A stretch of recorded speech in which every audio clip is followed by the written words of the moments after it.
When Fong Lan found out that the mother listed in Su Weixin's file was Li Xiaolian, her face darkened further. Fong Jichuan, hearing this, turned red with anger.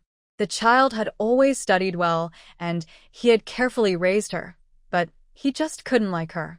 Not only did she lack the spirit of the Fong family, but she also was very cunning in her actions. Unlike this girl, who was mischievous since childhood but truly liked her family. This is because she's afraid of being dragged down by you. Li Xiaolian's family has been poor for 3 generations, and she's trying to use her background to raise herself. Her schemes are obvious. He turned to Fong Lan, his tone filled with pity and comfort. From now on, don't think about that boy anymore. Since it's his own choice, he must face the consequences. If he ever comes back, I hope he won't regret it. Fong Lan took a deep breath, lifted her head, her eyes clear and calm. Dad, I understand. If he doesn't even acknowledge who his real parents are, then he's no longer my son. Fong Jichuan nodded and then said to Su Li, Girl, pack these things away. If someone sees them, it won't be a small matter. Su Li responded with a nod, and in an instant, the items in the room disappeared without a trace. She looked around the room and suddenly remembered something. Mom, where does Grandpa live? Fong Lan smiled and said, Don't worry. The house here, in the barn, isn't enough. Uncle Lu asked your grandpa to stay in his house. His house has a big heated bed, very spacious. That's great, Su Li nodded. She took out a set of bedding and sheets from her bag, along with 2 pieces of gray cotton cloth. These are what I brought from the countryside. You can give them to Grandpa to make 2 sets of clothes for changing. Okay. Fong Lan took the fabric, her eyes filling with warmth. She was worried about not having fabric, but this girl had already prepared everything. Fong Jichuan sat on a broken stool, watching Su Li quickly get things ready. He felt happy and proud. His granddaughter had truly grown up. Su Li then took out a piece of black fabric, looked at it, and with a few quick motions, tore it into small strips. Why are you tearing good fabric like this, child? Fong Lan frowned, somewhat scolding. Su Li chuckled. Mom, the new bedding is too eye-catching. I want to patch it up a bit. Fong Lan was speechless. Fong Jichuan couldn't help but laugh. When did his granddaughter become so thoughtful? 10 minutes later, the light blue cotton quilt on the bed had several uneven black patches sewn on it. Fong Jichuan's mouth twitched fiercely. Fong Lan and Su Li finished their chores.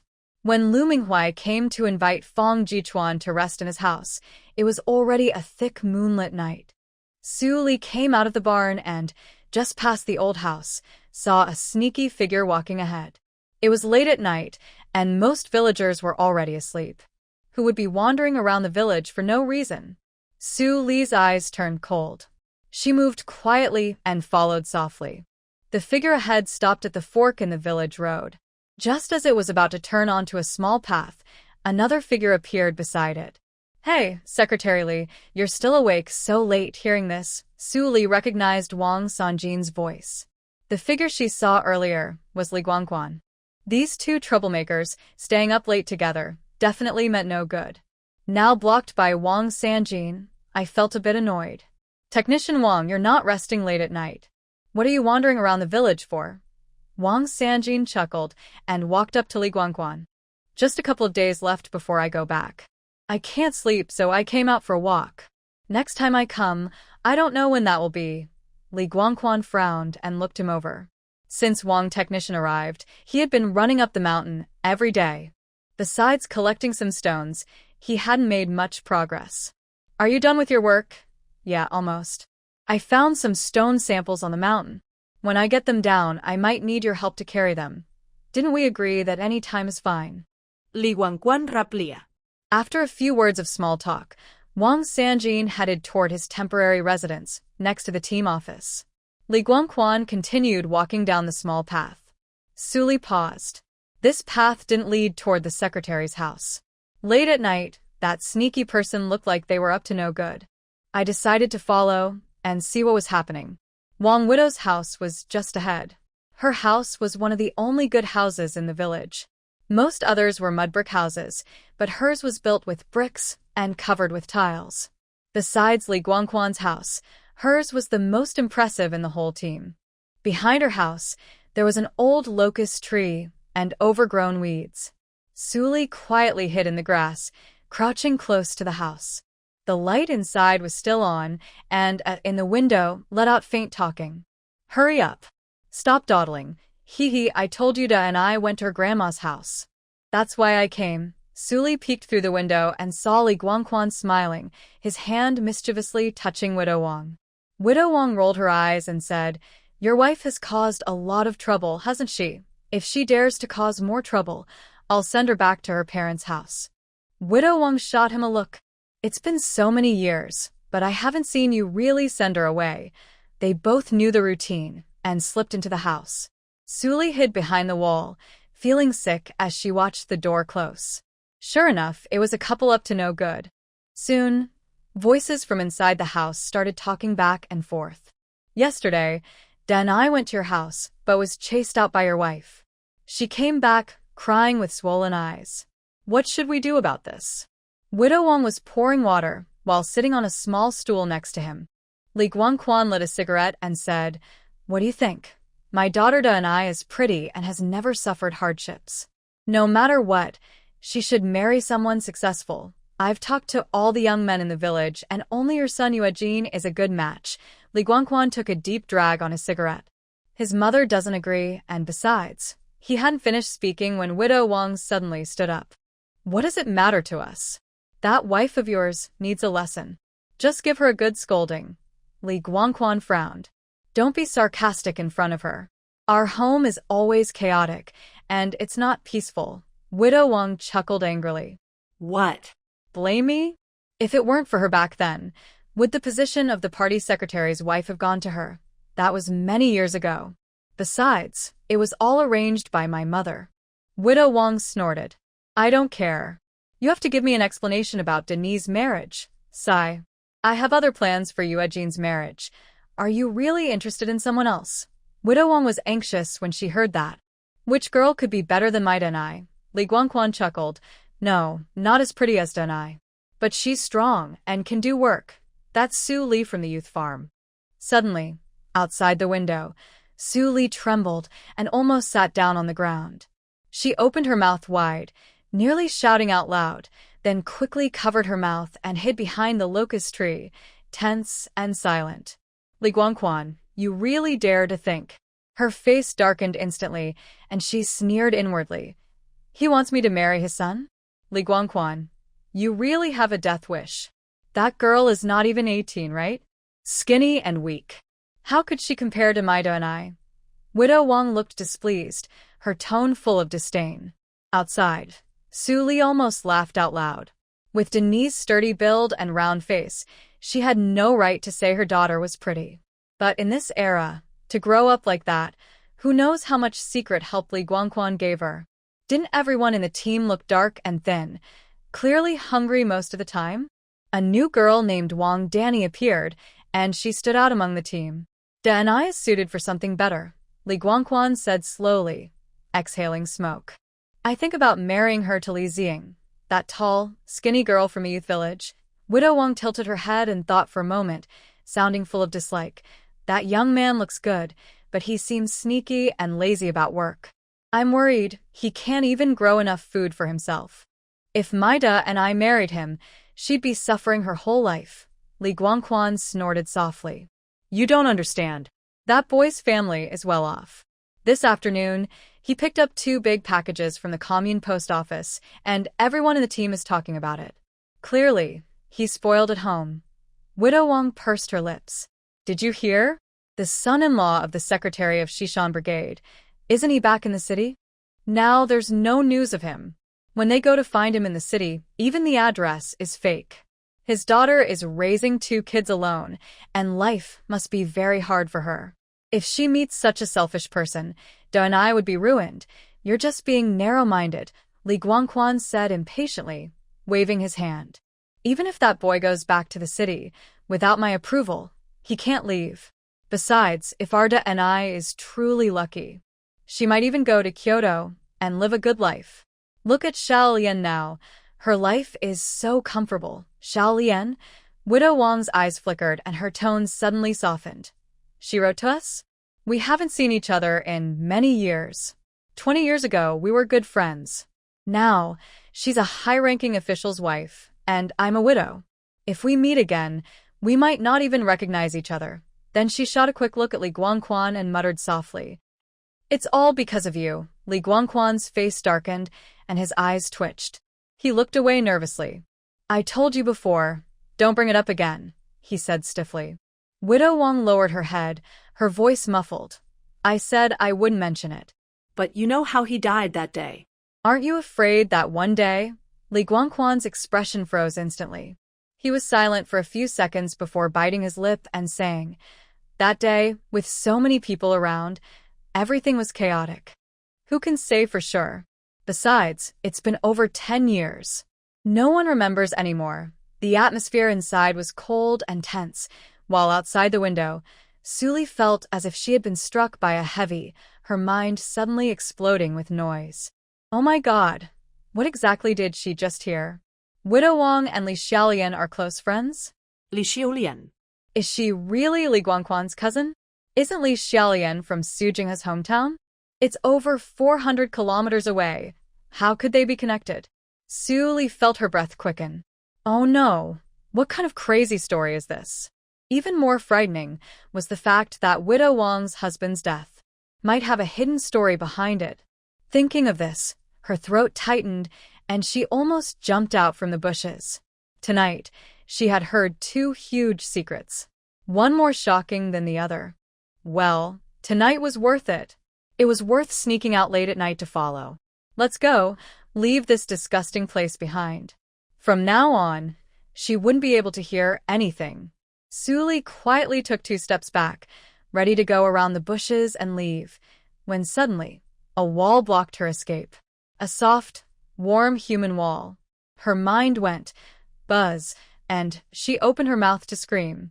Before she could make a sound, a large hand suddenly covered her mouth, warm and with slight calluses. It's me, don't make a sound.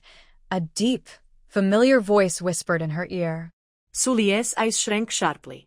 She turned her head and saw under the moonlight a handsome, stern face, Fu Jingnan.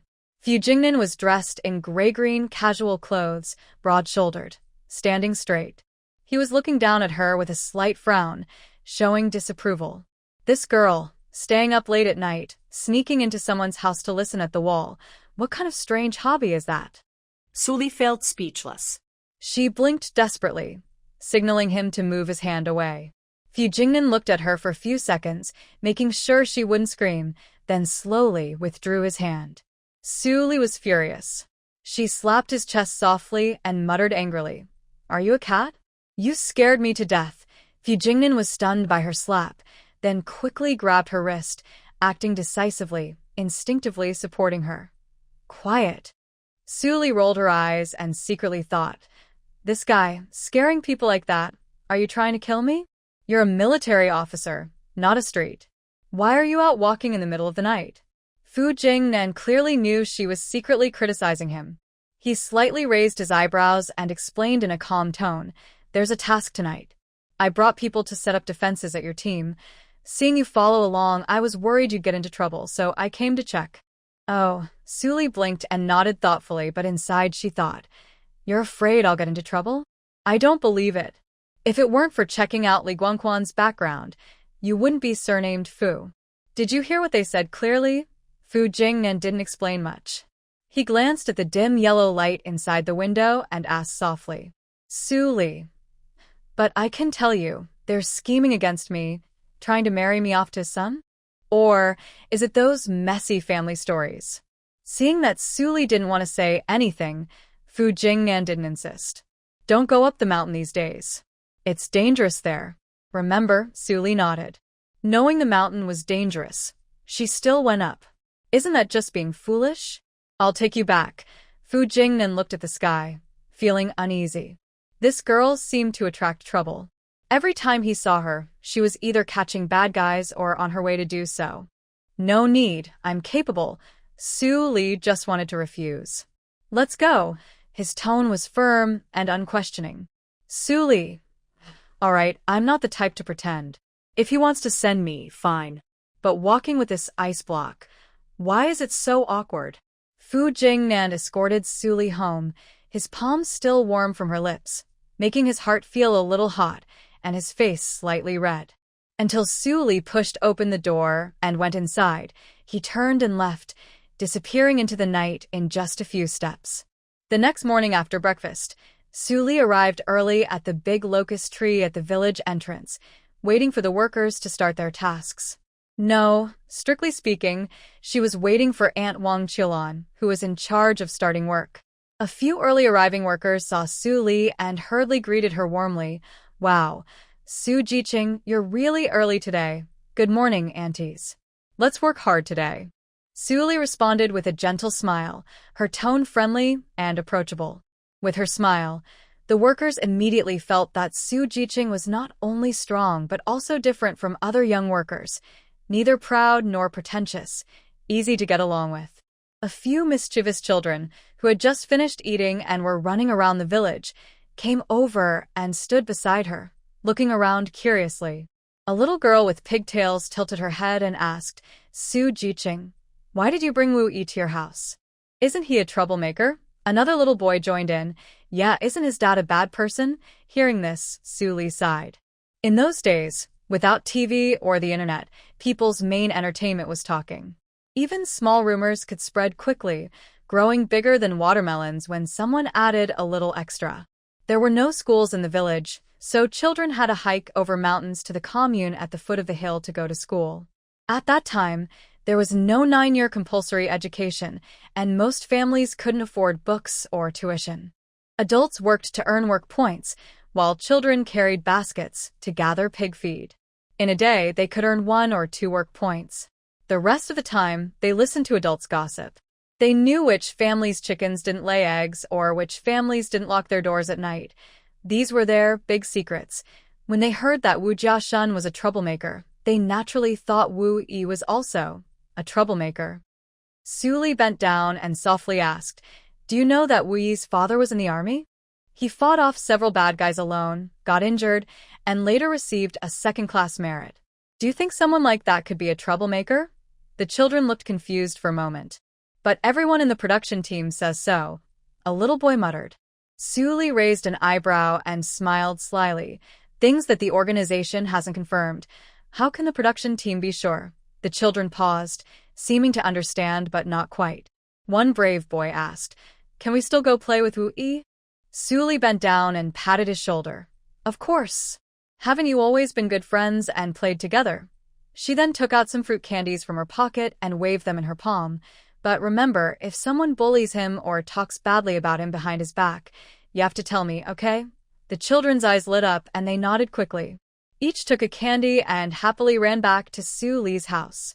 A woman nearby couldn't help but smile at Su Li, recognizing her child among the kids. These past few days, she had been chatting a lot and saying many idle words. Now, unexpectedly, Su Jiqing calmly turned a corner and, along with the children, scolded her. The key point was she couldn't get angry. After all, the candies in her pocket were given freely, and she had shown kindness and respect. Her own child, except during the New Year, rarely saw a single piece of candy all year. Oh. Su Jiqing really went out of her way. She felt a bit embarrassed and wondered what to do. In the future, if Su Jiqing needed help, she would definitely support her. This young girl looked different from the other kids in the youth group. Soon, Wang Qilan carried A and slowly walked out from the alley entrance. Good morning, Aunt Wang. Su Li greeted her with a bright smile, sounding very sweet. Oh, Su girl. Wang Qilan also smiled warmly and responded cheerfully. Since the day she saw her carrying a big water bucket and the day she took in Wu Yi, Wang Qilan had looked at her with more respect. She was hardworking and honest, much better than those who were always scheming and calculating. Is Wu Yi doing well at your house? Wang Qilan asked with some concern in her voice. Her husband's family was somewhat close to Wu's family, and they had always been friendly. When Wu's family was taken away this time, she wanted to bring Wu Yi back, but the new daughter-in-law, Lu Lanxiang, refused stubbornly, throwing dishes and scolding. She had to give up and secretly sent a few eggs to Su Li's family. But the wife was still sarcastic for several days, making her very angry. He's doing fine. This morning, he ate 2 steamed buns and an egg, Su Li replied with a smile. Oh, that's good to hear. Wang Qiulan nodded, her eyes crinkling with a smile. In this time, not just children, even grown men could only eat 1 steamed bun after a day's work. For a boy like Wu Yi, at home, he probably only ate half a bun and a bowl of porridge. Thanks to following Su Li, he was well fed. He was very lucky, better than at home. Today, her task was still to the peanut fields. After Li Guangquan finished registering names and arranging work, Su Li and Wang Qiulan walked one after the other toward the peanut field. Halfway there, Su Li suddenly smiled and asked, Aunt Wang, did our production team used to have a family with the surname Li, but they moved away later? Li family? Wang Qiulan tilted her head and thought for a moment. There aren't many families with the surname Li in our team. Most are related to the secretary's family. But if you mean those who moved away, there was indeed one. Li Dafa's family, the secretary's uncle. She paused, then smiled slightly. He has a son named Li Xingli. That guy isn't very good. Su Li's eyelashes fluttered slightly as she casually asked, They also have a daughter. What's her name? Oh, yes, they have a daughter named Li Xiaolian. Wang Qiulan frowned, trying to remember. But she's not his biological daughter. I think Li Dafa found her when he went out one day and raised her as his own. Then why did they move away later? Su Li asked curiously. Who knows? They suddenly left. I heard they went to the plains. Well, those with connections want to leave. Who wants to stay stuck in this poor mountain valley? But then, Wang Qiulan paused, looked around, and lowered her voice to Su Li. Some say Li Xingli wanted to marry Li Xiaolian. His father didn't agree at all, and then the whole family suddenly moved away. Su Li almost tripped. This news just kept getting bigger. She thought Li Xiaolian was Li Xingli's sister, but it turns out they were lovers? And her father, Su Jing, and the grasslands above, probably turned green all the way to Ulaanbaatar? She couldn't help but smile. What's with this strange feeling? I heard that Li Xiaolian and the widow Wang were quite close when they were young, Su Li whispered. Wang Qiulan curled her lips and shot her a sidelong glance. You just arrived a few days ago, and you already know so much. She looked around to make sure no one was listening, then lowered her voice to Su Li. They grew up together.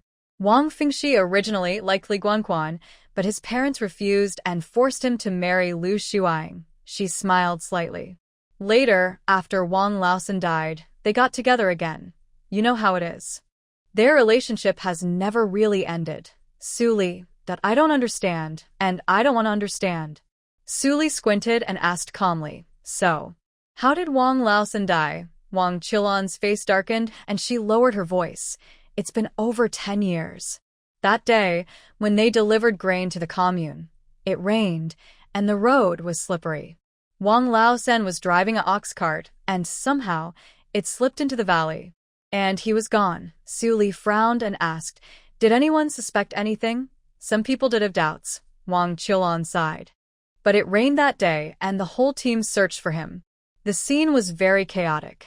Later, it was officially called a collective sacrifice, so for many years, the secretary favored us, and no one said anything. After hearing this, Su Li felt a chill run down her back. It turned out she wasn't just being suspicious. Wang Laosan's death might have had other hidden reasons. As they talked, they arrived at the peanut field and started bending down to. Under the shade of a tree, Wang Danny stared at Su Li with wide eyes, her expression full of hatred, as if she could spit fire.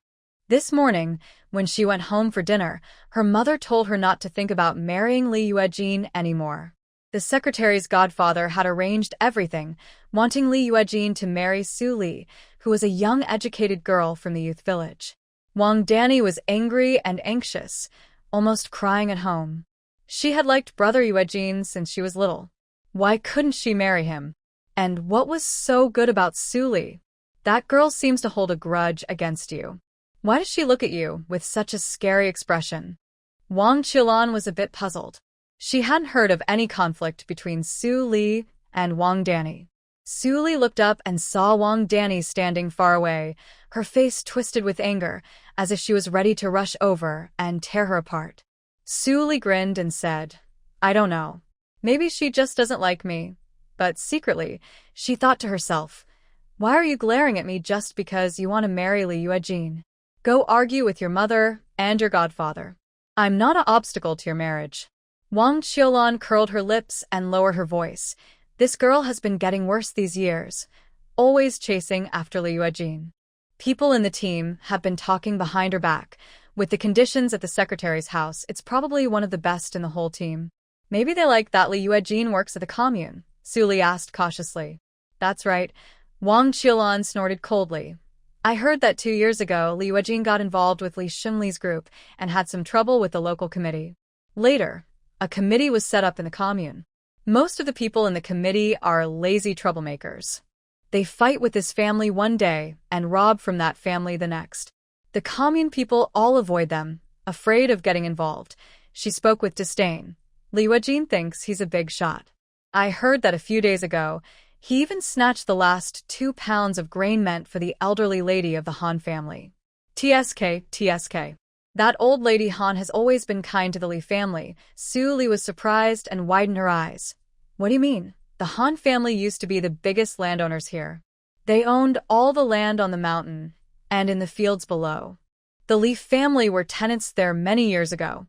Li Guangquan's father was seriously ill once and couldn't afford medicine. It was the old lady Han who sent money to help him, saving his life. Now, many people in the commune secretly curse them as ungrateful. Su Li. No wonder she felt a strange mix of sadness and humiliation when she visited Han's broken yard that day. Su Li paused. Does Li Xinli really have such power? Wang Qiulan smiled, but her smile didn't reach her eyes. That brother and sister are quite cunning. I heard Li Xinli has become a leader in the street committee in Kyoto. His sister, Li Xiaolian, is even more impressive. She's beautiful, gentle, and kind in front of people, but behind their backs, she can be ruthless. I heard she hooked up with a high-ranking officer in the military in Kyoto and is now a military wife. A few days ago, Li Guangquan was bragging like crazy, saying he has a sister-in-law who's a military officer and someone so high up can even overshadow others. Su Li. Did his father also get involved in the gossip circle of the Red Star Brigade? Haha. If Su Jinghe heard this, he would probably get so angry his blood pressure would rise. At this moment, outside the cattle shed at the east end of the Red Star Brigade, Li Guangquan and Wang Sanjin were standing outside. Li Guangquan stood with his hands behind his back, his face dark. Inside the cattle shed, several figures were busy. Lu Minghuai and Xin Qian rolled up their sleeves, shoveling cow dung from the night into baskets.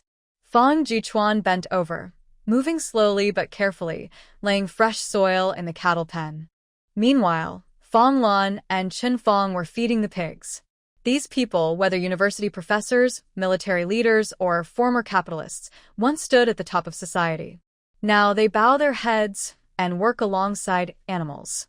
Li Guangquan's eyes are cold as he watches Fang Lan's back, a look of disdain flashing in his eyes. What does it matter that she is a well-known professor at Kyoto University? She was summoned here just because her cousin sent a letter. Without special policies, these people might be stuck in this remote mountain area for their whole lives. When Fang Lan first arrived, he thought about reforming her. Under the guise of thought education, he came a couple of times, hoping to find some fault and teach her a lesson. But Fang Lan remained calm and respectful from start to finish. There was no sign of fear or hesitation like other displaced workers. Later, in anger, he arranged the dirtiest, hardest farm work for the people in the cattle shed and brought them the worst coarse bread. He thought these people, used to being pampered, would beg for mercy after a few days. But although they lost weight, each one was as stubborn as a nail. Despite being exhausted, they endured and kept going. Well, they can really hold on, huh? Today, I'll give you the most tiring task again. He entered the cattle shed and pointed at Fang Lan, Xin Qian, and Chen Fang. All of you go up the mountain and help technician Wang carry down the rock samples. Li Guangquan's face was cold, and his tone was firm and commanding. As soon as he finished speaking, the shed fell silent for a few seconds. The mountain was steep, and the rocks were extremely heavy. Even strong young men would be exhausted just making the trip. Li Guangquan was clearly deliberately making things difficult. All right. Shen Qian sighed, putting down his broom. Secretary Li, Lu Minghuai lowered his broom and spoke calmly. This is heavy work. Let the two women stay, I'll go. Wang Sanjin's face changed slightly, and he quickly stepped forward to stop him. Oh, Comrade Lu, this work isn't much. Women can carry it too. It was a rare opportunity. They had finally caught the chance to let these three famous experts from Huagua go up the mountain. They couldn't let Lu Minghuai ruin this good chance. Li Guangquan shot Lu Minghuai a sidelong glance. Let them go. Being sent to the countryside is just for labor training. As soon as he finished, the air seemed to freeze. Secretary Li, I can do the work of carrying stones. The female comrades can stay in the cattle shed to clean the cattle pens. I will go exercise. Fong Jichuan glanced at Fong Lan. His daughter has never been good at hard work since she was young. Just do as I say, Li Guangquan ordered firmly. The group exchanged glances, then put down their tools and followed Wang Sanjin up the mountain.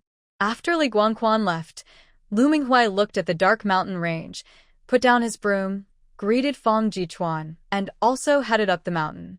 Su Li was chatting with Wang Qiulan while weeding. At that moment, Wu Yi ran over with a water jug, smiling happily and shouting, Sister Su, I brought water for you and Sister Yuan. Wang Qiulan looked up at him, nodded with a pleased expression. This kid, since he started following you, he seems to have become more sensible. Su Li blinked and waved her hand with a smile. I don't dare take credit. It's all thanks to Sister Yuan. She's teaching him to read now. Wow, that's great. Wang Qiulan patted her thigh, her eyes crinkling with a smile. Learning to read is so good. Our team doesn't have a school, and the kids have to cross mountains to go to the commune elementary school. It's too far, and they're almost blind. She sighed as she remembered her two sons at home. If only there had been a school back then. Maybe they could read a few words, and they wouldn't be so clueless about simple calculations now. Just then, Wu Yi came closer and whispered mysteriously, Sister Su, when are we going back up the mountain? The wild fruit on the back should be ripe.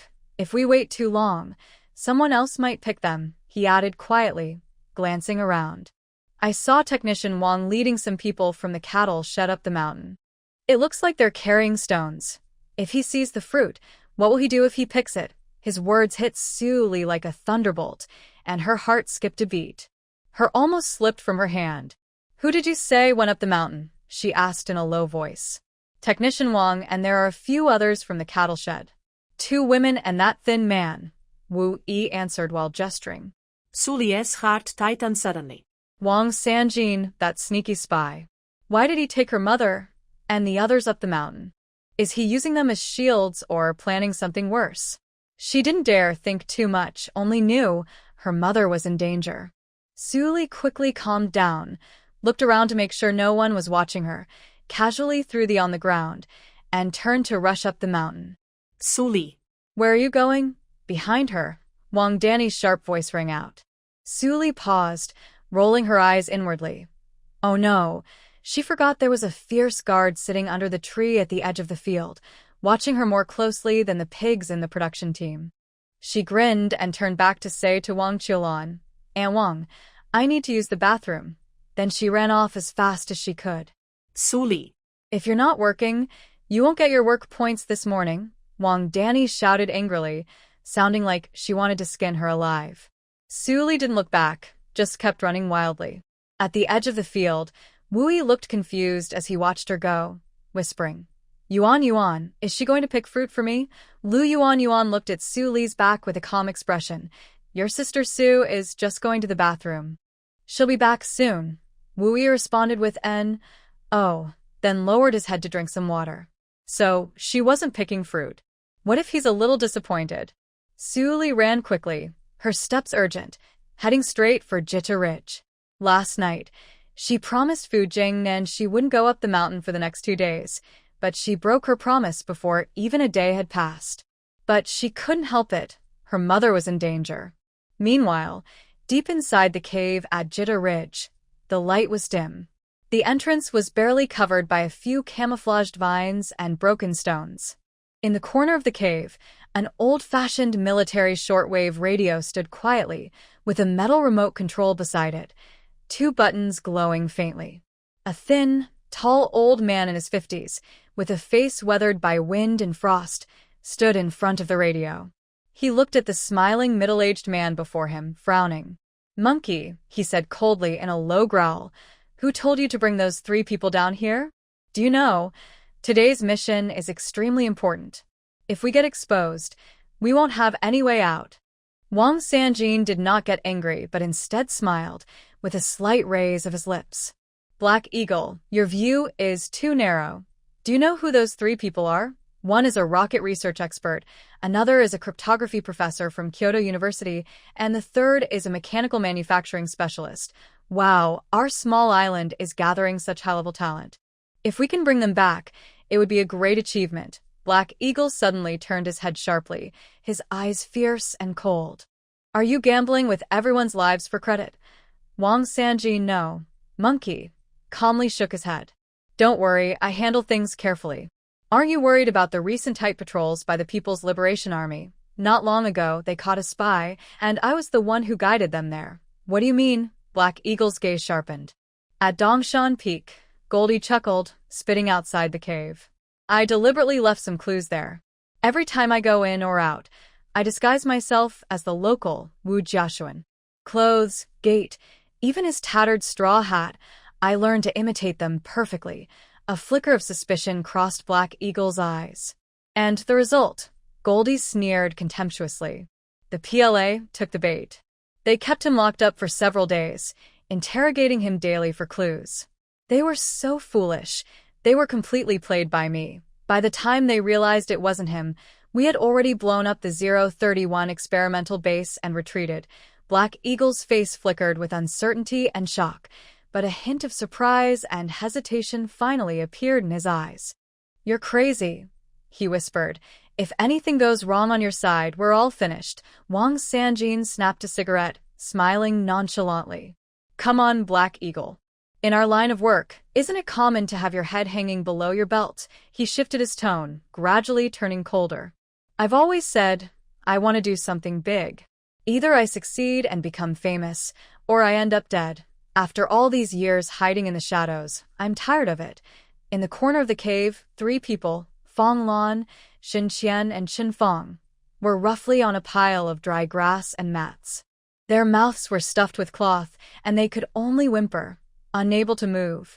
Fong Lan's eyes fixed tightly on the 2 men talking nearby, Black Eagle and Monkey, her heart pounding like a drum.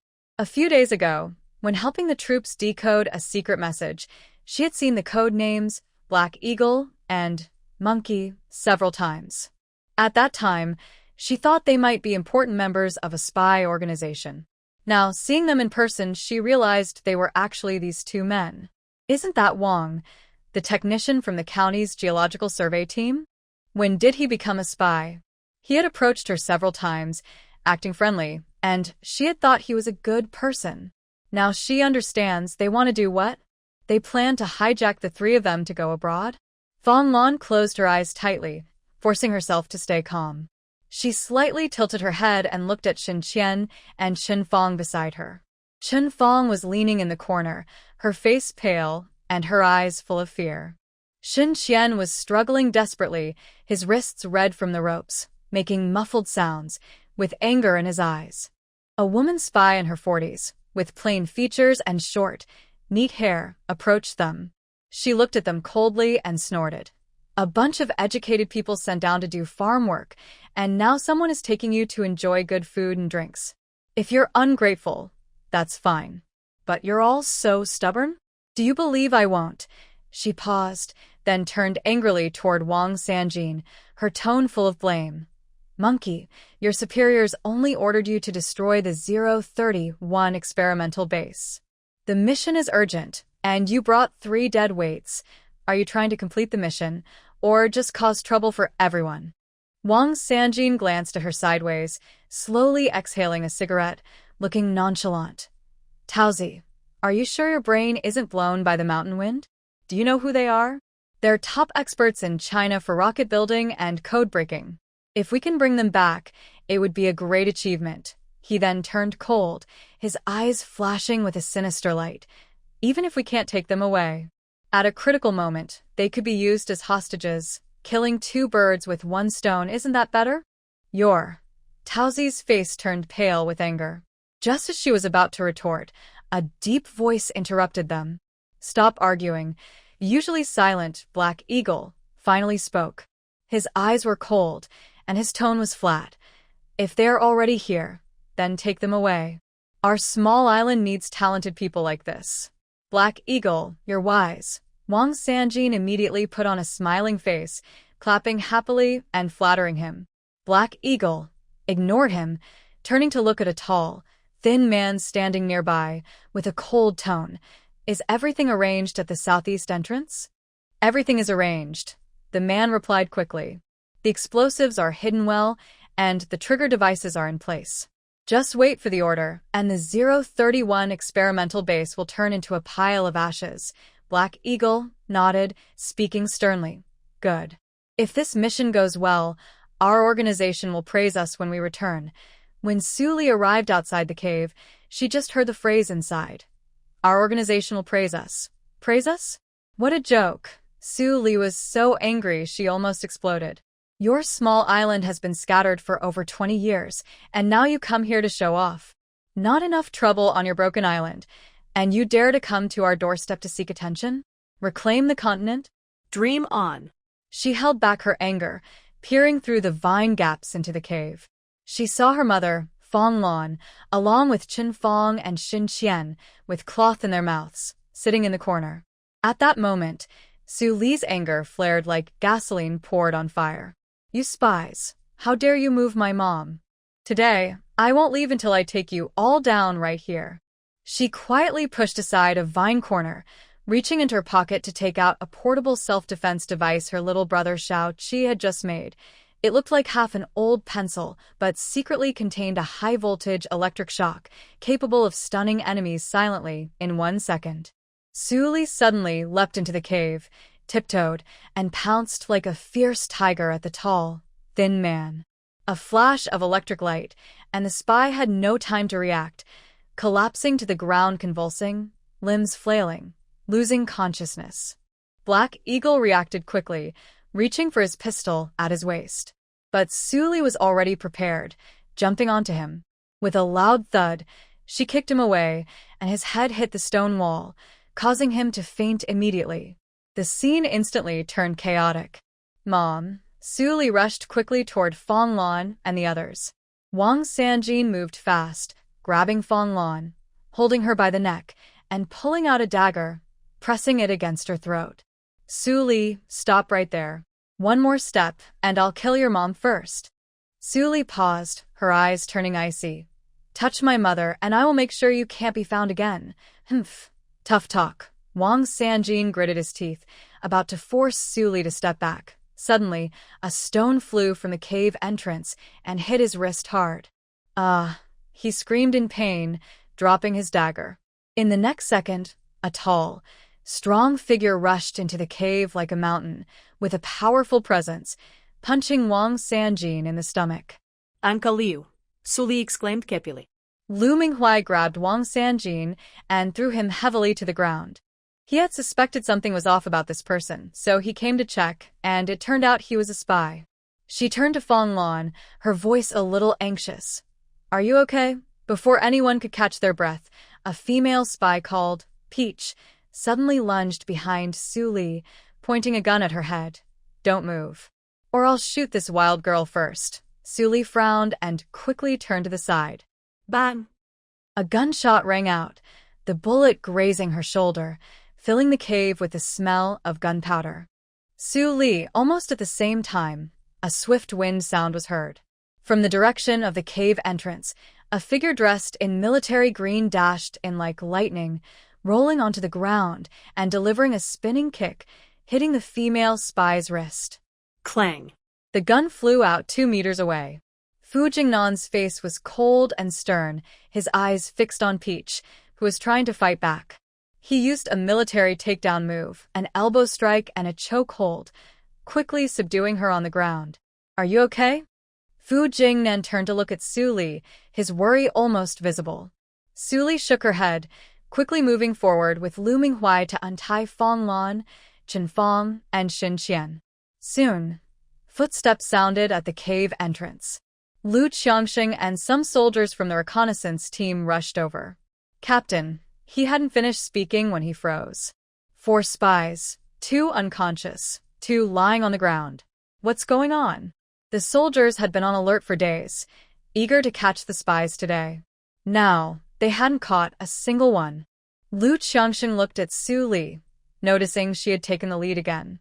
Earlier outside the cave, seeing Wang Sanjin leading 3 people into the mountain, they had sensed something was wrong. Things seemed to have changed, so the team leader quickly adjusted the plan. Then they saw Su Li rushing over alone, followed by a tall, strong figure approaching. Their team leader looked very worried and hurriedly led the soldiers to move forward. But before they reached the cave entrance, the tall figure suddenly disappeared with a flash. So fast. What position does this girl hold in their team leader's mind? It's obvious, isn't it? Lu Qiangxing looked at Su Li again. She's still very young, probably not even 18 yet. Does that mean their team leader might be interested in someone much younger? Soon, the soldiers from the reconnaissance team cleaned up the cave thoroughly. They registered and packed away the captured spy equipment, radios, and several important documents. The unconscious Black Eagle, Peach, Wang Sanjin, and others were tightly dragged onto trucks like dead dogs, ready to be taken back to the base. Meanwhile, Su Li, together with Lu Minghui, helped Fong Lan, Chen Fong, and Xin Qian down the mountain path. The trail was rough, but their steps were much lighter than when they came, finally feeling relieved. Su Li leaned slightly to the side, supporting Fong Lan, and softly asked, "Mom, are you okay? Do you feel dizzy?" Fong Lan shook her head, finally showing some color back on her face.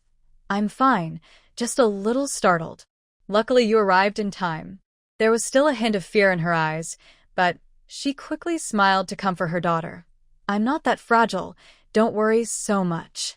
Chen Fong still looked pale and dazed, as if her soul had been drained.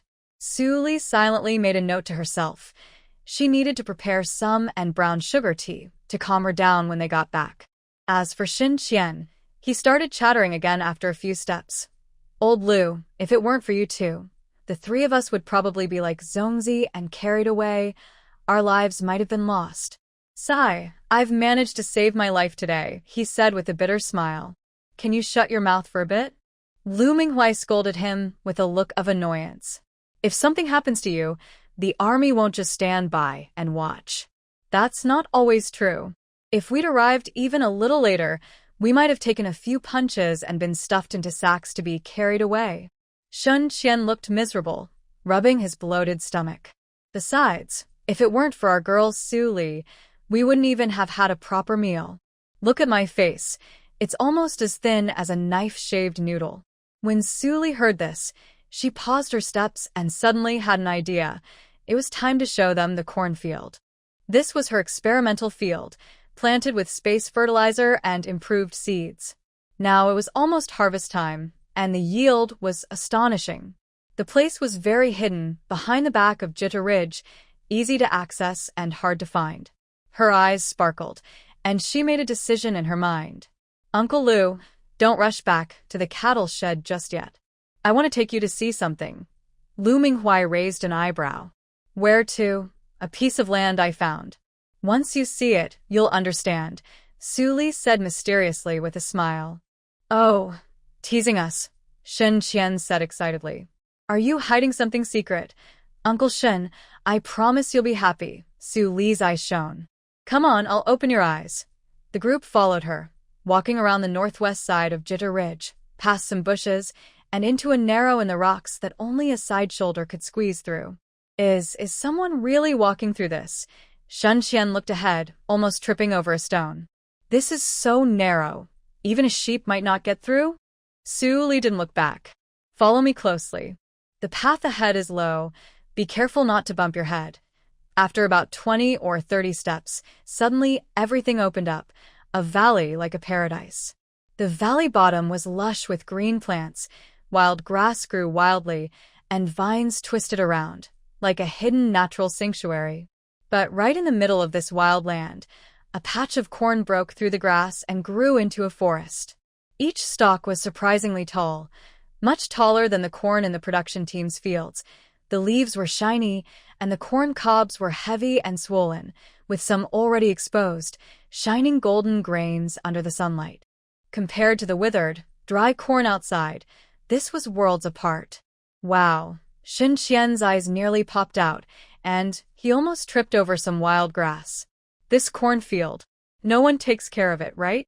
How did it grow like this? Chen Fong squatted down, pinched the soft soil, and muttered, "This moisture, this fertility. It looks like it's blessed by heaven, not man-made."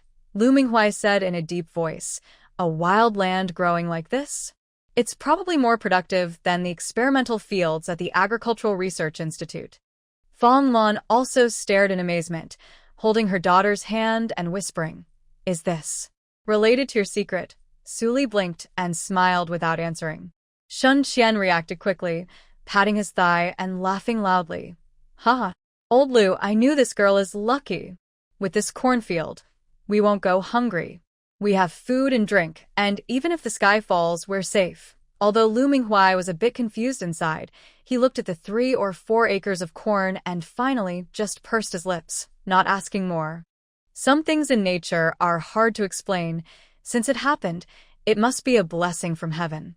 Su Li, with a slight smile, watched their surprised and happy expressions and thought to herself, "This is just the beginning." With this land, they felt more confident to keep going. "Old Lu, shall we think about how to harvest this corn?" Shin Qian's eyes lit up at the thought of no longer eating those crumbly, hard-to-chew bran cakes, feeling very pleased. "Yes, we need to come up with a plan quickly." Lu Minghuai looked around and lowered his voice. "This land is at least 3 or 4 acres. During the day, we have to work, so we can only harvest at night. Then tonight it is." Shun Qian clapped his thigh, almost breaking the grass beside him. "If we wait any longer, others might find out and steal it." Lu Minghuai frowned and shot him a glance. "You just got out of the hands of the spies. Are you in good shape? Last time, you had a small cold and almost ended up in bed." "Hey, old Lu," Shin Qian was anxious, his neck turning red. "This is corn. We can eat it for a year. I can't bear to see it taken away." Su Li couldn't help but laugh out loud. "Uncle Lu, and me too. I'll come tonight." "Haha, with this strong girl, what are we afraid of?" Shun Qian immediately responded, eyes brightening. "She's twice as strong as 2 people. She can work all night and clear this field." Su Li, "It's not a crime to be strong, but why should I do more work?" "Forget it. Considering Shin Bo's inability to lift or carry, I'll endure." "Then we start tonight." Lu Minghuai nodded, but Chen Fong reminded him, "With so much corn, where should we hide it? We can't carry it back to the cow shed. It's too obvious." "Don't worry." Su Li squinted, and a sly smile appeared on her lips. "We'll dry the corn right where we break it. Once it's dry, we'll carry it to that mountain cave today. It's very remote. No one will find it." She paused briefly, then casually added, "Later, I'll make a stone mill for you to put in the cow shed, so we can grind our own flour." Chen Fong's eyes lit up. "You're so thoughtful." Lu Minghuai and Shin Qian exchanged a look, feeling their long-held worries finally lift. Fong Lan quietly watched her daughter, feeling proud deep inside. Her little girl, no longer just a protected child, but someone who can protect them now. Meanwhile, the Red Star Brigade was not at peace. Under the big locust tree, dozens of members gathered, each with different expressions. Technician Wang took some people from the cow shed up the mountain. "They haven't come back yet. Do you think they ran away?" An old lady whispered. "If the leaders find out, our whole team will be in trouble." "Secretary Li has gone to the cow shed twice already. His face is as dark as a pot bottom," sighed another old man. "This is getting serious. We can't avoid blame. And that's Su, the young worker." Suehua's mother sneered. She said she went to the bathroom, but she hasn't shown up all morning. She probably sneaked out to pick fruit. Today, Big and I didn't record a single work point for her. TSK, that's too much. Sue worked hard all day, and they won't even give her a single point. The crowd grew noisier, their eyes constantly drifting toward the cowshed, feeling like a heavy stone was pressing down on their hearts, worried both about trouble inside the shed and about getting involved if something really happened. Meanwhile, inside Wu Jiashuan's old house, Lu Yuan looked at the cold food and sighed. Hurry and eat. If you don't, Sister Su Li will come back and see you're hungry, and she'll say I didn't take good care of you. Wu Yi shook his head, staring fixedly at the door. Wait a little longer. Maybe she'll be back soon. Yuan Jia, do you think Sister Su will bring back fruit? Lu Yuan hesitated. If Sister Su comes back, she's probably not bringing fruit. She might cause a big fuss instead. Meanwhile, inside the cowshed of the Red Star Brigade, Li Guangquan's face was pale as he stood at the door, his eyes cold. Fang Jichuan, he said sharply. Where exactly did Lu Minghui go? Fang Jichuan looked up at him and replied calmly. Secretary Li. Comrade Lu finished his work and saw that Technician Wang and the others hadn't returned yet. Worried something might happen, he went up the mountain to check. He's just a displaced person. How can he go up the mountain alone? Li Guangquan gritted his teeth in anger. Isn't this just causing trouble?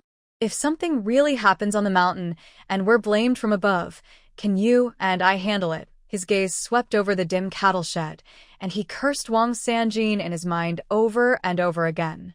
It's just a piece of stone, yet he had to bring along these reactionary elements from the cattle shed.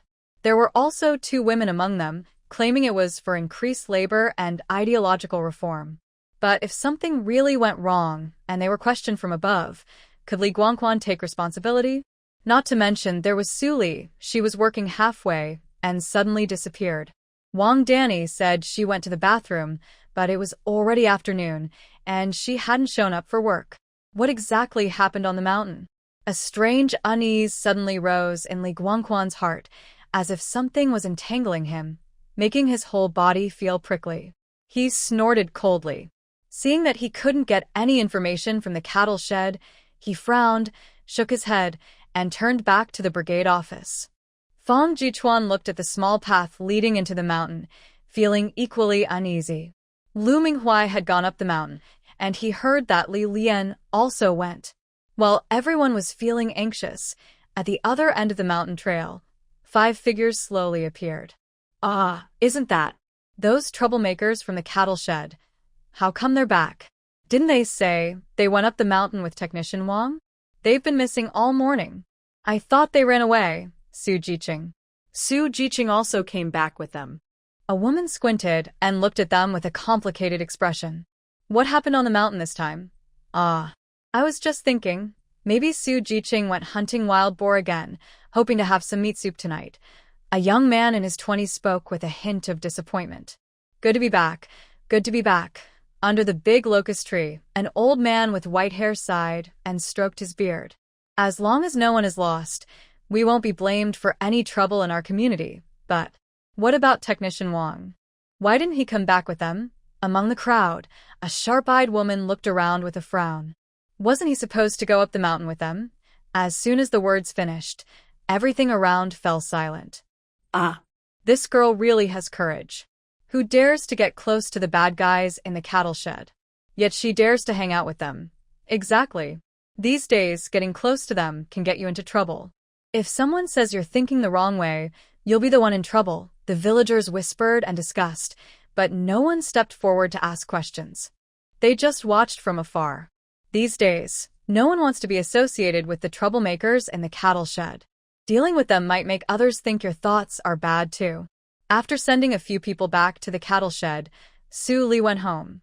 Wu Yi, after eating a few bites of food under Lu Yuan's persuasion, suddenly looked up when he heard a noise at the door. Su Jia, the little boy, jumped up from the stool and ran to her, his bright eyes full of worry. Why are you only just coming back?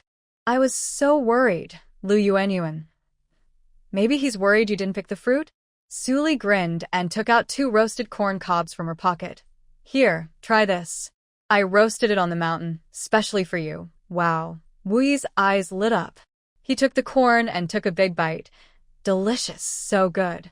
But, Sister Sue, if the team finds out you're breaking the rules by picking corn, you'll get into trouble. Don't worry. Sue Lee gently patted the soft hair on the little boy's head. This isn't from the team.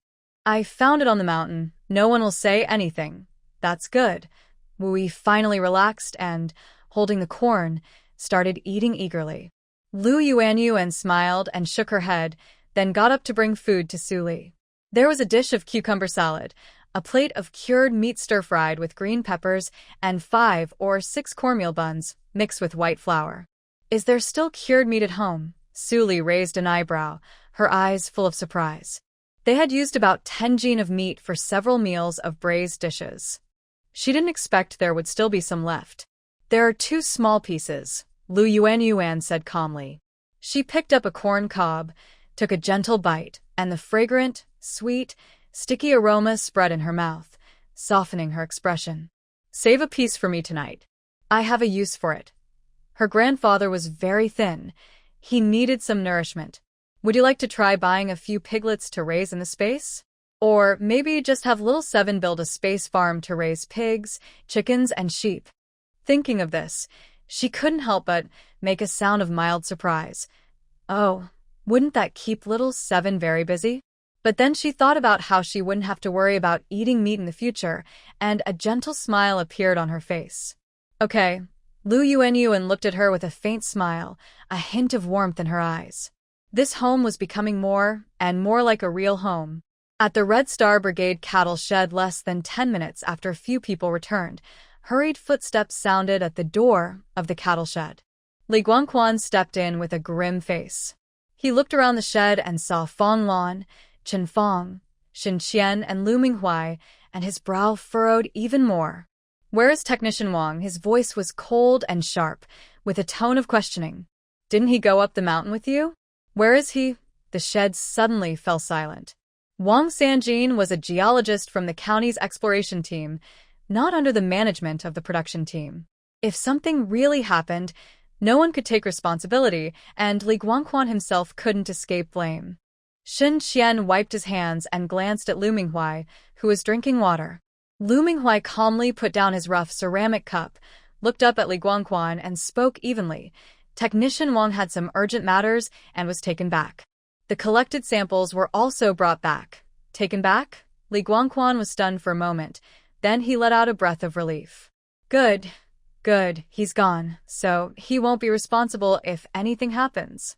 Then he looked at Lu Minghuai again, a sudden anger rising in his heart. Comrade Lu, how can you go up the mountain without permission? This is the Red Star Brigade. If something happens, who is responsible? If everyone just went up the mountain or down to the fields whenever they wanted, what would be the point of his role as the brigade secretary? The shed was silent, the atmosphere so cold that even the air seemed frozen. Lu Minghuai only looked at him briefly without speaking, his face calm. Li Guangquan, furious and about to scold, was interrupted by a member rushing into the shed. Secretary. Secretary, he's back, he's back.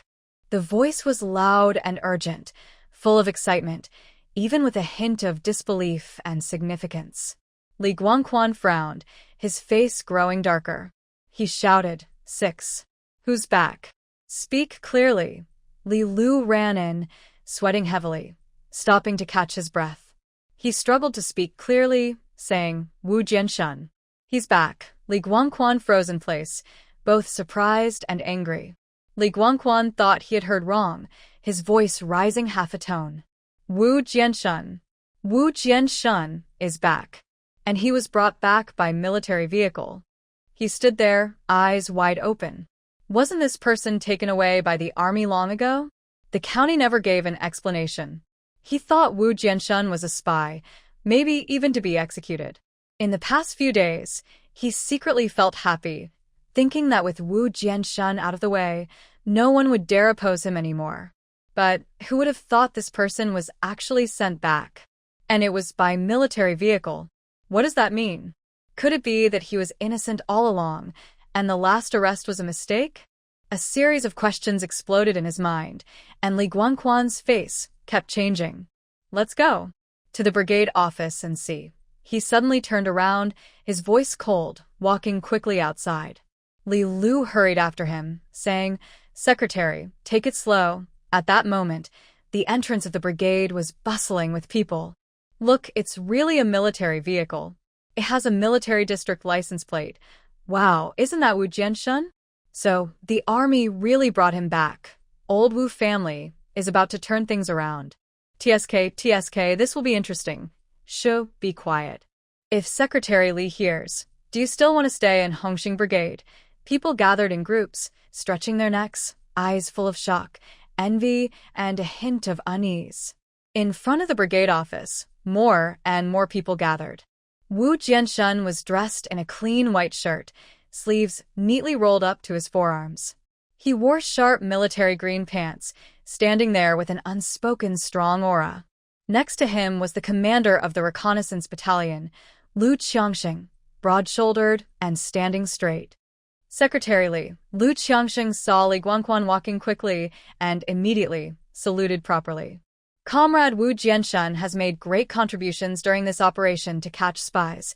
Today, several comrades in your team's cattle shed and the educated youth Su Li also showed bravery during the morning arrest operation and made great contributions. Certificates and prizes will be delivered soon."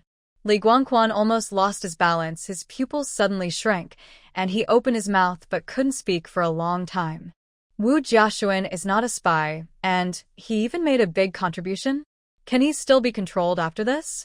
Can the secretary's position be stable? No, he must find a way. He has to think of a solution. Meanwhile, the villagers around have started talking excitedly. What? Su, the educated youth, went to catch spies this morning? This girl is so amazing.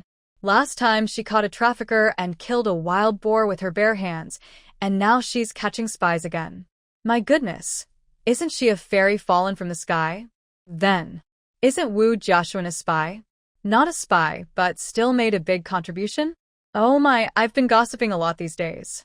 It's all because of my bad mouth. I'm ashamed to face people. And that big man named Lu in the cattle shed. He also caught a spy? Is that true? Didn't they say the people in the cattle shed are not very aware and have bad thoughts, so they are being reformed? How come they're catching spies now? Oh my, if I ever meet a spy, I'd probably run faster than a rabbit. TSK, it seems you're not as brave as the bad guys in the cattle shed. No. I'm an active supporter. How could my thoughts be lower than theirs? Sigh. The world is really changing every day. For a moment, the crowd was full of discussions, amazed, fearful, regretful, envious, and bitter emotions all mixed together. Su Li saw Wu Jiashuan when he came to pick up Wu Yi at Wu Jiashuan's house. He was dressed in a neat white shirt, sleeves rolled up to his forearms, looking fresh and energetic. He no longer looked messy like before. It seemed he was doing well in the army. "Dad." Wu Yi saw Wu Jiashuan and immediately ran over, hugging his neck tightly. Wow, he cried out. Tears fell like broken beads, crying heart-wrenchingly. It seemed he wanted to vent all his fear, frustration, and longing from these days. But to Su Li, his crying sounded like a terrible noise. This kid really knows how to cry. After a long moment, Wu Yi finally stopped crying and sniffled as he wiped his nose. Wu Jianshun looked up, his face filled with genuine gratitude. His voice was hoarse as he said, "Su Jiqing, thank you." "Uncle Wu." Su Li started to speak, but felt that the way she addressed him sounded strange. He looked to be only in his early 30s, so calling him uncle felt a bit awkward. She cleared her throat and changed the subject. "I don't deserve that. It's Sister Yuan who's been taking care of him these days. That kid listens well and hasn't caused me any trouble," Wu Yuan said calmly, her voice steady, but her ears subtly turned red. "Dad, Sister Lu is also teaching me how to read," Wu Yi said happily, lifting his head with bright eyes full of pride. "I almost know all the characters for 3rd grade, he added. "Really?" Wu Jianshuan's eyes lit up as well. Because of some special reasons, he hadn't sent Wu Yi to school and his own education was limited. He only knew a few characters from his time in the army. Now that the child was 10, he was worried about this. He had previously suggested that Li Guangquan set up a school in the team, but Li kept delaying, and nothing came of it. If Wu Yi could learn from Jiqing Liu, that would be perfect. Liu Jiqing. He hesitated, looking at her with a cautious, pleading expression. Come tonight, she replied before he could speak. Her voice was still cold and indifferent, but it made Wu Jianshun feel warm inside, like a gentle spring breeze. Su Li raised an eyebrow, glancing at her, and a slight smile appeared on her lips. When did this sister become so full of life?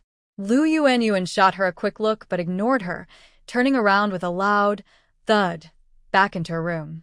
Wu Jianshun smiled kindly at Su Li, then took Wu Yi's hand and slowly walked home. Suddenly, a loud crash came from the furthest east dormitory, the sound of a porcelain cup smashing on the ground. Li Dongqing, who was about to leave for work, instinctively shivered and turned to look. He frowned and asked Wang Lei behind him, "What's going on now?" Wang Lei curled her lips, her tone full of disdain. "What else?" "She's lost it again." When she heard Su Li made a hero for catching spies, she started smashing bowls and plates. It's a shame Su Li moved out. Now she's shamelessly moving back in. Otherwise, she'd be throwing fits and giving everyone the cold shoulder every day. Li Dongqing was silent for a moment, then sighed softly. It's also because Su Li is too strong-willed. She offended everyone right away. Wang Lei suddenly turned around, her eyes showing disappointment. How could you think that? After speaking, she quickly walked ahead, ignoring him. In the dormitory, Qian Xiaoyu's eyes were red, and her expression was fierce. That shameless girl. Why is she so lucky? She goes up the mountain and meets spies, and even makes achievements.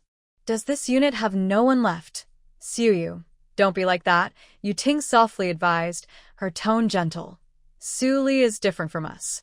She comes from a good family and is very strong. Last time she fought a wild boar, and the workers ate the meat. Now no one in the team speaks badly of her. From now on, we should stay away from her. Why should we? Qian Xiuyu gritted her teeth, her voice full of hatred. Is it because she comes from a big family? Or because of her strength? Only these country folks like her, because she can work. As she spoke, she reached up and touched the scar on her forehead, which had faded from purple, but still left a faint mark. She was filled with anger she couldn't quite express. That scar was the shame left by that little troublemaker. Suddenly, she squinted her eyes and changed her tone. Yu Ting, did you see Fu Jingnan last time? Did he agree to you? You're talking nonsense. I'm his sister. Yu Ting's face blushed slightly. She gently patted her and gave her a playful glare. Qian Xiaoyu sneered inwardly, but kept a smile on her face. If she used to believe Yu Ting's nonsense about building a new countryside, after spending time with her, everyone could see her little schemes. Yu Ting, you're pretty and gentle. If Fu Jingnan marries you, it would be his good fortune. Qian Xiuyu looked at her with envy, speaking softly, with a bit of cunning flattery. Hearing this, Yu Ting's lips showed a shy smile. Xiuyu, you're not bad either. In the future, I will find someone from the army for you. Really? That would be great. Qian Xiuyu's eyes lit up instantly, her heart beating a little faster. If she could marry an officer, she wouldn't have to stay in this poor place anymore. The two of them talked and walked toward the fields to work. Yu Ting lowered her eyes, but couldn't help thinking about what Wang Danny accidentally revealed at the end of the morning shift. Could Su Li really be connected to the cattle shed? Could she really be Fong Lan's daughter?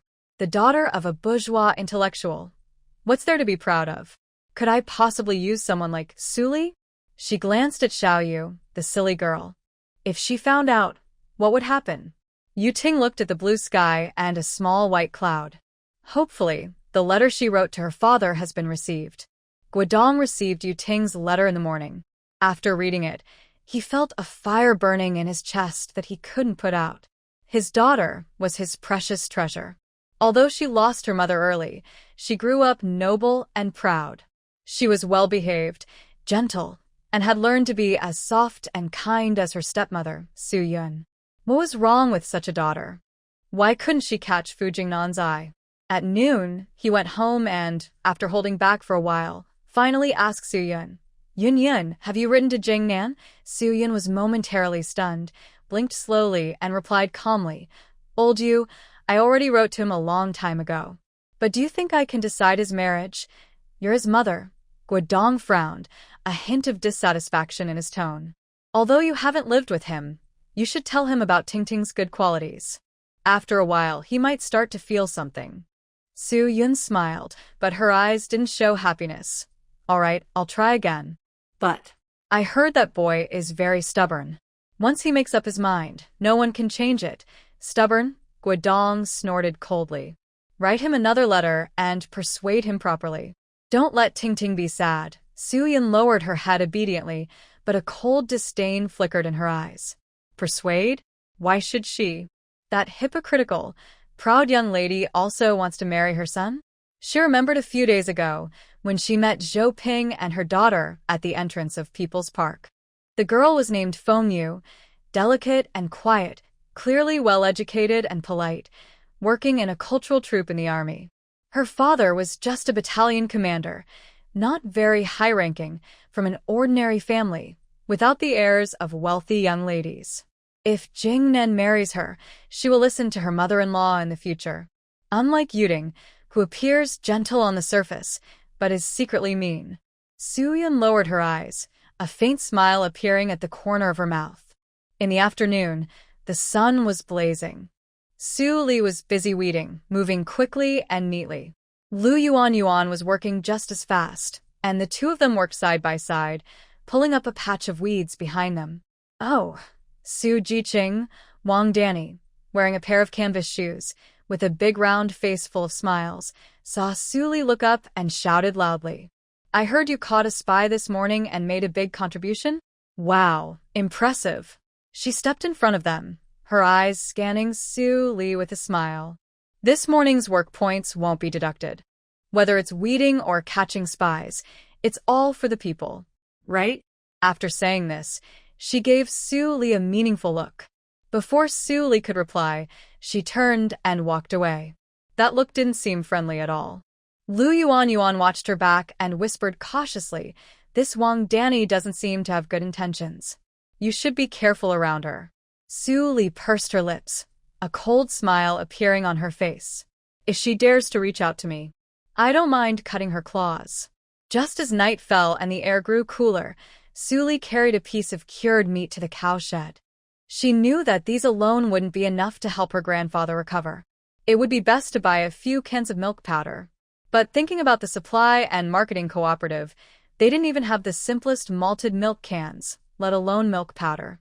Maybe she should find a chance to go to the black market in the county. And the grain in the storage room also needed to be cleaned up. As night deepened, Su Li, Lu Minghui, and Shen Qian carried baskets and woven willow baskets, using the moonlight to reach the small valley. After tonight, no one will find out about these corns. From the darkness, Su Li could hear Shen Qian's excited but restrained voice. Shenbo, after we harvest the corn, let's plow this land and turn it into our own food field. What do you think? Su Li skillfully tore the corn apart while enthusiastically sharing her grand plan. Shen Qian paused, then patted his thigh. Yes. Why didn't I think of that? If we really turn this into our food field, what will we worry about eating in the future? Lu Minghui glanced at him and snorted. With your kind of brain, besides studying rockets, what else do you know? Shen Qian choked a little, then smiled and retorted. Some people only know how to use force blindly. They don't understand the power of rockets. Lu Minghui wanted to reply, but was stunned by what he saw in front of him. He saw a small girl beside him, grabbing a corn stalk with one hand. She gently pulled, and with a cracking sound, the whole stalk was pulled out from the ground, roots and ears together. She flicked her wrist, and the corn dropped steadily into the basket with a soft thud, her movements quick and firm. Shen Qian almost had his eyes pop out. This girl is so strong. He didn't believe it. He reached out to pull a corn stalk, but his face turned red, his arms stiff, and the stalk didn't move at all. Lu Minghui laughed loudly, his laughter deep and cheerful in the night sky. Shun Qian rolled his eyes at him and said stubbornly, Lao Lu, why don't you try Lu Minghui? He wasn't incapable. Pulling out 1 or 2 stalks was no problem, but to harvest an entire field by hand like Su Li did, he probably would hurt his back. The two looked at each other, then at the girl working diligently. Under her small figure, the ground was covered with fallen corn stalks. In the moonlight, Su Li's face showed no fatigue, only calmness and steady breathing. Where does this girl's strength come from? No matter how much he thought about it, it didn't make sense. Forget it, don't think about it. There are many things in the world that defy science. The three of them worked until dawn before finally pulling all the corn from the field. While Lu Minghui and Xin Qian sat aside to rest, Su Li didn't stop. She bundled the corn stalks neatly and stood them upright on one side of the valley, making it easier to dry naturally later. Sun Qian watched her quick movements and nudged Lu Minghui with his elbow, whispering, This girl works fast and has a good heart. If I had a son, I'd have already taken her home. But unfortunately, I have a daughter myself. During the war, her first wife, Zhou Kun, was injured and developed health problems, losing the ability to have children. He felt some regret in his heart, but he also understood that the situation was what it was, and he couldn't blame anyone. Later, he wanted to adopt the orphan left behind by his fallen comrade to bring some happiness to his family, but Zhou Kun refused, so he had to give up. Eventually, the couple's relationship ended, and they divorced. Now, they don't even have a child. Watching Su Li's busy and efficient back, he suddenly felt empty inside. Could it be that he really has to live his life alone like this? When Su Li returned home, it was already 3 a.m. She quickly washed up, closed the door, and slipped into her space. She took a sip of the immortal water, left by her ancestors, and all her fatigue instantly disappeared. She felt refreshed and energized. At this moment, Xiao Qi skated over on his hoverboard with a whoosh. Little ancestor, it's been several days. You haven't come to see me, he pouted, sounding quite wronged. Su Li rolled her eyes at him. I work during the day, work at night, and also need to catch spies. When would I have time? Xiao Qi pouted and crossed his arms, acting like a boss scolding an employee. Aren't you going to slack off? Do you understand what slacking off means? Su Li was amused. This little thing still knows how to slack off. If she didn't work hard, how would the members see her? She also hoped to leave a good impression on the members. If her mother had problems in the future, she might be able to help. Seeing her lazily sitting on the stone bench by the pond, Xiao Qi's anger grew. You don't need to manually pull out the machinery in the space. Why do you have to do it by hand one by one? Isn't that asking for trouble? It made him so anxious, he almost jumped out. Su Li blinked curiously. If you jump out, what will happen to the system? Xiao Qi's eyes dimmed instantly, and his voice lowered. The system will crash, and your farm will disappear in the blink of an eye. And I won't be able to come back. Su Li suddenly sat up straight, reached out, and rubbed his head. Xiao Qi, be good. Don't go out. I'm still dreaming of becoming a landlord. We can't have any accidents before that. Little Seven rolled her eyes at her and pouted. So, when you become a landlord, I might get into trouble. No, no, no. In my heart, you're just like a little brother, very close and dear. Su Li hurriedly flattered her. I guess you have a bit of conscience. Little Seven's expression immediately turned from gloomy to bright, and she raised her chin. Although I can't go out, I have mechanical skills, bulldozers, seeders, harvesters. You can use them whenever you want. Su Li patted her little head. If I had used your harvesters last night, do you know where I might be now? Where? Maybe in the lab, cut into pieces, being studied. No way, no way, no way. Little Seven shook her head vigorously, her small head bobbing like a drum. You must wait until no one is around to use them. Okay, I'll listen to you, Su Li nodded. By the way, was the self-defense device I gave you last time useful? Little Seven asked as she leaned in. Very useful. Su Li's eyes lit up, and she couldn't help but laugh. It was so effective that Fu Jingnan almost saw through it. When escorting the spy, that guy squatted beside the stunned old spy and looked at him for a long time. His eyebrows were so furrowed they could trap a fly, and he checked around the cave for a long time afterward. This is high-tech from the future, produced by space technology. You can't see through it, kid. Little 7, is the grain at Curry's ready? I want to go to the black market. Thinking of the black market, Su Li's heart was bubbling with excitement. She was about to see money again, and her dream of becoming a landlord was one step closer. Such a small town's black market. How much grain can they sell? Little 7 said skeptically. Don't look down on this small town. It's rural here. All those grain traders in the capital's black market, they get their supplies from the countryside, bit by bit. That's true, Little 7 nodded, raising her chin. Wheat, corn, millet, soybeans. There's plenty in stock. You can pick whatever you want. The most important thing, Su Li squinted and smiled slyly, is for you to draw me a map, mark the black market's location and escape routes clearly. Little 7 looked at her with a mixture of speechlessness and pride. Maybe I'm the best at this. If I hadn't drawn the escape route in advance last time, you would have been caught already. Yes, it's all because my little Chi is the bravest. Su Li nodded repeatedly, her voice full of gentle affection for the child. Hearing the praise, Xiao Qi puffed out his little chest proudly and turned to step onto his glider, rushing quickly toward the mechanical warehouse. Su Li watched his small figure with a smile on her face. This little rascal really is like a stubborn donkey. Only gentle handling works.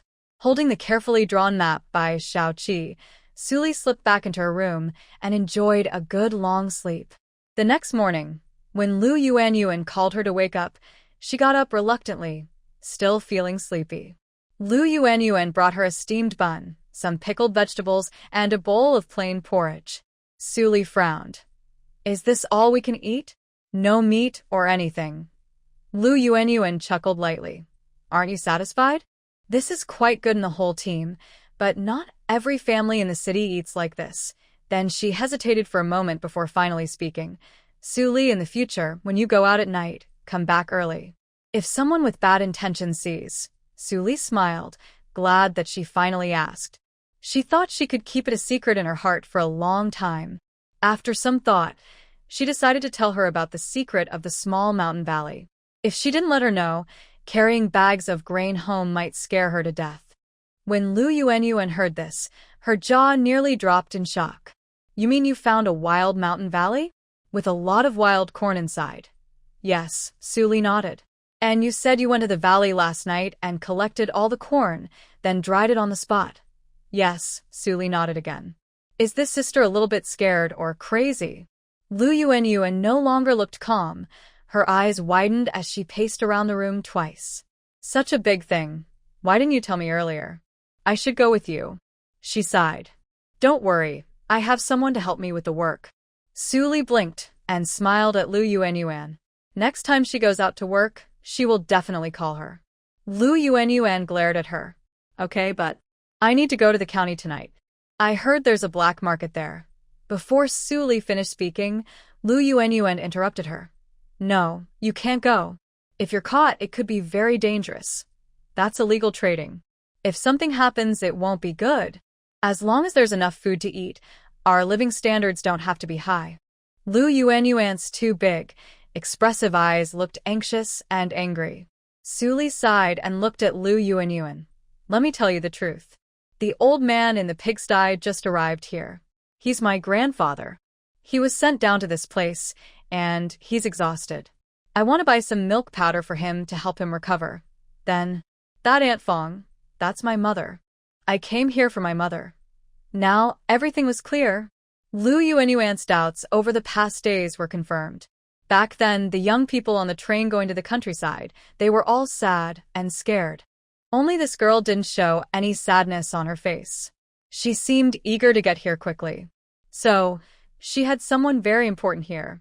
Okay, but you must be very careful. Lu Yuanyuan warned. Don't worry. You don't know me well. I can even fight off 2 wild boars, so what should I be afraid of? Su Li grinned confidently, her expression full of arrogance. Lu Yuanyuan stared at Su Li, suddenly feeling that if there was anyone worth risking everything for in this world, it would probably be family. Thinking about her own family, she sighed. No need to dwell on it.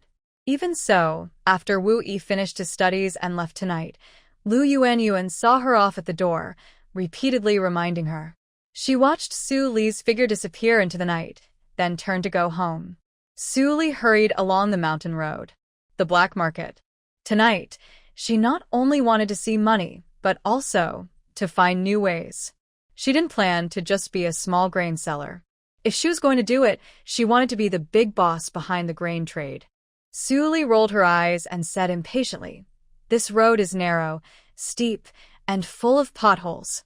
If you slip and fall, will you be able to recover my body?" Having you seen Li Yuejin still recovering at home, she completely forgot that she was the one who caused Li Yuejin's injury. Xiaoqi choked and immediately gave up at the thought of that guy covered in bandages. The mountain road went up and down suddenly, sometimes a gravel path, sometimes a steep. If you drove a car, you'd either flip over or fall into a ditch. Only Fu Jingnan, the odd one, drove smoothly on this mountain road. An hour later, Su Li finally arrived at the commune.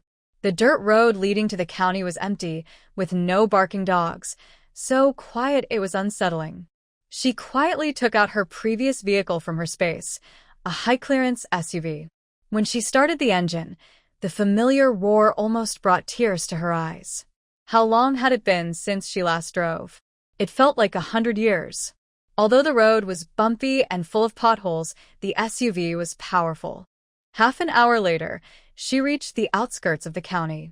From afar, she stopped the car, skillfully put it back into her space, and carefully followed the map Xiaoqi had drawn, moving quietly toward the black market. The black market was in an abandoned factory in the west of the city, a relic from the steel-making boom over 10 years ago, now dilapidated. Late at night, people gathered here secretly to buy and sell things. Su Li put on her dull gray clothes again, carried a basket on her back. She applied a layer of dark gray makeup on her face, wrapped her hair with an old towel, and looked like a rural girl from the countryside. Just as she reached behind a crumbling mud wall, a thin figure suddenly peeked out and asked in a hushed voice, "What are you doing?" "Big brother, my father is sick. My mother saved some food, hoping to exchange it for money to treat my father." Su Li lowered her head, her voice trembling with fear. The young man guarding the gate looked her up and down, sneered, and said, "With such courage, you dare to come to the black market?" He stretched out a hand coldly and said, "Entry fee 2 dimes. Su Li, in Kyoto it was 2 dimes, here in this remote northwest it was still 2 dimes. They really loved money. But the attitude was not good. However, when you're under someone else's roof, you have to bow your head. She obediently took out 2 cents and handed it over. "Go inside," the young man said lazily, taking the money. "Keep walking straight to the 3rd alley." Su Li carried her basket and walked down the dark passage. Finally, she reached the 3rd alley. The alley was dimly lit by a few yellow lanterns. Some vendors squatted on the ground, with bamboo baskets and old cloth sacks in front of them. When they saw people, they called out softly, "Cotton cloth, want some? Made at home. Pig fat scraps, cheap sale, white sugar, real sugar, no sand mixed in." Su Li looked around. Everything was there. She spent 15 yuan at a young man's stall to buy a can of bright brand milk powder, and 2 yuan at an old man's stall for 2 pounds of soybean oil. At a shoe seller's stall, she bought 2 pairs of shoes, one for her grandfather and one for her mother. Then she went to a large aunt's stall selling homemade cotton fabric, squatted down, and placed her basket at her feet. "Girl, what are you selling?" the aunt asked softly. "My mother saved a few pounds of grain and wants to exchange it for some money to buy medicine for my father," Su Li said, opening her basket to show small bags filled with grain. "Grain? That's rare stuff." The aunt leaned in, pinching a handful of wheat. The grains were full and round, feeling solid. "How much per pound?" she asked quietly. The aunt hesitated, loosening her grip. The wheat grains fell back into the bag. "Girl, that price is a bit high," she said, shaking her head and returning to her stall. "Forget it. We'll just eat corn and sorghum porridge. White flour is only for rich city folks." Watching the aunt's back, Su Li blinked. Could it be that the price was set too high? She exhaled softly and smiled. Tonight, she wasn't here to be a small grain seller. With tens of thousands of pounds of grain and Xiao Qi, the little planting expert, constantly producing more, selling it a pound or two at a time would take forever. She gently stroked her basket, her eyes darkening. Su Li was carefully thinking about how to connect with the boss behind the black market. Deep inside a narrow alley not far from her, in a dim earthen house, two groups of people were whispering quietly. Boss Yu, in our circle, you're a well-known figure. Gua Xiaohu, speak honestly. The speaker was a man in his 30s, strong and broad-shouldered, with a neck like a barrel and a face covered with fleshy folds, but his smile carried a cold look. This year's drought was severe. Grain yields were low. My brothers risked a lot and only managed to harvest 3 or 4,000 jin of wheat. If you really want it, 7 mao per jin, not a single grain less. The man sitting opposite, with a thick beard, slightly frowned. He reached into a burlap bag, pinched a handful of wheat grains, and carefully rubbed them in his palm. The grains were shriveled, small, and mixed with sand. They felt light and flimsy. With such quality, if shipped to the capital city, they wouldn't even fetch 5 mao, let alone 7 mao. Brother Gua, the bearded man spoke slowly, calmly, this wheat is of poor quality. For mao per jin, and we can consider a deal. I can trade you some white wine, sugar, and polyester cloth. How about that? Gua Xiaohu's eyes brightened, a greedy look flashing in his eyes. Then he pretended to hesitate and shook his head. For mao? That's too low. My brothers paid at least 6 mao for this batch of wheat, and no less than 7 mao. Otherwise, no deal. Hearing this, the bearded man sneered slightly. Brother Gua, 7 mao per jin, and when shipped to the capital, it'll only sell for 5 mao. I'd also have to pay for shipping. A loss-making business, Yu Qinglin, won't do it. Xiao Wu, let's go. Before he finished, the short-haired Xiao Wu behind him had already stood up. If Su Li were here now, she would surely recognize him as Yu Qinglin, the market boss in the west district of the capital, with whom she had traded before. Boss Yu, wait a moment. Gua Xiaohu hurriedly stepped forward to stop him. What? Do you mean? Yu Qinglin's tone was cold, and his presence was overwhelming. Gua Xiaohu trembled slightly, but then steadied himself, his eyes narrowing with sharpness. Your batch of white wine, sugar, and cloth, I've been eyeing them eagerly. Why not? Trade them for my wheat? Yu Qinglin's expression darkened, and he sneered coldly. Gua Xiaohu, are you trying to force a deal? Not at all. Gua Xiaohu chuckled awkwardly, lifting a rough porcelain cup to take a sip. This is called mutual benefit. Furthermore, brother Yu, you traveled a long way. You can't come all this way just to leave empty-handed, right? The atmosphere in the room suddenly became tense. Under the dim kerosene lamplight, Yu Qinglin clenched his fists and glanced at the several burly men standing behind Gua Xiaohu, his eyes narrowing slightly. This small black market in the northwest was becoming more and more reckless. It seems it's time to change the rules here. Brother Gua, you're really breaking the rules. Yu Qinglin's eyes narrowed slightly as he gave a subtle signal to Xiao Wu, who was bald. Xiao Wu immediately understood, took out a pistol from his pocket, and aimed it at the dim oil lamp in the room. The lamp shattered with a bang, plunging the room into darkness. The strong smell of kerosene filled the air, making people grimace. A few strong men looked at each other and involuntarily stepped back. Wow, they usually just bluff with a stick. Who has seen real trouble? If it hit someone on the head, they'll probably have to see the old grandmother right away. Knowing when to act is wise. Better to retreat now. Besides, the boss hasn't paid wages in 2 months. Who wants to take the risk of getting shot? Gua Xiaohu looked at these cowardly guys, feeling furious and itchy with anger. They usually treat him well, but when it really counts, they all chicken out. Misunderstanding, he said awkwardly, his previous arrogance gone from his face. Yu Qinglin snorted coldly, didn't look at him, and turned to leave quickly with Xiao Wu. You bunch of useless fools. What's the point of me raising you? Gua Xiaohu cursed under his breath, and suddenly turned around. Mouse, keep an eye on them. In the corner, a skinny young man shrank his neck and responded, sneaking out like a frightened mouse. Boss, let's go quickly. Xiao Wu, with his bald head, followed closely behind Yu Qinglin, cautiously scanning the surroundings. This time, they came out with few people. If things really got out of hand, it wouldn't end well. Don't worry, just the two of us are enough, Yu Qinglin said calmly, not stopping his steps. He thought the black market in this small northwest town was just a small affair, but unexpectedly, there were many people and goods. Most were local products, but there were also a few fine items. As they walked, suddenly, "Boss, look over there." Xiao Wu nudged him with his arm and pointed ahead. Yu Qinglin looked ahead and saw a young girl squatting behind a basket, her face smeared with dirt, wrapped in an old towel on her head. But her big, shiny eyes were lively and bright. Who else could it be but that girl? Yu Qinglin paused, feeling a bit surprised. Wasn't she in the capital city? How did she come all the way to the northwest? This was his lucky grandmother. Thinking about the last batch of grain and vegetables that made him a good profit in the capital, and how his brothers also earned well. Especially that watermelon, it was incredibly sweet. Several regular customers still asked if there was more.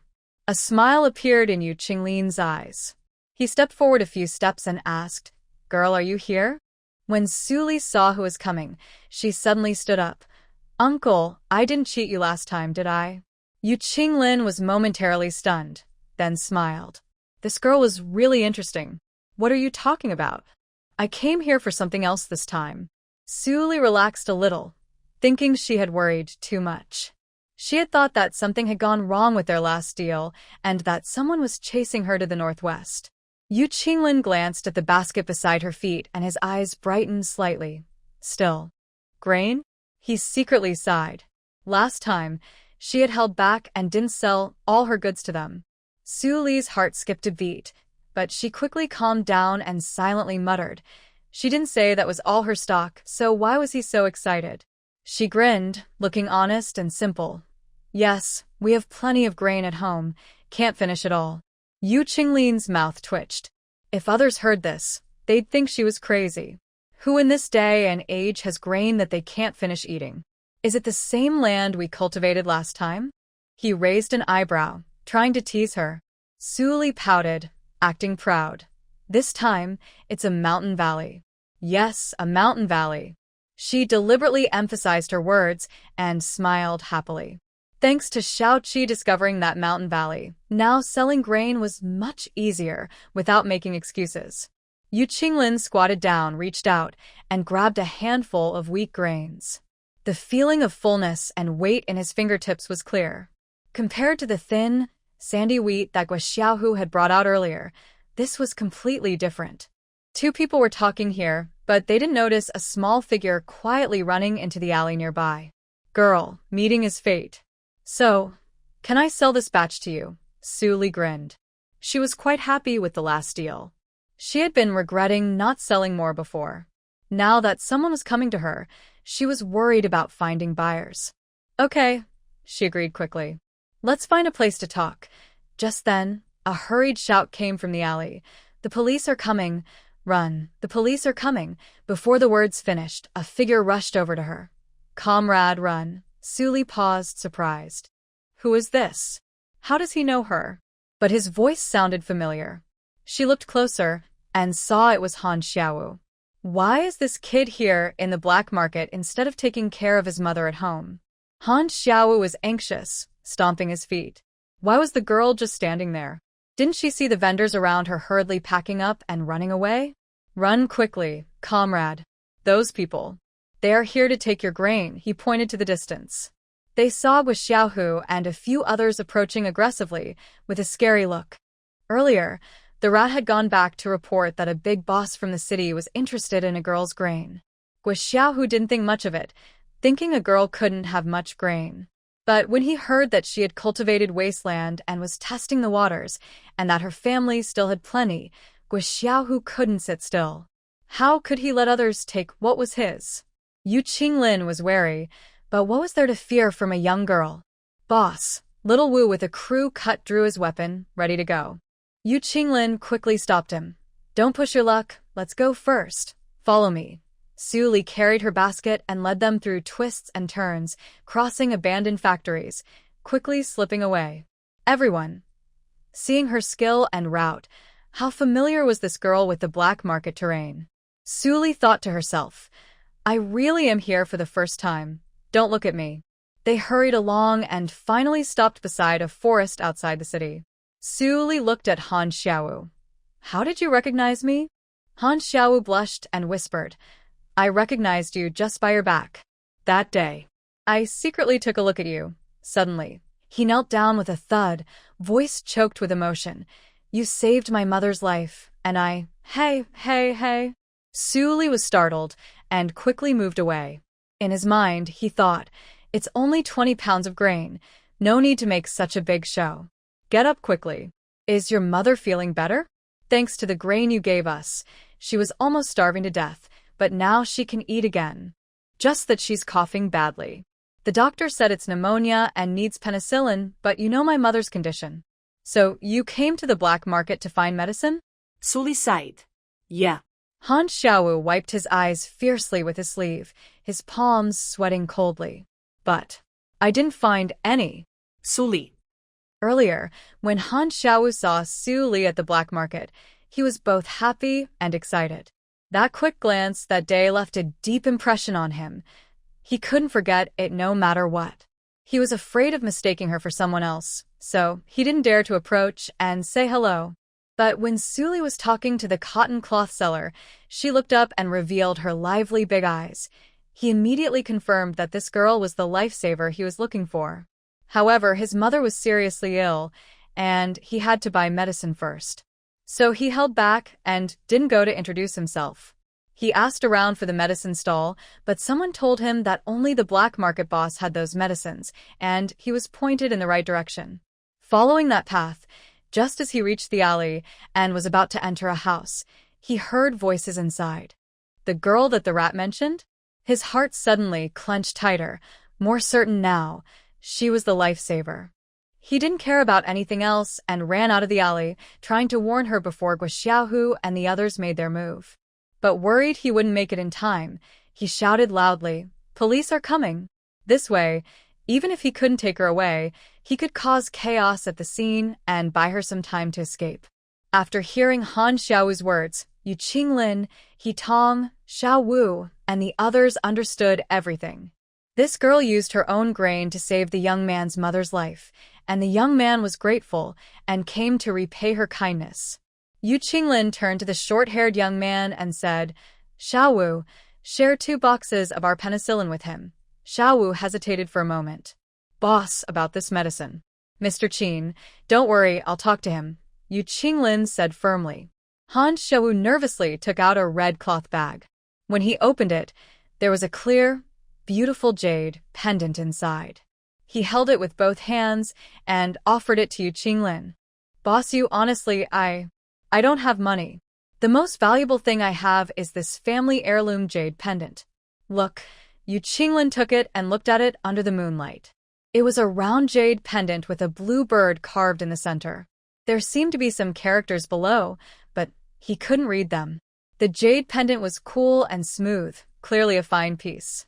He smiled and casually returned it to Han Xiaowu, waving his hand. Take the medicine and use it first.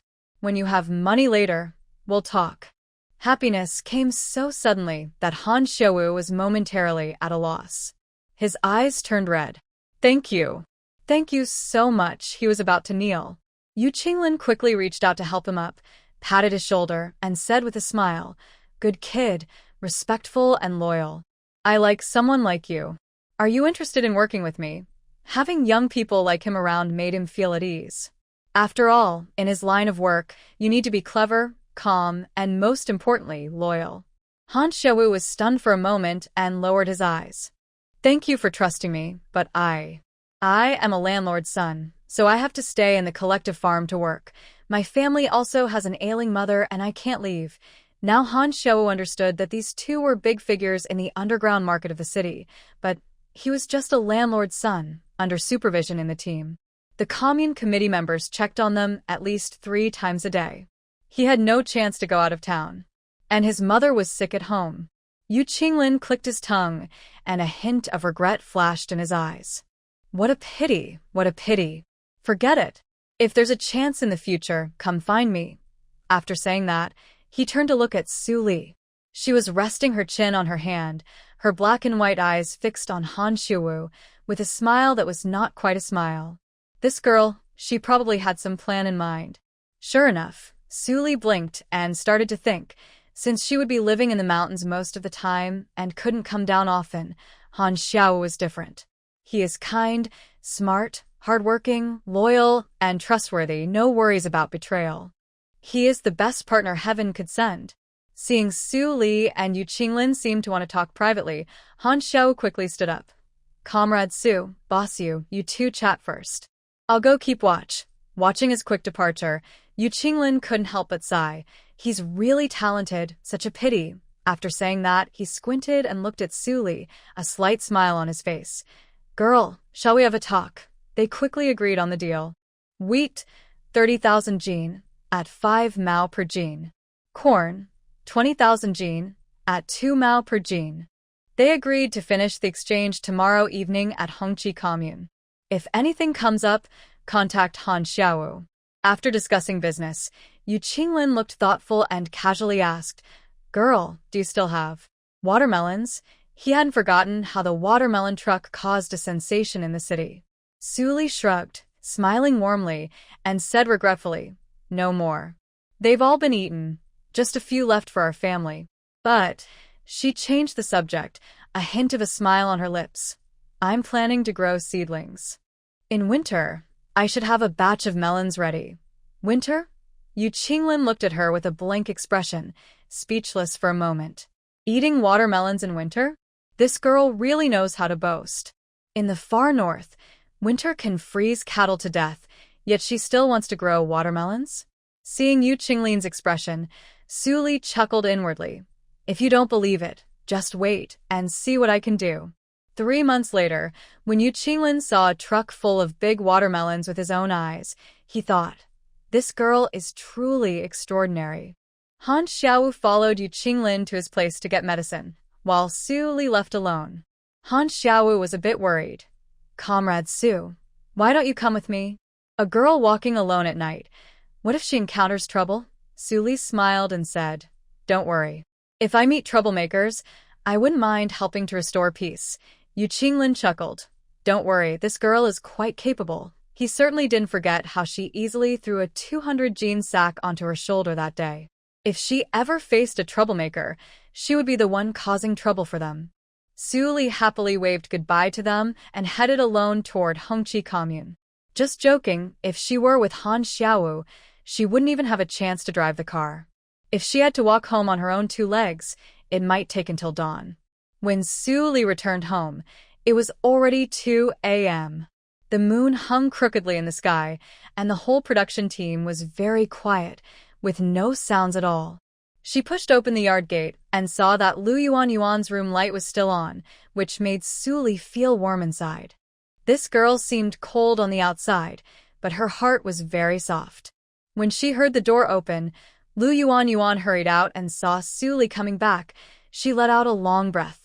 I was so worried about you. Su Li took the soybean oil from her basket and handed it over. Don't worry. Everything is fine. Until Su Li finished washing up and went to rest, Lu Yuan only returned to her own room. But Su Li lay on the kong, a traditional bed, unable to fall asleep at all. Thinking that in just a few days she would earn over 30,000 yuan, bringing her closer to her dream of becoming a landlord, she felt very happy. But how could she get the grain out? The next morning, Su Li and some fellow villagers were weeding in the fields, each assigned 2 rows. She was quick and soon pulled ahead of everyone else, even helping Lu Yuan a row nearby. A new sister-in-law from the production team, standing nearby, said sourly, Su Zhigong, don't just help Lu Zhigong. You have so much strength. Why not help me a bit? Su Li raised an eyebrow. Over the past few days working with the team, everyone knew her pretty well. Isn't this Wang Qiulan's newly married eldest daughter-in-law? She looked quite pretty, well-dressed and neat, but her words were so unpleasant. Even Aunt Wang Qiulan isn't unaware. Why is her daughter-in-law so inconsiderate? You're not over 70 and can't work anymore. You're only in your early 20s. Why don't you want to work? Have you not seen your mother-in-law still bending down and working hard? So, if I have more strength, I should do all the work for you? Did I eat your rice or drink your water? Suli blinked and smiled. It's no big deal, sister-in-law. You go rest over there. I'll help finish all the work. Hearing this, Yu Xia, the daughter-in-law, was happy and her face lit up with a smile. Oh, no need for that. Just help me one row like Lu Jiqing does. Just joking, as a newlywed young wife, she couldn't be shameless enough to sit at the field. If the team saw her, they'd talk about her. If her mother-in-law found out, she might get into trouble. A few days ago, she had snapped at Wu Yi over 2 eggs, which made her mother-in-law unhappy. Even Wang Daling, the man who usually protects her, looked upset these days. She needed to be careful, know when to stop, and keep her good wife image. Suli didn't bother to expose her little plan and spoke calmly. I'm strong. Helping more with work is fine. We'll count the work points, and I'll do all the work. All the points go to me. Later, we'll tell Wang the scorekeeper. She wasn't trying to bully or cheat anyone, just not willing to let others take advantage of her, and definitely not willing to be freeloaded. Yu Xia's face stiffened, her expression twisted. Su Jiqing, don't you think this will hurt the unity between the educated youth and the team members? Oh, now she's bringing up principles. Suli grinned and glanced at her sideways. Sister-in-law, you say I'm ruining the unity between the educated youth and the team? If you want to take advantage, just say it plainly. Don't pretend to be innocent while secretly scheming. Do you really think I'm stupid? A few villagers nearby couldn't help but laugh. This new daughter-in-law of the Wang family, only a few months married, right? I heard she's been causing trouble since she came. Oh, Wang Qiulan, such a proud person. Why did she agree to let her in? But I also heard that her son, Wang Daling, insisted on marrying her. In the future, when choosing a wife, you must be careful. Don't marry someone like her who might cause trouble. This kind of wife might just be a troublemaker. Yu Xia was blushing all over after what Suli said, feeling very embarrassed. She couldn't find anything to argue back with, so she just glared at her fiercely and kept weeding quietly. Lu Shuang looked at Suli from nearby and frowned slightly. Since a few days ago, when Li Guangquan mentioned his feelings, she had been secretly watching Suli. But now, seeing this girl, quick-tongued and strong, who could control her? If she married her, could her son handle her? Honestly, she didn't like Suli at all. Looking at her thin body, could she have children?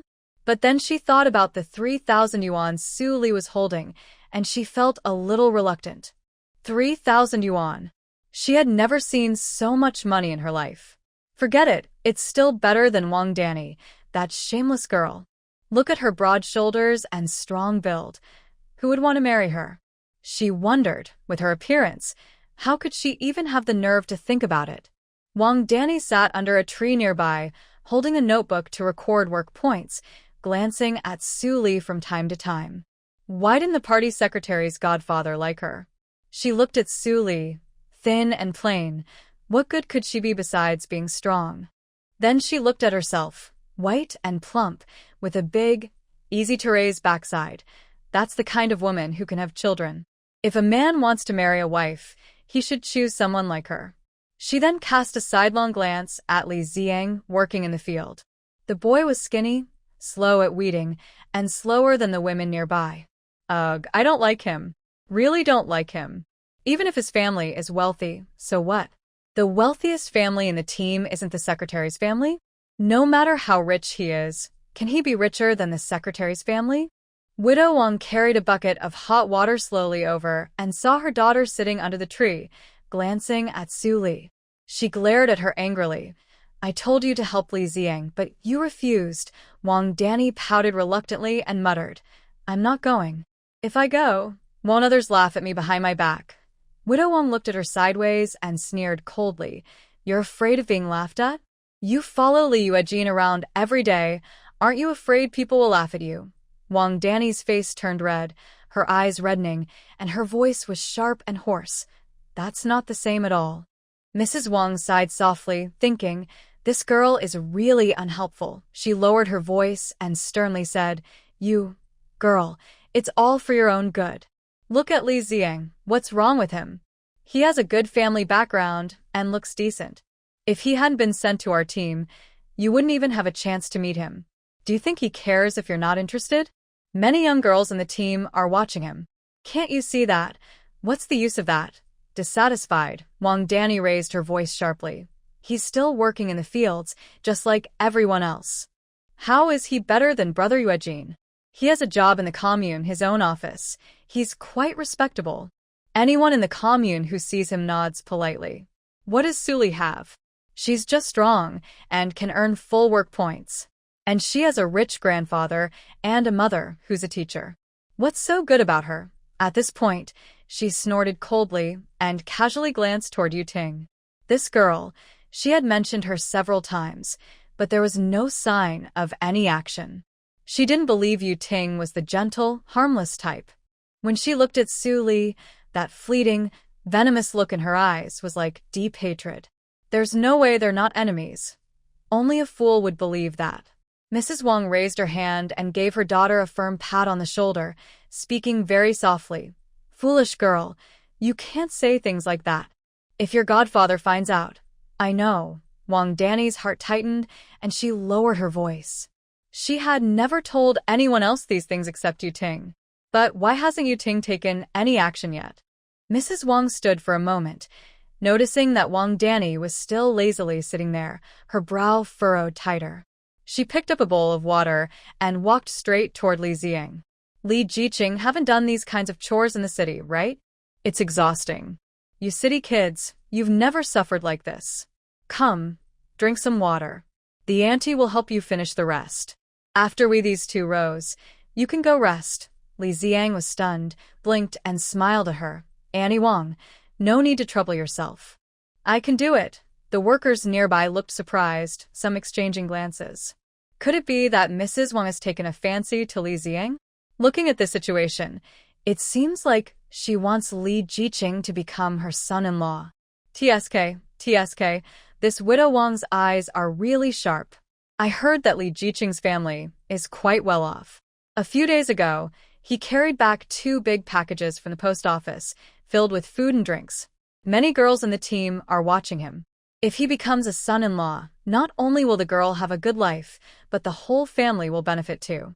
Now it looks like that idea is not going to happen, since the party secretary's adopted daughter has taken a liking to him. Look at you, kid. You've been working all this time. No wonder you're tired. Take a break. Without hesitation, Widow Wang handed him a large bowl that everyone shared. Li Ziang looked at the bowl and slightly twitched his lips. He quickly took out a military green water bottle from behind, opened it, and took a sip. Thank you, Aunt Wang. I brought my own water. Widow Wang smiled awkwardly, secretly cursing in her heart. This kid is very slick. Can't he see her intentions? But Li Ziang really didn't notice. He only felt that this Widow Wang was acting strangely. Very strange. Since coming to the production team, he's heard many rumors. Everyone knows about the little affair between Aunt Wang and Secretary Li. As an outsider, he always kept his distance. It's not that he looked down on them, but he simply couldn't understand. Besides, in the past, when they met, it was just a nod or a greeting. He had never seen her do things like bringing water and helping with chores like now. What does Aunt Wang really want? Su Li almost laughed when she saw Li Ziang looking so confused. This kid usually shows off a lot. Could he have carried those big packages when no one was around? Now he's being watched. Not only is someone interested in his things, but also in him. Considering how he usually takes care of her business, maybe she should help him out? Aunt Wang, your water delivery isn't thorough enough. Why only give it to Li Jiqing? We're also very thirsty. Widow Wang awkwardly smiled, cursing silently. Why is this girl everywhere? Everyone's got some. I just thought Li Jiqing was working the hardest. Everyone, take a break and drink water in the field. Everyone put down their hose and headed back to the farm. Li Ziang walked beside Su Li and quietly asked, what does she mean by that? Su Li chuckled. It's good news. She likes you and wants you to become her son-in-law. Li Ziang almost jumped in surprise. I'm only 19. It's just right. Wang Danny is also 19, so it's perfect. Su Li teased him with a smile. Li Ziang shook his head quickly, like a rattle drum. If I really found a wife in the countryside, my mom would definitely break my legs. Su Li shot him a sidelong glance. That widow Wang isn't easy to deal with. The men she likes, You better think of a way quickly. Li Ziang's face turned pale at once, remembering his mom's strict orders before going to the countryside. No dating in the countryside, and definitely no marriage. Or else, broken legs. Oh dear, what if someone really starts to pursue him? What should he do? Su Li ignored him and went to the farm, telling Lu Yuan, "Don't cook for me at noon. I need to go to the commune." After saying that, she quickly left. When everyone finished drinking water and returned to the field, Wang Danny looked for Su Li but couldn't find her anywhere. At noon, Su Li's figure appeared on the main street of Hongqi Commune. The sun was blazing, and the street was hot with waves of heat. Occasionally, a few ox carts slowly passed by. Su Li rubbed her growling stomach, her eyes brightening as she thought about the big steamed bun she had eaten at the commune restaurant last time. That bun was filling, tasty, with juicy meat inside. Bite into it, and the aroma of meat filled the air. It was the best. She strolled leisurely toward the commune restaurant. Just as she stepped into the restaurant, before she could call out, a familiar cheerful voice rang out. "Girl, you're here again?" Su Li looked up and immediately smiled widely. It was the chubby chef, Uncle Lu. Uncle Lu, covered in oil-stained apron, hurried out from the back kitchen. When he saw Su Li, his eyes squinted into a smile, and he beamed. "Come in quickly. Today we have some good stuff." Thanks to this girl last time, he easily carried a sack weighing over 200 jin. Otherwise, how could he and Chen Sen have moved all that grain to the back kitchen? Lu Fatsi pulled her to the stove and said, "Today, coincidentally, last night at the production team, a male cow accidentally fell and died. I managed to get a beef leg through connections. It's just been cooked, and it smells very good." Su Li heard this and felt happy immediately. She said, "Bring me 2 jin of beef and 2 large steamed buns." "Sure." Lu Fatsi smiled happily and went to cut the meat. The meal was served hot, with the aroma of beef filling the air, and the buns were white, plump, and soft. Su Li ate happily, and Lu Fatsi watched with a big smile. Eating well is a blessing. This girl is lucky. "Girl, you're here for." Su Li grinned and said, "Uncle Lu, I won't hide it from you. I am a young, educated person. I want to rent a house in the commune, one with a yard. When the team is not busy or in winter, I can stay in the commune. It would make life easier." Lu Fatsi thought for a moment and scratched his head. "Back behind my old house, there is a small courtyard. It was originally prepared for my son's wedding, but he works in the county and doesn't need it, so it's empty." Su Li's eyes lit up. "Can I rent it?" "The price is negotiable." Lu Fatsi looked at her with a smile. "I can't promise for others, but for you, 5 yuan a month." Just as a gesture of friendship, Su Li agreed immediately. "Deal." After eating and drinking to her satisfaction, she asked Lu Fatsi to pack 10 steamed buns for her before leaving. Lu Fatsi took her to see the empty courtyard. Although old, the courtyard was surrounded by neat brick walls. Inside, there was a water well and 4 main rooms, all empty, with nothing inside. The front yard was open and suitable for stacking things. It was clean and tidy, clearly maintained regularly. Su Li walked around the yard entrance and nodded with satisfaction. This is it. From now on, this would be her base in the commune. After seeing Lu Fatsi off, Su Li looked around to make sure no one was nearby before releasing the stored grain. 50,000 jin of grain, stored in 250 sacks, filled 3 main rooms. The sacks were stacked layer upon layer, almost reaching the beams. She checked everything carefully, confirmed it was correct, then locked the door, and went to Han Xiao's house. In the yard, Han Xiao was carrying 2 buckets of water back from the village entrance, his shoulders showing a red mark from the shoulder pole. Seeing Su Li, he was first surprised, then quickly put down his shoulder pole and hurriedly came forward with a nervous look. Su Jiqing, why are you here?" He hurriedly moved the only bamboo stool in the yard closer and dusted it off with both hands. "Sit for a while. I'll get you some water." Is your mother feeling better? Su Li asked directly. Much better, Han Xiao nodded, with slightly reddened eyes. Thanks to your food, otherwise. My mother really wouldn't have made it. Su Li didn't say much, and went straight into the house. The room was dim. The old lady was curled up on the bed, breathing steadily. Her face was still pale and yellow, but there was a hint of color returning, as if she had been pulled back from the brink of death. Did you give your mother the medicine last night? Su Li asked softly. Yeah. Han Xiao lowered his voice. I secretly asked the barefoot doctor from the village to give her some. Luckily no one found out, or... His words trailed off, a shadow flickering in his eyes, but he quickly pressed his lips together and looked calm again. As long as his mother could live, he could endure anything. Seeing that the old lady was still sleeping, Su Li stepped out, took a paper package from her basket, and handed it to Han Xiao. This is for you. Han Xiao took it and immediately turned pale with shock. Inside were a few steaming white steamed buns. His throat tightened and his voice trembled. Mississippi Miss, this isn't right. I haven't eaten such good food in years. Usually just having some coarse grains was considered a blessing. How could he eat such nice things? Su Li raised an eyebrow, speaking lightly. Let your mother eat more to strengthen her. I came to talk to you about something else. Han Xiao froze for a moment, instinctively looked up at her. A foolish thought even crossed his mind. He had nothing now, except for a sick mother and the label of landlord's son. How could he help her? Gamratsu. What do you want me to do? He spoke slowly but seriously, with a calm look. Su Li felt a slight relief inside. Calm, decisive, not emotional, this was exactly the kind of partner she needed. My relatives have cleared some wasteland on the mountain and planted a lot of grains and vegetables. Su Li lowered her voice, with a slight smile at the corner of her lips.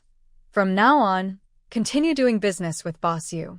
But I spend most of the year in the mountains, so it's inconvenient. I need someone who can speak for me. Are you saying? You want me to make contact? Han Xiao paused, his pupils narrowing. Although he didn't ask in detail yesterday, he could vaguely tell that this was a large grain deal worth tens of thousands of jin. A young girl. Where does she get the confidence to handle such a business? Seeing his doubt, Su Li smiled faintly. What? Are you scared? She paused and added softly. If you're afraid, forget I ever said this. Of course I will, Han Xiao almost blurted out, his eyes firm. My mother and I are almost starving now. What is there to be afraid of? Even if I get caught. I accept it. Su Li raised an eyebrow, a look of approval flashing in her eyes. Good. From now on, you get 1% of each deal. Tonight's first transaction will be handed over to you. Han Xiao was silent for a moment, looking around at the empty courtyard, then nodded slowly. Okay, I rented a small yard on West Street. Not many neighbors around. It's not far from here. Since there's so much grain, you can transport it in batches. Su Li looked at him with a gentle smile, full of trust. Can I go see it? Su Li stood up, took out 20 jin of cornmeal, a bag of tomatoes, and a few cucumbers from her basket. Seeing the empty yard, Han Xiao's face turned red. So they used to grow crops here too. Just as the seedlings were sprouting, they were pulled out. From now on, I won't plant anything. When they arrived at the yard rented by Su Li, they saw a room full of grain. Han Xiao was so surprised he couldn't speak. In this era, growing so much grain in secret, how big is this young girl's background? If someone reported it, the consequences would be unthinkable. But now, they were like ants on a rope. No way to escape. Might as well stick with the kind fairy girl. At least, they wouldn't starve, right? After leaving the small yard on West Street, Su Li and Han Xiao parted ways, planning to head back. Just as they reached the gate of the commune post office, suddenly a young man's voice sounded behind them. Su Jiqing. Are you from the Hongxing Brigade? Su Li Jiqing? Su Li turned around and saw a male carrier dressed in a green uniform pushing a bicycle, walking toward her along the street. Are you calling me? She raised an eyebrow. She didn't recognize this person. The young male carrier smiled shyly. Is it you? I think so. When I delivered mail to your work team last time, I saw you once and remembered you. He reached into his bag and pulled out a letter. Coincidentally, I have a letter for you. From Kyoto. Suli was slightly surprised. A letter from Kyoto? It couldn't be from Jinghe or Weixin. They would rather avoid her. The only other person it could be from was Zhou Hao. After thanking him, Suli took the letter and felt a strange, happy feeling inside. She had thought he would come to see her on the day she went to the countryside, but she waited all day and saw no one. Now he remembered her first? She opened the letter, and the words jumped into her eyes. Zhou Hao subtly told her that the big thing they worked on together had been discovered by his grandfather and father. Fortunately, he wasn't punished this time. The letter also mentioned that Li Mo had been sent to the northern wilderness. Because her family was out of money, they only managed to send her 300 yuan. She was so angry she caused a big scene at home and scolded Suli all night. Don't ask how he knew. He eavesdropped behind the wall. Suli chuckled softly. This kid was quite interesting. He listened behind the wall for 3 nights just to avoid getting into trouble. The letter warned Suli, "Be careful of your stepmother. She's not a good person." It ended with a phrase calling her the most poisonous stepmother in the world, criticizing Li Xiaolian. Suli felt even happier reading it. As long as that family's life was difficult, she felt comfortable. Thinking about the 8,000 yuan she got from Jinghe, she secretly felt lucky. If Li Mo had taken the money, she would have been furious. At the end of the letter, Zhou Hao said he would join the army soon. His grandfather was worried he might go astray, so he decided to send him to the military early. Just thinking about going to the army makes me want to kick over the table, he wrote. Closing the letter, Suli felt a sense of relief and couldn't help but smile. Everyone's recent situation is good. She walks a little faster, almost humming a tune as she heads home. She doesn't know that, on her way back, a quiet storm against her is brewing in the Red Star Brigade's youth residence. Red Star Brigade youth residence in the morning. The sun was blazing, but in the afternoon, the weather suddenly turned gloomy and the air felt more stifling than usual. Inside, Qian Xiaoyu's sharp scream broke the silence. What? Is Suli the daughter of Fong Lan in the cattle shed? Or the granddaughter of that old man Fong Jichuan? Before she finished speaking, Yu Ting's eyes sharpened. She suddenly lunged forward, covering her mouth and whispering, "Xiuyu, don't say that. If this gets out, someone might get hurt." Qian Xiaoyu, suffocating under her hand, nodded hard. Yu Ting slowly released her, looked around quickly, then shut the door with a click. She lowered her voice and said, "Xiuyu, I remind you again, we are all youths from the same place, all from Kyoto. No matter how much Suli annoys you, you can't spread this. This news was accidentally told to me by Wang Danny. You must not let a third person know." Her eyes flickered with a hint of insincerity. I thought she was some high-ranking daughter of a military district official." Qian Xiuyu sneered coldly, her eyes icy. "It turns out she's just a kid of a capitalist family, and my mom is just an old scholar. She walks around acting so proud. What's her big deal?" As she spoke, her fingers unconsciously touched the faint scar on her forehead. She also remembered the slap Su Li had given her earlier, and her chest burned with anger. No wonder a few days ago, some people in the cattle shed were taken hostage by spies up the mountain. When Su Li heard the news, she rushed into the mountains immediately. She said she was going to the bathroom. Who would believe that? Who goes to the bathroom and ends up deep in the mountains? That's just a lie. She was probably worried her mother was in danger and went to save her. These days, family background is a huge sin. Since they've caught her weakness, she won't hold back anymore. Seeing the fierce look in her eyes, Yu Ting couldn't help but shiver. She gently pressed her lips, her expression darkening, a cold glint appearing in her eyes. "Su Li, you dare to compete with me for brother Jingnan? Just wait and see." When Su Li returned to the Red Star team, it was already 2 p.m. Light clouds appeared in the sky, and even the distant hills were shrouded in fog. As she reached the village entrance, she saw 2 figures pulling and tugging under a locust tree. "Qian Jiqing, I picked these fuzzy peaches from the mountain. They're so sweet. I brought you 2 to try." Su Li raised an eyebrow. Qian Xiaoyu was quite something just a few days here, and she already attracted the bees. She secretly looked closer and couldn't help but chuckle. It turned out to be the village troublemaker, Li Ershing. Li Ershing isn't exactly a bad person, but he's always disliked by others. He's always causing trouble, harassing widows, digging up graves, doing all sorts of mean things. He's the worst among the team. He's already 25, but still unmarried. His parents have passed away, and he only has a distant brother and sister-in-law who avoid him. They never help him find a match. His family only has 2 old, nearly falling down mud houses. So, is this guy interested in Qian Xiaoyu? It's no wonder. His mother's kindness is wasted on him, and he's completely clueless. Qian Xiaoyu might have a bad attitude, but she's a rural youth with a middle school education. In the village, she's someone to look up to. Even the best young men in the village might not catch her eye, let alone a troublemaker. Sure enough, she soon heard Qian Xiaoyu's sharp scream. "Go away, you troublemaker. Don't follow me." Her disgust was almost visible in her eyes. Since she arrived at the Red Star team, some of the troublemakers have been watching her with bad intentions, making her feel uneasy. Especially this guy, Li Ershing, who keeps hanging around her, which is very annoying. Many times when he approached her, she saw others teasing him.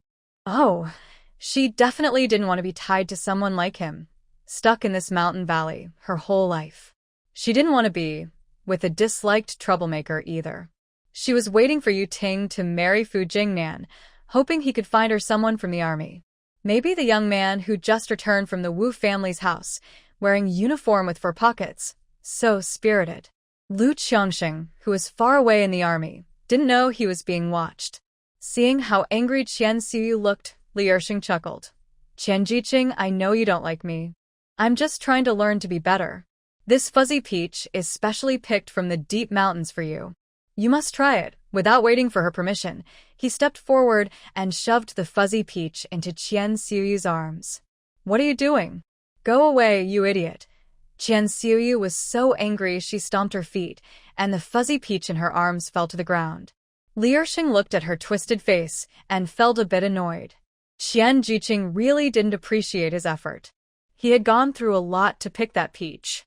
"What's going on here?" Su Li, tired of the fuss, walked over muttering, with a look and tone like a street troublemaker watching a fight. Li Ershing frowned. Who was so rude as to interrupt his good mood? He turned to curse, but when he saw it was Su Li, he immediately shut his mouth. "Su Jiqing, that's you." He picked up the peaches from the ground and quickly handed them to Su Li. "Want to eat a peach? These are really sweet." Su Li looked a bit disgusted. Seeing the fuzzy appearance, she knew they weren't ripe. But thinking of Wu Yi, the boy who wanted to take her to pick fruit in the mountains, and that he was after these very peaches, she decided to let it go. She took the peaches, gave him a sidelong look.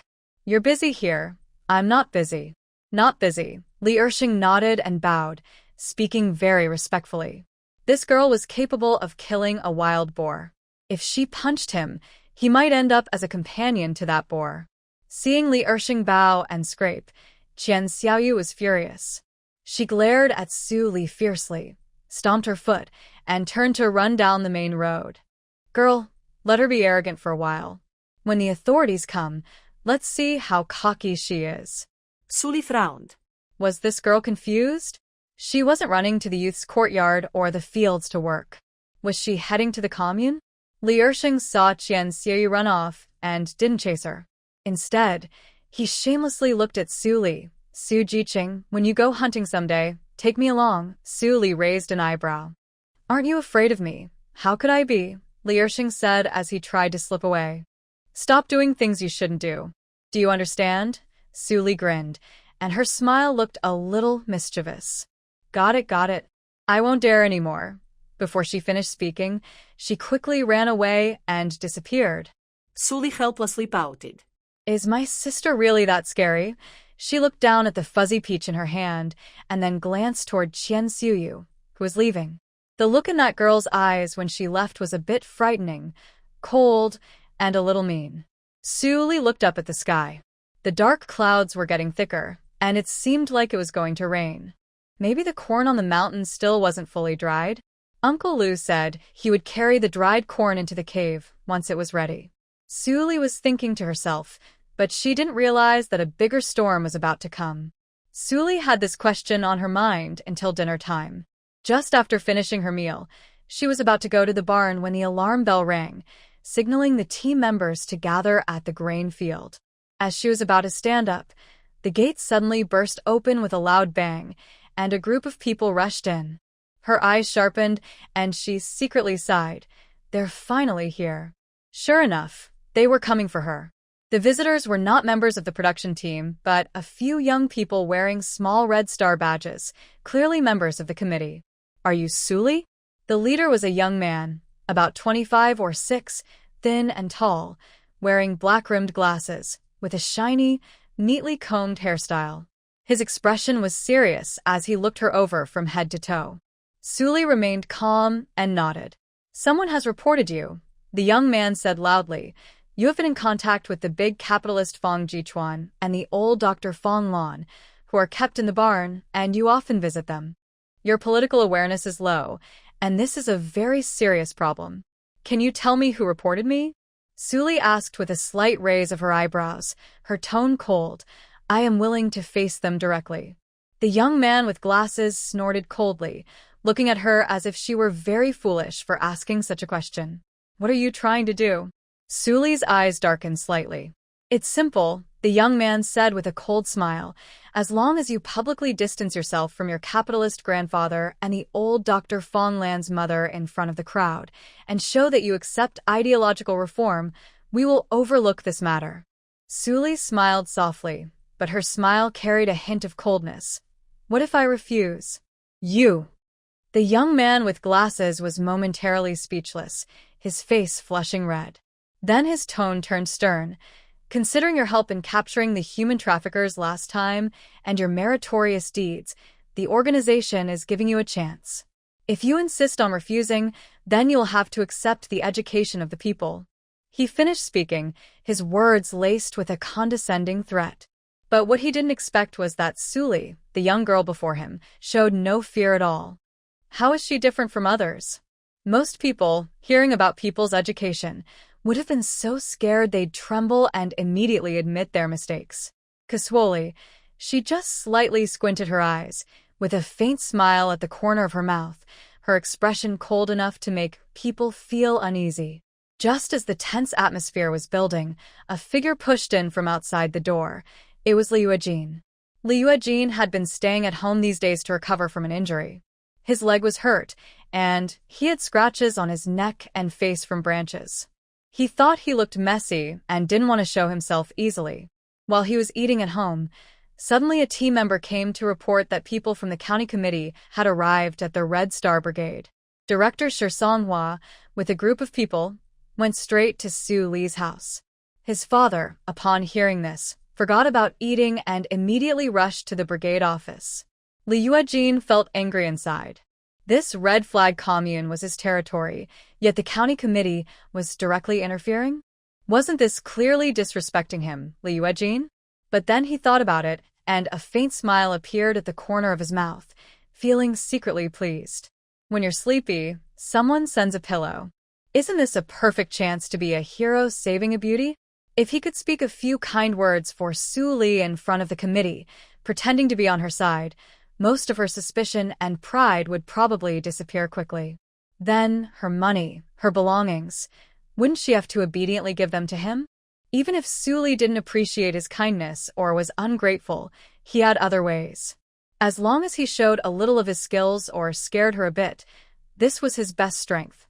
Thinking of this, he put down his bowl and chopsticks, ignoring the scratches on his face, and hurried straight to Su Li's yard. Director Sure, since you've come so far, why not come to my house first for a sit-down and a cup of tea? As soon as Liu Jin entered, he was all smiles, bowing and flattering. Suli, oh. This guy, that day in Han's yard, was swaggering around like a revolutionary heir. Now, seeing the county officials, he immediately tucked in his tail and became more humble than anyone. Sure Songhwa turned his head and glanced at him, nodding slightly. Director Lee, I need to handle official business first. I can't delay this matter. Yes, yes, I understand. I wouldn't want to interfere with your work. Li Yuejin kept waving his hands, smiling flatteringly, but this is our brigade's youth, and this girl is a bit stubborn.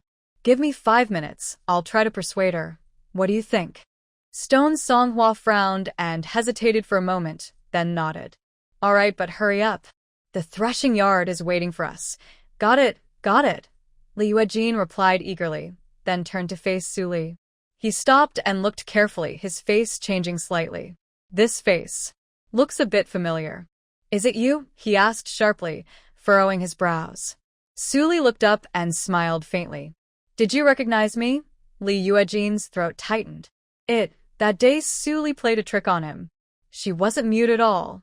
Was it you that made me roll down the hill that day, causing me to get hurt? Li Yuejin was angry inside. He had been thinking about this for days. He had considered that the mute youth might be involved, but how could she have gotten ahead of him on such a long road? It didn't make sense, so he had put that thought aside. But today, seeing Su Li who could speak and her smile with a hint of mockery, his mind suddenly clicked. Maybe it really was her that day. If it was her, then he would have to settle this score properly. Li Yuejin was beginning to suspect that Su Li pushed her down the hill that day. Your luck was just bad that day. That's steep, and you dared to ride so fast. No wonder you fell into the ditch. Su Li raised an eyebrow and smiled meaningfully. Li Yuejin forced a smile. Old things are in the past. But today's matter is a bit troublesome. Su Li's expression turned cold as she shot him a sharp look. Are you reporting me? Li Yuejin quickly waved his hands. No. We're relatives after all. Relatives? Su Li narrowed her eyes, her gaze cold. Isn't my cousin married to your dad?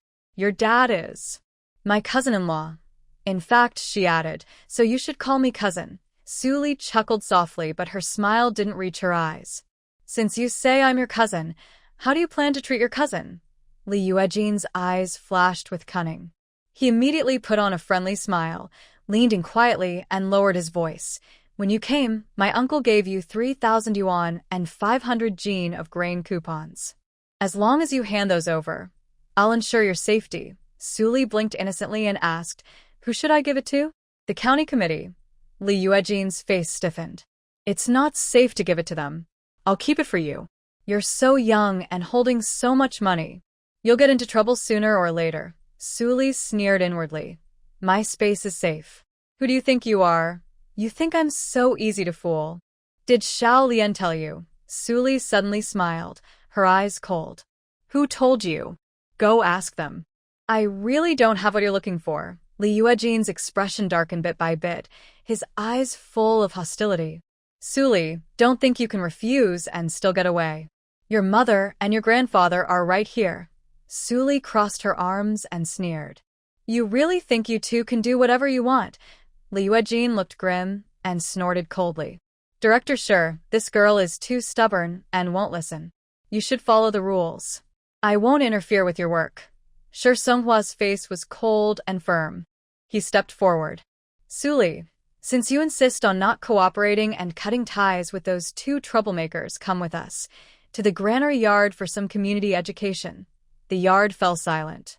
A few young men wearing small red star badges stepped forward, ready to take her away. Su Li's eyes slightly narrowed, and she calmly said, okay, but inside, she was very anxious. These people had come to her home, and she was worried about the pigpen area too. Maybe they had already taken control of it. She looked around, hoping to see Lu Yuanyuan, but she was nowhere in sight. Su Li thought, where did she go? She withdrew her gaze and quickly headed toward the granary yard. She really wanted to see them now, to check if they were okay. She hurried, and the young soldiers behind her couldn't keep up. The young soldiers thought, this girl seems a bit strange. Usually, people who received education were slow and hesitant, who would rush to join their own criticism meeting. It was getting darker now, with thick black clouds low in the sky. A few distant rumbles of thunder could be heard, and it looked like it was about to rain. The granary yard was lit with torches. The crowd circled around, pointing and discussing near the newly built platform. They were talking about what mistakes these people had made. I heard that Su Jiqing also got involved in this matter. I heard a group of young people went to her house. Su Jiqing is not a bad person. She is recognized by the organization as a hero for bravery. If they try to accuse her of something, I will speak up. Who would be a bad person and still share meat with the villagers? She works hard and does more than those who earn full work points. Look, here comes Su Jiqing. Suddenly, everyone's eyes turned toward the entrance. Su Li slowly walked into the threshing yard, looking very cold and intimidating. When she saw their appearance, she cursed silently in her heart and felt anger rising. On the stage, Fang Jichuan and Fang Lan were held under a torch. They looked pale, exhausted, their clothes messy, as if dragged through mud. Especially Fang Lan, her face was covered with dirt, and her hair was messy. The people from the Youth Education Center surrounded them.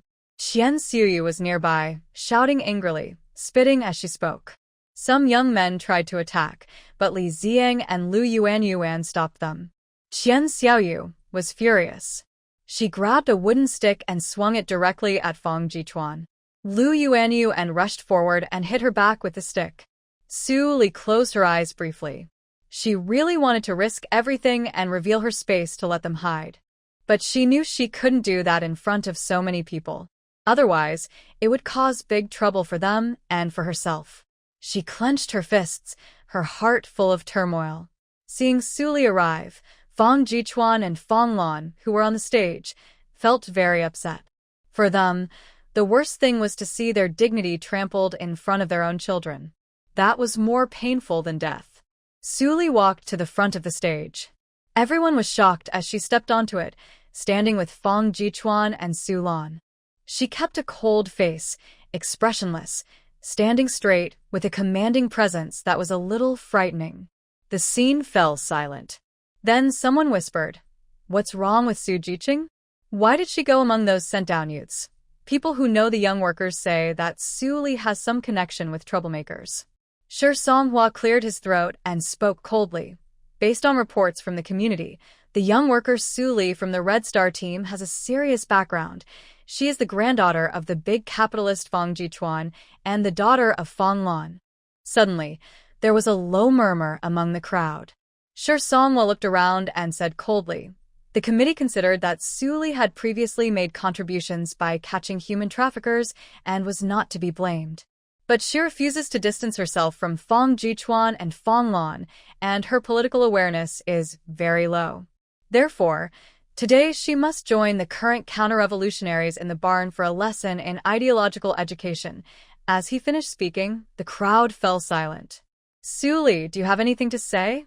When he finished, the surroundings were so quiet that you could hear the crackling of torches. Li Girl, Lear, Fang Jichuan and Fang Lan almost spoke at the same time. Others looked at her nervously. Fang Jichuan's weathered eyes were bloodshot, tears shimmering in his eyes. He had always been strong and stubborn, but at this moment, for the first time in front of everyone, tears silently rolled down his face. It was all because of him. If it weren't for his identity as a capitalist, his daughter and granddaughter wouldn't have been dragged into this. Fang Lan was already crying uncontrollably, her shoulders trembling slightly. She looked at Su Li with full of pain and guilt. What had her daughter done wrong? Just because she refused to cut ties with her biological mother, she was brought here. Standing on this shameful stage with her, being pointed at and criticized? The community members' whispers turned into low murmurs. Some watched for entertainment, some shook their heads in regret, and others took pleasure in it. Su Li stood quietly beside Fang Jichuan, her gaze sweeping over the crowd, calm and composed. She took a deep breath and slowly spoke, her voice cold and steady. "I am Fang Jichuan's granddaughter and Fang Lan's daughter. That's true." As soon as she finished, everything suddenly fell silent. Everyone held their breath, their eyes fixed on her. She raised her hand gently and placed it on Fang Jichuan's shoulder. "This is my grandfather, Fang Jichuan, who is 67 years old. Since last year, he has been sent to the countryside to do supervised labor. He is a capitalist, that's true, But during the war, he sold all his possessions and cut back on expenses. He transported many supplies to the front lines to support the war effort and was praised by national leaders. After the founding of the country, he was among the first to voluntarily give his cotton spinning factory to the state without compensation. Now, this nearly 70-year-old man works every day doing the heaviest and dirtiest jobs, never complaining once. Her voice paused, and her gaze swept over the crowd. Can we not even give such an old man a chance? Just because of his past status, he is condemned to a lifetime of shame. Even his own granddaughter must publicly cut ties with him to be considered innocent. Suli's words were like a small stone thrown into a lake, causing ripples among the crowd. Yes, a 70-year-old man works harder every day than young people, and he has never complained. He's a capitalist, but that was decades ago. Besides, he contributed to the resistance against Japan.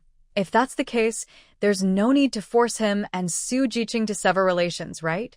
The villagers discussed among themselves, their eyes turning to Suli with some sympathy and hesitation. Among the crowd, Qian Xiuyu knew that if she didn't bring Suli down this time, her future days would be even harder.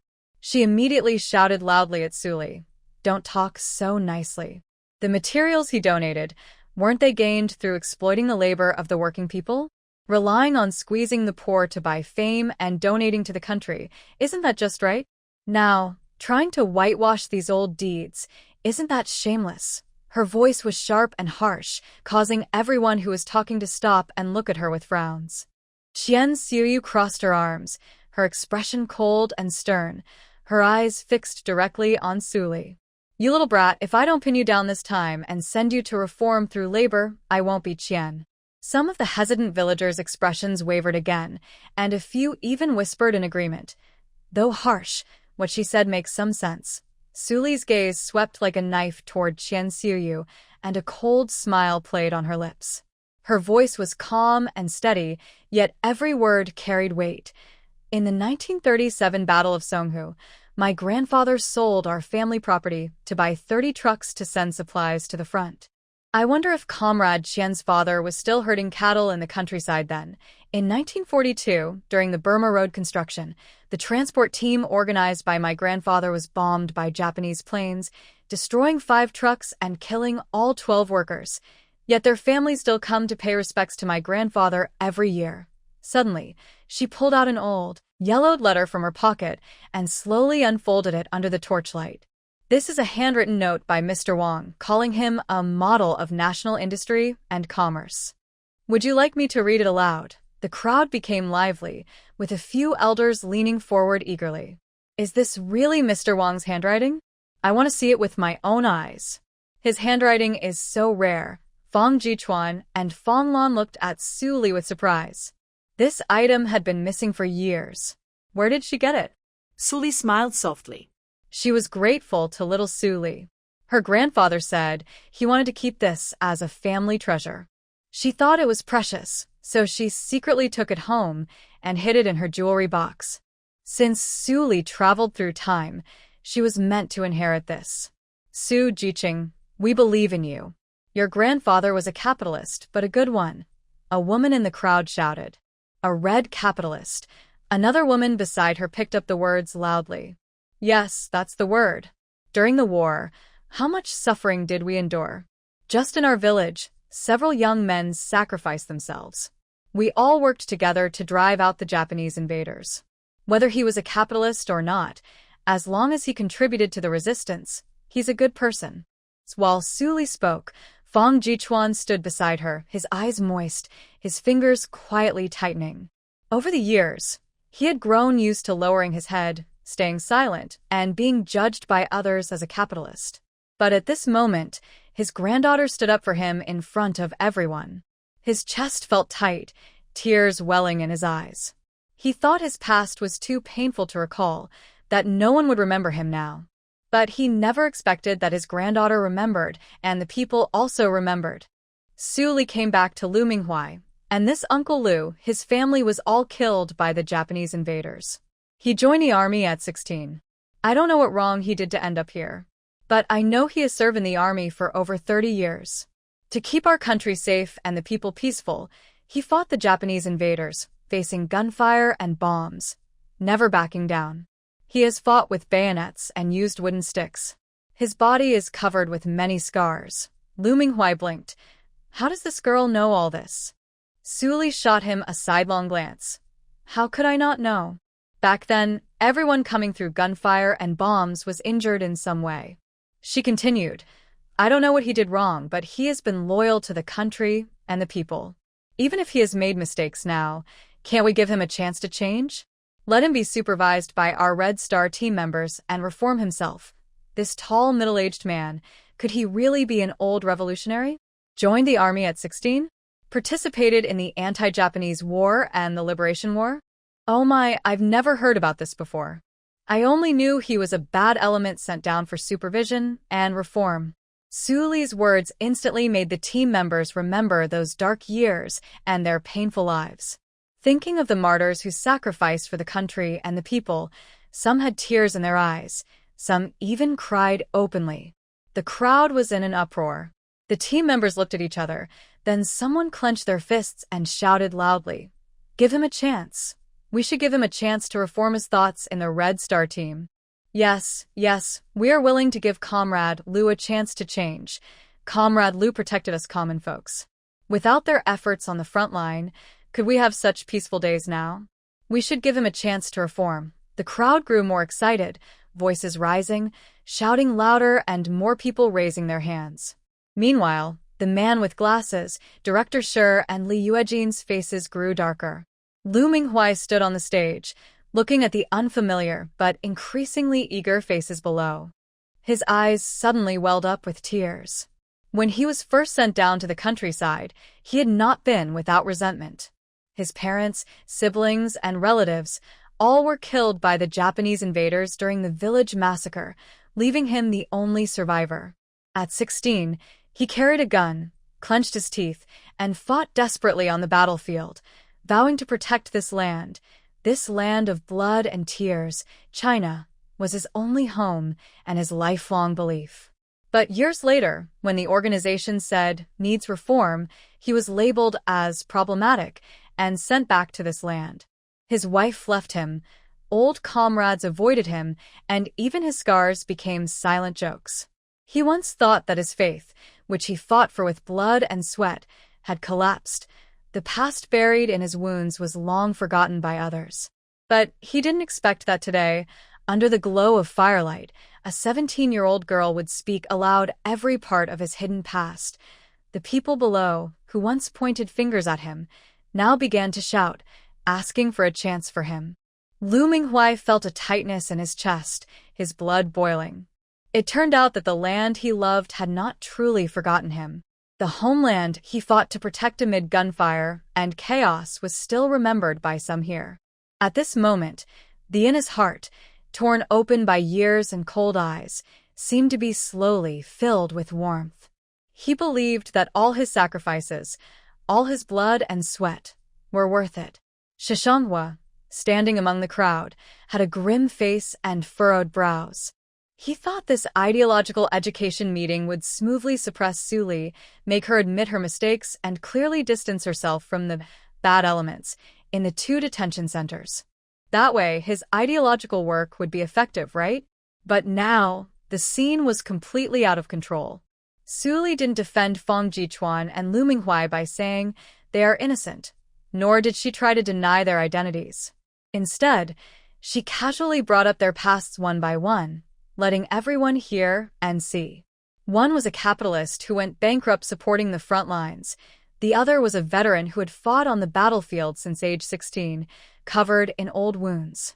They might be labeled as needs reform today, but when their pasts were laid bare before the villagers, how could anyone who had experienced war and suffering remain indifferent? Director Shi's brows furrowed tightly, a flicker of irritation flashing in his eyes. This girl didn't actually speak up for them, but she used simple facts to make the crowd's emotions rise higher and higher. If this continues, the meeting, which was supposed to educate the wrongdoers, might turn into a reversal of unfair accusations instead. This Su Li is clever and good at talking, really a sneaky person. That won't do. We need to change our goal. a rough voice from the crowd said. Director Sher paused, looked around, but didn't see who was speaking. He then looked coldly at Li Yuejin and subtly nodded toward Fong Lan. Li Yuejin understood immediately, smiled slightly, and stepped onto the stage. He glanced at Fong Lan standing nearby, then raised his voice sharply. Su Jiqing is clever and speaks well. But don't forget, besides that capitalist old man, you also have a mother who is a hard-working scholar. The crowd quieted a bit. Some looked up at Fong Lan, then at Su Li. Seeing everyone's attention shift to Fong Lan, Li Yuejin felt even more proud. Your mother is not an ordinary person. She was born into a bourgeois family, lived a luxurious life since she was young. There were servants and nannies to take care of her. She ate and dressed comfortably. How did she have those good days? By exploiting the hard work of the common people. He felt proud of his own noble reasons, eyes fixed on Su Li with a clear challenge. Su Li secretly sneered. That scoundrel. Why didn't he just fall into the mountain ditch and die? But she showed no anger, only slowly turned around, walked to Fong Lan, gently held her cool hand, and looked up calmly. This is my mother, Fong Lan. She paused for a moment, looked around, making eye contact with everyone one by one. Her mother, that is my maternal grandmother, passed away when she was very young. A child lost her mother, and her grandfather was busy with work and couldn't take care of her, so he brought in a distant relative to look after her. Su Li paused again, then asked slowly. In our production team, when a child loses their mother, do relatives and neighbors also lend a helping hand? A few older women in the crowd nodded instinctively. Someone quietly agreed. Yes, a child without a mother is pitiful.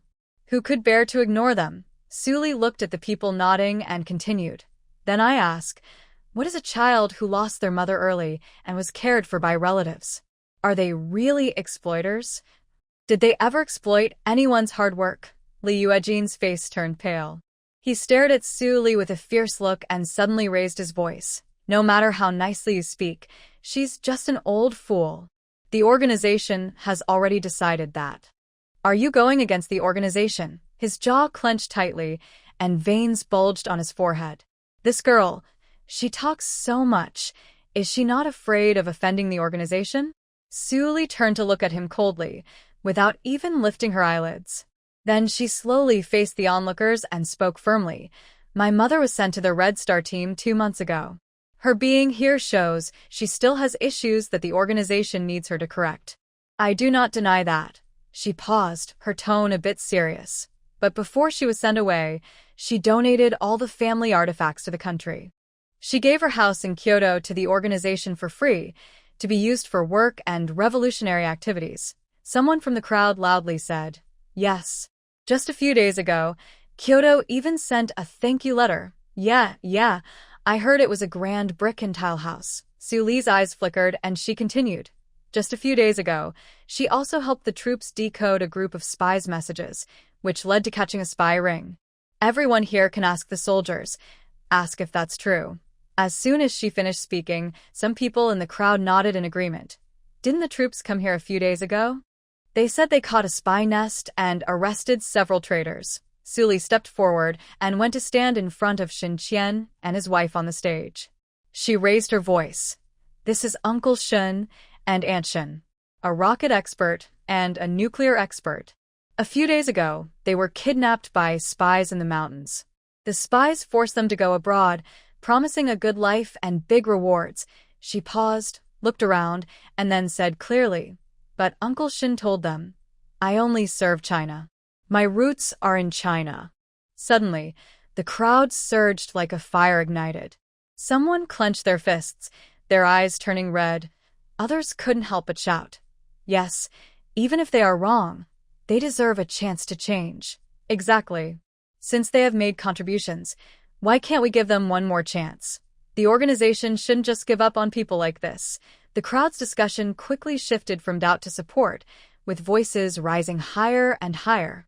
Li Yuejin's face turned purple, and he clenched his fists so tightly that his nails almost dug into his palms. Sher Manhwa stood on the other side, his brows tightly furrowed, his face pale with anger. What should have been a simple meeting to criticize and educate turned into something else. Thanks to Su Li, the sky had become completely dark, with heavy clouds pressing down, and distant thunder rumbled. The crowd's voices grew louder and louder. Give them a chance. Don't just punish them all at once. Shi Songhua's face turned even paler. He suddenly jumped onto the stage, raised his hands, and shouted sternly, "Everyone be quiet." Quiet now, his young followers immediately rushed forward, waving small flags and sticks wildly in front of the crowd. Everyone, shut up and listen to the organization. For a moment, the noise in the field was silenced, and everything became quiet again. Shi Songhua squinted his eyes, his voice sharp and piercing. Remember, they are troublemakers from the pigsty. Today's educational session isn't for Su Li to tell stories. Anyone causing trouble is siding with the bad guys and has a problem with their thinking. A few young followers stared wide-eyed, raising their sticks, and some even pushed an elderly person in the crowd. 70-year-old Grandpa Wu was pushed to the ground hard, his cane flying far away. He sat heavily on the ground, his face flushed with anger, and cursed loudly. "I fought on the battlefield, fought the enemies, and now you say I have a problem with my thinking? What are you young kids doing?" This scene instantly caused an uproar among the crowd. He had once fought with the 8th Route Army, served on the battlefield, and was wounded before returning home. He didn't go out often, but today, hearing that the higher-ups were coming to educate the troublemakers in the pigsty, he came out to watch. But he didn't expect to be pushed down, which made many villagers furious. Su Li watched clearly from the stage. The person who pushed down the old man was a short man dressed in black clothes and pants. His movements were quick and clean, showing he was skilled. But after pushing the old man, he immediately disappeared into the crowd. Was he sent by the committee? But he wasn't wearing the same clothes or badge. Who is he? What does he want to do?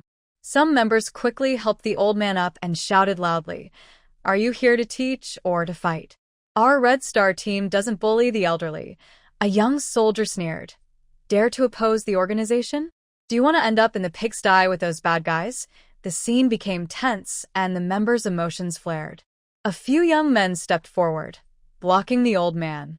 Li Guangquan, who had been hidden in the crowd, hurried to the front, his face pale and teeth clenched tightly. He thought that if the county people came, they would give the people in the pigsty a good lesson, make them see the truth, and make them submit to him. But he underestimated Su Li. This girl was sharp-tongued and quick-witted, like a troublemaker. In just a few words, she stirred up the crowd's emotions. If something serious happened, what would happen to him as the team leader? More importantly, she wasn't just any officer. She was the director of the county committee, his boss's boss. Li Guangquan knew their temper well. If trouble broke out, he wouldn't be able to protect himself. He took a deep breath, suppressed his anger, and walked between the crowd and the young Red Guards, his face cold as he spoke in a deep voice. "Everyone stop causing trouble. Director Shi is sent by the higher-ups to do official work. No one can interfere." His sharp gaze swept over the restless members, and his voice grew firmer. "Don't cause trouble for the team. Step back." His shout made the noisy crowd quiet down a bit. But before he could relax, a deep and strong voice sounded. "Guangquan, I've watched you grow up. During the revolution, we the common people fought with sticks against enemies and invaders. Now that peace has come, why are you using sticks against your own people?" It was Grandpa Wu. He leaned on his cane, his dull eyes coldly staring at him. In an instant, everyone's eyes turned sharply toward Li Guangquan. Li Guangquan opened his mouth, awkwardly forcing out a few words. "Uncle Wu-san, Director Shi was sent by our superiors, representing the organization. We must listen to the organization." Before he finished, Uncle Wu's cane struck the ground with a loud bang, making a dull sound. Good. Guangquan, I really misjudged you." Wu Shifeng, Uncle Wu's grandson, quickly stepped forward to support the old man and glared fiercely at Li Guangquan. The faces of the surrounding villagers also turned cold, and their gazes at Li Guangquan changed completely. The thunder above grew closer. Flashes of lightning lit up the entire threshing ground. At this moment, a calm voice broke the silence. "Enough, everyone stop." Wu Shun, holding Wu Yi's hand, slowly stepped out from behind the crowd. His pace was steady, and his tone gentle. Don't rush. Let's talk about this slowly. Director Shi is here on official business from the county, and we should cooperate. That's the rule. He then turned to Director Shi and the soldiers, frowning slightly. Earlier, you pushed the old man to the ground. Was that a bit too much? Shi Songhwa looked cold, glancing at his men. The soldiers shook their heads to deny it. The atmosphere eased a little, but the tension still lingered in the air. Suddenly, a rough voice sounded from the crowd. Look, Su Li is untying the bad guy. Everyone immediately turned their heads. They saw Su Li crouching beside Shin Qian, untying the ropes on him. Su Li, stop. That's a bad guy. How dare you? Before Li Yuejin could finish scolding, a sudden whooshing sound broke the air. A fist-sized stone sliced through the air, flying straight toward Fong Lan on the stage. The air froze for a moment. Fong Lan instinctively froze in place, her pupils suddenly constricted, and she stopped breathing. Su Li didn't have time to react. She kicked her feet and lunged toward her mother. Just as the stone was about to hit Fong Lan's forehead, a tall figure suddenly moved across and stood in front of her. With a loud bang, the stone hit Lu Minghuai's shoulder heavily, making him sway. Fong Lan froze in place, tears uncontrollably sliding down her cheeks. She trembled as she reached out to help Lu Minghuai, but he gently pushed her away. It's okay, I won't die. Su Li's anger surged. She coldly raised her eyes and scanned the crowd with a sharp gaze. That small, dark figure was peering around cautiously. It was the little man who had just pushed down Grandpa Wu. The people around were completely upset. Some gasped, some clenched their fists, and others shouted loudly. Who dares hurt someone? Who did it? Find them. This is too cruel. This isn't just about education. It's life-threatening. Su Li's eyes fixed on the piece of stone, about the size of a fist, with sharp edges. If it hit her mother's head, the consequences would be terrible. This wasn't education. It was clearly aimed at her mother's life. Finally, in the shadow near the big locust tree, the sneaky black figure took advantage of the chaos and quietly slipped behind the tree. Good. Since you dared to attack with such intent, don't blame me for being harsh. Summer's sudden heavy rain arrived without warning. A bright flash of lightning tore across the night sky, illuminating the threshing ground. Immediately, a deafening thunder roared, shaking the world. Whoosh! The rain poured down instantly, drenching the torches around, plunging the threshing ground into darkness. Some people couldn't help but want to run home. The rain is so heavy. Let's go back. Yeah, it's about education, but shouldn't it be at the right time? Now it's thundering and raining. Let's go quickly. If we catch a cold, what will we do? Before anyone could move, a loud shout rang out. Don't move. Stay where you are. Shi Songhwa's face was pale, his eyes fierce, and his sharp voice cut through the rain. Just kidding. If everyone ran back now, who would be responsible for tonight's mess? The incident of smashing and pushing Grandpa Wu had already caused chaos. If the real culprit escaped, wouldn't those people he brought be blamed? Were the person throwing stones at the bad guys and pushing Grandpa Wu the same? What was their real goal? Shi Songhwa's mind raced quickly, and he couldn't help but curse inwardly. After receiving the tip from Xiaoyu this afternoon, he learned that Su Li, the youth, was hiding her identity and secretly communicating with the people in the pigsty. He thought it was the right moment to make a move. A young girl, just a little girl, was only scaring a bit. If she admitted her mistake, showed her attitude at the meeting, and cut ties with the bad elements, the matter would be settled. But she turned out to be a tough girl.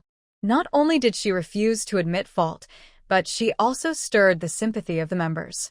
It was just an ordinary ideological education meeting. Such gatherings had happened many times before, and nothing had gone wrong. But tonight, not only did Su Li cause trouble, but someone also deliberately took advantage of the chaos to do something bad. If villagers and the committee clashed, no one could control the situation. That malicious kid. She must be caught. His eyes were cold, and his brows were furrowed tightly. Suli stood on the stage, soaked by the cold rain. Her cold expression was illuminated by lightning, looking like a ghost in the dark night. She took a few steps toward the locust tree, trying to catch the person in black. Suddenly, she stopped. As long as her grandfather and mother were not cleared of suspicion, scenes like this would keep happening. So, Maybe it's better to settle it once and for all. She hoped that after this, the committee and the members would never dare to target the barn or attack the people there again. Suli's fingertips quietly reached into her coat, pulling out a metal rod that looked like a pencil, her special self-defense tool made by Shaoqi. It looked simple, but the switch hidden at the end could release a high-voltage electric current once activated, enough to stun a thunderstorm. She held her breath, and while the thunder covered her movements, she pressed the switch. A thin blue-white arc suddenly shot out from the tip of the metal rod, drawing a strange Z-shaped path in the rain and hitting the top branches of the big locust tree precisely. This current seemed to carve a path through the stormy sky. The lightning energy stored in the sky found the perfect outlet. boom. A bolt of lightning, as thick as a bowl, struck down with a blinding white flash, following the conductive path Suli created. The bright white light temporarily blinded everyone, and the deafening thunder almost burst their eardrums. Under the loud crash, the ground trembled slightly, as if the entire earth was shaken. Boom. The locust tree was struck by lightning and exploded directly. Burning wood chips flew like fireworks, the trunk tilted, and the tree fell with a loud crash, splashing water everywhere. The black-clad person under the tree was struck down like a piece of charcoal, falling straight to the ground, lying there unconscious and unaware of life or death. Ah. "He's dead," someone shouted loudly. Everyone on the threshing floor was stunned by what they saw. Among the crowd, someone whispered, "These wicked people, even heaven can't tolerate them." The voice was quiet, but in the moment of fear, everyone unconsciously believed those words. The villagers around looked at each other with fear. No one dared to go near the large locust tree that had been struck by lightning. Sure, Songhwa's face was pale, his eyes cold, but he said nothing. Behind him, some soldiers couldn't hold back their trembling bodies, their lips trembling. "Is this a punishment from heaven?" Don't say that," another soldier scolded sharply, his voice trembling, and he couldn't hold his wooden stick steady. "Don't just stand there. Quickly, drag the person out to see if there's still hope," Wu Jiashuan shouted loudly, commanding a few young men to go help. "Wait!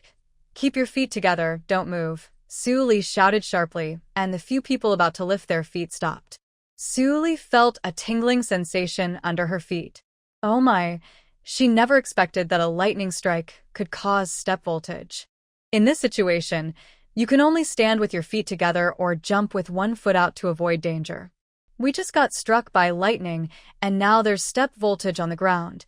Seeing everyone's confused faces, she hurried to explain. "It's like throwing a stone into water, and the ripples spread out in circles. When lightning hits the ground, the current spreads out like water waves. But the electric potential on the ground varies at different distances. If our feet are on different potentials, there's a voltage between them, that's step voltage. Once you take a step, the current can pass through your body, causing an electric shock. Very dangerous. Wait until I confirm it's safe, then everyone move. Everyone around, whether they understood or not, stayed still and obediently followed her instructions. Just kidding, this is knowledge from books. Ordinary people wouldn't know this. Haven't you seen that her mother is a university professor? The girl is very knowledgeable. She said doing this must have a reason. "I didn't know that," said a young worker, swallowing nervously as he lowered his voice to ask the person beside him. "Yes, I think someone mentioned it before, but I don't remember," another replied awkwardly. Soon, the numbness in their feet gradually disappeared. Suli signaled everyone to leave. Except for a few key members of the team and the young soldiers, all other villagers hurried home through the rain. It was a joke. There were elderly people and children in the crowd. If they didn't go back soon, this rain might be dangerous. Suli told Lu Yuanyuan to take the people guarding the cattle shed back first. She needed to stay and find out who the culprit was. The heavy rain came quickly and went just as fast. Before long, the wind stopped, the rain eased, and the torches were relit. "This isn't someone from our production team," said a brave young man, holding a torch and looking ahead. Manhwa also looked forward with a grim face, shook his head, and said it wasn't someone from the young soldiers' team either. Everyone looked serious. So, who could this person be? Inside the house, a dim yellow oil lamp flickered on the Kong table.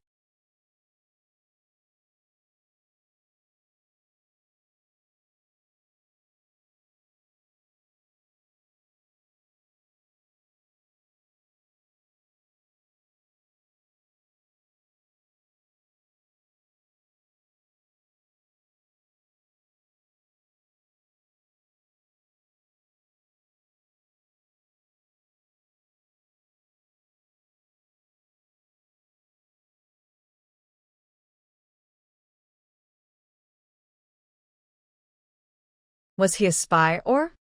Thinking of this, Suli felt like a heavy stone was pressing on her chest, making it hard to breathe. She lightly tapped her fingers on the table, her eyes darkening. Right now, she didn't have enough strength to protect them. So, she could only make herself more valuable. With value, others would hesitate to hurt her or the people she wanted to protect. Even if she couldn't completely stop the storm, she wanted it to go around them. Her gaze turned to the window outside, where darkness stretched far and wide, with only the occasional sound of insects. The members of the Red Star Brigade, starving and with eyes like green flames, worked desperately but still couldn't fill their stomachs. But tonight, she saw something. When they realized the contribution of the people in the cattle shed, their hearts would soften. She can feed them well and help their lives get better each day. Because of that, these people will support her. When that time comes, even if critics come again, they might not be able to shake her. Bang, bang, bang. A knocking sound interrupted Suli's thoughts. She suddenly snapped back to reality, straightened her back, and loudly called out. Lu Yuanyuan pushed the door open and entered.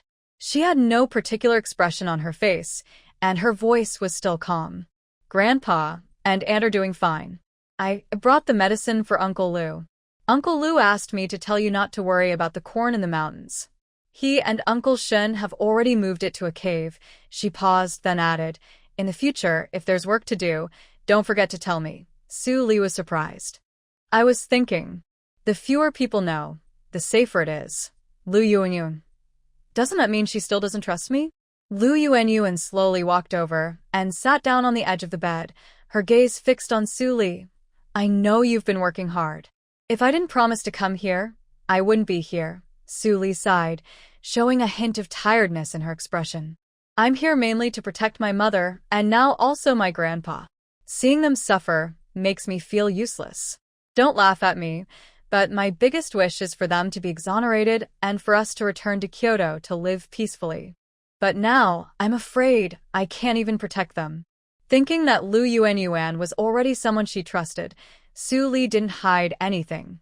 Since her relationship with Fong Lan and Fong Jichuan was already public, she wasn't worried about causing more trouble. Lu Yuanyuan listened quietly, remained silent for a moment, then looked up slightly and said, "Then try to make a change. Although we are just small people with little power to change the whole environment, at least we can influence the direction of things. Even ants can shake a big tree.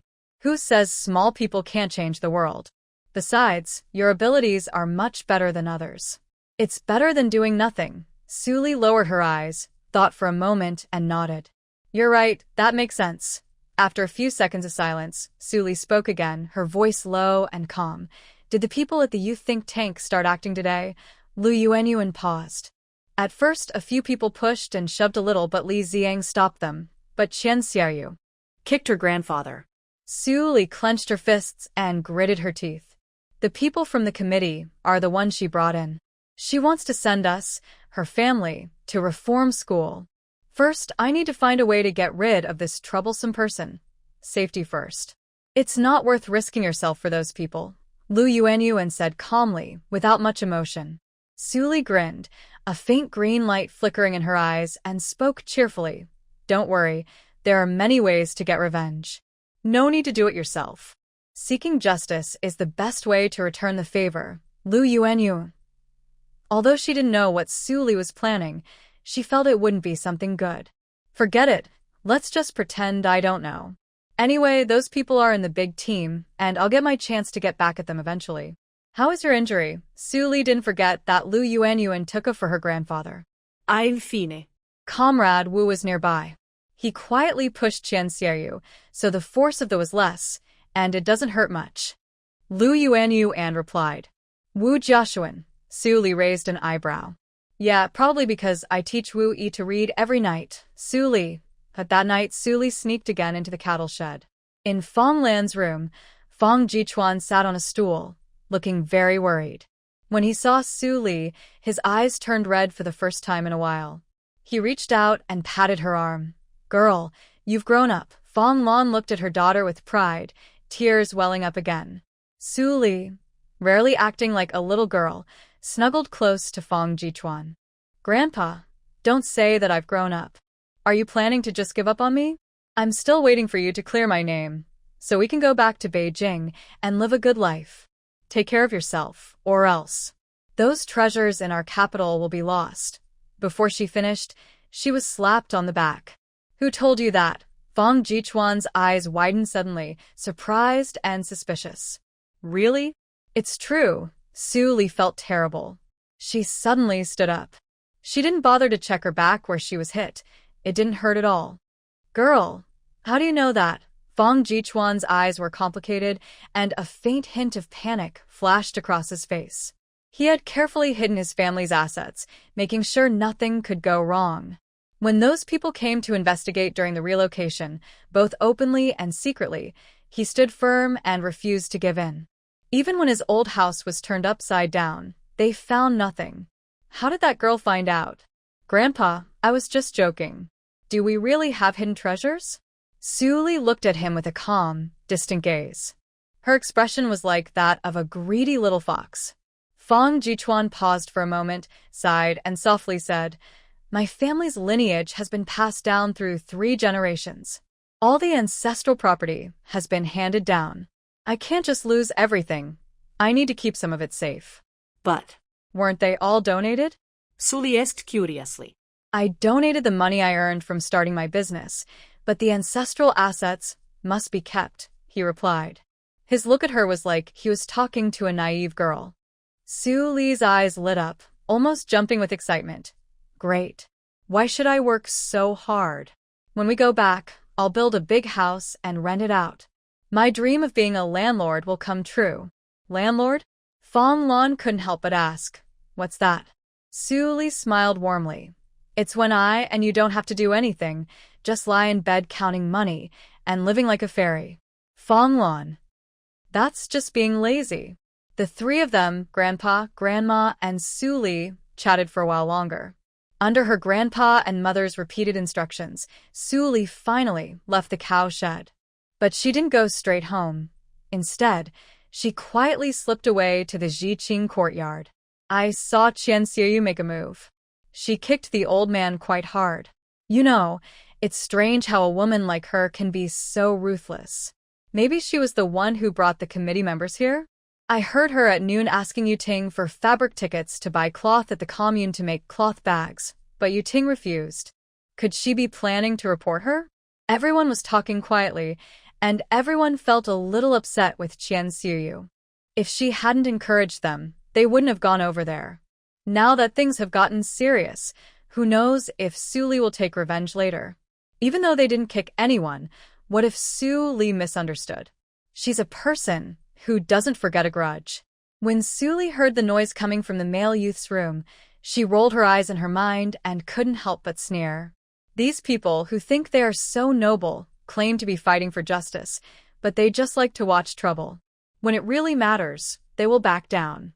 Tonight, if Li Ziang and Lu Yuanyuan hadn't stopped them, her grandfather and mother might have suffered a lot. But then, a sour voice made her frown. It's all Su Li's fault. Why is she so lucky? One moment she's catching human traffickers, the next she's catching spies, and she even caught 2 wild boars for the commune. Honestly, she's always in the spotlight wherever she goes. Haven't you noticed? When she speaks, the workers all support her. Who doesn't go up the mountain sometimes? And she helps the army catch spies. Does that mean the army has no one? After saying this, the room fell silent. A few seconds later, familiar voice of Ziyang sounded, Wu Prung, don't talk so sarcastically. If you're jealous of Su Li, just say so. Don't gossip behind her back. Then Li Dongqing, the youth team leader, spoke with a bit of annoyance. Enough, everyone shut up. If you keep talking nonsense, your work points will be cut tomorrow. Turn off the lights and go to bed early. We have to get up early tomorrow. With a whoosh, the oil lamp was blown out, and the room suddenly went dark. Su Li couldn't help but sneer. Flipping-flopping people who change sides are not good people either. Quietly, she moved to the corner of the easternmost dormitory wall. The lights inside had already been turned off, but she could still hear Yu Ting and Qian Xiuyu talking clearly. Xiuyu, that lay was so scary. I really thought he was going to strike us down from above. You said. Could it really be that heaven is angry? Yu Ting's voice trembled, as if she was truly scared by the lightning. Qian Xiuyu sneered. Come on, that's just a natural phenomenon. Did you forget what Su Li said? Step voltage, acting like a scientist. Her voice sounded a bit stiff, and she didn't want to talk much to Yu Ting. She knew Yu Ting's family was well off. In the new wooden box in her house, there were several pieces of bright-colored fabric. They looked beautiful when worn. She often stayed close to Yu Ting, feeling like a Cinderella. But she also dreamed of being a princess. Before going to the commune at noon, she wanted to borrow 3 feet of fabric from Yu Ting to make a new dress. But unexpectedly, Yu Ting hesitated and didn't agree. At that moment, she felt like her chest was blocked. She thought she considered Yu Ting a sister, fighting side by side with her against Su Li. Is this how she treats her sister? Xiaoyu, you really shouldn't have called the committee people over. Now. It's so embarrassing. Yu Ting spoke cautiously. Did I do something wrong? Did I wrong her? Wang Danny clearly said, that woman is her real mother, and that old man is her grandfather. She clings to her status, secretly contacts others. Aren't they tangled up with leftover bourgeois ideas? She should have been sent to labor camp long ago. Helping bad elements, secretly, means not distinguishing between enemies and allies, and she should have been investigated. She paused, her voice sharp. And you? Haven't you disliked her for a long time? Do you think I don't know? Seeing her outshine you, you must feel worse than anyone. Now that things didn't go well, you withdrew again? I didn't mean that. Yu Ting hurriedly said, I'm really worried you'll get into trouble. I'm doing this for your own good. I only believe you once. That voice sounded tight and almost gritted with frustration. That little brat, how is she so lucky? Just a few words, and she can sway the villagers to support her. Such a smooth talker, born to deceive people. It makes me so angry. Outside the window, Su Li almost couldn't help but laugh. Sure enough, plastic sisterhood. Once there's a fire, it starts to melt. She squinted her eyes and said, Qian Xiuyu, aren't you planning to go to reform school? Then just do as you wish. Soon, the youth camp became completely quiet. Everyone was already asleep. Su Li quietly slipped into the room at the far east end. The next morning, before Su Li got up, she heard the noise outside. She had expected this, so she got dressed quickly and hurried over to see what was happening. Lu Yuan, known for her gossip, was always where the news was. Wherever there was a fuss, she was there. When Su Li arrived at the youth camp, Lu Yuan had already been talking with some women from the team for a while. It was still quiet and cold, but her ears were standing up high, listening carefully. You're here? I thought you'd sleep a little longer, so I didn't call you.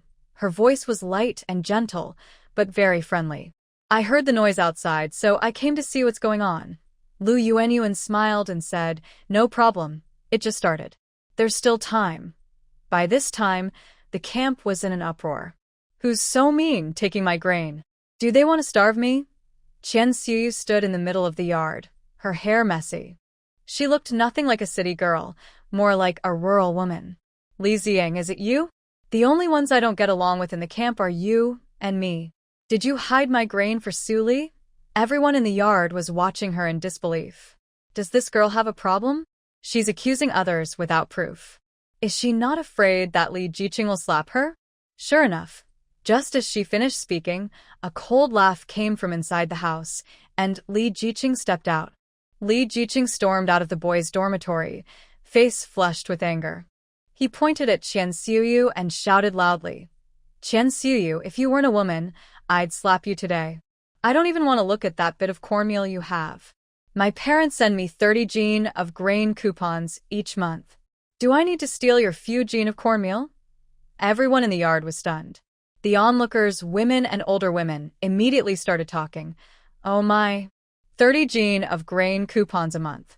Is this family from the city officials? TSK, TSK, TSK. This family, Li Jiqing's family, must be very wealthy. If a girl married this young man, she would truly enjoy a happy life. Widow Wang in the crowd glanced at Li Ziang quietly, her eyes flickering with curiosity. At that moment, Qian Xiaoyu was still shouting hysterically. Who took my grain? It's all gone. I don't believe it. After one night, the lock on the youth's courtyard hasn't been opened, and the grain just disappeared out of nowhere. Search. Search one by one.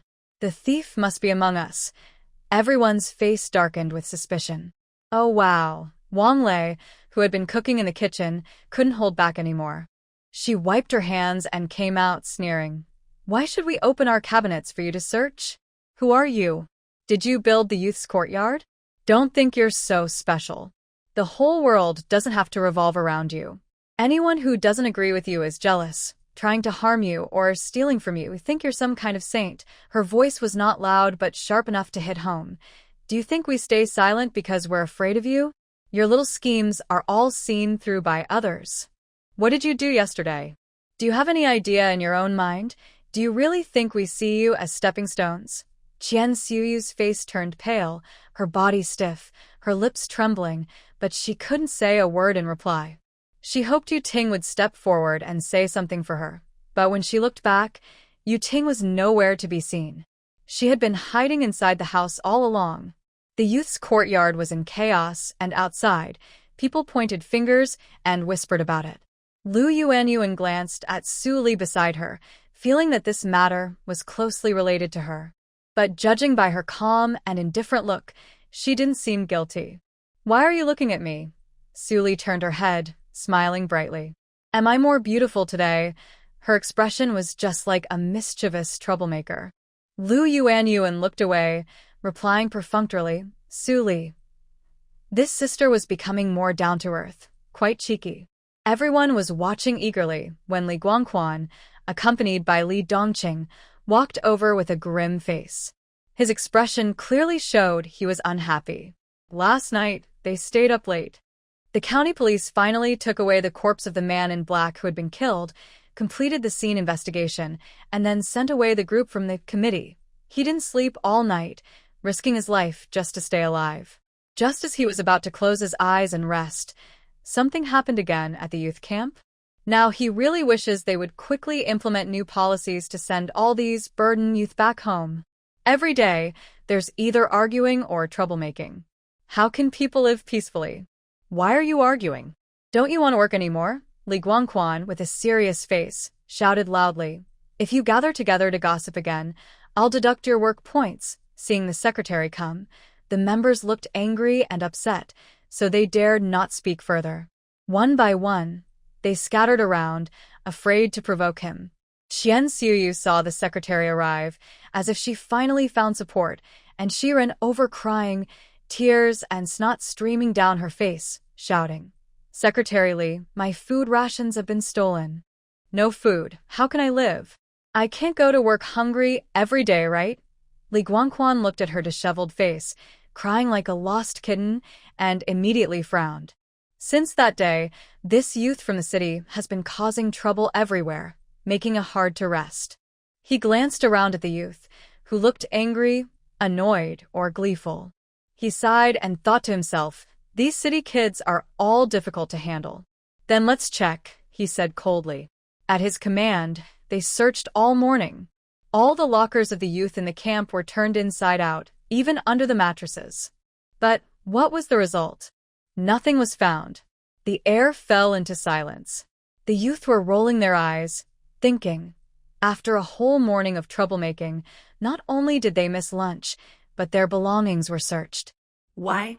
Wang Lei couldn't help but whisper, "We don't need to cook lunch today. Just eat the leftover porridge from breakfast." Qian Xiuyu looked upset, crying like a fragile flower. "My food is gone. How am I supposed to survive now?" But in the next second, she suddenly seemed to have a bright idea. Her tears hadn't dried, but her tone became sharp. "Secretary Li, I suspect Su Li did it." While wiping her tears, she spoke more confidently. "In the whole team, I only had issues with Su Li. She hates me and brought the committee people to criticize her mother and grandfather. Now she's deliberately revengeful, stealing my food." Everyone in the camp rolled their eyes at once. "Qian Xiuyu, are you really that foolish? Isn't that just confessing yourself?" Li Guangquan now gets a headache whenever he hears Su Li's name. That girl is really something else. Yesterday, she managed to handle a big scene and even turn the story around. Even that Lei was helping her. He always felt that Lei was a bit strange. For a moment, he even thought Lei might be connected to Su Li, but he quickly dismissed this silly idea. No matter how talented Su Li is, she is still just a person, not a god. How could she control lightning? She's not the heavens. Now, Su Li's relationship with Fong Lan and Fong Jichuan has gone from secret to open. How can he use this as a threat in the future? All because of Qian Xiaoyu, this troublemaker. Why does she keep reporting things? Hearing Qian Xiaoyu say this now, he couldn't help but feel a bit uneasy again. "Are you sure?" I'm sure she stole it." Qian Xiaoyu thought to herself, since she's already at odds with Su Li, what's one more fight? What if Su Li really did steal her food? Wang Lei couldn't help but sneer. "You really dare to say that? Su Li and you have a grudge. Reporting her is just justice. If she really does something, it's just revenge. Go see a doctor if you're sick. Don't blame others." Li Ziying stood nearby, looking cold and stern. Accusing someone falsely? Su Li's family has enough to eat and drink. Do they really care about your little food? The atmosphere instantly cooled to freezing. Qian Xiaoyu's face turned pale and white. Her lips moved, but she couldn't say a word. Just as everyone was discussing, a lazy voice came from the door. "In this day and age, you can frame others just with imagination?" Everyone was stunned and turned to look. Su Li was standing under the locust tree at the door, her eyes coldly fixed on Qian Xiuyu. Su Li was originally watching the excitement under the locust tree at the entrance of the youth camp.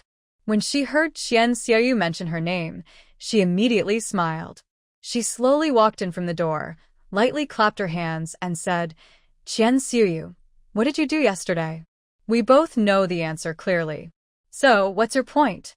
"Yesterday, I wasn't sent to labor camp, and I felt very upset. Today, they're trying to accuse me of stealing your grain, and they want to send me away again? In my past life, I dug up your family's ancestral grave, and this life, I hit you with a stick. Why do you keep holding on to me?" Suddenly, the yard became very quiet. Everyone's eyes were on Qian Xiuyu. Qian Xiaoyu's face changed quickly. She moved her lips, but couldn't say anything to defend herself. Su Li didn't give her a chance to breathe. She spoke calmly. "You say I stole your grain, but that little bit of cornmeal isn't enough to fill my teeth."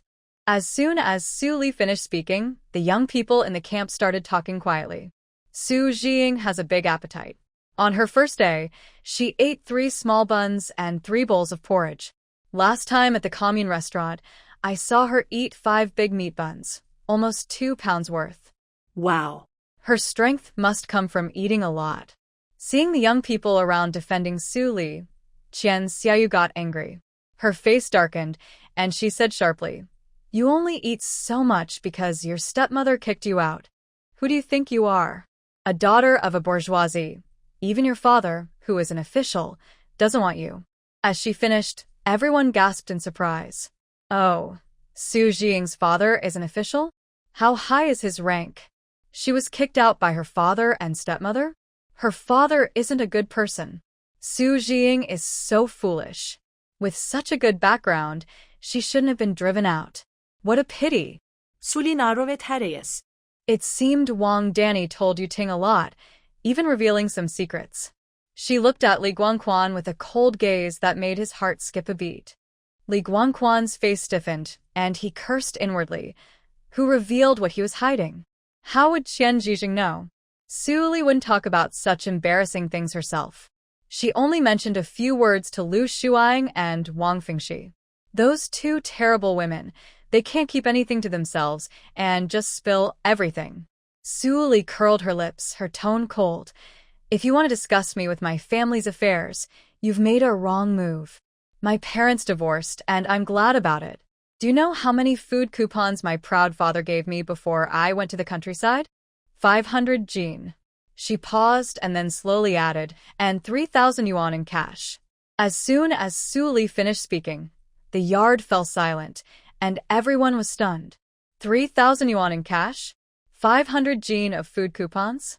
Even the whole village combined doesn't have 3,000 yuan. That much food coupon is valid nationwide. Oh my, Su Jiqing is so rich. Some villagers who had a little interest in Su Li quietly looked away. Forget it, I can't reach that high. Although her mother is a proud member of the bourgeoisie, Su Li herself is quite capable. 3,000 yuan is a real treasure. No, a treasure goddess. Only Chen Hawa's eyes flickered thoughtfully. Li Guangquan's face immediately turned green. His biggest taboo is showing off wealth. Since ancient times, it's best not to reveal your riches, understand? But Su Li just blurted out everything openly. Everyone in the village knew, and now he was letting his son Li Yuejin get close to Su Li. Wasn't that just exposing his weakness? But Su Li didn't care at all. From now on, she wanted to give her mother and grandfather a good life. Being sneaky all the time was too suffocating. What if someone found out and reported her? Today, she decided to tell them. We can afford to eat well. Qian Xiaoyu, why don't we let everyone judge? Do you think I would risk everything just for a few pounds of cornmeal? If you insist on holding on to me, then search my house. Feel free to look around. But I have one rule, if you don't find anything. Her eyes sharpened, and she sneered. You have to kneel and bow 3 times in front of me, then shout 3 times, I am talking nonsense, a worthless scoundrel. Do you dare? The yard was in an uproar. Wang Lei chuckled, and Li Ziang couldn't help but cough lightly, smiling softly. Li Guangquan's face turned ashen. He looked at Qian Xiaoyu with an impatient tone. Do you agree to the search? Qian Xiaoyu was completely stunned. Her face turned red. Even her ears blushed, but she couldn't say a word. Su Li couldn't help but think to herself, even if you search, you won't find anything. That half bag of cornmeal is stored in my space. When the right time comes, I'll return it to you. Su Li chuckled and said, if you're afraid to search, then shut up. Don't always blame me when something happens. Do you really think I, Su Li, am made of mud? After saying that, she turned around and walked away quickly, acting very proud and confident. Qian Xiaoyu gasped and sat on the ground, crying loudly. Li Guangquan looked at her with dislike and said to Li Dongqing, Captain Li, this is an internal matter of your youth group. You should handle it yourselves. The team doesn't have extra food. Then he waved his hand and left. The villagers who had been watching the scene also started to leave. Li Dongqing looked at everyone about to speak, but Li Ziang spoke first. Anyone willing to help, help. I have plenty of ration tickets, but I don't want to give her any. Then he turned and went into the house. At noon, Su Li just brought the food to the table when there was a knock on the door. When she opened it, Li Ziang was standing outside, stretching his neck to look inside. Su Li, can I have some food? He walked in without hesitation. I'm starving. The lunch in the youth group is just leftover corn porridge from the morning. I really can't swallow it. Su Li wrinkled her nose. This guy was always picky and never shortchanged himself. Before she could say anything, Lu Yuanyu and quickly brought over bowls and chopsticks. Su Li raised an eyebrow. This sister was unusually enthusiastic today. Was she trying to get some gossip from Li Ziang? How is Qian Xiaoyu? Su Li was a bit curious. She was quite a troublemaker. How could she be? Li Dongqing held a meeting to vote on whether to lend her some grain to get through. No one wanted to, and the most ridiculous part is, Li Ziang picked up his chopsticks, eating while happily gloating. Yu Ting, her best friend, reluctantly gave her 2 jin of grain. Others only gave at most 1 jin. Su Li sneered inwardly. Many of them had come to Hongxing Brigade from very poor families, some even had to send grain home in exchange for work. Grain was their life. Very precious. In this situation, who would be willing to give her grain? As for Yu Ting, she was just a selfish person. Fake sisterhood. Li Ziang kept eating and bragging. Wu Prung, he's totally off his rocker, came up with a bad idea to buy grain on the black market. The price is higher, but no ration tickets needed. Guess what happened next? Did she fall for him? Su Li asked without surprise. Exactly. Li Ziang replied with a click of his tongue. He says he won't go, but he writes letters asking his family for grain. Yet, he clearly asked about the black market address. How did Wu Peng find out? Su Li was a bit surprised. That kid is very sneaky. I heard he sometimes sneaks off too, Su Li thought to herself. Be careful when going to the black market in the future. Don't let familiar people see you. Li Ziang was eating and muttering. By the way, I find it strange. Who stole Qian Xuyu's grain? Su Li's eyes flickered. She thought, I won't tell you the answer to that question. It's hidden in my space. Qian Xiaoyu wants to go to the black market? Just as I guessed. Don't blame me if I take action. At this moment, in the old, dilapidated yard of the Han family in Hongqi Commune, Han Xiaowu sat on a small stool in front of the door. He stared fixedly at the abandoned pigsty in the corner of the yard, caught in a battle between hope and worry. Inside, it hid the 19,000 yuan that Yu Qinglin personally handed him last night. Last night, thunder roared and heavy rain poured down. The villagers were so scared they stayed inside their houses, afraid to go out. After the storm, Yu Qinglin quietly took away the grain stored in the West Street with his people. Before leaving, he had a deep and friendly talk with Han Xiaowu. After the talk, the large sum of money was in his hands. 19,000 yuan. This money felt like a hot potato, and he couldn't sleep all night. He kept pacing inside, thinking about hiding it under the stove, then about hiding it in the Kong, but every place seemed unsafe. Especially thinking about those young soldiers who loved to search the jars, cabinets, and Kong holes during house searches. They checked everywhere. His head was buzzing. He couldn't help but remember what the old lady had said before. Good things should be hidden where no one notices. So, he had a bright idea. He found an old torn bag his mother used long ago, carefully wrapped the money inside, and then hid it in the abandoned pigsty, covering it with some grass. He held his breath during the whole process, afraid someone might see. After hiding it, he felt uneasy and squatted at the doorpost, guarding it all day. Ignoring the captain's disapproval, he took leave and didn't leave the spot even for a meal. Waiting until nightfall, I plan to hand this hot potato over to Su Li. As evening falls, Su Li, after dinner, is about to openly go to the cattle shed. Since the villagers already know her relationship with her grandfather and mother, there's no need to hide anymore. At this moment, the gate is gently knocked twice.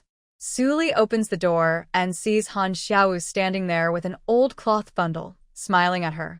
Su Jiqing, I finally found you. Su Li raises an eyebrow and opens the door wider. Come in and we'll talk. Lu Yuanyuan sees a stranger man and gives him a cold look, says nothing, and turns back to her room. As soon as Han Xiaowu enters, he carefully places the old cloth bundle on the Kong, a traditional bed, lowers his voice. Last night, Boss Yu took away the grain, totaling 19,000 yuan. All in this. Su Li glances disdainfully at the bundle and I can't help but purse her lips. The bundle is dusty, torn, patched up, probably not worth picking up if left on the road. You're just using such a broken bag to carry it and walk around confidently? But this isn't 190 or 1,900 yuan, it's 19,000. Others, just thinking about how to hide such money, would be tossing and turning all night. Han Xiaowu can't help but think to himself, How can I be so careless? He hasn't gone to work today, enduring the boss's disapproval, taking a day off to stay in the yard. Now, rushing over in a hurry, just to deliver this hot potato early. Seeing Su Li still raising her eyebrows at the bundle, Han Xiaowu feels a bit embarrassed, scratches his head and smiles. I thought, the more I hide it, the more curious others get. If I carry it openly, no one will pay attention. He opens the bundle and arranges 19 bundles of fresh money on the Kong.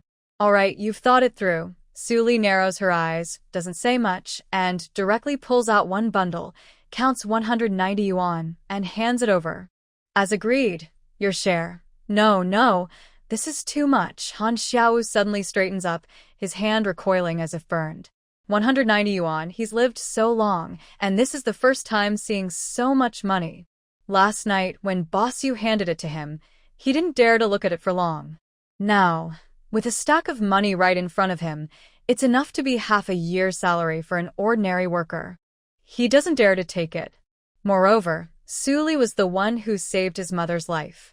Too much. He shook his head hard and kept stepping back. Su Li raised an eyebrow, watching his nervous face, feeling a bit pleased. Many people, when they see so much money for the first time, would be dazzled. This Han Xiaowu is not greedy and can stay true to his principles. The partner I chose should be like this. Big brother Han. Su Li bit her tongue slightly. The way she called him sounded a little awkward. Our business isn't just this once. Later, when the fruits and vegetables in the mountains are ripe and the corn is ready to harvest, we'll need to find ways to sell them. Su Jiqing, as long as you have goods, I will handle the handover with Boss Yu for you. Han Xiaowu hurriedly nodded. Then take the money. Su Li pointed to a stack of cash on the table. Han Xiaowu was stunned for a moment, then softly replied. Okay, I understand what you mean. He knew that if he didn't take the money, Su Jiqing might feel uneasy. Seeing him accept it, Su Li nodded slightly. This is a smart person. Personal relationships are one thing, but money must be counted clearly. As the saying goes, even brothers should settle accounts openly to avoid future misunderstandings. Han Xiaowu carefully put the money into his pocket, his fingers unconsciously clenched, and his palms felt slightly warm. This was the first time in his life he earned such a large sum. With this money, he could afford to take his mother to see a doctor and buy some nutritious supplements. Thinking of his weak, coughing mother drinking porridge at home, Han Xiaowu felt a warm rush in his heart. This money is truly life-saving money. Su Jiqing. Han Xiaowu hesitated for a moment and lowered his voice. Boss Yu asked me to pass on a message. It's better if you don't go to the black market these days. Recently, there might be big moves over there. Oh, Su Li raised an eyebrow, her eyes narrowing slightly. She knew Boss Yu's methods, sharp eyes and ruthless tactics. Last time, she suffered a big loss at the black market. Is he planning to target Guo Xiaohu out of dislike and take down the entire operation? Han Xiaowu moved a little closer and continued softly. Boss Yu plans that from now on, whether it's local specialties or grain, if the common people want to sell at the black market, they can bring it to him, and he will transport it to the capital. Su Li gently tapped the table. So, who does he plan to entrust with managing this business? In Han Xiaowu's eyes, his face lit up and he grinned. He said, he wants to leave it to me and Xiao will stay with me for a while. Su Li looked at him sideways. Did you agree? Han Xiaowu's eyes reddened slightly and he clenched his teeth. I agreed. If I don't find a way, I'll starve to death sooner or later. Besides, I don't believe the environment will stay like this forever, banning personal trade. How so? Su Li raised an eyebrow. Han Xiaowu scratched the back of his head, speaking with some certainty. The country needs development, so someone has to do business. This has been the case through all dynasties. They will loosen up eventually. Hearing this, Su Li squinted and smiled. Unexpectedly, this kid has quite a far-sighted view.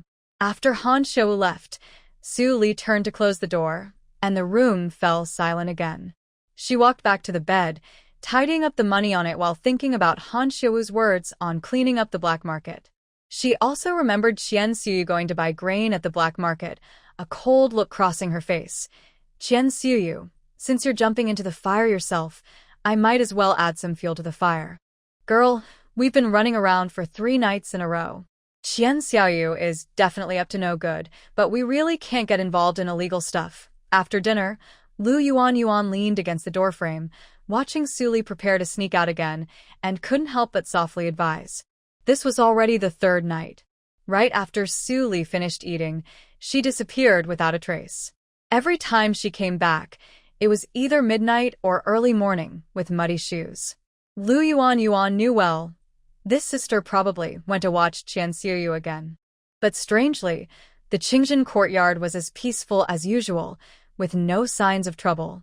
Don't worry, Suli said with a meaningful smile. Would I risk myself just for her? She wasn't stupid. Would she really follow her, waiting to hit her with a brick and make everyone suspect her? Using someone else's hand to do the dirty work was much better than doing it herself. Lu Yuan looked at her confident expression and felt a little relieved. This sister, although brave, is very careful in her actions. In the past few days, Suli had indeed been watching Qian Xiaoyu closely. That girl was incredibly bold, going to the black market 3 nights in a row without fear of being caught. The most outrageous thing is that she secretly started stealing corn from the production team to sell. The corn wasn't fully ripe yet, with green husks tightly wrapped around the kernels. When pinched, the kernels looked plump, and you could smell a sweet scent through the husk. Every night, Qian Xiaoyu would pick half a sack of corn and quietly carry it into the county town under the cover of darkness. Her thin arms and legs could carry dozens of pounds of corn all the way to the black market. Suli couldn't help but admire her determination. But, unfortunately, having courage also depends on the situation. If she got caught in the black market, she could lose everything. Suli roughly estimated that over these 3 nights, Qian Xiaoyu had earned at least 20 yuan, which is more than a month's salary for a frontline worker. As the saying goes, if you walk near the river often, you'll get your shoes wet. Plus, Han Xiaowu told her there might be big moves at the black market. Could Qian Xiaoyu's good luck be about to run out? Thinking of this, Suli happily took a small stool to the village center's gossip hub. Under the big locust tree, she chatted with the village women about various gossip until around 11 p.m. When they couldn't stay awake any longer, she let them go. Qian Xiaoyu, I've spent the whole evening chatting just for you. Don't let me down now. Meanwhile, the County Public Security Bureau received an anonymous tip-off this afternoon. It claimed that tonight at midnight, there would be a large-scale grain black market transaction in the county town, involving a huge amount of grain and a shocking sum of money. Nowadays, grain is a strategic material strictly controlled by the state, with unified purchase and sale, and private circulation is strictly forbidden. Even buying or selling just 3 or 5 gene could be considered illegal, let alone a large-scale deal. It's a blatant violation of the red line. Director Wang Ziming sat in his office, repeatedly rubbing the thin letter of the tip-off, his brow furrowed tighter and tighter. If it's true, how can he explain it to his superiors? If they find out, he might lose his position as director. Tonight, follow orders and don't let any grain traders escape, he coldly ordered, gathering all the capable officers, determined to catch all the criminals involved in the black market deal. That night, the dark alley of the black market remained dimly lit, with vendors and passers-by coming and going, all speaking in hushed voices. Quick! Surround the entire alley. No one is allowed to run. Suddenly, with a loud shout, more than 10 police officers rushed in together. Their flashlights swept across the dark market alley, creating a powerful scene. Run! The police are here, run. Vendors, buyers, and scalpers scrambled chaotically, desperately trying to escape. They climbed over walls, jumped into rivers, and squeezed through dog holes, showing all kinds of escape skills. Today, illegal trading and reselling are serious crimes. Light offenses lead to criticism, heavier ones result in labor camps, and if luck is worse, even execution is not out of the question. Qian Xiaoyu turned pale with fear. She threw the half-bag of corn in her hand like a hot potato and quickly ran away. Do you think that just throwing away the stuff can make you escape? Suli sneered coldly. She stepped out from the dark alley, moving like a ghost to the bag of corn, and reached out to pat it. The bag of corn was stored in a space. Trying to disassociate? Not a chance. Those doing business in the black market are seasoned veterans. When they see the police, they run faster than rabbits. In the blink of an eye, there were hardly any people left in the alley. Suli followed quietly, moving like a silent leopard through the dark alley, once again locking onto the fleeing figure. Qian Xiaoyu was panting as she ran through the narrow alley. But the more she ran, the more anxious she felt, as if someone was following her. But when she looked back, there was no one in the dark alley. This feeling that someone was behind her, even though no one was there, made her feel uneasy and her scalp tingle. Just as she was about to run out of the alley and turn onto the main road, she suddenly felt a pain in her neck. Her head buzzed, everything went black, and she collapsed to the ground, losing consciousness. Stealing corn from the production team at night, reselling. Do you think you can escape? When Suli carried Qian Xiaoyu back to the alley in the black market, the entire street was already surrounded tightly by police. Don't move, squat down. Hands on your head. The police flooded in like a tide. Every corner and every warehouse was turned upside down. The flashlight shone into every corner, making the black market as bright as daytime. The black market boss, Guo Xiaohu, was pressed to the ground, his nose swollen, face bruised, and blood at the corner of his mouth. He no longer looked arrogant and domineering. I didn't resell illegally. Guo Xiaohu shouted and struggled. Looking at his subordinates, each of them hung their heads and slumped their shoulders, no longer looking fierce and intimidating. Just filling a whole room with tobacco, alcohol, and cloth. Are you hoarding it for yourself? Are you kidding me? The team leader, Wang Mingze, snorted coldly and waved his hand. Take them away. At this moment, a young police officer peeked out from a dark alley. Boss, there's also a girl here. Everyone was stunned and quickly gathered around. Under the torchlight, they saw a girl lying on the ground. Her clothes were messy, and her face was covered with dirt and sweat. A streak of blood on her forehead was shocking. Next to her was a bulging burlap sack, and beside her head was a blood-stained stone. It was clear that the girl had fallen while running away and hit her head on the stone, causing her to faint. The young police officer opened the sack and found some unripe green corn cobs. Boss, this is stolen fresh corn. Wang Zemin frowned. In this era, corn belonged to the public. Which production team would dare to harvest unripe corn? This was obviously a thief stealing from the production team. Take her back for questioning, Wang Zemin ordered. A few police officers immediately stepped forward. Two of them supported her arms. One carried the sack, and they efficiently dragged the girl onto the car. After Su Li and the others left, someone quietly emerged from an abandoned warehouse nearby. She crossed her arms and snorted coldly. Qian Xiaoyu, I'm not ungrateful, but the time hasn't come yet. You reported my mother and grandfather. Do you think I will let you go easily? Dream on. When Qian Xiaoyu woke up, she felt dizzy and saw several uniformed figures flickering in front of her. You're awake? A police officer asked coldly. Her head was still buzzing. She hesitated and sat up slowly, noticing the serious expressions on the police officers' faces. Her heart sank. Oh no, it's over. She immediately realized she had been caught. Last night, she had run away from the black market when suddenly her neck hurt. She blacked out. She couldn't remember what happened afterward. But now, with this situation, she knew very well what was going on. She couldn't admit to stealing corn from the production team and selling it on the black market. That would mean jail. Comrade police, I was attacked. You have to help me, she quickly shouted, tears streaming down her face. The young police officer in charge of questioning Qian Xiaoyu snorted coldly, forced a fake smile, and pointed at the familiar burlap sack beside her.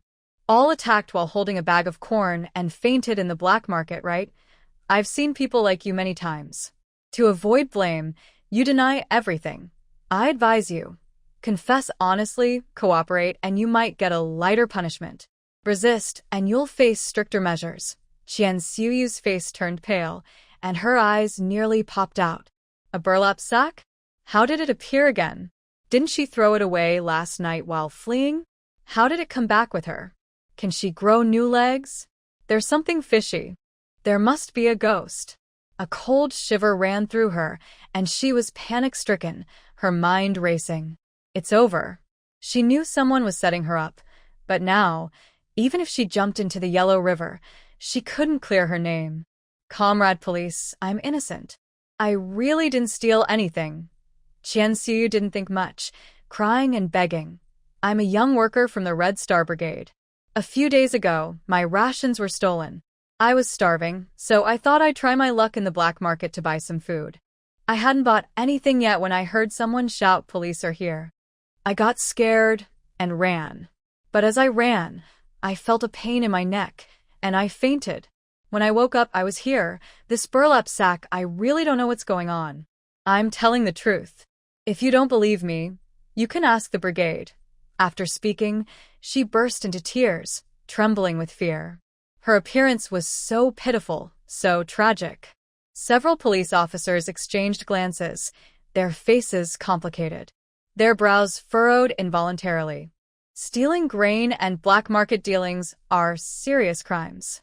Once confirmed, it could ruin her for life, either forced labor or even death. This girl is still a young worker. Seeing her miserable face, if there's any other truth, they couldn't just wrongly accuse her. The young officer looked at the distressed Qian Xiu and coldly said, "We will investigate this matter. You wait here for now." Hearing investigate, Qian Xiu quietly relaxed, wiped her tears, hesitated, and looked at the young officer. "Comrade Public Security Officer, I have something else to report." She suddenly spoke softly, a hint of resentment and scheming in her eyes. "I suspect that my grain was stolen by a young worker from our team. Her name is Suli. I have some issues with her. She has always held a grudge against me. I also suspect that what happened last night was her doing. Only she has that much strength." The young police officer looked at her carefully. "The matter you mentioned, we will investigate thoroughly. Rest assured, we won't wrong a good person and we won't let a bad person go. Thank you, comrade officer." Thank you. "I am just waiting for you to clear my name and uphold justice." Qian Xiu immediately nodded in cooperation, tears in her eyes, looking like a wronged victim. The police officers at the county police station are very responsible. That afternoon, they sent 2 bicycles to investigate the situation at Hongxing Brigade. On the back of the accompanying bicycle, there was the large sack that Qian Xiu had thrown away. Hongxing Brigade Young Workers Compound. Yu Ting, you and Qian Xiaoyu are the best friends. You share a room. You would know where she went last night, right? Li Dongqing, an easygoing and kind man, usually very gentle, was now worried because Qian Xiu hadn't been seen since last night. If something had happened as the team leader, he would also be responsible. He had hoped to be recognized as an outstanding individual this year, but now it seems all hopes are gone. Yu Ting lowered her head, biting her lips tightly, not saying a word, just fidgeting with the hem of her clothes, clearly anxious. Qian Xiaoyu had been coming back very late for 3 nights in a row. She couldn't help but ask once, but Qian Xiu told her to mind her own business, and she was very angry. She vaguely knew what Qian Xiu was up to, but she didn't interfere. Qian Xiu's family was average, and her grain was lost. If she could manage to get some grain herself, it would save her from borrowing grain coupons from others. She had not returned since she left last night. Could she really have been caught by the police? All the young workers looked at each other, a sense of unease spreading in the air. Just after lunch, suddenly, hurried footsteps outside the yard broke the silence. Li Guangquan, with a pale face, walked into the young workers' compound, followed by 2 people in police uniforms. Once again, a large crowd gathered at the youth courtyard gate, chattering eagerly to find out what is happening. Suli happily ran over to join the crowd and watch the scene. "Secretary Li has arrived." Li Dongqing quickly went to greet him, trying to smile. "Is everyone here?" He looked around at the people in the youth courtyard, but he didn't see Qian Xiu's figure. Just now, 2 police officers said someone was caught last night selling fresh corn on the black market. The person was still being held at the county police station, Qian Xiu, a youth from the Hongxing Brigade. His head suddenly thumped loudly, almost knocking over his teacup.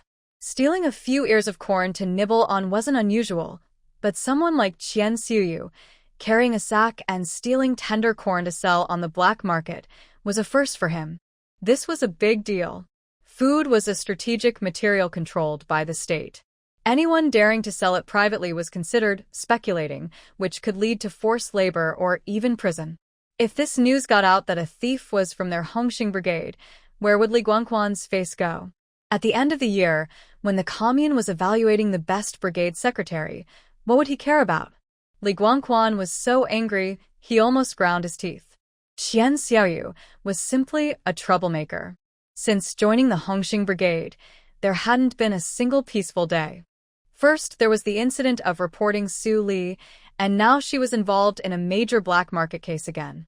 His heart suddenly sank, and his brow furrowed unconsciously. Does this have anything to do with Su Li? Why is it that right after she just got out of trouble, Qian Xiuyu's problem arises? Li Guangquan was pondering whether Qian Xiuyu's case was related to Su Li, but after thinking it over, he shook his head. Whether Qian Xiuyu was stealing or not was her own business. Could anyone force her to steal? The police officers with him frowned and looked serious as they addressed everyone. Qian Xiuyu is suspected of selling corn on the black market. We are investigating her. Please cooperate. The yard was silent at first, then it erupted. Black market? Is Qian Xiuyu crazy? She dares to do such a thing. She even stole tender corn from the production team. It's not fully ripe yet. Who would dare to touch it? If the whole brigade started doing what she did, what would we plant on the land? Many people were talking loudly, and some frowned and looked unfriendly at the educated youth in the yard. These educated youths are not good at working and are really a trouble. Do you know this sack? The young policeman casually threw the sack onto the ground with a loud sound. When the educated youths saw the sack, their faces darkened. It was from their youth camp, and they had left it in the kitchen after using it last time. Is this considered stolen property now? The young policeman asked where the sack came from, and his face also darkened. He had thought that a city girl like Su Li might not do such thefts. She came from far away to support rural development, and he didn't want to wrongly accuse her. Maybe she was just hungry and confused, or perhaps she made a mistake. But now, not only had she stolen corn from the production team, she also lied about it. People can be surprising.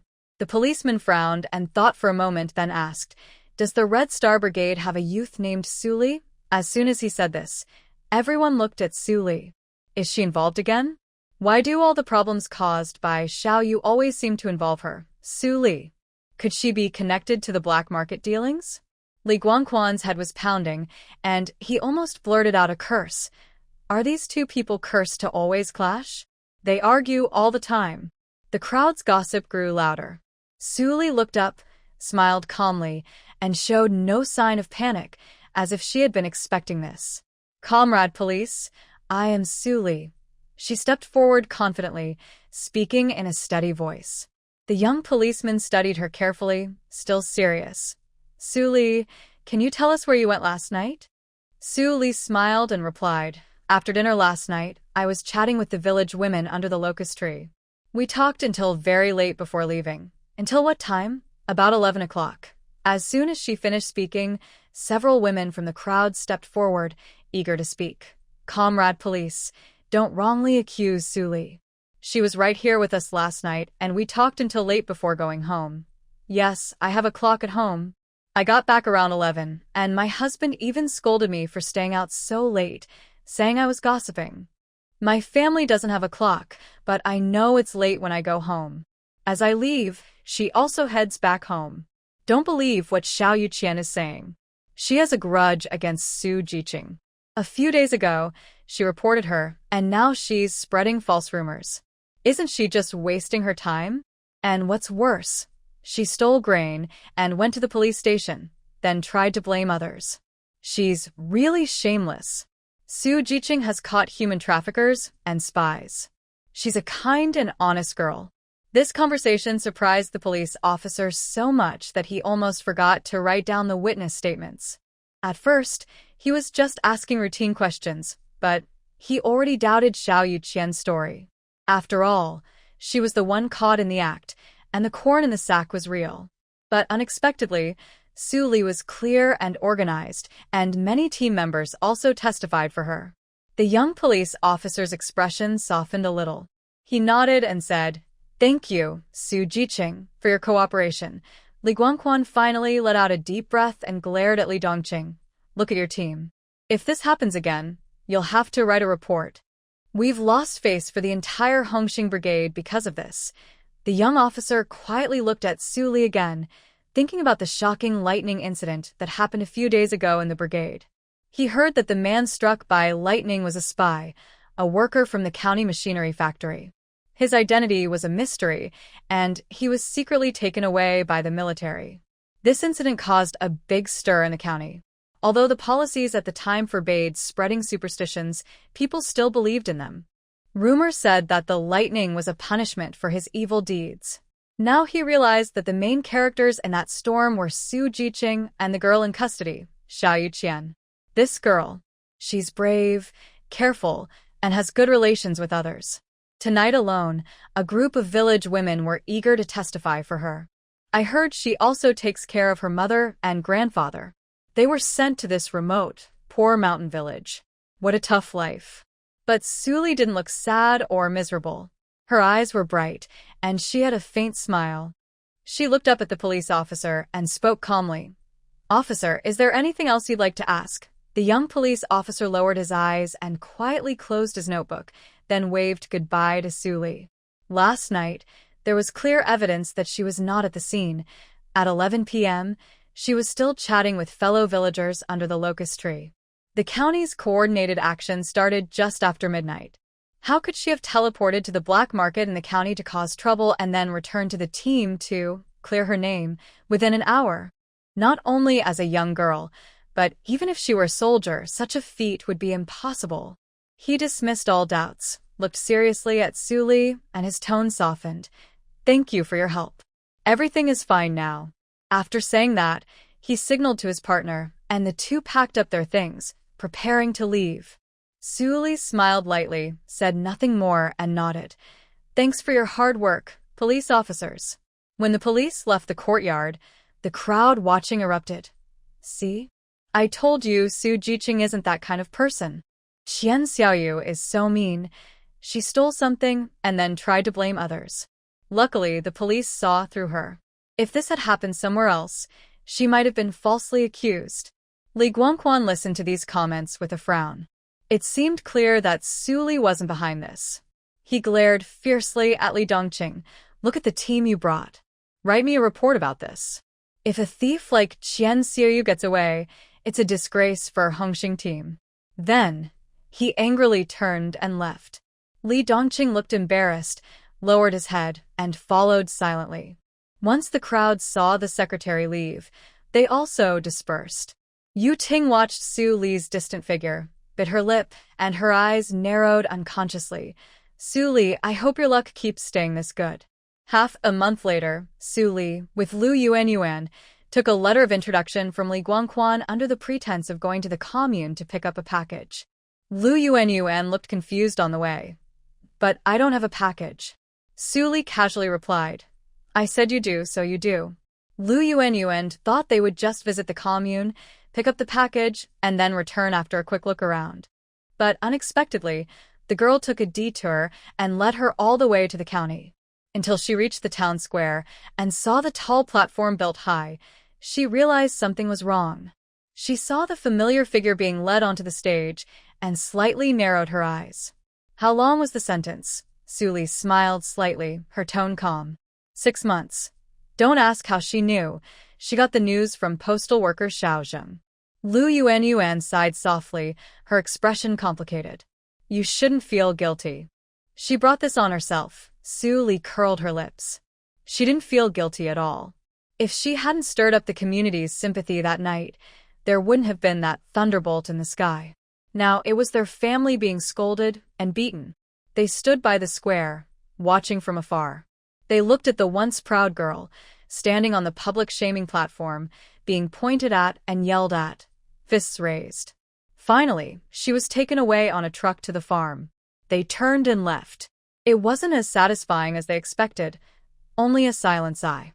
At noon, after Su Li insisted, she and Lu Yuanyuan went to the only state-run restaurant in the county. Since they arrived late, there were no other customers. Comrade, 1 braised pork. Su Li went to the window, looked up at the menu board on the wall, and ordered decisively. Behind the window was a woman in her 40s, with a round face, a full figure, but a somewhat proud expression. "Braised pork is sold out," she said, her voice not loud but cold. "Now we only have mushroom soup and braised Christian carp." Su Li hesitated. She came for the braised pork, but it was gone. The middle-aged woman saw her disappointed face, curled her lips, and sneered. "Girl, these mushrooms are from our director. Someone brought them from outside, very rare. You can't find them elsewhere, Su Li. It's just mushrooms. She could grow her own in the future. As long as Xiaoqi can produce the mushroom spores, she'll sell mushrooms nationwide. Then I'll have the mushroom soup and braised Christian carp." Su Li held back her disappointment and nodded. Soon, steaming mushroom soup and braised Christian carp were served. The first sip nearly brought tears to her eyes. Since crossing over, she had never tasted this familiar flavor. She drank 3 big bowls before stopping. "Are there no mushrooms here?" she asked Lu Yuanyuan curiously while eating. "Of course not." Lu Yuanyuan looked at her as if she were a country bumpkin who had never seen the world.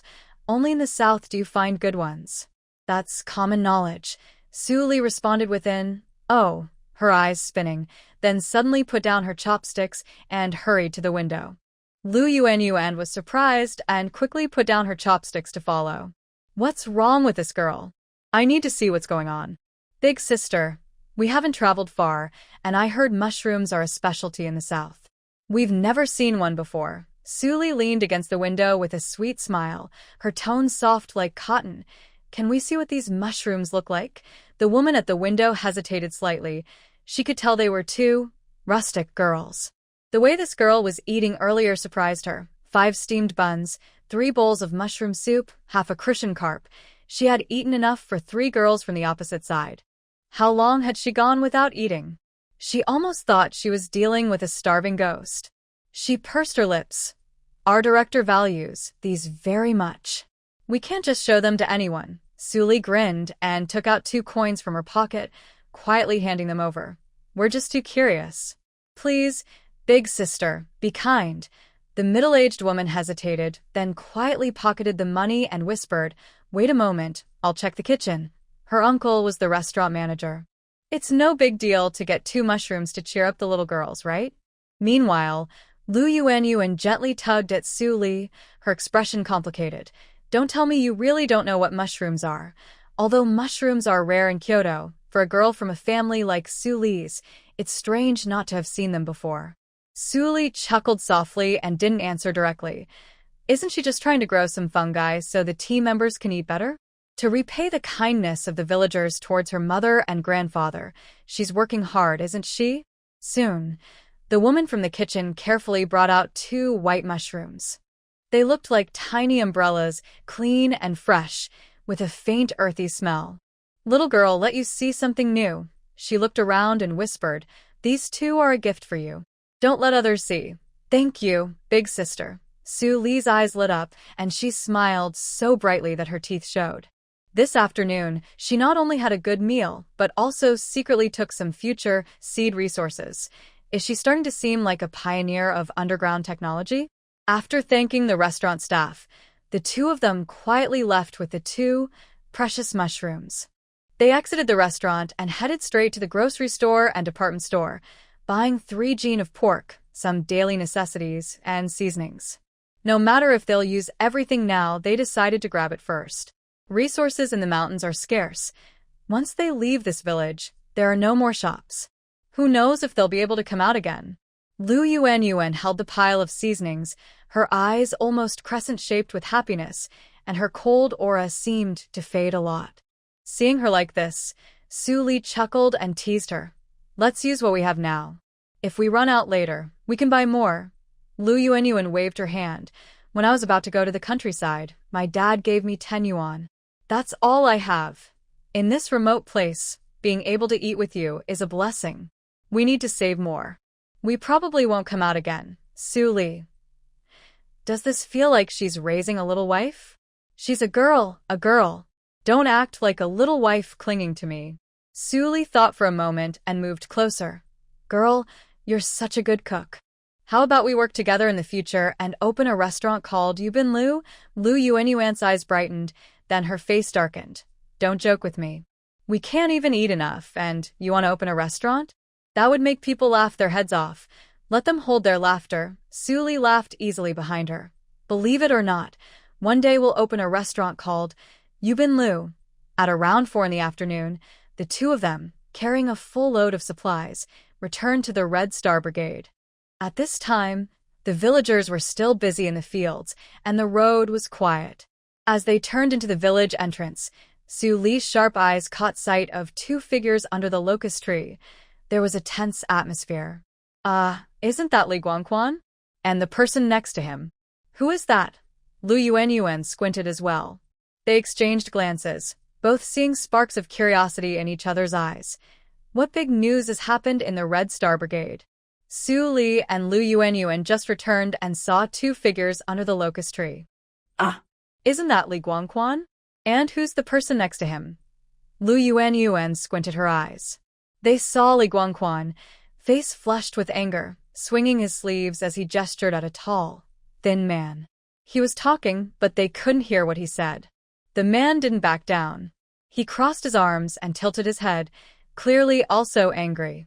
From a distance, it was hard to hear, but Su Li's gossip radar was already alert. Wow. This is getting intense. Su Li smiled slightly and quietly moved closer to the locust tree. Lu Yuanyuan gently tugged her. If we do this and he sees us, it might be bad. Su Li scoffed.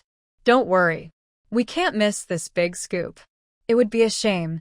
Then she lowered her voice, excited. Come on. Let's hide near the stone mill ahead. I bet we can hear some big news. They tiptoed around to hide behind the stone mill near the locust tree. The wind rustled the leaves, and Li Guangquan's angry voice faintly came through. Don't think you can just refuse and face the consequences. If you make a fuss, none of us will have a good time. The man sneered, his voice low but firm. I'm not afraid of you. If it comes to that, we'll go all out. Your little brat at home. Su Li's eyes lit up, almost shouting with excitement. This isn't just a simple story. Going all out. That little brat. Who's threatening whom? Who has the evidence? What did that Li Yuejin do this time? Lu Yuanyuan couldn't help but gasp. Oh my, this is a big story. Just as they held their breath, Li Guangquan suddenly stopped and looked around cautiously. Su Li quickly grabbed Liu Yuanyuan. The two of them slipped into the weeds behind the stone mill. Just as they hid, they heard Li Guangquan snort coldly. Lu Maosheng, don't lie. Your sister is just a girl, but she did something really shameful. Isn't that embarrassing? Li Guangquan's voice was sharp, but he said, Lu Maosheng, whether I am embarrassed or not doesn't matter. Winter Plum is my real sister. I just want to ask you one thing.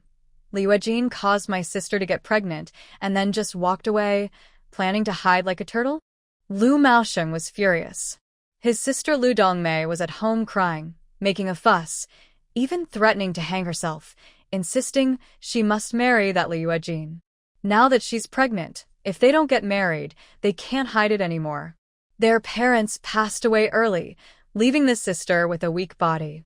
He raised her like his own daughter. He let her go to middle school, both to keep her healthy and to hope she'd find a good husband in the future. But he didn't expect her to get involved with that boy Li Yuejin and do such shameless things.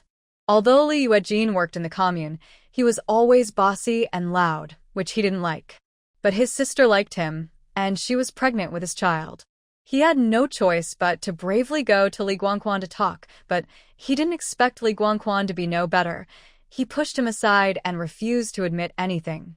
Li Guangquan on the other side was also very angry. He was trying to arrange for Li Yuejin to marry Su Li, but then his son caused a death outside. He absolutely refused to accept it. Speak properly. Li Guangquan was so angry, he almost kicked him. Do you have proof? Why do you say it's my son's fault? Who else could the child in her belly be besides Li Yuejin? Lu Maosheng's eyes were red, but he forced down his anger. When my sister was in school, she was involved with him. They kept it a secret for almost a year. When I went to find Li Yuejin, he turned his back on me. Your son is no good, and you, as a father, are no good either. Ha! Li Guangquan lauga bitarli. These days, many girls are not well behaved. Don't blame all the dirt on my son. Li Guangquan was very annoyed. That Lu family girl was just a sickly girl who only went to school for a few days. Can she work or take care of herself? Why marry her? Keep her at home as an ancestor? Thinking of Lu Dongmei's thin body, he worried she might not even hold it properly. His anger kept rising. She couldn't earn work points and had to take medicine every year. If she was carrying a sick child, would he let his son be the scapegoat? Besides, is this really so certain? Who knows if your sister secretly ran around with some other guy? Don't try to blame my son, Li Yuejin. When Li Guangquan said this, Lu Maosheng suddenly exploded. You really talk like an official, not like a normal person. If my sister's pregnancy isn't caused by her son, she would never refuse to abort the baby and would want to marry Li Yuejin, that scoundrel. Your Li family is too overbearing. If you don't give me an explanation, I will go to the commune. I'll even go to the county. At worst, your family's reputation will be completely ruined. Li Guangquan's heart sank. Of course, he was worried about this matter getting worse. Only a father truly knows his son. He knew what kind of person his son was. If Lu's family really caused trouble and the county or commune investigated, his son would not only face re-education but also, where would he put his own face? But to take Lu Dongmei? What a joke. Lu's family's conditions are nothing. Lu Dongmei is weak, has no dowry and no background. Su Li is holding 3,000 yuan and believes she inherited a large estate from Fang Jichuan. Just those 3,000 yuan could buy several new brick houses. As a team leader, he couldn't even come up with 300 yuan for his family. He carefully calculated in his mind. First, marry Su Li. That 3,000 yuan is too tempting. Surely Lu's family wouldn't dare cause trouble. She's just a girl and they care about face. If they cause trouble, what good would it do her? What good for Lu's family? Would they still be able to hold their heads up in the team? In the end, they might just swallow this silent loss and abort the child. If that's impossible, they could just give them some money to settle the matter. But that's for later. Thinking of this, he snorted coldly. Who the child belongs to is still uncertain. If you really want to go to court, cause trouble at the commune, go to the county, go ahead. Let's see who wins. After saying this, he suddenly swung his sleeve and turned to leave. Lu Maosheng's face was grim, teeth clenched tightly. Li Guangquan, I didn't expect a team leader to be so overbearing and unreasonable. If you don't accept this marriage, I won't give up. Li Guangquan kept a stern face and sneered. I'm not easily scared since I was young. If you want to cause trouble, try me. After saying this, he turned and left. Lu Maosheng looked unhappy, took a deep breath, and also headed out of the village, knowing he still had to go home and think of a plan. At this moment, in the grass behind the stone mill, Su Li's eyes almost sparkled. Wow, this is really a big scoop. Lu Yuan also looked shocked, unable to close her mouth for a long time. Did Li Yuejin cause someone to get hurt? They exchanged a glance, both thinking the same thing. Now, this will be an interesting story. But Su Li didn't expect that soon she would become part of the gossip herself. That night, Su Li brought a bowl of braised pork, just cooked by Lu Yuan, and went to the cattle shed. In the corner of the shed, there was a stone grinder, which Su Li had made durable and fine-grained with Xiao Qi in her space. The corn on the mountain had long been dried and stored in the original cave, piled high. When food was scarce, they would carry some down and eat it fresh after grinding. Plus, Su Li brought flour from her space. Mixing the two, the people in the shed finally said goodbye to hunger. Tonight, with the addition of braised pork, the aroma made everyone sweat as they ate, and they couldn't stop using their chopsticks. This is what life is about. Shen Qian wiped his sweat and smiled, looking very satisfied. Lu Minghui cleared his throat. It's still Sister Li who has the talent. Su Li gently bit her steamed bun, glanced at Fang Lan and Fang Jichuan and muttered softly, that's just the beginning. Once I make a few more dishes, the cattle shed can be open for meals every day. Everyone laughed together, and even the old, broken walls of the shed seemed to radiate warmth amid the laughter. Suddenly, an untimely voice came from outside the door. Is Sister Fong Lan at home? The people in the shed considered outsiders as troublemakers in the village. Usually, no one dared to come knocking. Su Li looked at the dishes on the table: braised pork, garlic eggplant, chive scrambled eggs, and a small dish of pickles. Well, no matter which dish it was, if the team members saw it, there would be trouble. Fong Lan hesitated for a moment and replied, then looked at Su Li. Su Li couldn't tell who it was, but she could hear it was a woman's voice. Fong Lan sighed. You all eat first, I'll go see who it is. Su Li also stood up and they headed outside together. Who is it? Su Li asked. Outside the house, the woman shouted again. Su Jiqing is here. It's me, Hua Auntie from the west side. I want to talk to your mother. Fong Lan frowned slightly.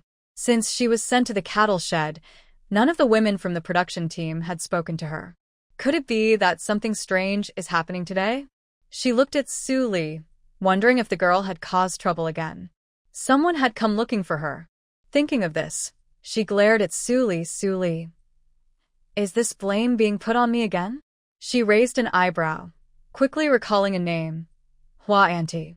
Oh, isn't she the one who wanted Su Li to come to her house for a meal, but Su Li refused? Now she's here. What good could come of it? She squinted, feeling that tonight's matter probably involved her somehow. Fong Lan hurriedly stepped outside, smiling as she said, It's Hua Auntie. It's very hot inside. Let's talk in the yard. Su Li casually moved 2 small stools into the yard. This was after Commander Deng visited last time. She thought carefully and asked Xiao Qi to polish the space. The cattle shed was usually empty, but sitting outside was comfortable, wasn't it? As soon as the door opened, a strong smell of meat wafted out. Chun Hua's nose twitched, and her throat involuntarily rolled. She saw faintly that someone was eating inside. She clenched her teeth in frustration. TSK, these days, even monsters and ghosts are eating braised pork. Better than what the team members are eating. Who can she complain to? But how could she not envy that successful daughter? When she went to the countryside, she even brought a bunch of money and tickets. Today, she had come here. They, a bunch of troublemakers, were eating and drinking lavishly. Isn't that against the rules? Why, Auntie, is there something you need? Fong Lan asked suspiciously. Fong girl. Chenhua smiled warmly. I heard life here is hard. I was thinking, since we're neighbors, we should help each other, right? As she spoke, she handed a handful of garlic to Fong Lan. Oh, thank you, Hua Auntie. You're so kind. Fong Lan didn't refuse Hua Auntie's kindness and quickly took it. Su Li raised her eyelids slightly, but said nothing. Nothing profitable comes easily. With Auntie Lotus's character, what good intentions could she have? Moreover, last time I refused to join her family, her face darkened immediately. She then spread many rumors among the villagers, saying she was delicate, proud, and ungrateful. Auntie, what a coincidence. Today I bought a lot of seasonings at the commune. You can take this garlic back. She tried to send Chun Hua away. No matter what this person wanted to do, Su Li didn't want to waste time talking to her. Fong Lan glared at Su Li. When a guest comes, you shouldn't just chase them away. Hua, please sit. Chun Hua grinned and sat down heavily on the small stool Su Li had just moved in. Before she even warmed the seat, she changed the subject directly. I'm here today to propose a marriage for our dog child. She paused, glanced at Su Li, and smiled brightly. Su Jiqing looks handsome and isn't young anymore. I think it's a good match. The yard suddenly became quiet. Su Li's eyes cooled a bit, and Fong Lan's face also darkened. Chun Hua seemed not to notice their reactions and continued talking. My dog child is honest, hardworking, and well known in the brigade as a good young man. Anyone who marries him will have a good life. Chun Hua lifted her head, full of confidence. Your family situation. We don't mind. She changed her tone, smirked, and spoke with a hint of disdain. Although Su Li is a Jiqing, She's still the daughter of a capitalist family, isn't she? These days, people care about background. If your family wants to marry into ours, it's a blessing for you. Isn't that right? This kind of talk was really uncomfortable. Suli slowly smiled, but her smile looked cold and sharp. Auntie Lotus, you're right. I am the daughter of a family with a complicated background. Marrying into your family is indeed a bit of a stretch. When Manhwa heard this, her face immediately lit up with a smile. This girl is really sensible. I like someone who understands things like you. If you marry in, I definitely won't treat you badly. Suli raised an eyebrow. But I don't have any dowry. My father's money and tickets are all meant for my mother and grandfather to enjoy in their old age. After all, they are getting old and not in good health. When I said this, Manhwa's smile suddenly froze. That's not acceptable. Manhwa immediately became anxious. Today, I came here mainly for the 3,000 yuan. I thought I could say a few words casually to bring Suli into the family and also take the money and tickets back. But now, what is this girl saying? She wants to leave the money and tickets to those two troublemakers in the barn? Her face darkened, and she snorted coldly. Su Jiqing, you can't say that. That money was given to you by your father. When you marry into our family, having enough to eat and wear is just a small matter for the elders too. Suli's expression turned completely cold. Isn't it enough that I don't want to marry into your family? Zwa, sitting nearby, spoke softly. Sister Hua, we appreciate your kindness, but Li's marriage can wait. Our family is doing well, and there's no rush. This girl will be 18 after the new year. In the village, most girls are engaged by 16 or 17. If she doesn't marry after 18, no one will want her. Manhwa kept talking, but Suli was already impatient. She stood up, with a sneer on her face, and her tone was full of annoyance. Manhwa, I don't care about your shabby house or your thatched hut. She sneered again and changed the subject. Besides, I think you're after my money, right? Let me tell you, the money and tickets are for my mother and grandfather to enjoy in their old age. No one else should be interested. You'd better find someone else for this marriage. Fong Lan looked calm, but also stood up. Her tone was polite but firm. Sister Hua, we can't take advantage of your family. Let's not talk about this anymore. If there's nothing else, please go back. Our family really can't afford to be involved. Manhwa suddenly stood up, her face completely losing its composure, turning pale and then pale again. She snorted coldly, stood up, and pointed at Suli, shouting, "Don't think too highly of yourself. As the saying goes, a fallen phoenix is no better than a chicken." It's funny that a family member of a rebellious person hiding in the barn is so picky. She then turned to Fong Lan and said, "Don't say that my sister-in-law speaks harshly. In the entire Red Star team, only my family doesn't dislike Suli. Go ask around whose son would marry her." Her tone sounded like she was doing it for her own good. "Actually, my aunt doesn't dislike me, but I dislike her. Everyone in the team says her tongue is too long. She's always gossiping about family matters, and it's because of her that trouble starts. Maybe her tongue is busier than her brain." Suli was determined to make Manhwa give up, so she wouldn't bother her anymore. Whatever it took, she would say it. She wasn't good at flattering people, but she could definitely make others feel sick. No one had ever pointed out her flaws or called her gossip before. Today, Suli pointed at her nose and scolded her. Manhwa wished she could rush forward and bite her. You capitalist brat. How dare you look down on me? It's right that the committee should criticize you. Our family has a pure and honest background, 3 generations of poor farmers. Fong Lan. You're a poor farmer and you think you're right? Everyone eating in the house also put down their chopsticks and came out. Manhwa, like a cat with its tail stepped on, started shouting loudly, "You wicked monsters and traitors, secretly eating meat in the barn.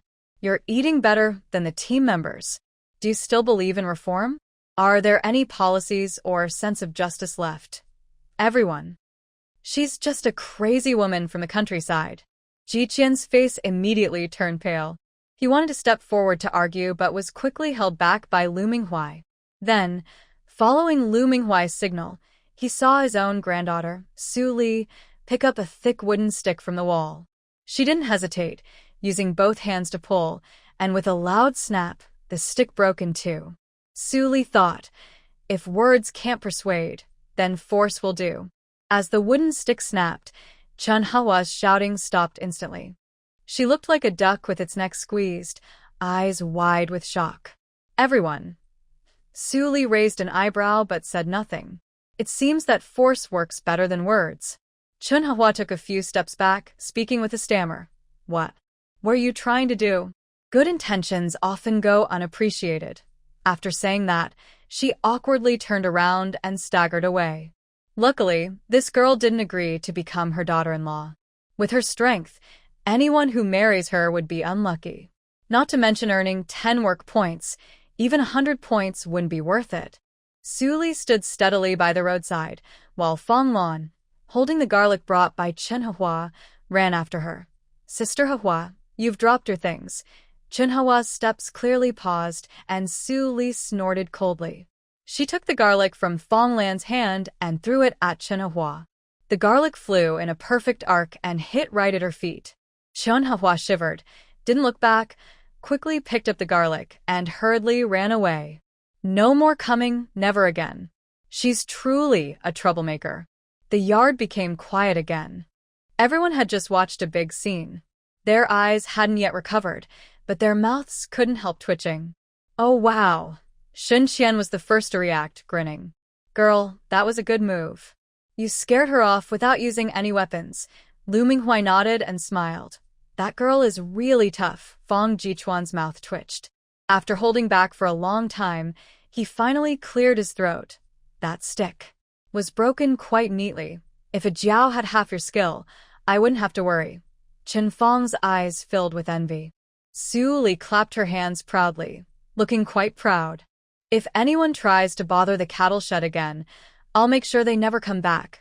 Fong Lan couldn't help but pat her hand. You, be gentle. Don't really scare someone into getting sick. After saying that, she sighed inwardly. The girl is almost 18. If they were in the capital, finding a match at this age wouldn't be a problem. No need to rush.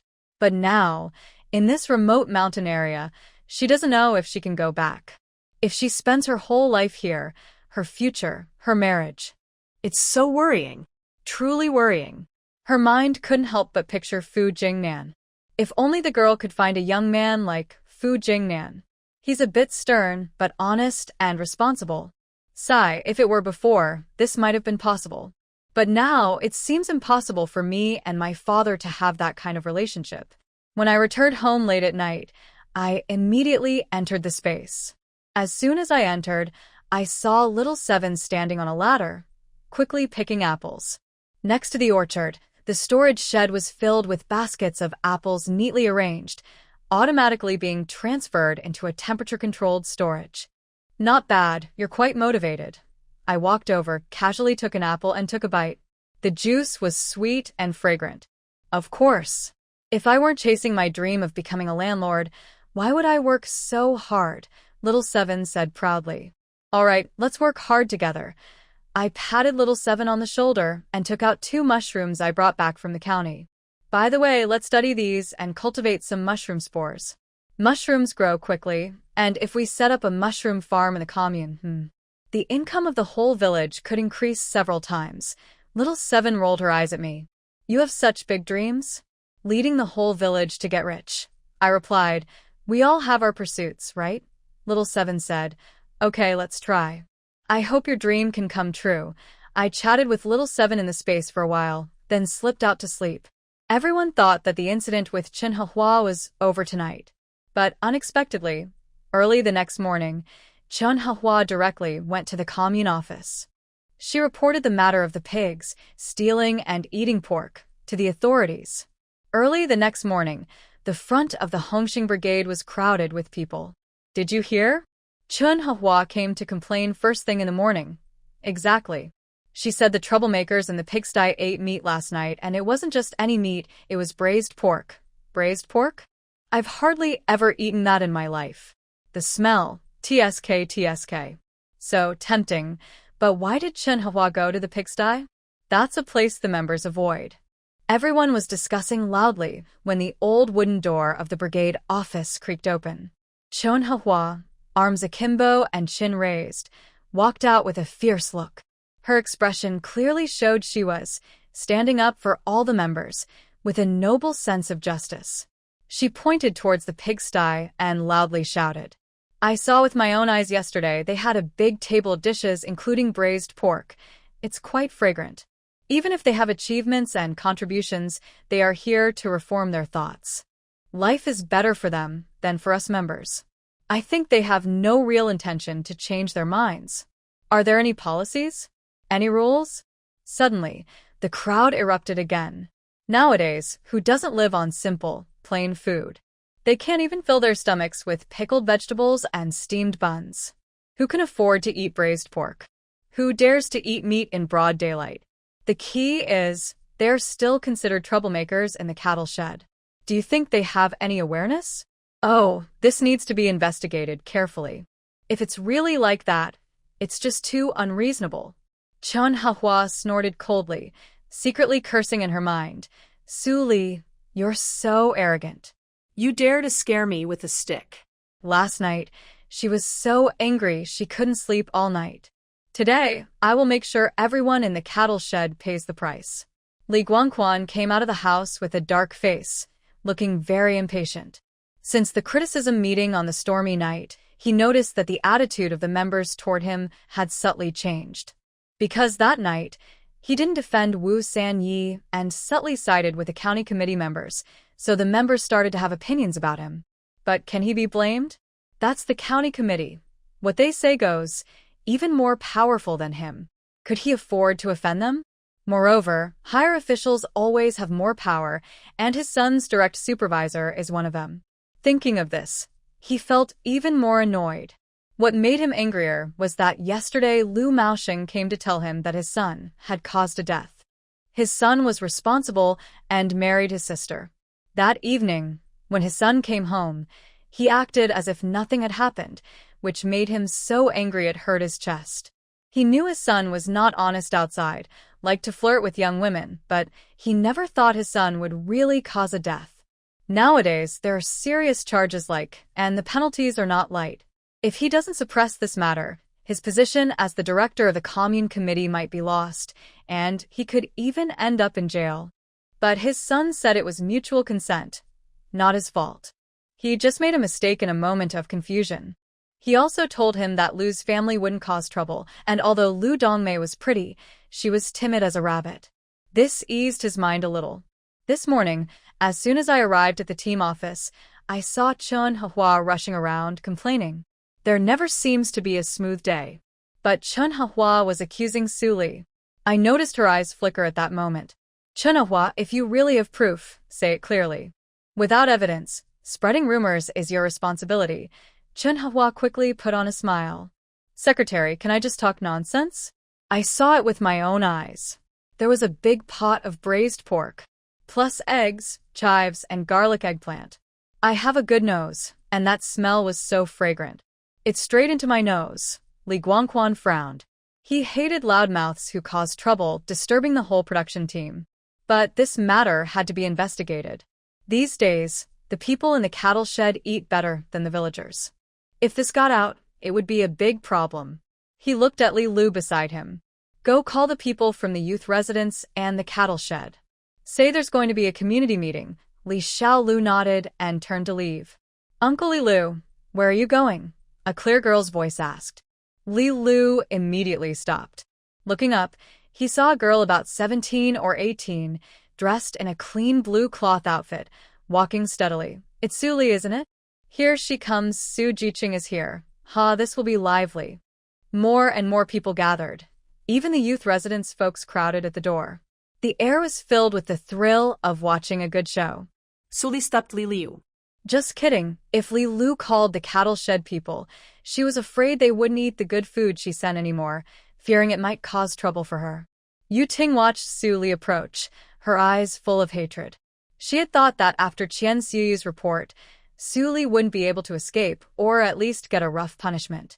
But unexpectedly, Su Li, with her sharp tongue, managed to let the cattle shed people slip away. Even the thunder seemed to be helping her. After that night, the team members talked the most about how maybe the cattle shed people weren't entirely at fault. Could it be that heaven was helping them? Remember, only those with bad intentions and doing evil get struck by lightning. Later, Qian Xiaoyu was caught. She also suspected that Su Li was involved, but she had no proof, and Qian Xiaoyu had indeed stolen the team's corn. A few days ago, she received a letter from her father, telling her that her stepmother, Su Yun, had already written to Fu Jingnan. He asked her to wait patiently, but she didn't want to wait at all. She thought about taking a few days off to visit the army again, this time hoping Brother Jingnan would see her in a new light. Does Brother Jingnan like someone like Su Li? She glanced at Su Li again, covered in dirt from head to toe, truly a country girl. While she was lost in her thoughts, Su Li spoke up. Secretary, I want to ask, what's wrong with using my own money and tickets to buy meat? Hearing this, everyone was surprised. Su Li continued calmly. When I went to the countryside, I brought grain coupons, meat coupons, oil coupons, and money for my father. All of these were officially stamped and approved by the government. I used these to buy meat, oil, and seasonings at the commune, supply cooperative, and state-run butcher shop, paying every penny to the state. I didn't steal or rob, nor did I embezzle collective resources. I simply used my own money and tickets to give my mother and grandfather a warm meal. Tell me, where did I go wrong? After speaking, she looked around with a cold gaze. The crowd fell silent. Li Guangguan frowned. This girl was usually sharp-tongued and clear in her words, and for a moment, no one could find a mistake. Su Li turned around and pointed at Chen Hua. Aunt Hua came yesterday to propose marriage, wanting me to marry her son. The condition was to hand over the 3,000 yuan and tickets my father gave me. My mother refused. Is she trying to retaliate? When Su Li said that Chen Hua's proposal failed and was a deliberate act of revenge, everyone was shocked. Oh, so Sister Hua is after the 3,000 yuan. TSK, 3,000 yuan. That's enough to build 8 big tiled houses and have a large yard. Is she trying to force a marriage and then turn hostile? The crowd's chatter grew louder, some even taking a bit of pleasure in the gossip. Li Guangquan's face darkened instantly. In his eyes, that 3,000 yuan would eventually be his family's money, first to marry Su Lian, then to manipulate and control her, because in the end, he believed it was his family's decision. Now, Chen Hua also started to think about this money, which made her feel very uncomfortable, like her own fat meat being eyed by others. It seems I need to find a chance to go to the cattle shed in the next few days and have a good talk with those two. I believe they won't dare to refuse.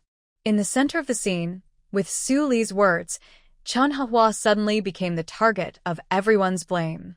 Her face turned red and white alternately, and she was so nervous, she wished she could dig a hole and hide. Su Li, however, took a step forward calmly. Her voice was soft but clear, reaching everyone's ears. Aunt Hua, I admit when I do wrong, I will accept it. I also speak my mind. But remember, if you keep using petty things as threats, next time I won't just show you a trick. The crowd was stunned first, then burst into laughter. A few women started teasing in front of Chen Hua. Aunt Hua, your son isn't even married yet. Why are you running to the team office to gossip? Exactly. Su Jiqing has money and influence. Why can't she eat meat? We can't eat meat because we're not capable. It's because our team is poor.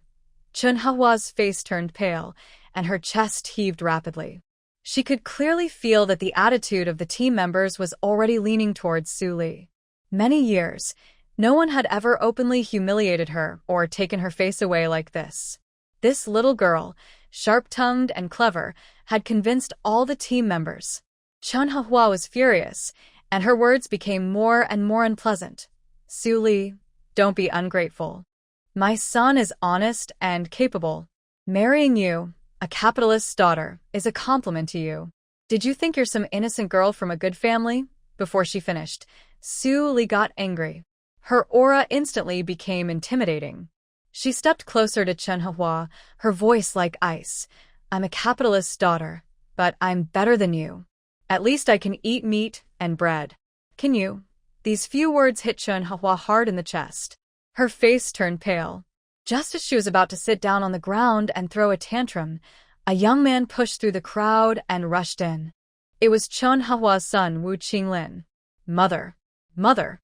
What are you doing? Originally, Wu Qinglin was having breakfast at home when suddenly a childhood friend ran over to give him a message, saying that his mother and Su Jiqing had argued in front of the brigade office. His father quickly asked him to go see what was happening.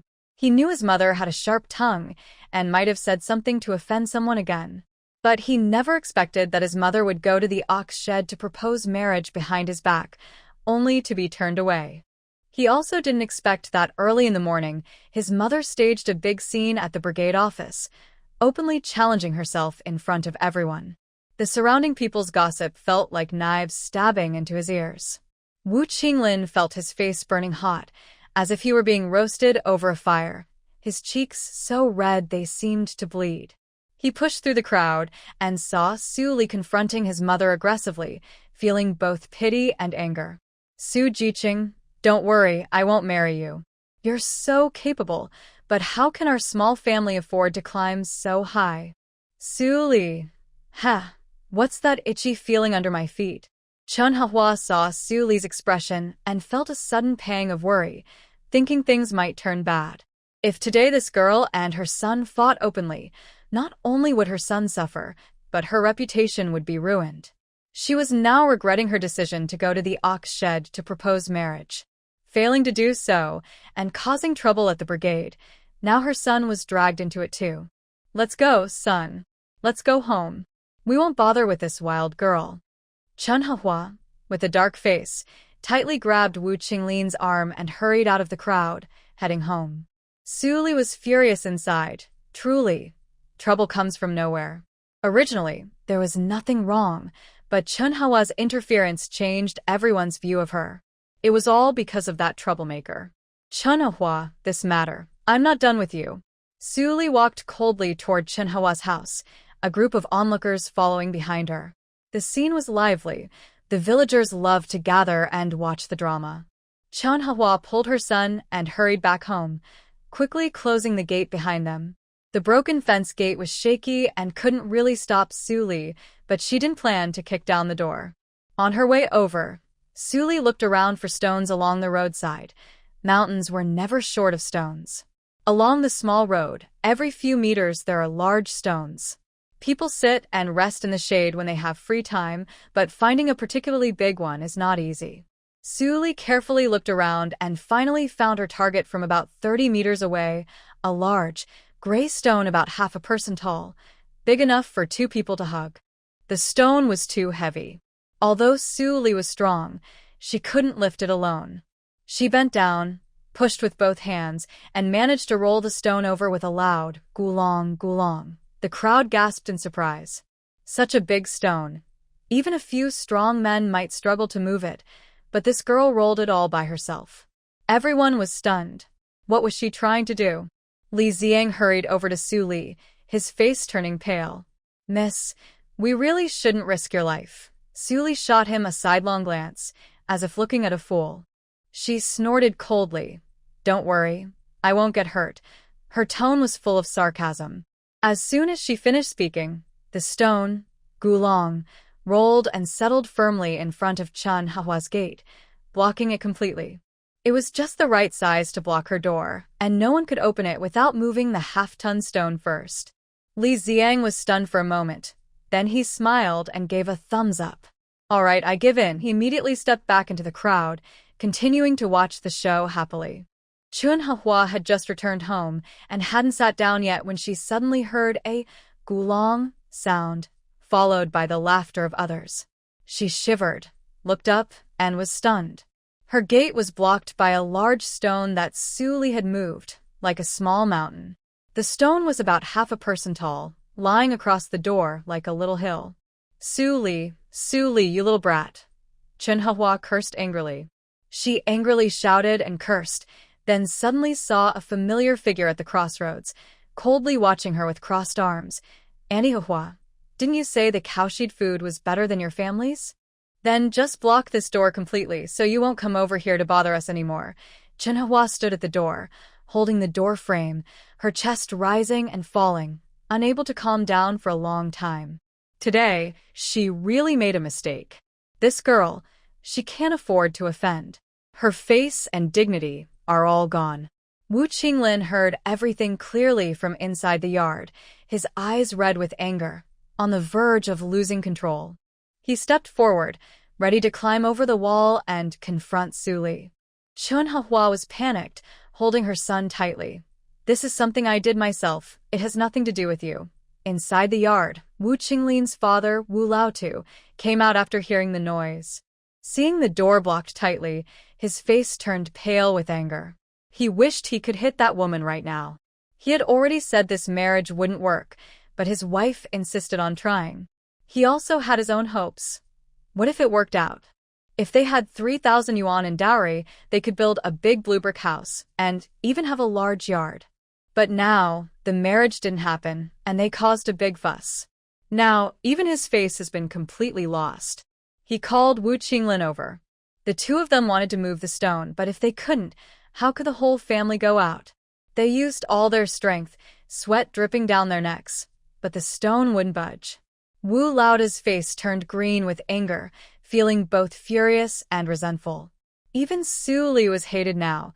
How could she be so reckless? Thinking she was strong, she dared to block the door in front of everyone. Isn't that just bullying openly? Then he glared sharply at Manhwa. This woman was no good, useless at everything, the first to cause trouble. If she hadn't caused this, how could they have lost so much face? Manhwa, despite her tough exterior outside, was most afraid of her own husband at home. Seeing that they couldn't move the stone after trying so hard, her temper completely broke. She hid behind the stone wall, showing half her body and sticking out her head. "Su Jiqing, about this morning. I apologize to you. Please move the stone, and I promise I won't say bad things about you anymore." Su Li crossed her arms and didn't even lift her eyelids, just snorted coldly. She couldn't help but curse silently. They think because we are a family of 3 sent down here, Mom and Grandpa still have some stains on their reputation. They want to bully us and take advantage of us. They really think I, Su Li, am easy to push around, that anyone can do as they please. Today, I must teach Manhwa a lesson, so she behaves herself.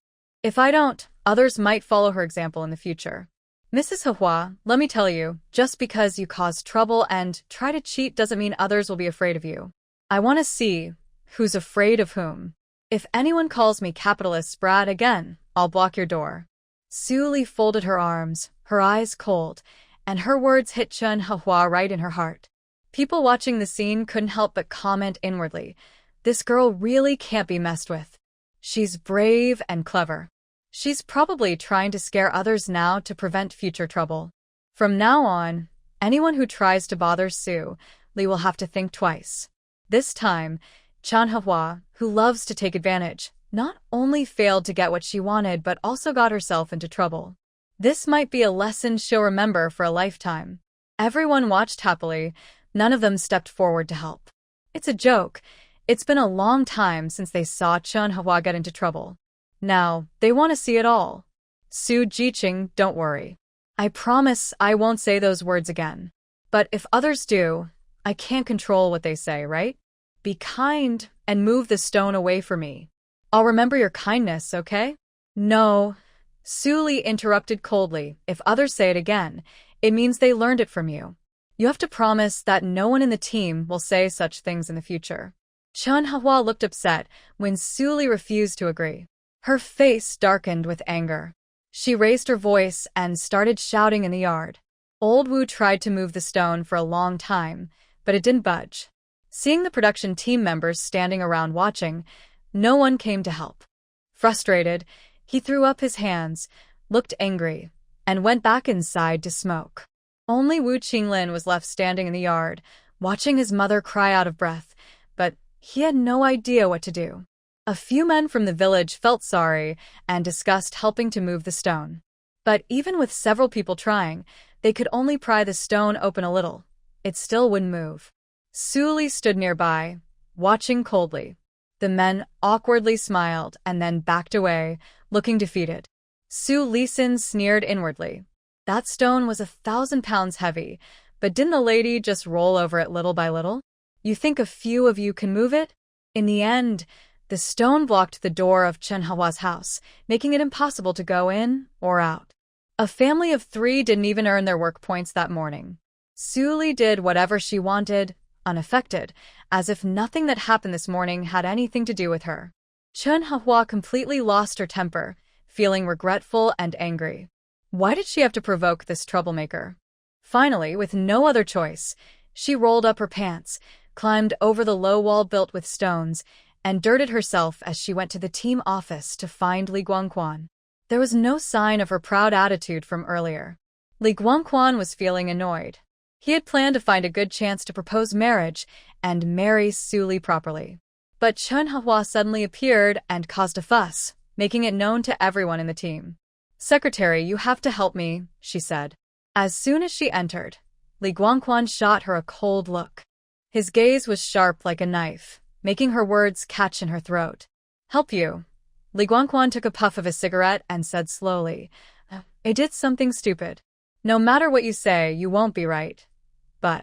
But, she blocked my door. You can't just keep bullying me like this. You are the village's leader. If you don't handle this, who will?" Chen Hua couldn't help but argue back in front of Li Guangquan. "What about the 3,000 yuan?" Li Guangquan's eyes turned cold, and his voice grew serious. "There's no money involved. I only did it for her good. Besides my family, who else dares to marry her?" "Shut up." Li Guangquan suddenly snuffed out his cigarette.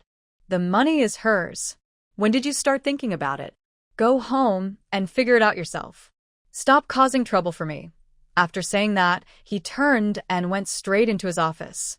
Chen Hua stood there stunned, her face pale and white, like she had been slapped twice in public.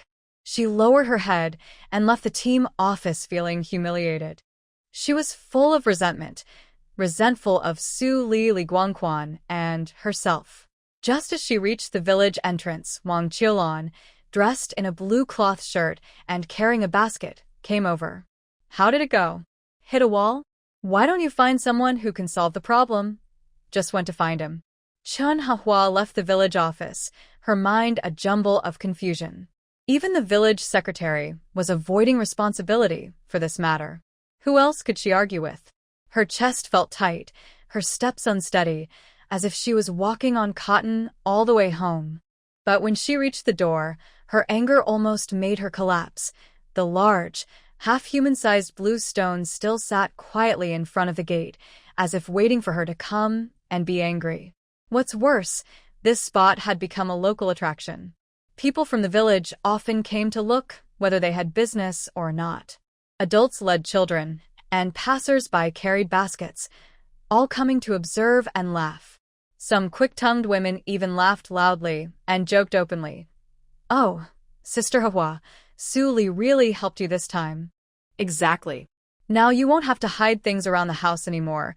Even thieves will avoid your place. Maybe next time our village is rated as a model household for public safety, your family will definitely be first."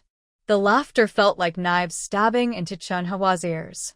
Her face turned pale and then flushed, wishing she could dig a hole and hide inside. Fuming, she turned to walk home. After a few steps, she bumped into Wang Qiulan, who was carrying a basket. Seeing Chen Hua's pale face, Wang Qiulan was furious. "You're an adult now. Why do you keep doing shady things?" She had lived half her life, yet her old habits remained, loving to take shortcuts, reaching out for more, with a dishonest mind. "Is Su Li even from a family like ours?" Wang Qiulan's tone was cold. "What kind of family does she have?" Hearing this, Chen Hua exploded. What can she possibly be capable of? Her mother and grandfather are all bad capitalists. She was even kicked out by her own father. With that background, how can my Qinglin compare to her? Chen Hua argued irrationally, unwilling to lose face in front of childhood friends. Wang Qiulan shot her a sidelong glance, speaking calmly. "Even a fallen phoenix isn't as good as a chicken, but a phoenix is still a phoenix. Who knows when it might fly again? Besides, Are you just after her 3,000 yuan? Manhwa's face was blushing with embarrassment, but she still spoke firmly. Without that dowry, do you think I would go ask for her hand? Would Qinglin marry her? Our family is a pure, three-generation poor farming family. Fine, you're poor, and you have a reason. Just keep talking tough. Wang Qiulan didn't want to bother with her anymore. She picked up her basket and turned to leave. Our own gate is blocked, and you still can't see what's right or wrong, or recognize your own mistakes. Then, what should I do? The secretary isn't helping anymore. Manhwa hurriedly caught up, grabbing Wang Qiulan's arm, insisting she come up with a solution. She knew that although Wang Qiulan sometimes teased her, she genuinely cared for her since they were young. Is there still a need to think about it? Wang Qiulan pointed toward the cowshed. Suli is doing so much, just to make life better for her mother and grandfather. That girl is very filial. If you really want to fix this, go find her mother and sincerely apologize. Will that really work? Manhwa hesitated. How will you know if you don't try? Wang Qiulan was a bit disappointed. At this point, what are you still hesitating for? At noon, as soon as Suli entered the cowshed, she felt something was off. Her mother was sitting on the edge of the bed, looking at her with a complicated expression, as if she had something to say, but didn't know how to start. Suli walked over unsteadily, casually rubbing against her mother like a playful kitten. Smack! Fong Lan gently patted her arm, but the sound was firm. Did you block the door? Suli jumped like a startled little hen, eyes wide. Who said that? Which scoundrel is tattling? Watch me go settle the score with him. Beside them, Xin Xian and Lu Minghui couldn't help but laugh out loud at her fiery attitude. They had heard that this girl was very tough, and after spending some time with her, it was true, brave, and clever, with good ideas, and not mean-spirited. But today, she showed her fiery side for the first time. Last night, the woman who came in was crying when she arrived, then later sincerely apologized. At first, they were all confused until they heard the full story and suddenly understood. It turned out that Suli had directly blocked the entrance.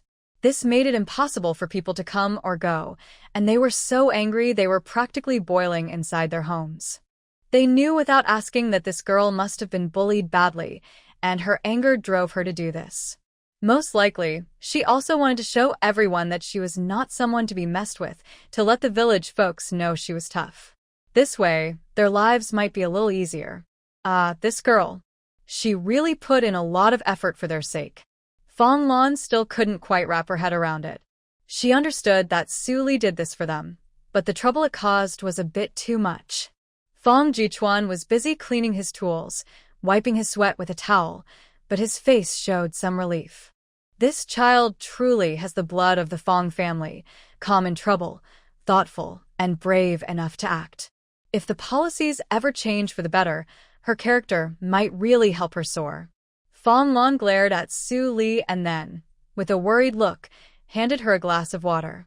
She's not here to complain. She's sincerely here to apologize. She said her words got a little out of control in the heat of the moment, and that she didn't mean to offend you. Please don't take it to heart. Su Li sneered coldly. Her words aren't just careless talk. That's revenge. Don't believe her words alone. Fong Jichuan sighed deeply and said earnestly, Girl, you should stop now. If you keep blocking it, the villagers will start to complain.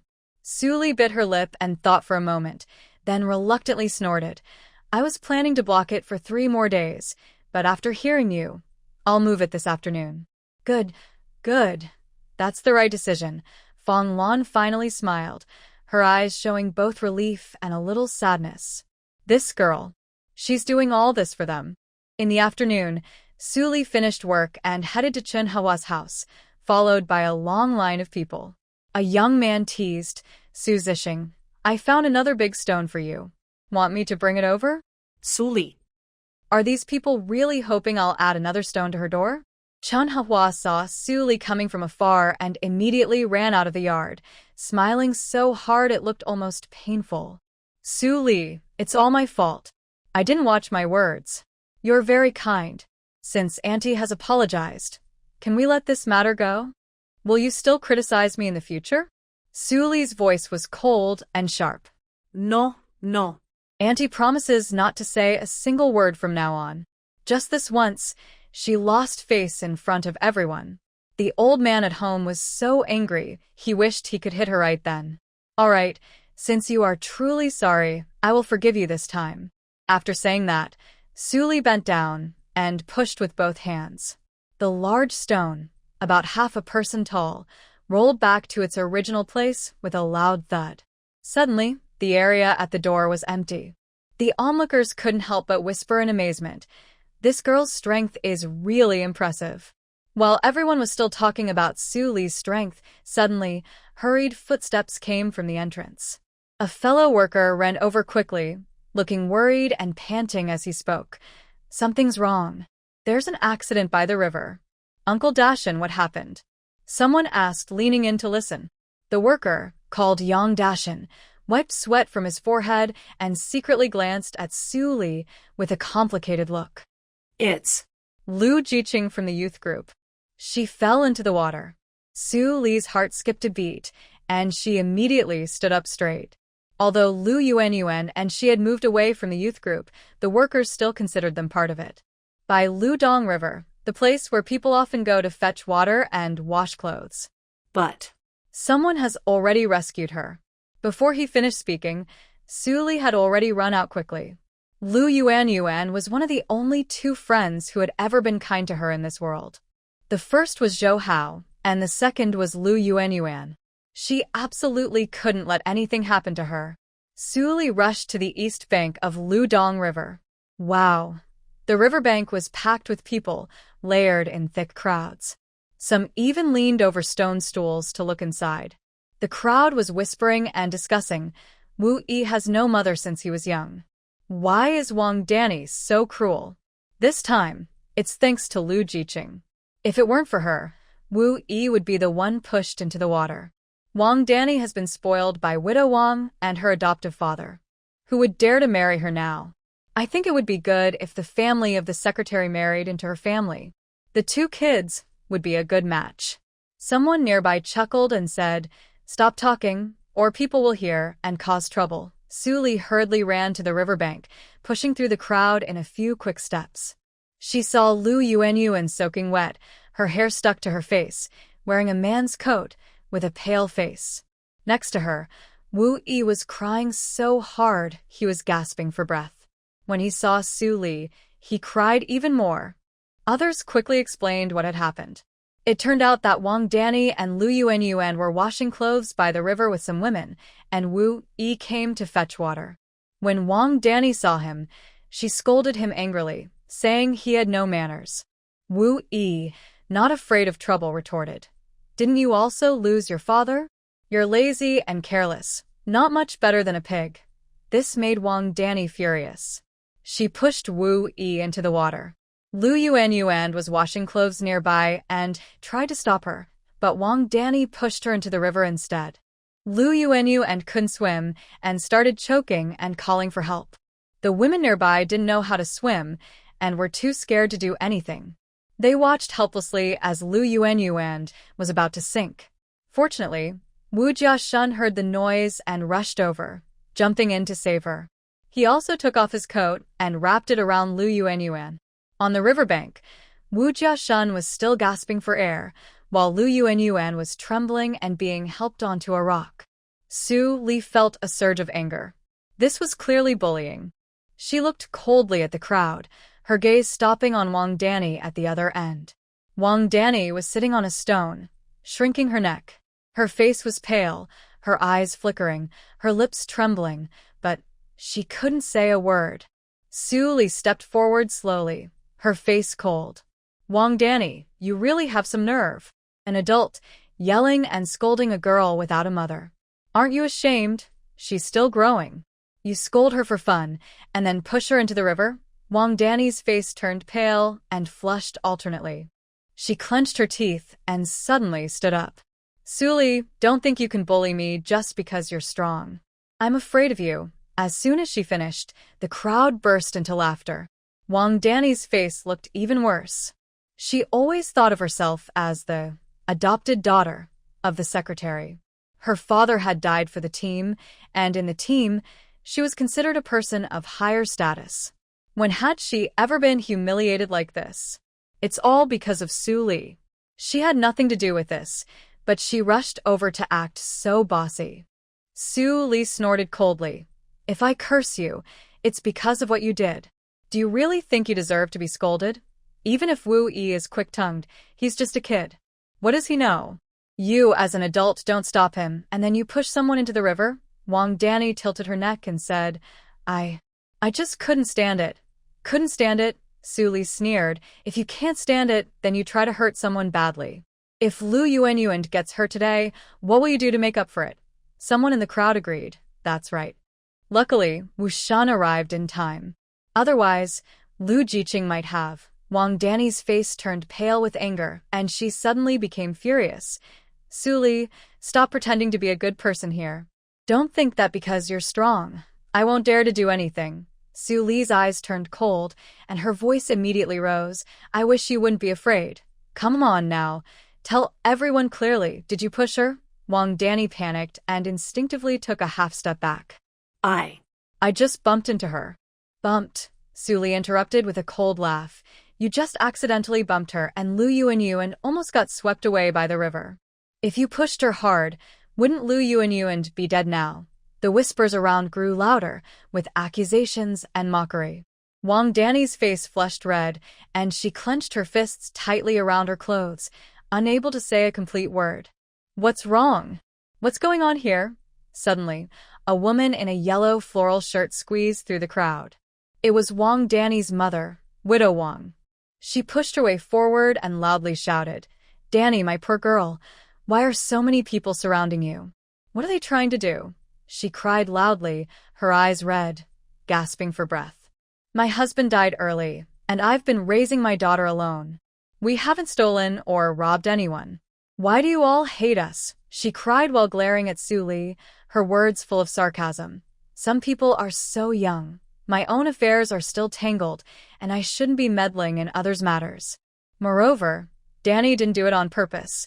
She just lightly bumped into her. Lu Jiqing was fine, just choked a little water, and now she's perfectly okay. There's no need for such a fuss, and to treat my daughter like a criminal here is too much. When Wang Danny heard her mother's words, she burst into loud tears. Just moments ago, she was worried about how things would end, but now that her mother is here, there's nothing to fear. She'll cooperate with her mother and finish the act. Her mother is very influential in the village. But she forgot that the person in front of her isn't just a polite villager, she's part of the troublemaker circle. Su Li squinted, raised her chin, and sneered. Widow Wang, are you done with your act?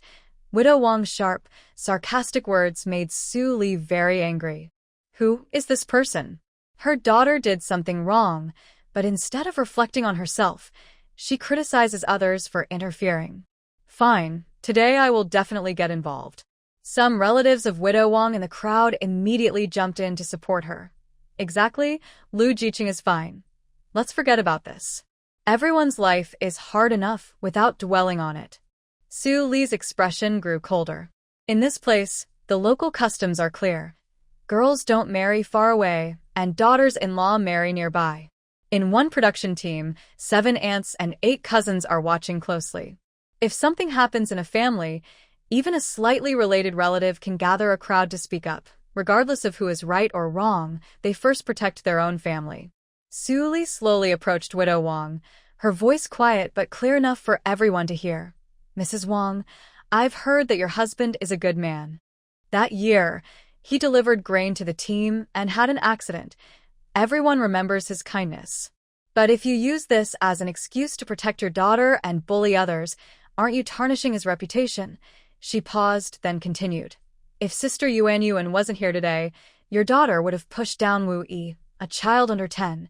Do you think that if this child really got into trouble in the water, your husband in the afterlife would be clapping for your daughter or giving her a big slap? This sentence hit like a sharp knife into the heart. Widow Wang's face stiffened. She opened her mouth to speak, but couldn't say a word. Soon, a few low voices of agreement spread through the crowd. That's right. Old Wang was a good man back then. hardworking and honest. Everyone praised him. If he knew what his daughter did, he'd be so angry he'd be rolling in his grave. Lu Jiqing is an outsider, with no family here, yet he dared to step in and stop it. He's got a better heart than some people. Wang Danny's temper. Sigh. How will she find a husband in the future? Wang Danny's face turned pale instantly. She and her mother always had the final say in the village. Why are these villagers changing their tune today? Her godfather is the village secretary and brother Yuejin is the head of the commune committee. Who dares to speak about her mother and her like this? Finally, the girl couldn't hold back anymore. She shouted loudly and cursed. You bunch of country bumpkins, lazy at work but always gossiping about others.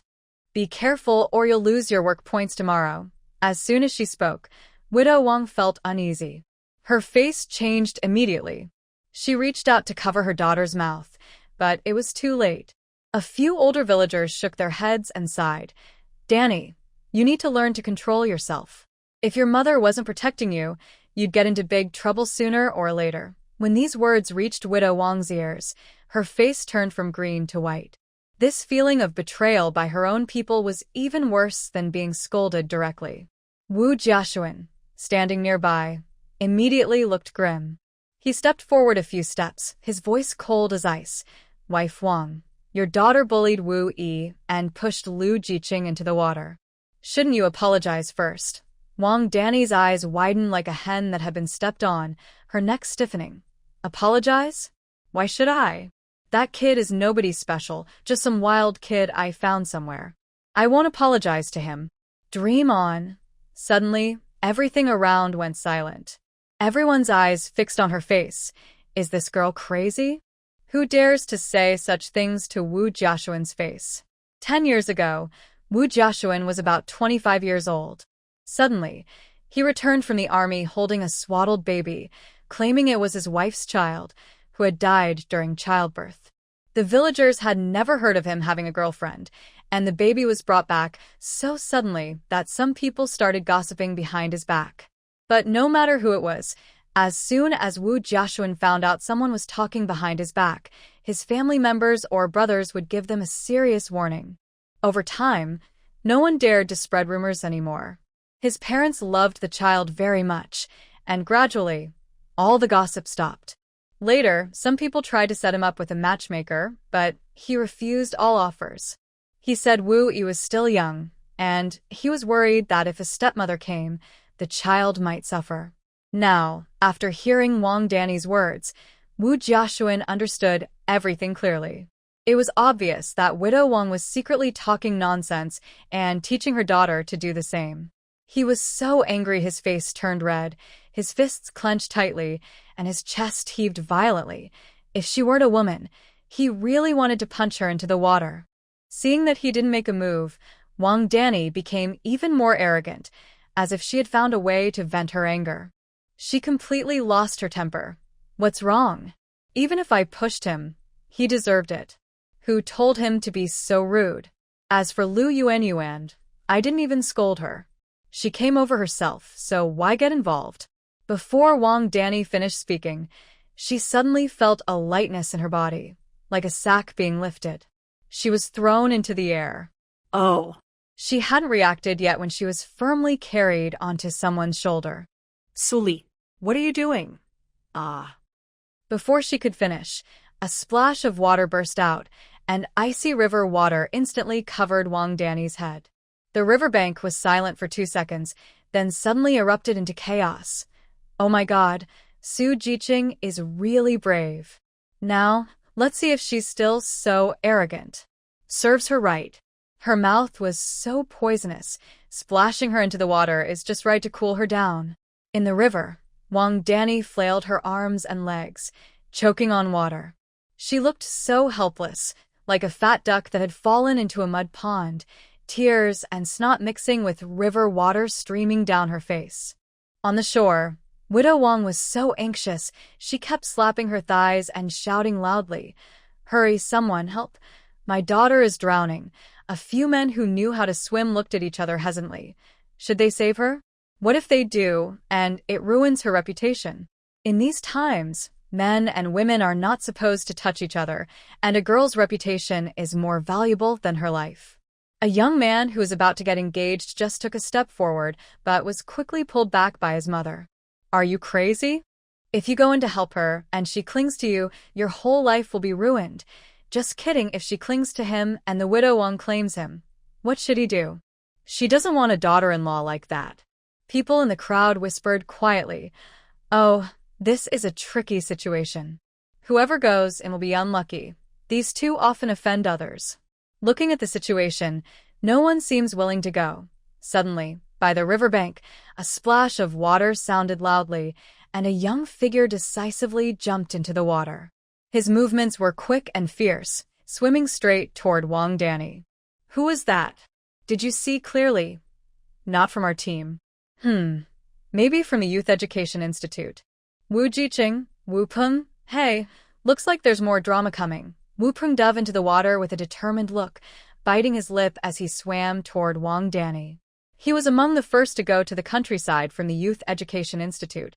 At 25, hopes of returning to the city had long faded. But he had endured enough hardships working in the countryside. To live comfortably in this team, it was best to find a wife with connections. Wang Danny wasn't particularly pretty, but her foster father was the village secretary, and she was a scorekeeper.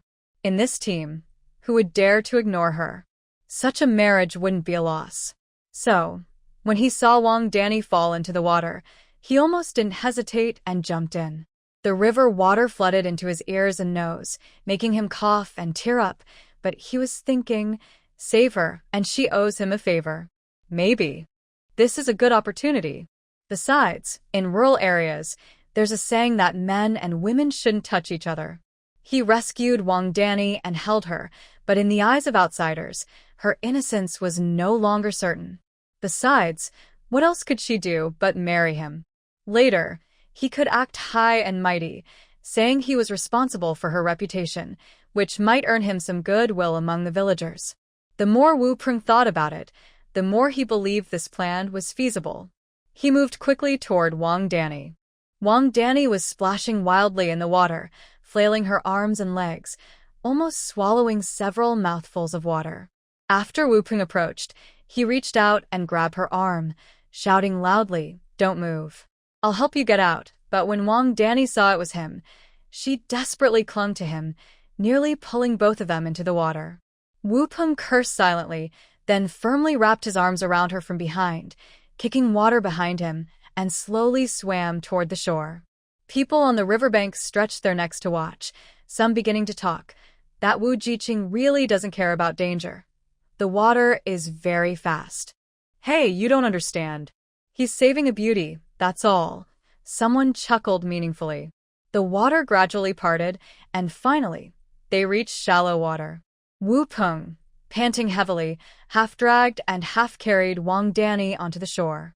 On the bank, Wang's widow had been pacing anxiously. When she saw her daughter being rescued, she rushed over. Oh, my poor girl. She cried out of breath, wiping Wang Danny's face with her sleeve. When she looked up, she saw Wu Peng. Wu Jiqing, good boy, you are truly a great benefactor to our family.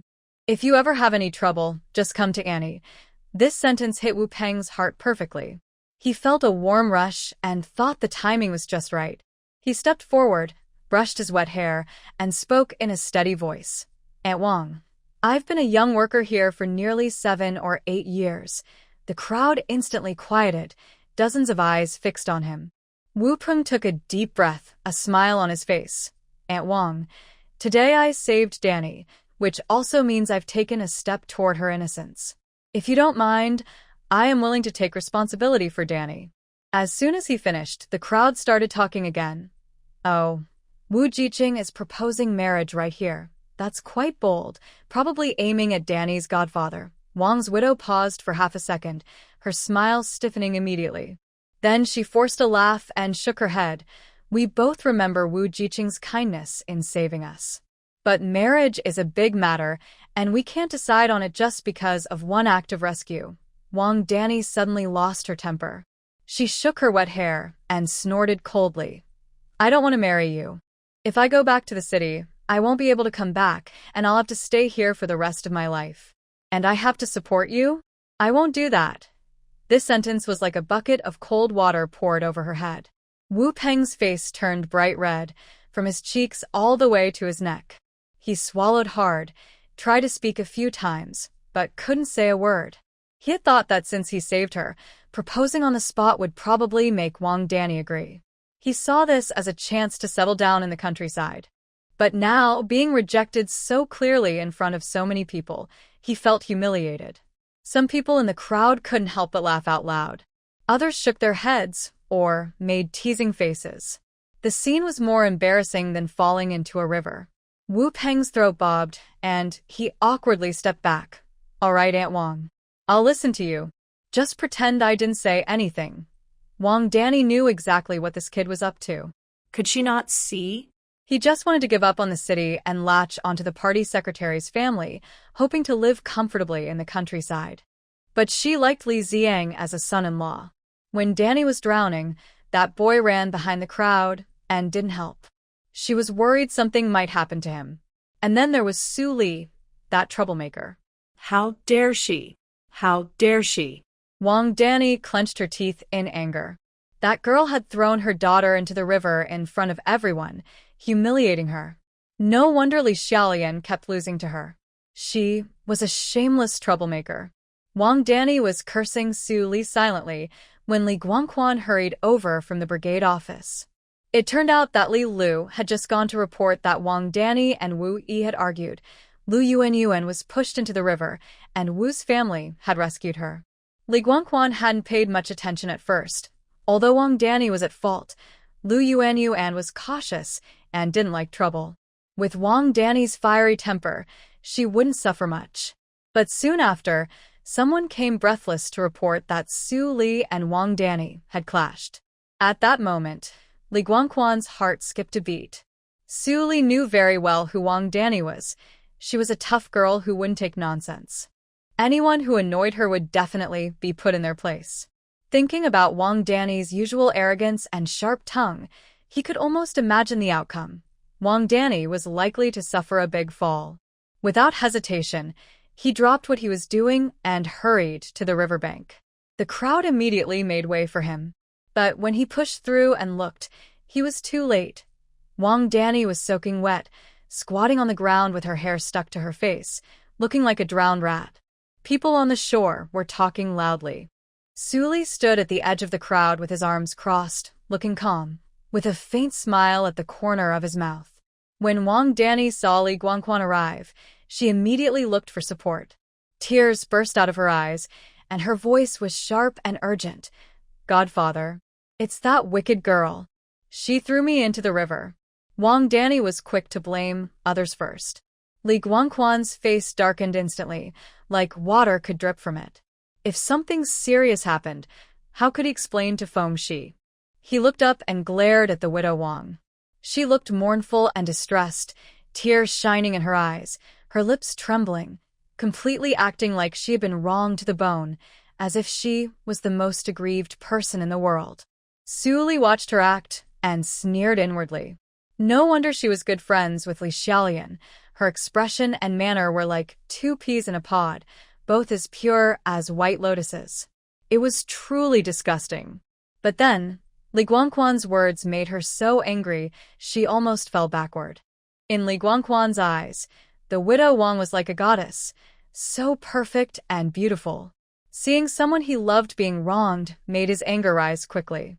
He took 2 steady steps forward, his gaze sharp and fierce, directly looking at Su Li. Su Li, aren't you going too far?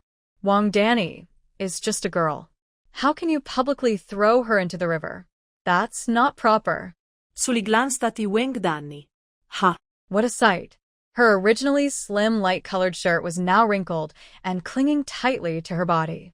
After getting wet, the fabric outlined her strong figure clearly. Su Li sneered inwardly. Her appearance was truly eye-catching. I didn't see the young men on the shore secretly glancing this way, their ears and cheeks showing a clear blush. Su Li felt a wave of disdain. These 2 girls are usually so arrogant. Now they're taking advantage of this accident to show off in front of a group of grown men. When Li Guangquan heard this, the crowd suddenly quieted down. Dozens of eyes looked back and forth between the two, the atmosphere tense.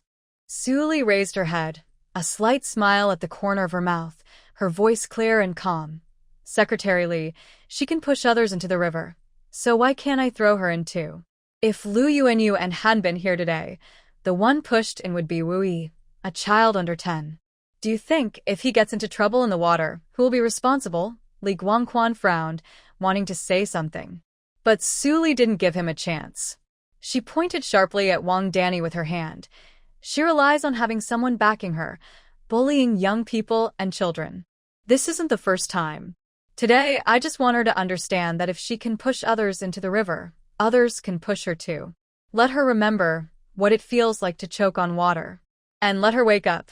There were murmurs among the crowd. Today, Danny really didn't do the right thing. If it weren't for Su Jiji here, this probably would have been brushed off again. Wang Danny was so angry she scolded and stomped her feet. Stop talking nonsense. Su Li turned around, looking at her coldly. Should we go to the commune? Let's clarify what happened today publicly, and let the leaders decide who's talking nonsense. Li Guangquan's face turned pale, and then pale again. For a moment, he couldn't speak. After a brief silence, he finally calmed down and said to Wang Danny, "This isn't right. Danny, you should compensate Lu Jiji with 5 gene of cornmeal paid from the production team's account." As soon as he finished, the crowd exploded. Why should it come out of the team's funds? It's her daughter's fault. Why should we all work to compensate her? Yeah, her daughter caused the trouble. Why should we clean up after her? Su Li crossed her arms and sneered. Secretary Li, that's not proper. Whoever does the wrong should take responsibility. If every time something happens, the production team has to pay, then in the future, if any girl causes trouble, everyone will have to pay. That's not fair.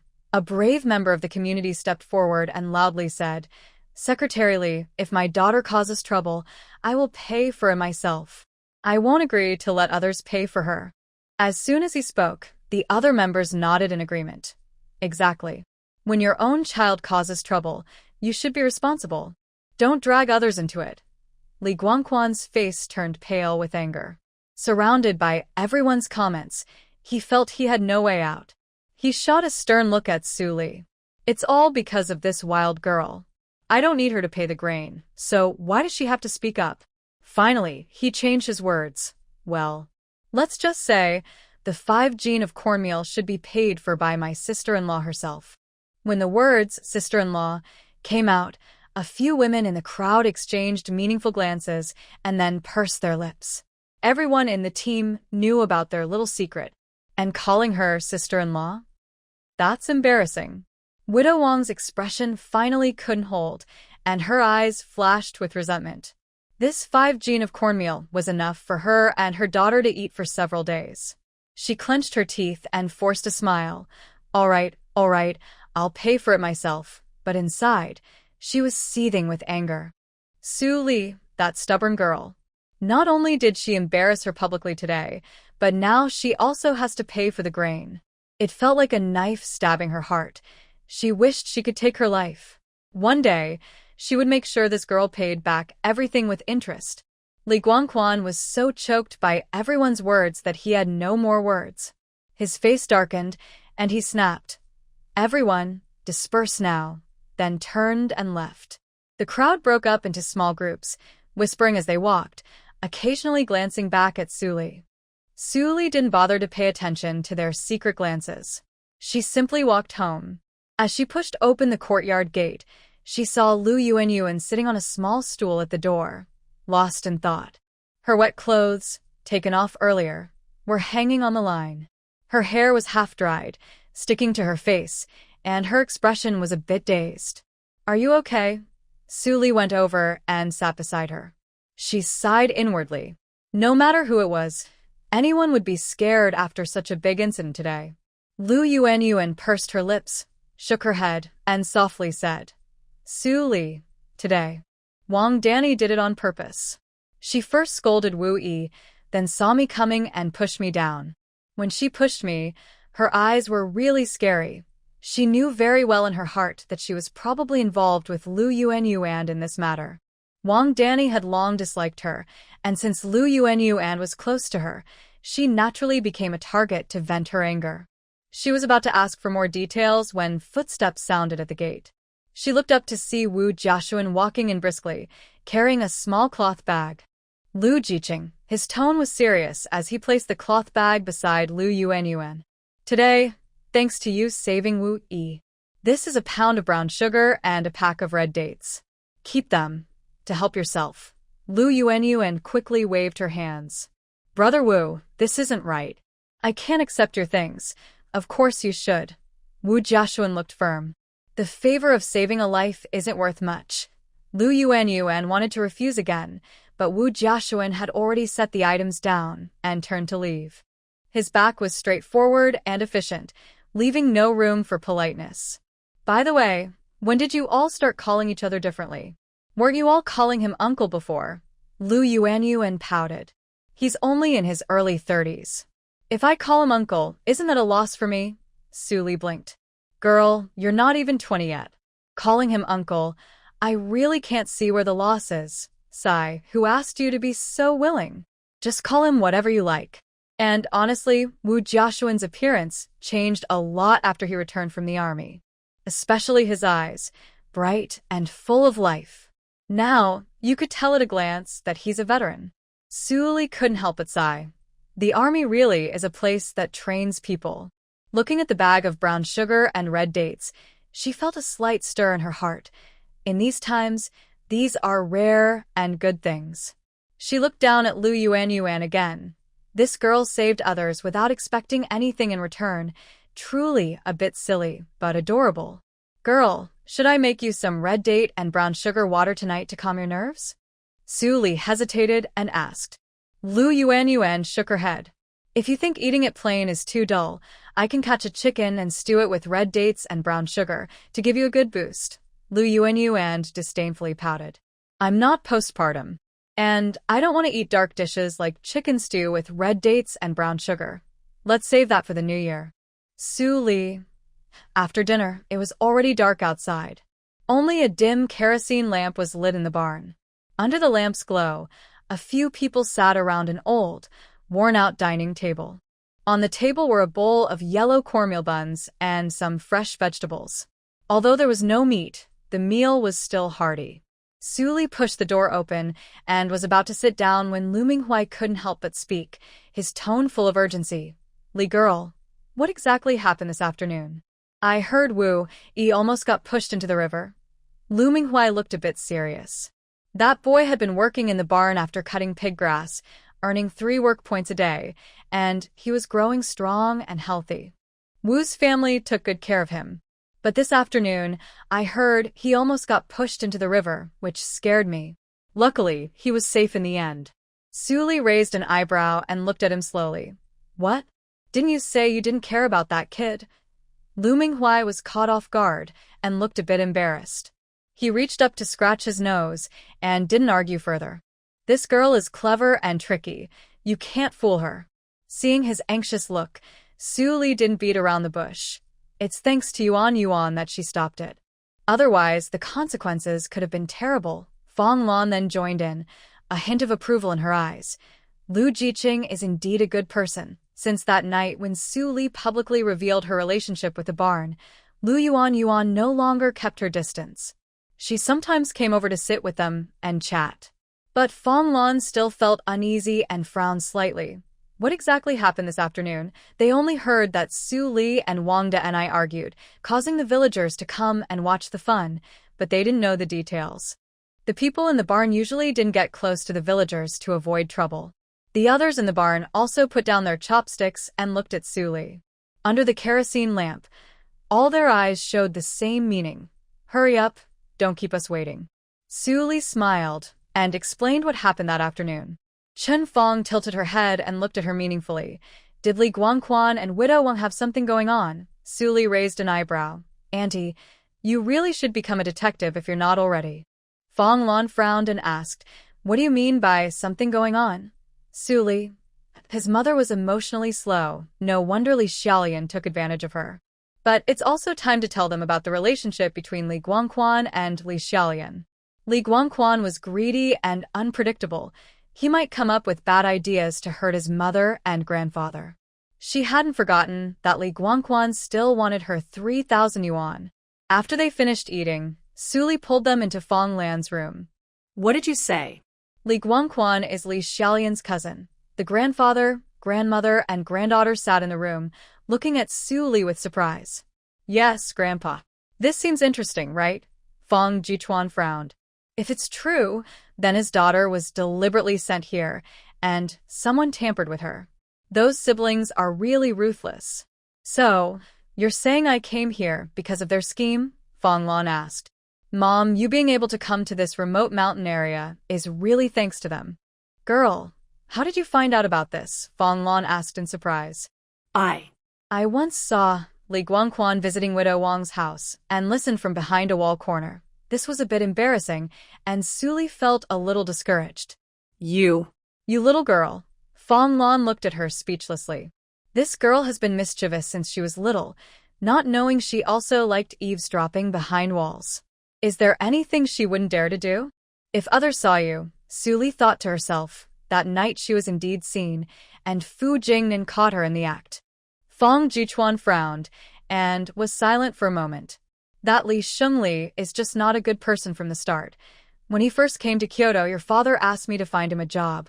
I used my connections to get him into Emin Machinery Factory. Director Sun valued me and trusted him a lot. He even gave him control of an important warehouse. Later, Director Sun told me he sold the old parts from the warehouse and kept the money for himself. After that, Director Sun didn't pay much attention to him anymore. Suli looked at Fong Jichuan with a complicated expression. Grandpa, do you know what Li Xingli did earlier this year? He broke into Director Sun's house at Emin Machinery Factory and drove his family out to the northwest. No one knows where they are now. Fong Jichuan suddenly stood up, feeling both surprised and angry. That little brat, how dare he? He's a traitor who repays kindness with evil. Am I not inviting trouble into my home? How can I face old Sun in the future? Suli, like a little rabbit, ran over and held Fong Jichuan's arm. Grandpa, don't be angry. The situation is so complicated. Without Li Xingli, there are also Wang Xingli and Zhao Xingli. Please don't think too much. Dad, luckily Lear came. Luckily she's smart. Otherwise, I wouldn't know what would happen to me now. Those siblings are not good people. Mom, Grandpa, they are not real siblings. It's said that Li Xiaolian was adopted by Li Xingli's father. When she grew up, Li Xingli wanted to marry her, but his parents disagreed, so they moved away.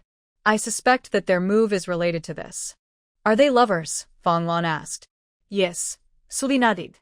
How do you know? Did you hear it from the corner too? Fong Lan asked suspiciously. Such secrets are usually not spoken aloud.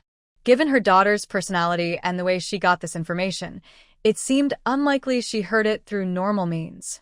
Suli shook her head proudly. I went to great lengths to find out from a lady at the team.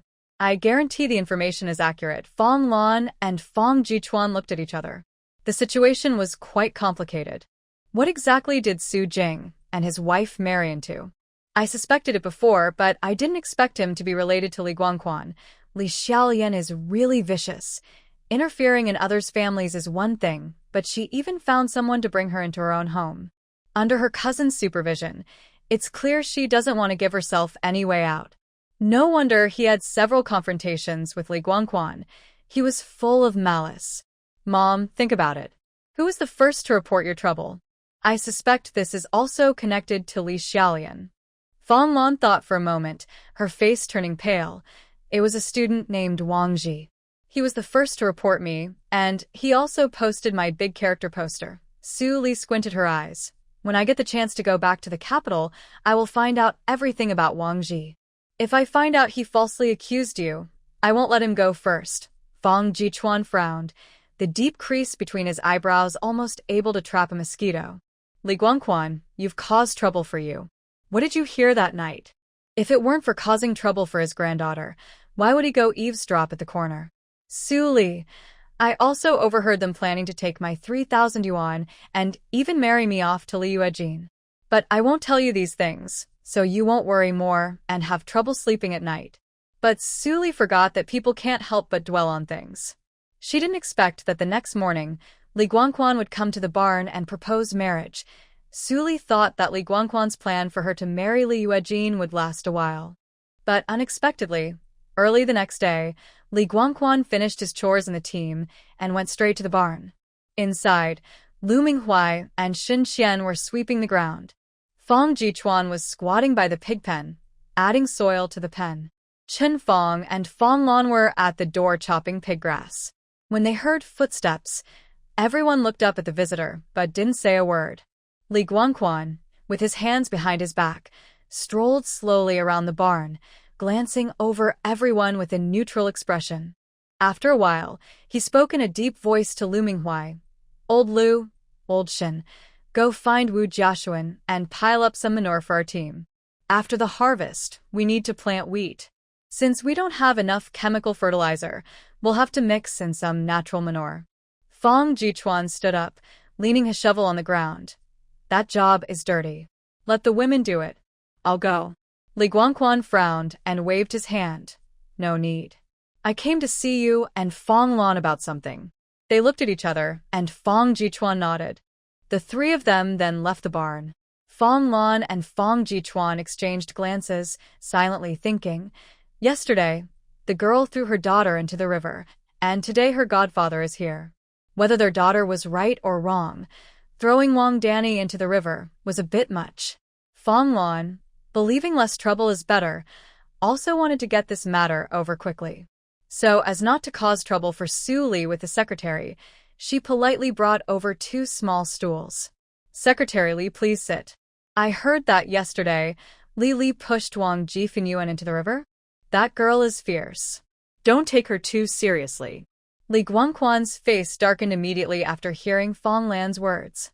Last night, Widow Wang came to cry and begged him to stand up for Wang Danny, insisting they must take revenge.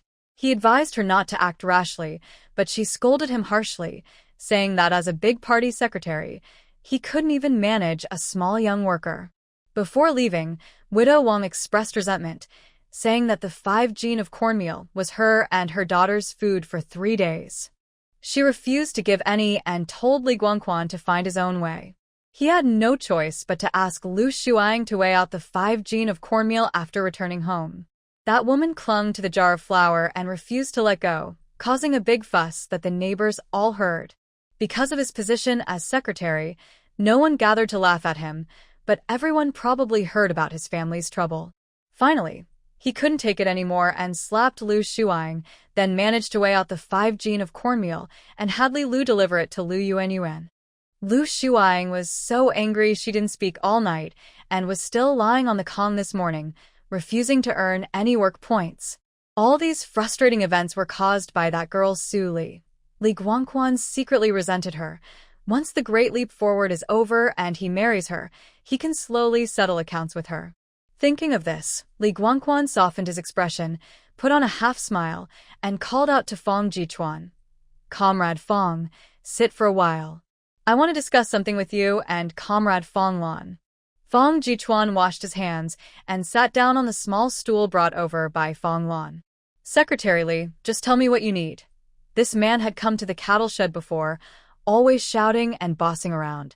Today, he looked different, and Fong Jichuan subconsciously felt that something was not right. Li Guangquan cleared his throat. "Comrade Fong, I came today to propose marriage for my son." Fong Lan and Fong Jichuan looked at each other, stunned. In the cattle shed, who else besides Su Li would be considered a suitable match for proposing marriage? "Your son is. He's called Li Yuejin, young and handsome, honest and capable. He's now a committee director at the commune, with a good future ahead." Fong Lan, sitting nearby, immediately looked serious. "Secretary Li, is he the young man who was criticized during the thunderstorm night?"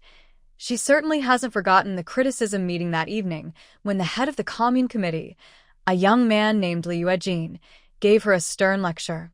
That scene is probably something she will never forget. Li Guangquan's expression froze, and he forced a smile. "Isn't that just because the kid was young and didn't understand?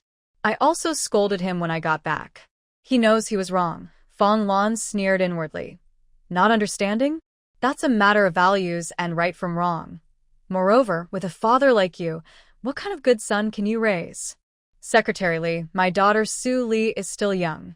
There's no rush to find her a husband. Fong Lan spoke firmly. Li Guangquan seemed not to understand and continued smiling. You've been here for a while now. You know what kind of person I am. Yue Jin is a good young man in the whole commune, hard-working and capable. I thought, since you are orphaned and a single mother, it would be good to have someone to look after you here. And in the future, life could be more stable, right? He was clearly implying that if they agreed, they would have a good life. If they refused, life in the pigsty would be tough.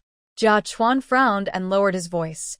Secretary Li, our family may be poor, but we still have dignity. We won't trade our daughter's future for marriage. Su Li is not even 18 yet. Right now, she should be learning skills and gaining experience, not getting married. Fong Lan also spoke coldly. Secretary Li, marriage is not something we decide. Now, isn't the idea of free marriage encouraged?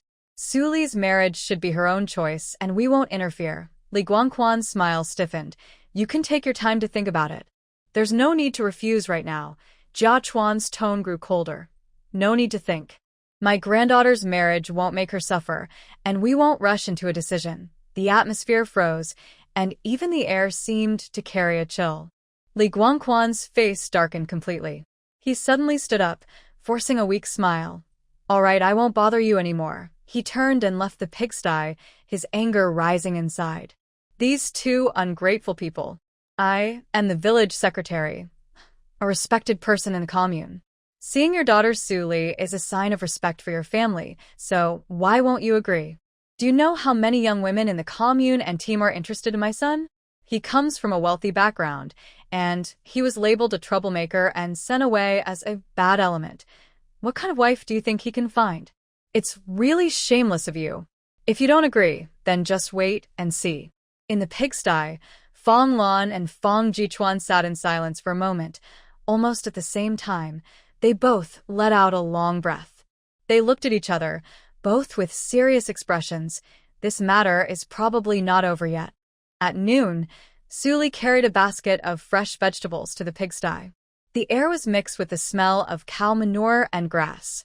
Fong Lan was bending over, feeding the pigs near the pig pen. Fong Jichuan sat nearby, carving a stick. When she entered, Fong Lan looked up and said, "Go to the kitchen." Chen Fong heard the noise and hurried out of the kitchen, taking the basket. These vegetables are really fresh. Maybe it was just her feeling, but the vegetables Su Li brought seemed especially tasty. The cucumbers were crisp, and the tomatoes sweet and juicy. It was clear Su Li's small vegetable garden was well cared for. Other families' cucumbers and tomatoes had already been sold out, but hers were still dark green. This girl is really lucky, Chen Fong thought to herself. Their own family also seemed to benefit from her luck. Su Li smiled as she handed over the vegetables, then walked slowly to Fong Lan, her eyes full of curiosity. What's going on? Since she entered, she noticed her mother and grandfather looked unusual, serious, as if they had something to say. The three of them went back inside. Fong Jichuan looked at Fong Lan and finally spoke first. Girl, this morning Li Guangquan came by. Su Li was surprised, her heart immediately alert. Why did he come? Fong Lan sighed and told her what happened that morning. Li Guangquan came to propose marriage at the pigsty, and they refused on the spot. Su Li. That Li Guangquan was really like a leech, biting hard until he was satisfied. She glanced at her grandfather and mother's serious and worried faces, feeling a warm comfort inside. They were truly family, protecting her from trouble before it even started. It's okay, Grandpa. The young girl shook her head with a cold smile. I knew about this a long time ago. Actually, they weren't interested in me, but in the money and tickets in my pocket. How do you know that? Fong Lan asked, surprised. I overheard it that night from behind the wall, Fong Lan. This naughty girl has never taken the usual path. In Kyoto, she used to fight with Shou Hao over cats and dogs. Now that she's here, she still doesn't behave. Seeing her mother looking like she wanted to scold her, Su Li muttered, If you don't listen behind the wall, How would you get so much information, Fong Lan? You even have a reason for listening behind the wall? This girl just needs to be taught a lesson. Thinking of this, she instinctively reached for a feather duster. But then she heard her daughter say casually, "Mom, there's no feather duster here, Fong Lan. This naughty girl clearly wants to go against me on purpose." Grandpa Jiang looked at his growing granddaughter with a full smile. He knew exactly what Su Li was thinking. This girl was just afraid that he and Fong Lan would suffer losses, so she had already figured out many things early and prepared in advance. Sure enough, the granddaughter quickly stopped smiling and said seriously, "Recently, you must be careful. Li Guangquan is very narrow-minded and vengeful. And that Li Yuejin, he's messing around in the commune committee, leading a group of people who are always fighting, smashing, and stealing. He's just like Li Xingli. The commune members all avoid them when they see them."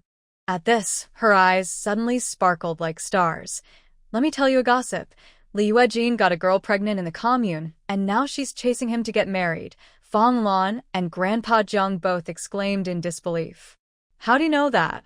Has everyone in the team heard about it? That's unlikely. Such a scandal.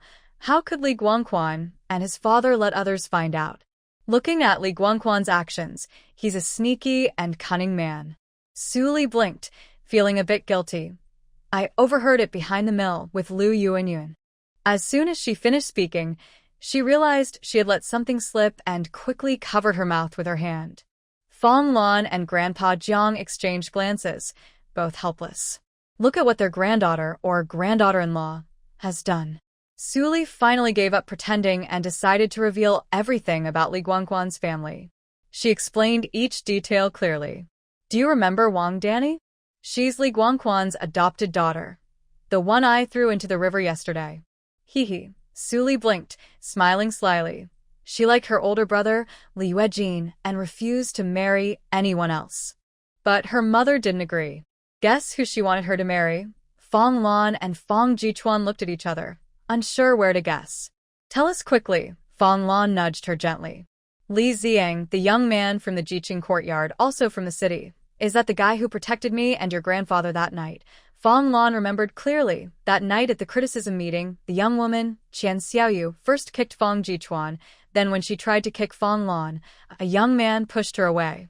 Qian Xiaoyu had angrily shouted, "Li Ziang, mind your own business." Fong Jichuan squinted and whispered, "Tell him quietly, don't let him fall into their trap. He was experienced and clever, having seen many things." Although they were in a remote village, it was easy to ruin someone's reputation if needed. Don't worry, he's not a simple person either. Very sneaky. Yesterday, when Wang Danny fell into the water, he quickly slipped behind the crowd, probably trying to avoid trouble. Su Li had seen it clearly by the riverbank. Wang Danny looked around several times, and she was sure she was searching for Li Ziang. She heard that after the event ended and everyone went home, he even wanted Li Ziang to carry Wang Danny back. But she looked everywhere, and Li Ziang was nowhere to be found. That boy was slippery and had already slipped away. Su Li couldn't help but laugh out loud. Fong Lan and Fong Jichuan also chuckled.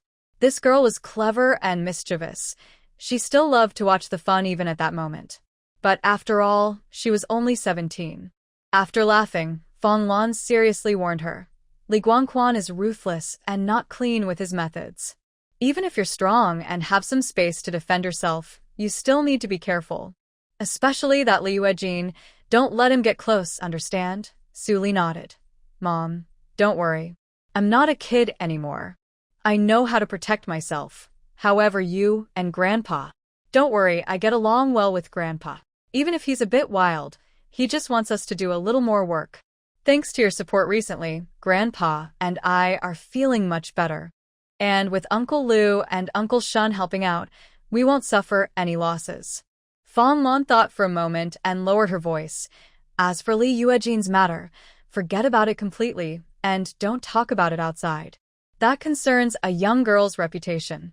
If not handled well, it could even cost a life." "I understand. I won't say anything careless." Su Li nodded obediently, then snuggled close to Fong Lan like a little puppy. Fong Jichuan looked at the mother and daughter. a satisfied smile on his face. Although they were in the cattle shed, having his daughter and granddaughter with him made him feel content.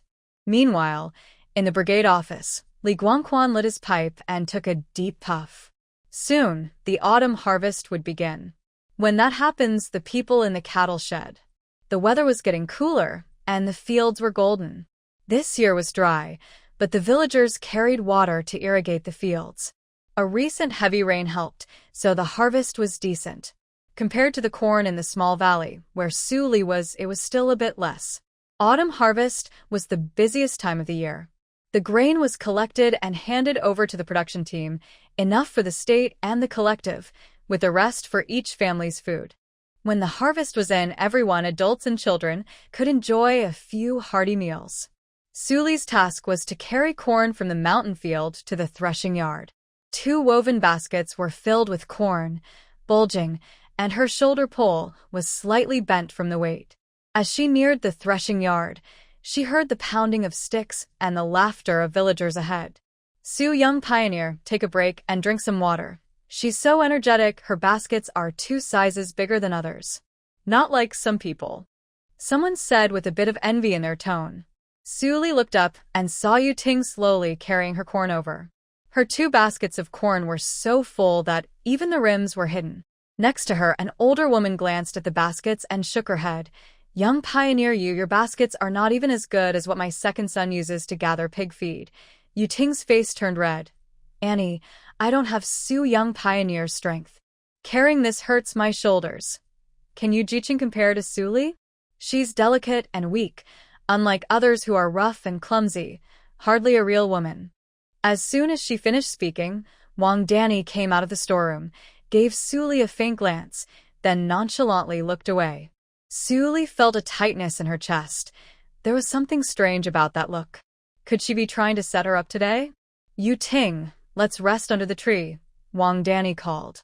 The 2 walked side by side to the shady spot under the tree, laughing happily. When did Wang Danny become so close to Yu Jiqing? Don't you know? Yu Ting made Wang widowed and her godmother. How could their relationship be bad? Listening to their gossip, Suli secretly sneered. Yu Ting just wants to enjoy a comfortable life here and latch onto Wang widowed aunt. But Wang widowed aunt isn't someone who gets taken advantage of easily. In the threshing yard, the older folks are peeling corn husks and drying corn, while the young and strong are in the field shelling and picking corn. Suli looked around but didn't see her grandfather, Fang Jichuan. During the harvest, even the people in the pigsty are working in the fields. Her heart sank. Could it be that her grandfather was sent to do heavy labor? Su Jia, Grandpa Fang is carrying corn down the mountain. That basket is huge. Wu Yi hurried over, lowering his voice. My dad wants to help him carry it, but Grandpa Fang won't let him. My dad told me to tell you secretly. Su Li checked the land and then turned to leave. Her grandfather is 76 years old. Although he's been better lately, how could he handle 2 big baskets of corn? If he gets exhausted, who'll she complain to? Look, over there, Wu Yi pointed into the distance.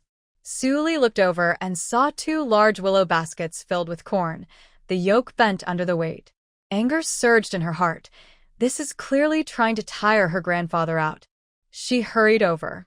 Fang Jichuan saw her and quickly waved his hand. Girl, it's nothing. I can carry it. When I was young, I carried even more. These baskets weren't meant for anyone else, Wu Yi added. Wang Danny said Grandpa Fang was being sent away for training, so they gave him the best tools. Uncle Li Lu gave him these. Su Li's eyes darkened. And what about the others in the pigsty? They've been sent to the farthest, marshy fields, Wu Yi quickly responded. Grandpa, you rest under the tree first. I'll come later. Fang Jichuan knew he wouldn't get her to stop if he didn't rest, so he moved to a shady spot. Soon, he saw Su Li carrying a basket of corn, walking quickly toward the threshing ground as if walking on flat ground. Su Li sneered inwardly. No wonder Wang Danny and Yu Ting looked at her with glee earlier. It turns out all their spite was aimed at Grandpa. If I don't turn this around later, I really am just wasting my time. When she reached the threshing ground and set the corn basket down, her eyes immediately spotted Wang Danny standing nearby. She was crossing her arms, with a cold smile on her face. Su Li walked straight over and said in a sharp, cold voice, "Wang Danny, you're really cruel. Even an old man over 70, you can be so vicious." Did you enjoy laughing behind his back when he hurt his back? A few villagers nearby listened and all pricked up their ears. A few days ago, Su Jiqing had thrown Wang Danny into the river, and everyone had been eager to see what would happen next with the widow Wang and Wang Danny. But there had been no news for a long time, which made the villagers anxious. Today, Wang Danny seemed to be planning revenge. Wang Danny's face suddenly darkened. He was sent here for training. "Why do you care if I carry 2 baskets of corn? If you care, then come carry them yourself," Su Li retorted angrily. That must be Wang Danny's real goal, to make her work harder and exhaust herself. She looked at her own 2 baskets, which were slightly smaller than Grandpa's, but still a full circle bigger than others. "Wang Danny, you're a member of the Red Star Brigade. You keep a scorebook and don't work, but still get 10 work points. Do you think that's fair?" "None of your business," Wang Danny snapped, annoyed. She had never heard villagers gossip behind her back before. Su Li was really going too far. Su Li raised an eyebrow and said slowly, "I heard the secretary's wife likes people who work efficiently.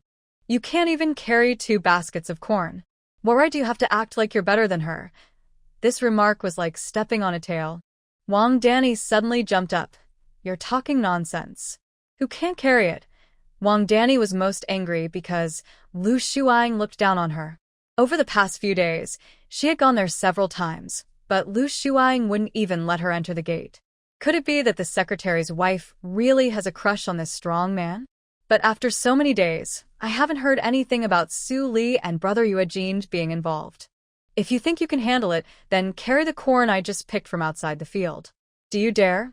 There's nothing to be afraid of, Wang Danny said through gritted teeth, cornered and pushed to her limit. But when she finally lifted the 2 baskets of corn, stepped forward, and felt her shoulders sink, she almost knelt down. Su Li walked over, looking at her as if watching a joke. "Oh, you're so tired just from this small task? Just say so. I can teach you. I can carry 10 loads without stopping." Those words felt worse than a slap in the face to Wang Danny. She threw down her shoulder pole, trembling with anger, as if a thorn was stuck in her throat.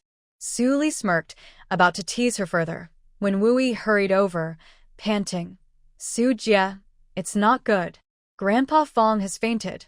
Hearing this, Su Li immediately ran toward the place where her grandfather had been earlier. Wu Yi ran over quickly, gasping for breath. "Su Jie, it's not good. Grandpa Fong has fainted." Su Li's heart tightened. She didn't even think about Wang Danny and rushed back along the path. "Wu's kid, what's going on?" some villagers hurriedly asked.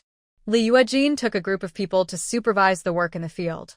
When he saw Grandpa resting under the tree, he said Grandpa was disobedient and scolded him for laziness. One of them even kicked Grandpa. He fainted right there. Wu Yi's face turned pale with worry, his lips trembling as he spoke. The villagers' faces all changed upon hearing this. "Let's go and see. That old man has been working diligently since he was assigned to our team, never lazy or sneaky. Yesterday, I saw him cut a big bundle of grass as tall as a small hill. To raise a granddaughter like Su Jijing, he can't be a bad person." As they discussed, they put down their work and hurried after Su Li toward the field. On the threshing ground, only Wang Danny and Yu Ting remained. Wang Danny felt very happy inside. Li Yuejin had taken people to deal with Su Li's grandfather.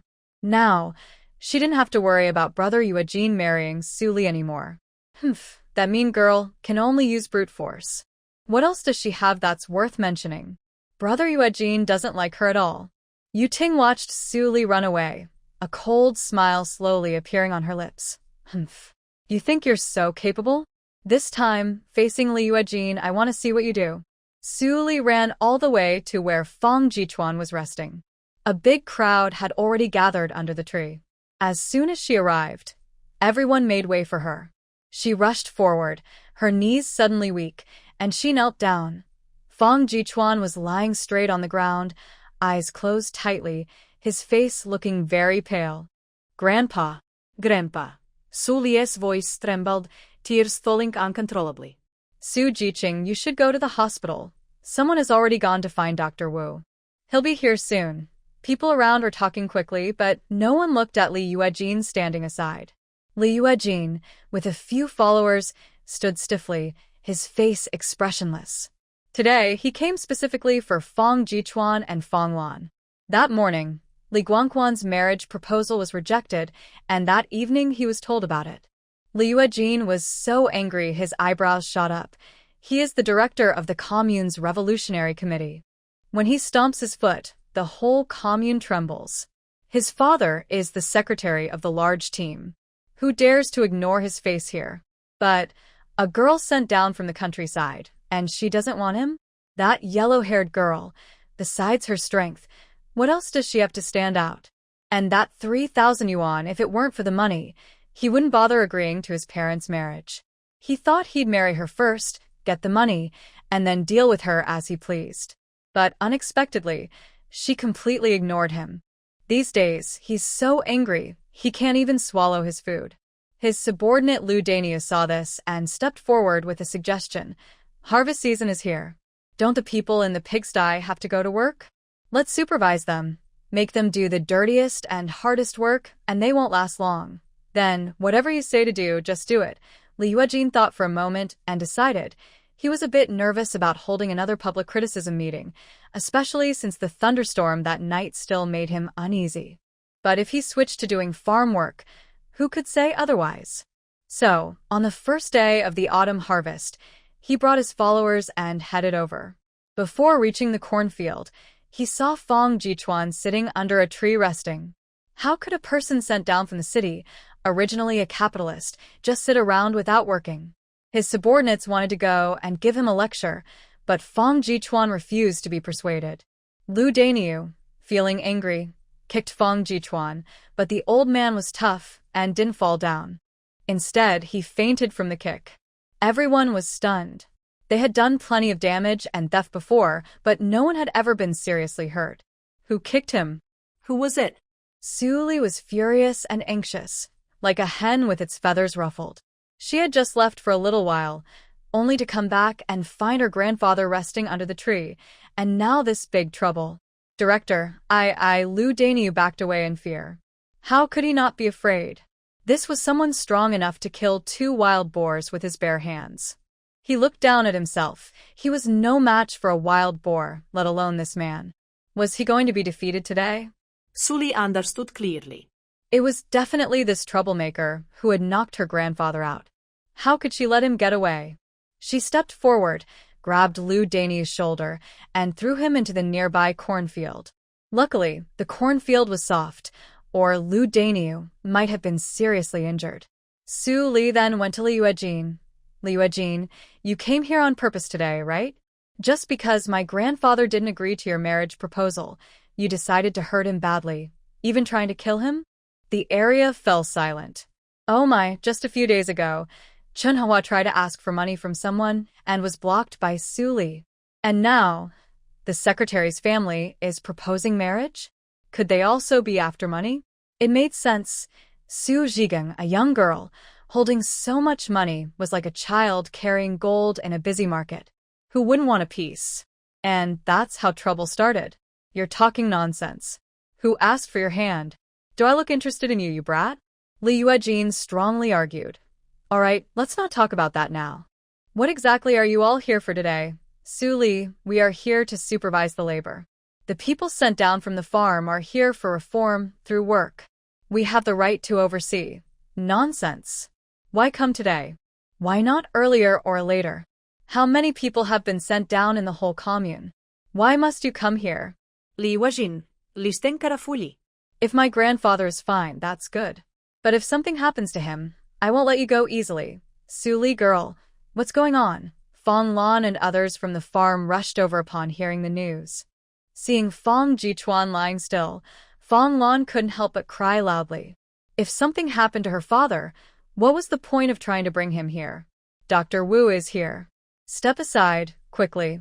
The crowd parted as an elderly man with white hair and a medical kit hurried over. He was Wu Jian, the well-known old doctor in the village, and the barefoot doctor of the production team. The old doctor knelt down, checked his pulse, looked at his eyelids, and frowned slightly. Comrade Fong, this is a mild concussion. No serious problem. But it's best to have him checked to the county hospital. All right, we'll go now, Fong Lan responded. But getting to the county hospital was a problem for Su Li. The village only had one ox, which was already taken to work by a villager. It wasn't suitable to go by car at home either. The ox cart was too slow. Su Li clenched her teeth, thinking about driving her SUV directly out of the space. No matter what, her grandfather's life was the most important. At that moment, a roar of engine noise reached her ears. A military green jeep sped toward them. Military vehicle. It's a troops vehicle. Su Li's heart skipped a beat. No matter what, she had to stop that vehicle today and get her grandfather to the hospital. Soon, the vehicle stopped outside the crowd. Wu Yi hurriedly jumped out of the car. Su Jia, Uncle Fu is here. Then Fu Jingnan quickly got out of the car, glanced at the crowd, and then at Fong Jichuan lying on the ground. His face changed. What happened? Before Su Li could speak, Lu Minghui had already picked up Fong Jichuan. Comrade Fu, open the back door. A few people helped carry Fong Jichuan onto the car. Mom, I'm going to the hospital. You stay here. Fong Lan was a person who had been assigned to a different area, so leaving the village was complicated. Although Fong Lan was a bit worried, she knew her daughter was capable. Plus, with Fu Jingnan's support, there shouldn't be any big problems. Fu Jingnan drove quickly all the way to the military hospital. After an examination, the doctor said it was just a minor concussion. However, since the kick was to the chest, they needed to observe whether the heart or soft tissues were injured, so she had to stay in the hospital. When the doctor checked Fong Jichuan, he lifted his shirt and saw a purple mark on his chest. Su Li was so angry she couldn't speak. That Lu Daniu, she thought. She should have beaten him up more seriously. After the police finished their work, Su Li left the ward and thought about borrowing a basin and a thermos from the nurse station. Just as she reached the nurse station and was about to speak, she saw a young nurse glance at her and asked casually, "Are you related to Captain Fu?" Her look showed a bit of obvious dislike. Su Li looked down. She was wearing an old black cloth shoe on her foot, with pale black pants and a gray jacket on top. She had been working in the fields, picking corn twice, and her hair was tangled with tiny corn silk. What made it worse was that her grandfather's accident made her cry a lot, and now her face was probably all swollen, looking like a little flower cat. No wonder people looked down on her. She spoke calmly. "Nurse, could I borrow a basin and a thermos?" "Sure. 5 yuan deposit. If you break them when you leave, you won't get your money back." The young nurse held the receipt and couldn't help but think. She hadn't heard of any relatives of Captain Fu around here, but then again, the Emperor's family had a few distant relatives, right? She heard that Commander Fu fought here in the past. Maybe they knew each other back then. This girl looked like she was from the countryside, very simple. She couldn't help but glance down the corridor and sighed. Dr. Liu had gone after her again. Every time Captain Fu appeared, Dr. Liu followed behind. But judging by Captain Fu's attitude, he probably wasn't very interested in her, so it was unlikely they would get together. Sigh. Captain Fu was already 25. At this age, many officers had started families. According to her, Dr. Liu is quite good, handsome, and skilled. But why does Captain Fu seem to look down on him? Su Li just came out of the nurse's station and saw at the end of the corridor the blind Fu Jingnan standing with a female doctor in a white coat. The female doctor looked about 25, with gentle eyebrows and eyes, and her gaze on Fu Jingnan was soft and tender. "Captain Fu, I heard you hurt your arm on this mission. Would you like me to check it for you?" Fu Jingnan's expression was calm, with no particular emotion, and he only said 2 words. As soon as he finished speaking, he turned his head and happened to see Su Li nearby. In the next second, he turned to leave. "Captain Fu, your arm." The female doctor seemed a bit anxious and quickly reached out to hold his sleeve. "I'm wetted." "Let me check it for you." Fu Jingnan's face immediately darkened. "I'm fine." After saying that, he pulled his sleeve free and walked straight to Su Li, taking the basin and thermos from her hands, then strode toward the ward. Su Li watched him go, smiling slightly, and secretly sighed. Fu Jingnan's luck with women is really good. Over at the production team, Yu Ting was holding on tightly, and now a new female doctor was also showing concern. It seemed like love was blooming one after another. Lu Lu watched as Fu Jingnan and Su Li walked away, one after the other, her gaze involuntarily falling on Su Li's back, her brow slightly furrowed. The girl was dressed simply, wearing a pair of faded black cloth shoes, with a few corn leaves still on her pant cuffs, clearly just finished working in the fields. But despite that, Fu Jingnan's attitude toward her seemed very close. Lu Lu felt a slight unease in her heart. Who was this girl? What was her relationship with Captain Fu? Back at the nurse's station, she couldn't help but ask casually, who was that girl holding the basin just now? The young nurse was busy writing notes and didn't look up, replying casually. Oh, her? She's a relative of Captain Fu. Lu Lu was momentarily stunned. Oh, I heard she came from the countryside to take care of the patients. The tension in Lu Lu's chest finally eased, and a small smile appeared on her lips. So, she was just a relative. That's good. In the hospital room, Fang Jichuan was already awake. He leaned on the pillow, gazing at the ceiling for a moment before sighing slowly. Grandpa. Su Li quickly walked over. The old man looked at her with a guilty look in his eyes. I've caused you trouble again. I'm not afraid of causing trouble. Seeing her grandpa awake, Su Li felt a long breath of relief.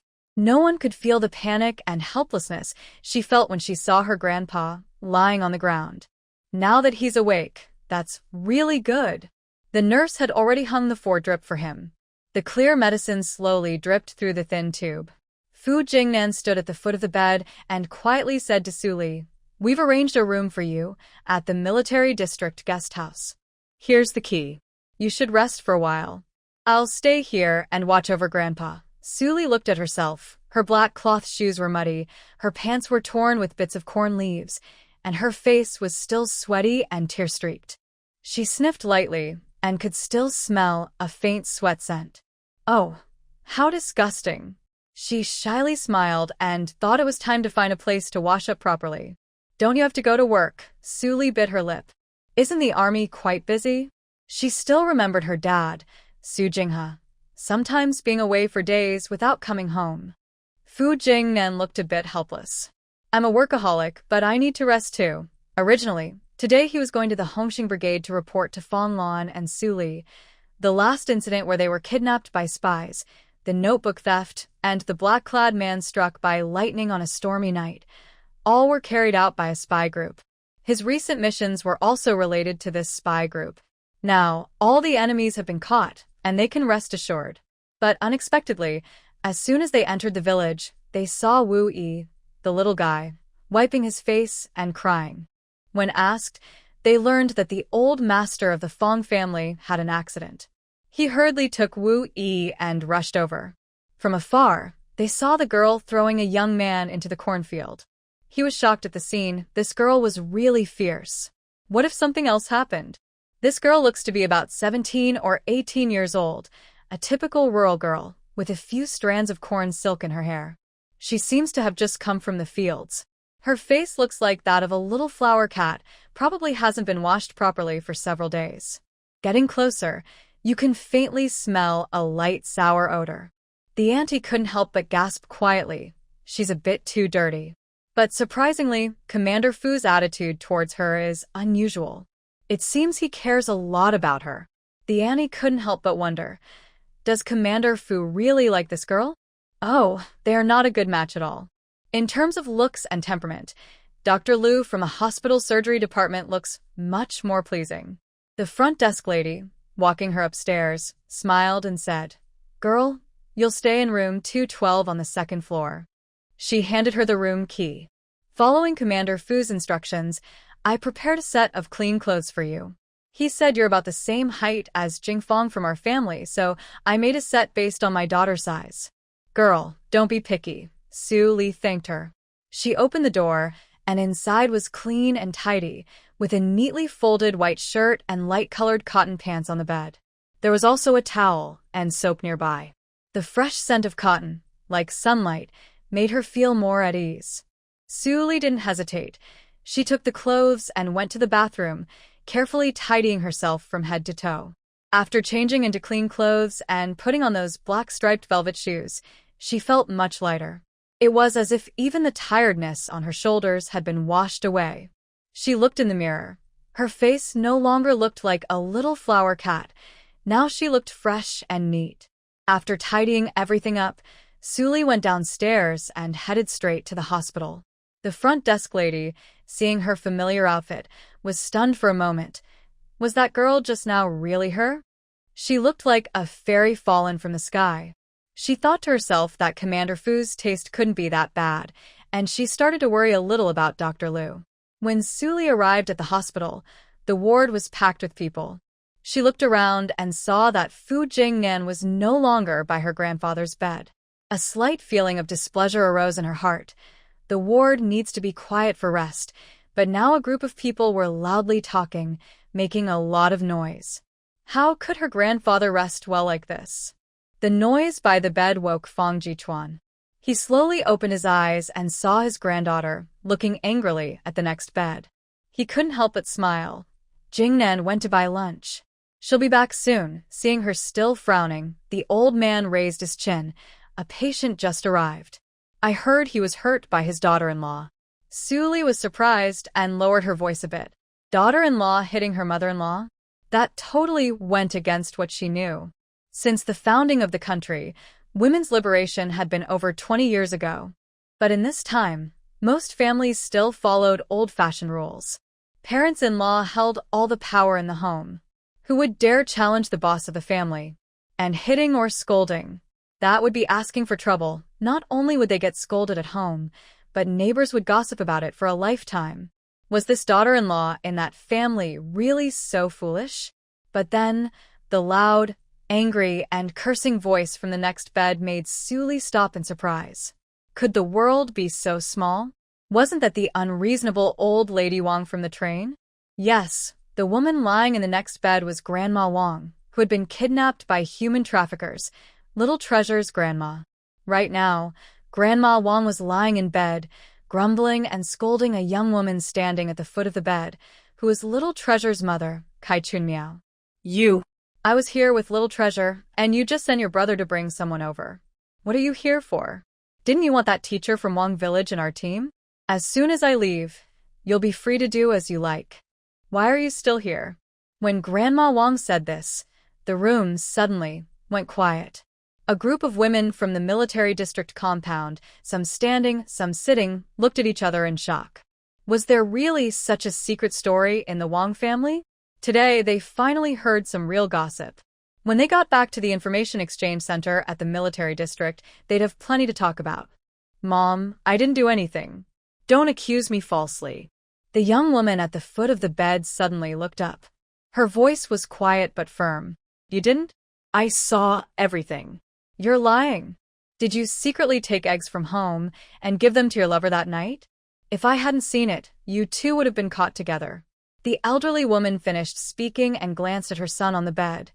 Taizhu, I saw it with my own eyes. I'm not lying to you.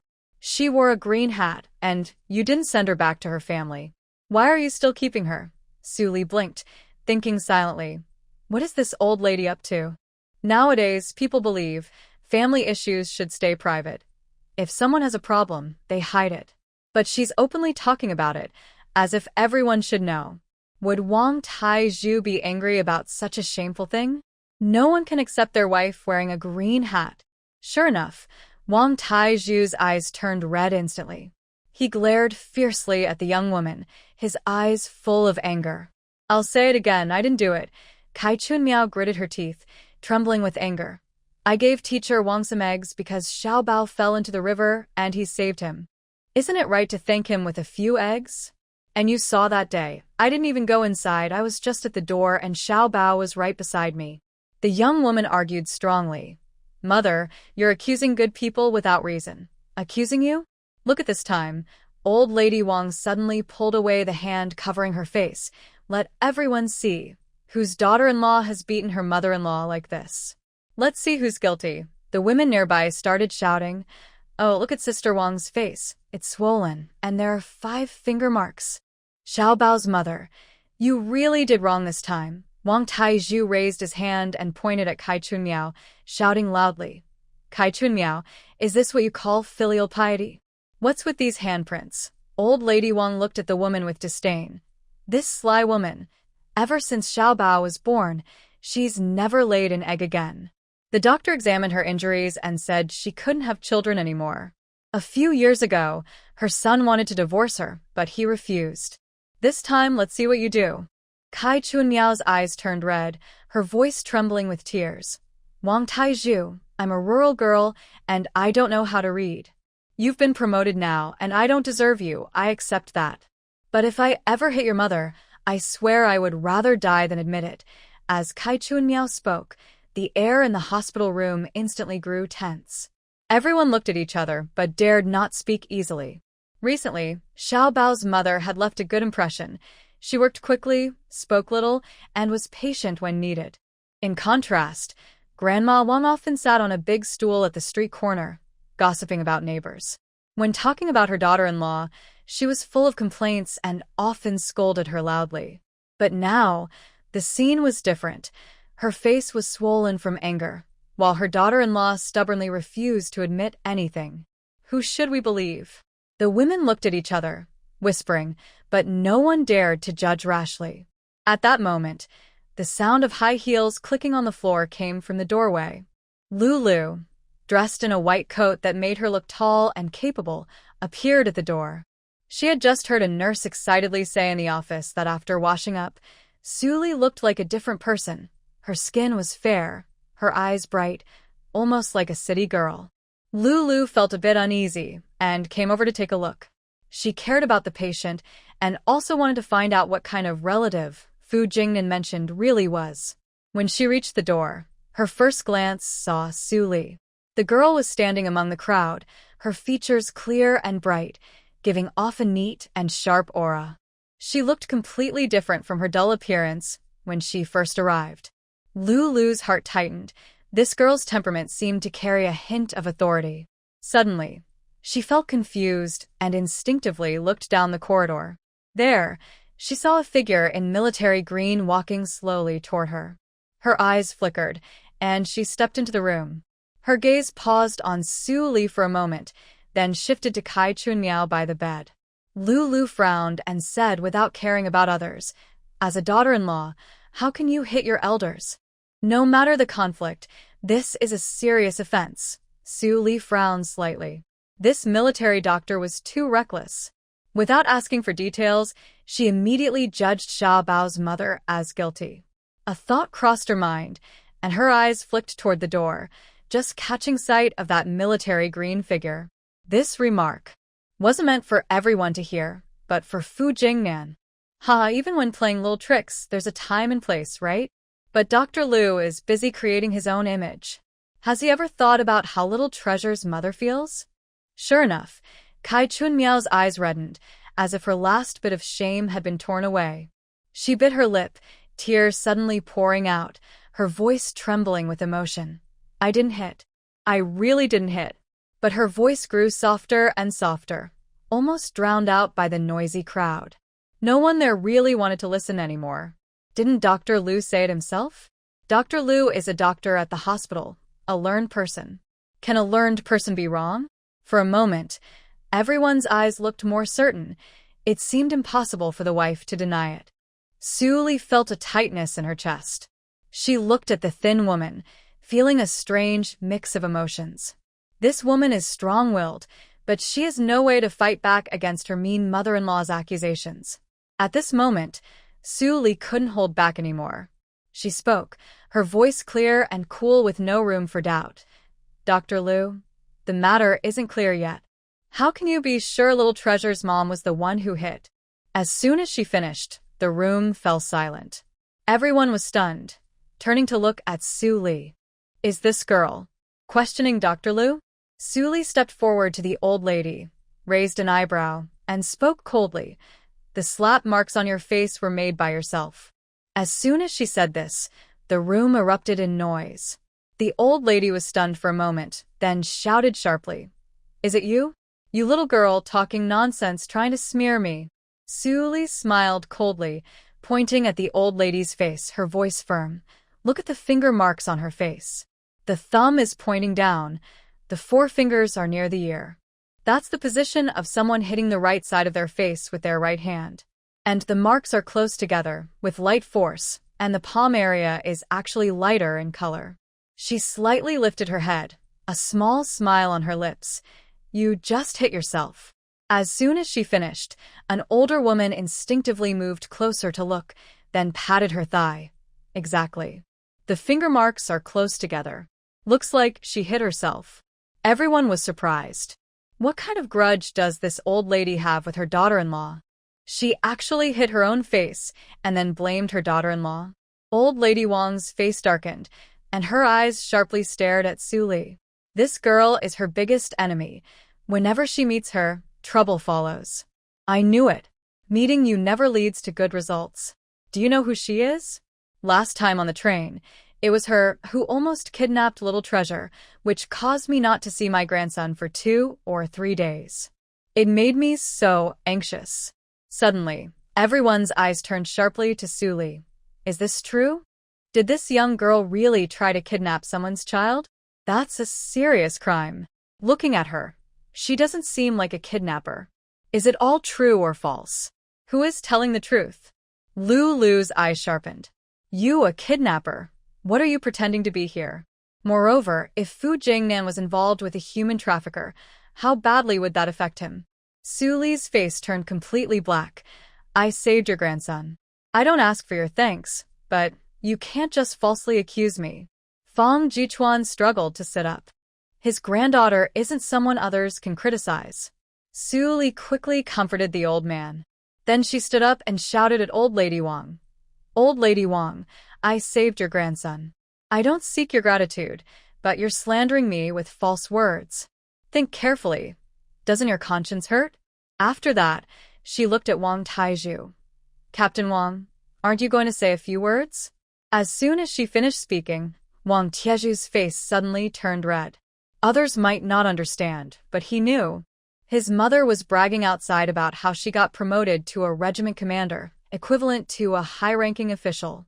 Seeing others look at him with confusion, he quickly stepped forward. He couldn't let his mother speak anymore. Things are already chaotic enough. Mother, it's not what you think.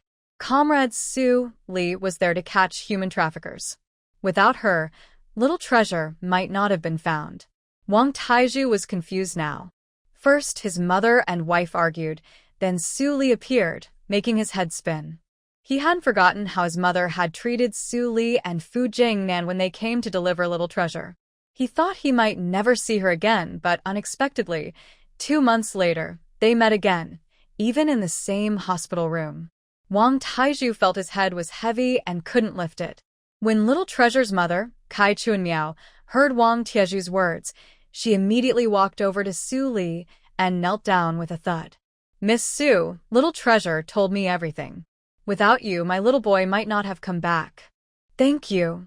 Thank you so much. As she spoke, she supported herself with her hands, about to kowtow to Su Li. Su Li quickly and skillfully pulled her up. Fortunately, standing up for Kai Chunmiao earlier was the right choice. This woman is understanding and grateful. The hospital room was very quiet. Everyone looked at each other, and the scene was so lively, it was dizzying. At this moment, a young boy hurried inside from outside. Grandma, why are you bullying my mom again? Then he shouted. And Su, why are you here? It was Wang Xiaobao, the grandson of Grandma Wang.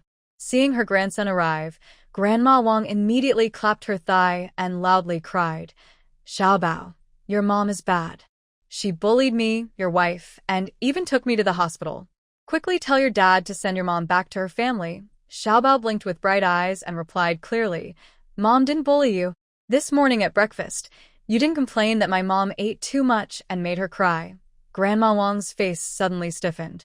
She forced a dry smile and said, It's not what you think. You're mistaken. But Xiaobao looked innocent and said, I'm not mistaken.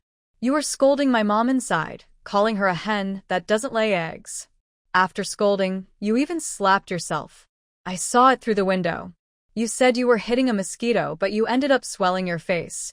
The room instantly fell silent. Everyone's eyes fixed on Grandma Wang. Now everyone understood. This grandma was so eager to chase away her daughter-in-law that she slapped herself and made her face swell. Being caught by her own grandson, Grandma Wang gave up pretending. She suddenly sat up on the bed, her voice sharp and piercing. Taiju, Mother is doing this for your own good. Look at other families. Do they not have 3 or 5 children?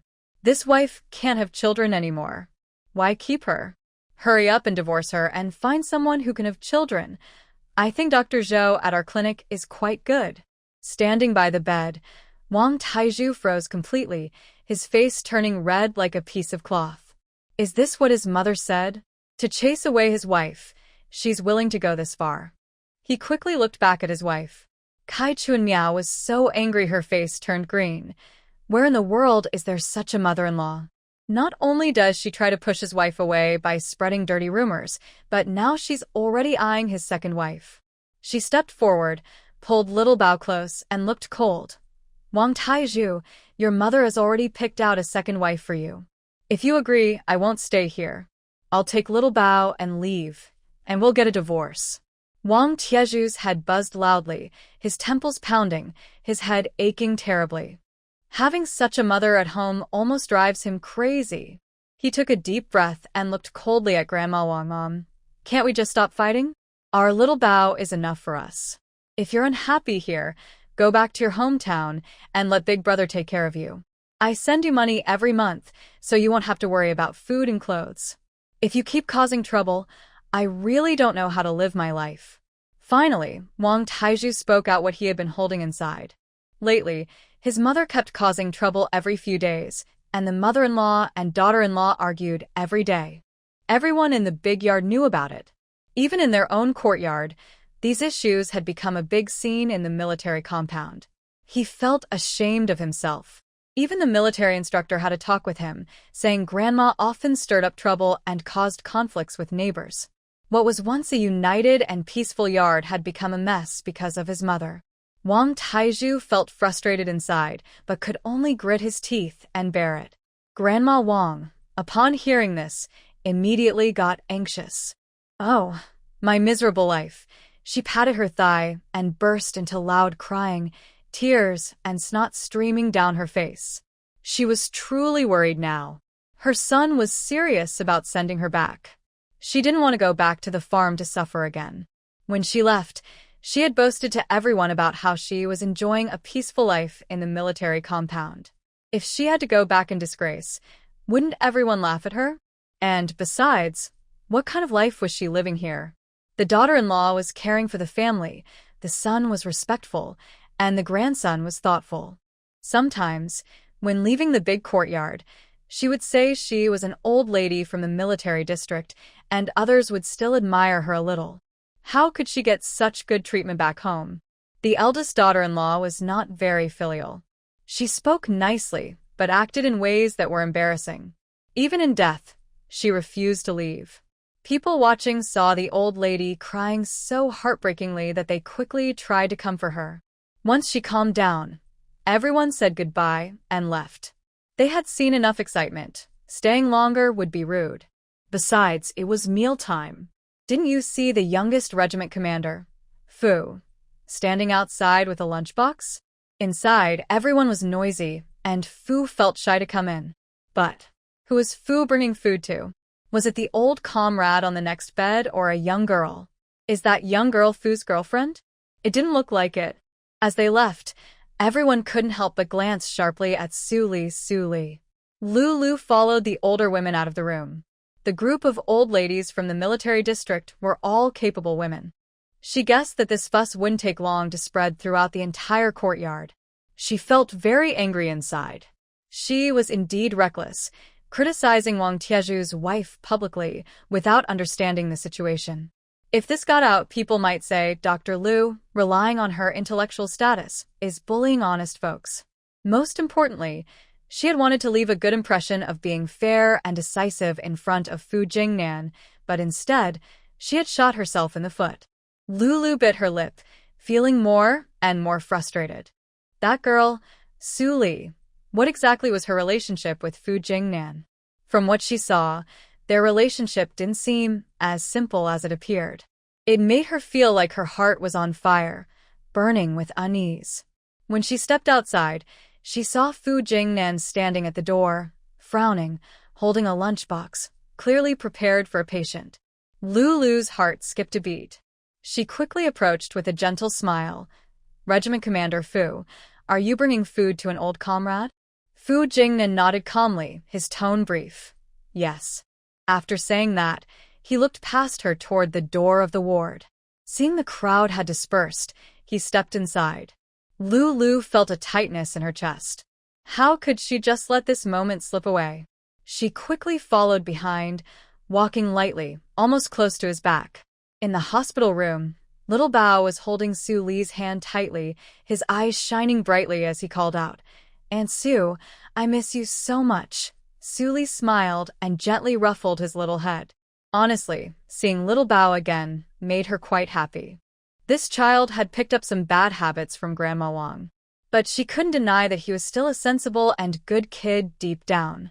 She hadn't forgotten that when they were surrounded by traffickers at the West City train station, it was little Bao who quietly handed her a dagger, giving her the courage to fight back. Little Bao's eyes twinkled as he leaned close to her ear and whispered, Aunt Su, I have something to tell you. My mom is here, sent by my uncle. Su Li's eyelids twitched, and she couldn't help but think silently. Of course, when your mom arrives, your grandma starts acting up. When Fu Jingnan entered the room, he saw Su Li chatting happily with little Bao. Wang Taizhu immediately stood up sharply and saluted. Fu Jingnan nodded and walked straight to Fong Jichuan's bed, setting down the lunchbox. Grandpa Fong, this is some millet porridge I brought you. The doctor said you can start eating light food now.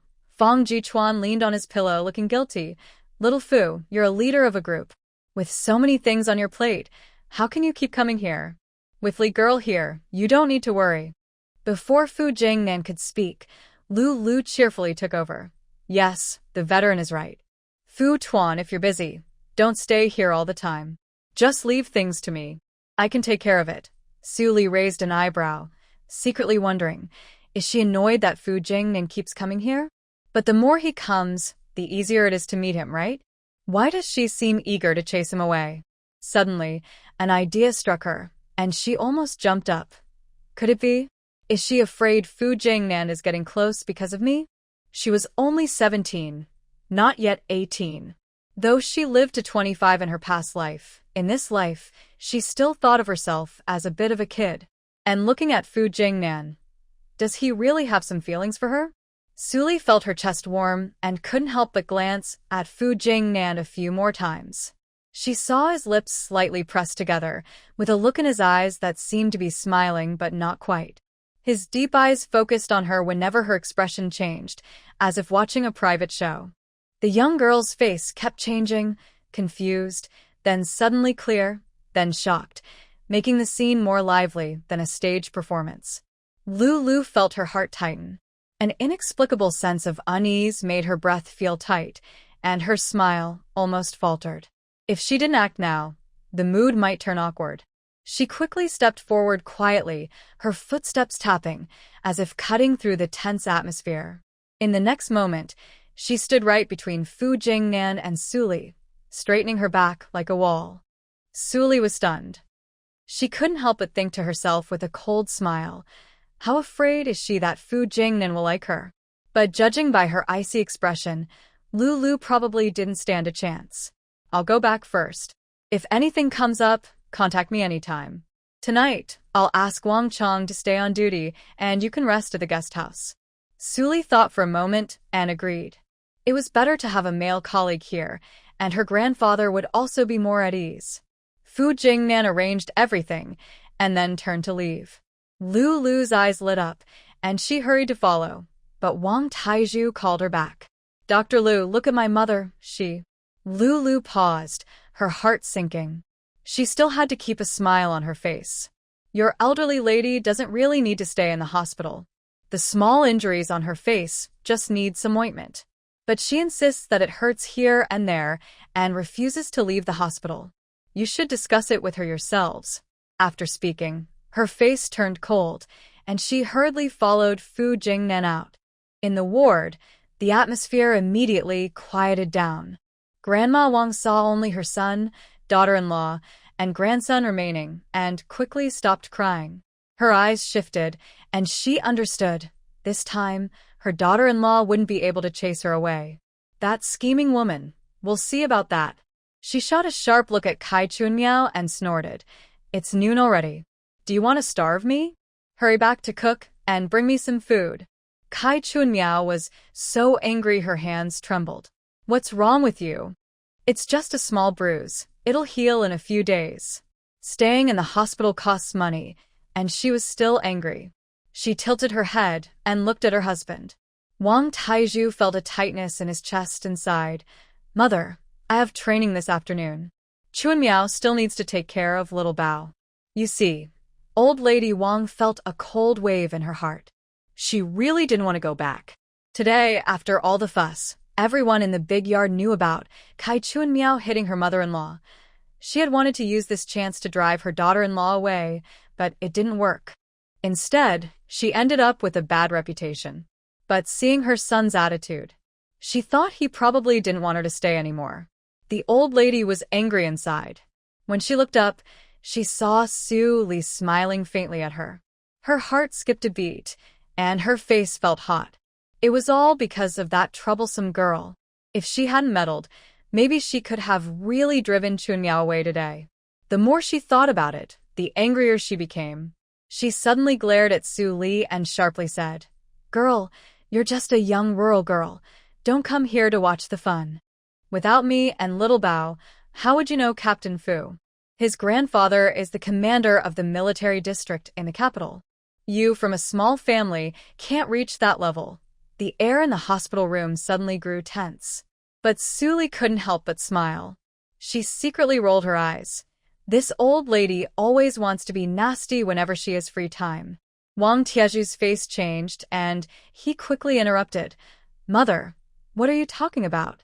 Pack up quickly and go home. It'll be too late if we delay. Kai Chunmiao also blushed and hurriedly apologized to Su Li. Comrade Su, I'm sorry for making you laugh today. I'll come to see you another day.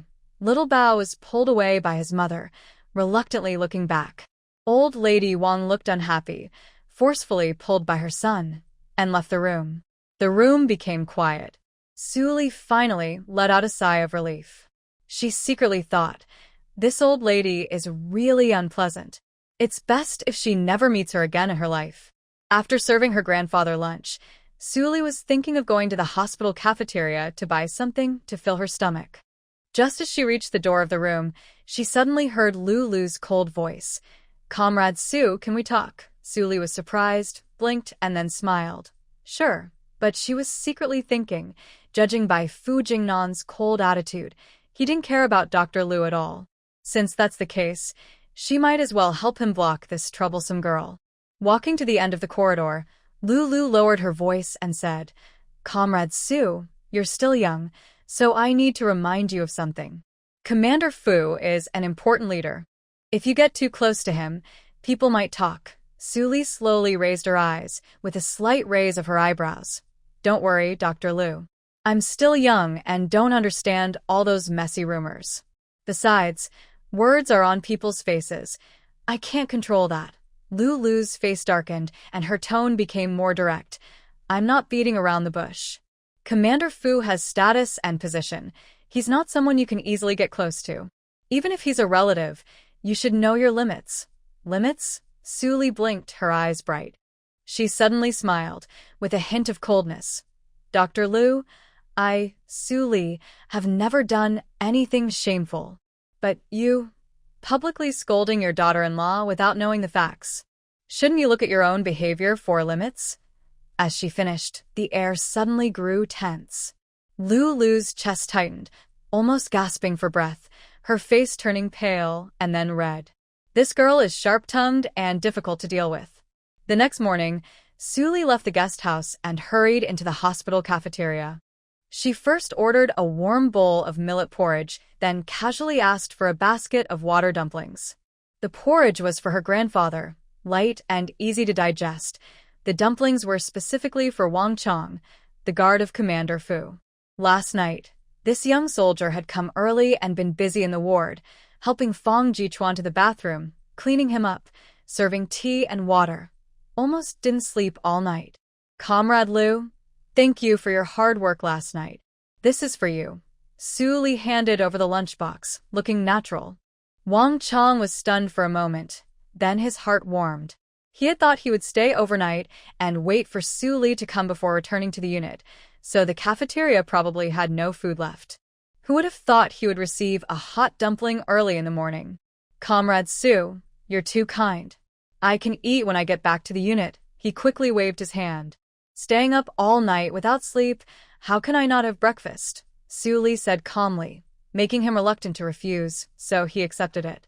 When he opened the lunchbox, the aroma of meat filled the air, and the plump dumplings were stacked full. Wang Chong's heart suddenly warmed. This girl not only takes great care of her grandfather, but also remembers everyone on night duty. She is thoughtful and kind to others. Wang Chong couldn't help but think, if only there really was a sister-in-law like her, how wonderful that would be. The team leader is also quite old now, and his surroundings are very quiet. Although some female officers in the army like him, the team leader is as cold as an iceberg, giving no chance to get close. Take Dr. Lulu, for example. She came to ask about the team leader twice, eager to learn about him. Could he just tell her? If he refused, she would give him a cold look. But Su Li is completely different. This girl is smart and capable, not delicate, and has a brave spirit. Who would dare to provoke her? She can fight off wild boars with one punch, and even help catch spies. Now, everyone in the reconnaissance team praises her. Wang Chong secretly plans, if this really works out, his brothers and he would be the first to support it. When the team leader is not around, her words would carry weight, and they would follow her without question.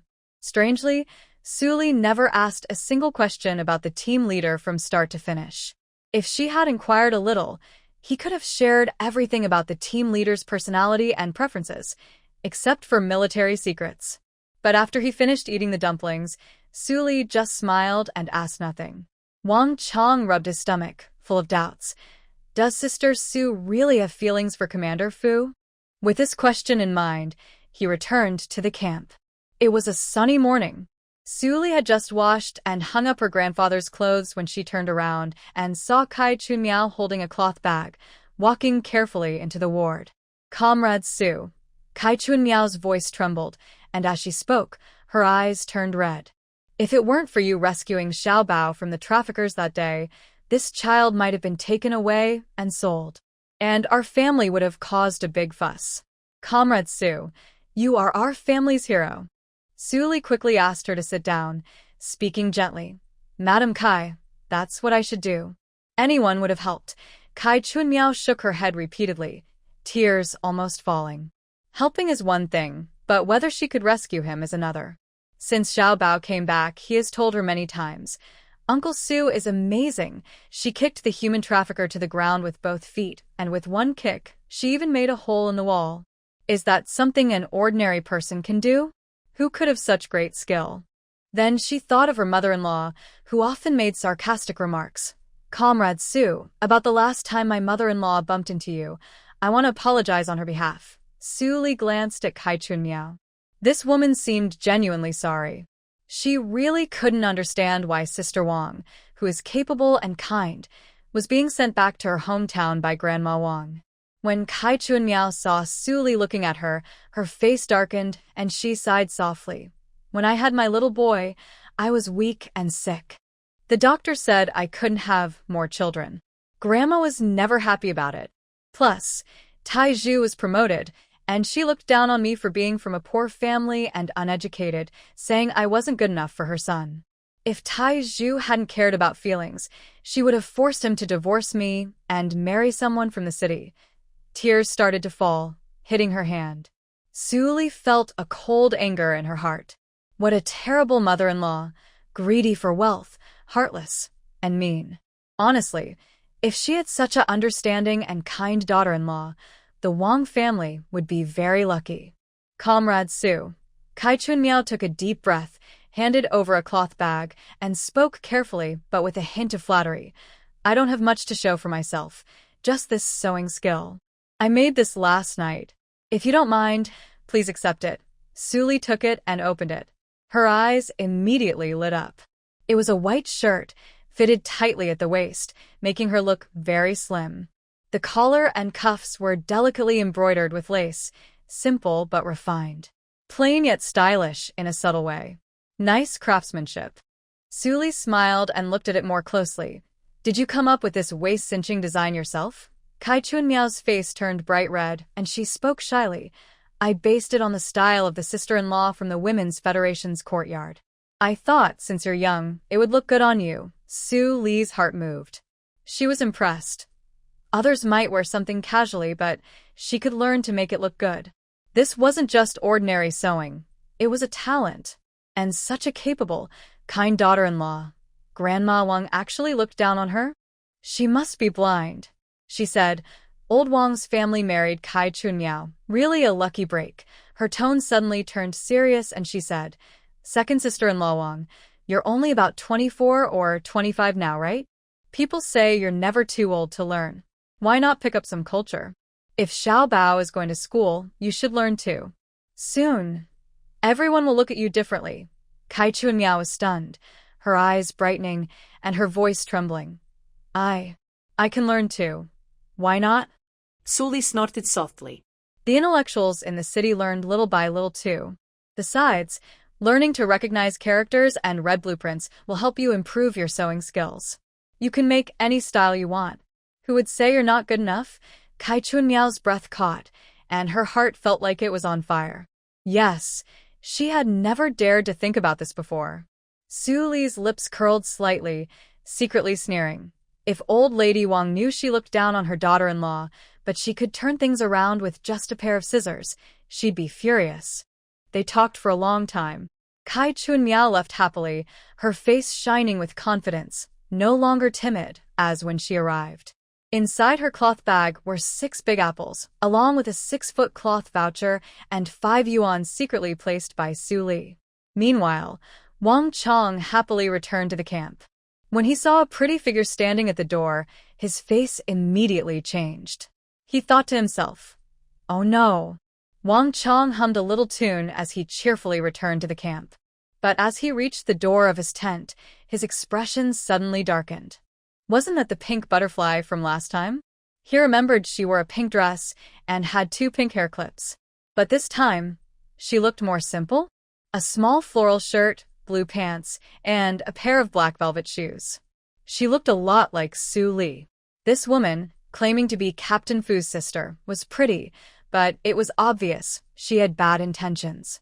Last time she came to the military district, she didn't manage to flirt with Captain Fu. Now she's back again? Wang Chong sneered inwardly. Do they think the reconnaissance battalion is a place where anyone can come and walk around? He walked to the guard post and saw 2 young soldiers inside stretching their necks to look outside, their eyes fixed straight ahead. What's going on? Wang Chong frowned. The young soldier lowered his voice. She's been here for a while, saying she's looking for our Commander Fu, with an important issue to report. Wang Chong's heart sank. An important issue? This girl is clearly just pretending to report a problem, trying to get close to their commander. Why didn't they let her leave? The young soldier looked worried. We told her to go, but she's very stubborn and refuses to leave. Commander Fu also said she should wait here. Hearing this, Wang Chong's eyes twitched. If Commander Fu came out, he'd definitely get tangled up with that girl. Wang Chong took out 2 apples from his bag and placed them on the table. The apples were big, shiny, and looked like they couldn't be bought at the base's store. These were the apples Su Li had forcefully stuffed into his bag before leaving. He had plenty of these in his space, but to Wang Chong, they were rare treasures. He casually waved his hand. These are from my sister-in-law, for you too. Keep an eye on her. If she tries to get close to our base with any trouble, what should we do? Which sister-in-law? The 2 soldiers looked at each other, confused as they held the apples. Wang Chong froze for a moment, his heart tightening. The word, sister-in-law, just slipped out instinctively. But when others asked about it, he found it hard to answer. He couldn't say it was the commander's wife, could he? That would cause a big fuss in the base. He cleared his throat and put on a serious face. Stop asking. Remember, from now on, any woman trying to get close to our commander, you must watch carefully, understand? Guaranteed to complete the task. The two soldiers stood at attention and immediately pounded their chests. They knew what this meant. They knew their limits. Usually, Wang Chong was stingy, but today he had unexpectedly given them 2 huge apples. These were real apples, bigger than what the base store sold, juicy and fresh. One bite, and their mouths would be full of juice. Besides, it was their duty to keep an eye on the young girl trying to get close to the commander. At this moment, the 2 soldiers looked serious, staring intently at the girl at the door, like they were waiting for a rabbit. Meanwhile, Wang Chong silently made a firm decision. No matter how much the girl tries to act cute or make trouble, he would firmly guard the entrance. Never let the team leader be taken advantage of. Yuting was waiting at the door, feeling anxious inside. She had the nerve to take a day off just to see Fu Jingnan. To come to the military area, she even changed into clothes similar to Su Li's. She was a bit disappointed with herself. Her plain appearance didn't look good at all. But she couldn't help it. After all, Fu Jingnan liked someone who looked fresh and clean. This time, she was determined to tell Fu Jingnan clearly what kind of girl suited him best. Su Li's wild and rough personality didn't match him at all. While she was thinking, she saw Fu Jingnan walking out of the camp briskly. Yu Ting's heart skipped a beat, and her eyes lit up. It had been a few days, and Brother Jingnan looked more steady and handsome than before. She clenched her fists, feeling warm inside. This is the man she wanted. Is there a serious problem? Fu Jingnan frowned slightly, his eyes fixed on Yu Ting, expressionless. Brother Jingnan, Yu Ting hurriedly spoke, her voice soft and gentle. I took a day off just to come see you.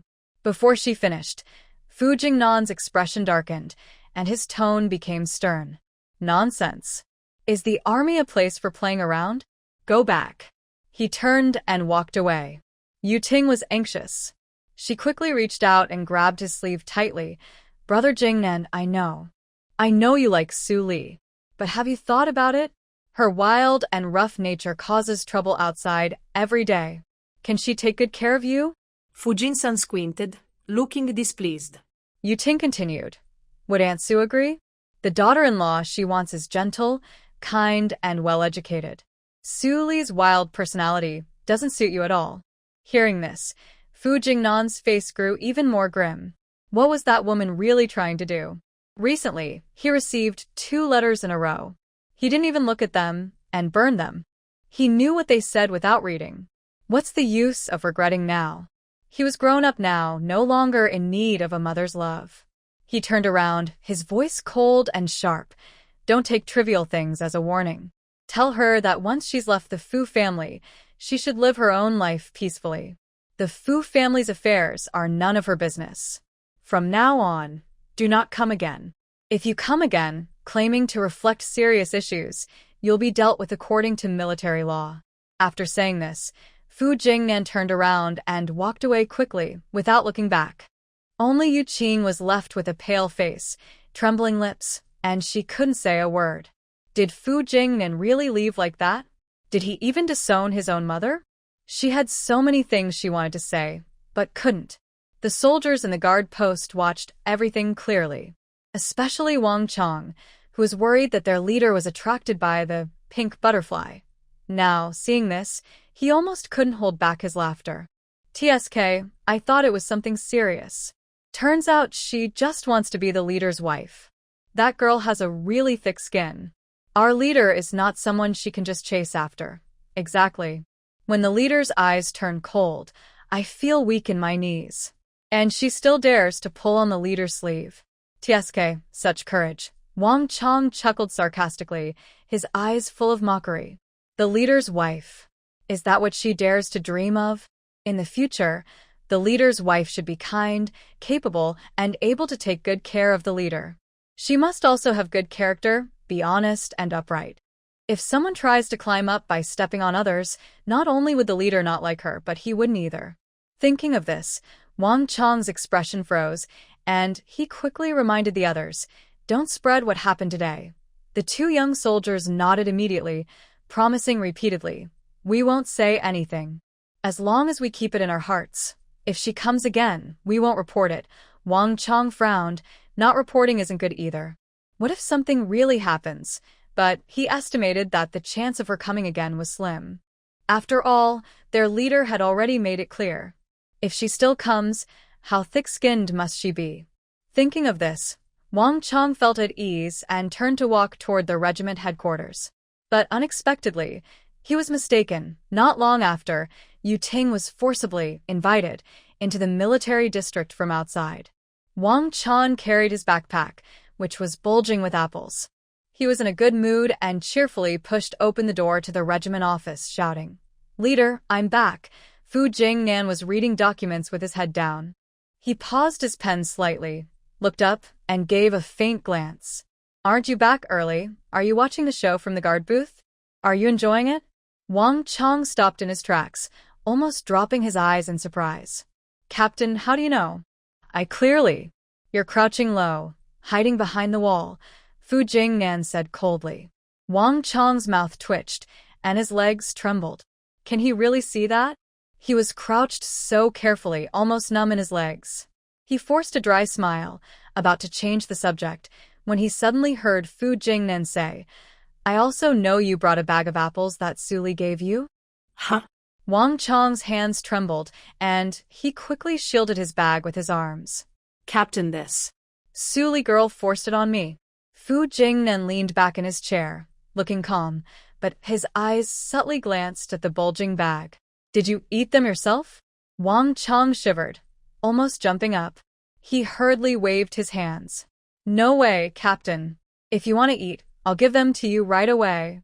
He quickly took out 4 large apples from the bag and respectfully placed them on Fu Jingnan's desk. "Captain, Suli is so nice. This morning, she bought me a big box of water dumplings, all pork and scallions, so tasty. Before leaving, she also packed a bag of apples for me. Look, these are even bigger than what the service station sells." Before he finished, he was glared back by Fu Jingnan's raised eyes. Wang Chong cursed himself silently. "It's over. I've probably made the captain unhappy again." Fu Jingnan's pen paused slightly, but inside, he felt a surge of frustration. It's water dumplings and apples, but he never thought about getting a share himself. Yesterday, he worked all day and was so exhausted he didn't even drink water. And what did Suli do? Not even a glance. Wang Chong just kept watch overnight and received steaming dumplings and plump apples. It felt like a hot spike was stuck in Fu Jingnan's chest, making him feel irritated and angry. Wang Chong carefully peeked from the side, noticing his own long face and the sour tone in his words.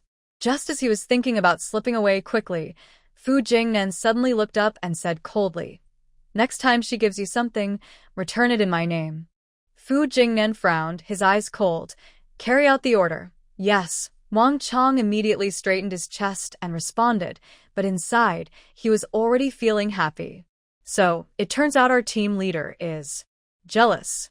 Over the next 2 days, Fu Jingnan's face grew darker each day. Wang Chong came back carrying a big bag filled with tomatoes. They were all fist-sized, bright red, and juicy with a sweet and sour taste. Da Haiwang, Lu Xing, Lu Qiangxing, and a few others gathered around, looking surprised. "These tomatoes are so delicious. The ones sold at our service station don't taste like this." They kept praising and reaching out to grab the tomatoes, almost touching hands. Wang Chong scratched his head, smiling happily from ear to ear. "This was given by my wife." Fu Jingnan came out of the office with a dark face, giving a cold glance around. Everyone immediately fell silent and hurriedly put the tomatoes in their pockets. But the juice on their mouths still revealed the sweet and sour flavor. Wang Chong also brought back a bunch of grapes. They were large, round, dark purple, full and shiny. When broken apart, the juice burst out, and the sweetness made everyone squint happily.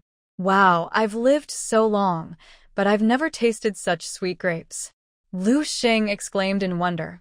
Those are rare. Where did Comrade Su buy them? Da Haiwang held a bunch, reluctant to eat. Even Fu Jingnan looked at them with a frown. He had seen grapes before, but not in such bunches, all shiny and perfect. Fu Jingnan looked coldly at Wang Chong. Are you not listening to me anymore? Wang Chong shivered and reflexively replied, Team leader, my wife insisted on giving them to me. She's so strong. I couldn't push her away. As soon as he finished, the atmosphere froze instantly. Fu Jingnan's gaze paused slightly, then his cold voice sounded. Wife. When did I say she's your wife? His tone was very calm, without any anger or joy, but carried an inexplicable meaning. Wang Chong was stunned, hurriedly waving his hands. Leader, I didn't mean it. I was talking nonsense. Fu Jingnan lightly tapped the table twice, casually. Wang Chong shivered and reflexively replied, Team leader, my wife insisted on giving them to me. She's so— But if you looked closely, his ears were slightly red. Wang Chong secretly sneered. Oh, this iceberg captain isn't really not interested. He's just not admitting it openly. Su Li stayed with Fang Jichuan at the hospital for a week, and Fang Jichuan's health was almost fully recovered. During this time, Lulu never came to the ward. Sometimes they met in the corridor, but she only nodded politely, as if Su Li had never caught her eye. Su Li didn't care at all. As long as she didn't bother me, I had no time to pay attention to her. A week later, Fu Jingnan drove to take Su Li and her grandfather home. That day, after checking the ward, Nurse Sun came over with the deposit book, her voice cold. Comrade Su, please bring the deposit slip to the nurse station to return the hot water bottle and basin before leaving the hospital. Su Li was packing her luggage, ready to go home. Hearing Nurse Sun, she paused. The hot water bottle and basin were returned half an hour ago. I handed the deposit slip to Nurse Chen. No, they weren't. Nurse Sun frowned, flipping through her notebook. I couldn't find her deposit slip, and it's not marked off in the hospital records. Su Li's face darkened. Nurse Chen took care of it. She has already finished her night shift. Nurse Sun shrugged, her expression clearly implying that Su Li had stolen hospital property. Fu Jingnan stood at the door of the ward, his brows furrowed. He had just heard about this and felt puzzled. This girl is careful and efficient. She wouldn't make such a silly mistake. Is there some hidden reason behind this? Sure enough, the other patient's family members started talking. Oh, that rural girl probably doesn't want to spend money. No matter how poor, you can't steal from the public. Exactly. She's lost face now. These days, Su Li had been helping the elderly with meals every day. Once, she even borrowed a pot from the kitchen to cook a chicken, making everyone drool. They thought, even though she's from the countryside, her family must be well off, and she probably raised her own chickens, so cooking one wouldn't be a big deal. But now, they realized she might be careless and had stolen hospital property. Maybe even the chicken she cooked was stolen. Everyone's eyes on Su Li now carried some subtle meaning. Su Li felt like a heavy stone was pressing on her chest, and her anger was rising. Was she really the kind of person who liked to take small advantages? Today, if I can't clear my name, not only will I be blamed unfairly, but my reputation will also be ruined here. Soon, Lulu came into the ward. Her words made Su Li's anger finally burst out. The atmosphere in the ward was tense. At this moment, Lulu, dressed in a white coat, walked in wearing small leather shoes. She carried a thick medical record book and had a gentle smile on her face. Her gaze naturally swept over Su Li. Then she nodded to Fu Jingnan and spoke softly. Oh, what happened, Dr. Liu? Nurse Xiaosun said with a hint of grievance. On bed 37, the hot water bottle and basin haven't been returned, but the patient still refuses to admit it. Our nurse Xiaosun is responsible and careful. She wouldn't make a mistake. Then she turned to Su Li. Comrade Su, maybe you packed too quickly and accidentally put it in your luggage. Her words sounded nice, as if she was defending Su Li, but to everyone else, it seemed like solid evidence. She just accidentally took it. Su Li frowned and looked at her coldly, feeling furious. These words were more insulting than outright accusations. She even started to suspect Lulu was doing it on purpose. Lulu lowered her eyes, a slight smile on her lips, secretly sneering inside. Su Li, you capitalist brat, no matter how capable you are, what does it matter? As long as you are accused of stealing in front of Fu Jingnan, with his upright character, you'll never catch his eye in this life. After saying this, she paused deliberately, bit her lip gently, looked at Fu Jingnan, and pretended to be troubled. Captain Fu, Comrade Su is a good person. I think. She didn't do it on purpose. As soon as she finished speaking, the ward erupted. Some people shook their heads and sighed, others looked at her with disdain. Originally, some were still doubtful, but after Lulu's seemingly kind excuse, the suspicion that Su Li stole the items was even stronger. Fang Jichuan was about to speak when Su Li tightly held his hand. She looked at Lulu, then at Fu Jingnan, and roughly guessed what was going on. She sneered coldly. Dr. Lu, if you find it in my luggage, I will admit I stole it. If you can't find anything, how will you explain? Lulu's heart sank. Of course, she couldn't find anything. She didn't put anything into Su Li's bag at all. She just wanted to plant a seed of doubt in Fu Jingnan's mind, that Su Li has a bad character, that's all. Comrade Su, this thing won't grow wings and fly away, right? Nurse Sun was a bit worried. The hospital's inventory didn't match the records, and as nurses, they were responsible. If things went wrong, they might lose part of their salary this month. Su Li was amused and, without saying a word, bent down to open her luggage, a bulky handbag. She bought it from the military district service station. Recently, her grandfather was hospitalized, and she had many receipts. Using Wang Chang's identity, she bought quite a few things there. All right, let's see what's really inside my bag. So no one can falsely accuse me. Nurse Sun's face turned purple, and Lulu looked upset too. Wasn't Su Li calling them thieves? Everyone in the ward heard the argument and gathered around.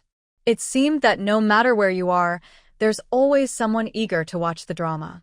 When Su Li suddenly opened her bag and took out each item, everyone was stunned. 2 big bags of white rabbit candies, a flashlight, 2 packs of Hongta Mountain cigarettes. These were for Lu Minghui and Xinqian. Some bright-colored cloth pieces. These were for her mother, Aunt Shin, and Lu Yuan. All these things must be over 100 yuan, right? Having money isn't enough. You also need receipts. Wow. These are real rich people. How could such people steal a broken basin and a thermos? Everyone in the ward started talking, their eyes falling on Lulu and Nurse Sunday. Dr. Lu, Nurse Sun, what do you have to say? Su Li looked up and asked, her face showing how upset she was. Nurse Sun's face kept changing from pale to flushed. She still tried to argue. What if you transferred the items out earlier? Su Li was annoyed and amused. She thought they really wouldn't let go. Bring the hospitalization records. Fu Jingnan spoke coldly. The ward instantly fell silent. Everyone looked at him. Oh my, this officer is not very old, but he has a very strong presence, which makes everyone afraid to speak. Nurse Sun was stunned for a moment, then hurriedly handed over the record book. Fu Jingnan took it, looked down, and immediately frowned. The hospital record for bed 37 had obvious alterations. Fu Jingnan coldly ordered, check the deposit slip again. Nurse Sun's face turned pale, and she trembled as she compared the account book and the deposit slip repeatedly, finally freezing in place. How?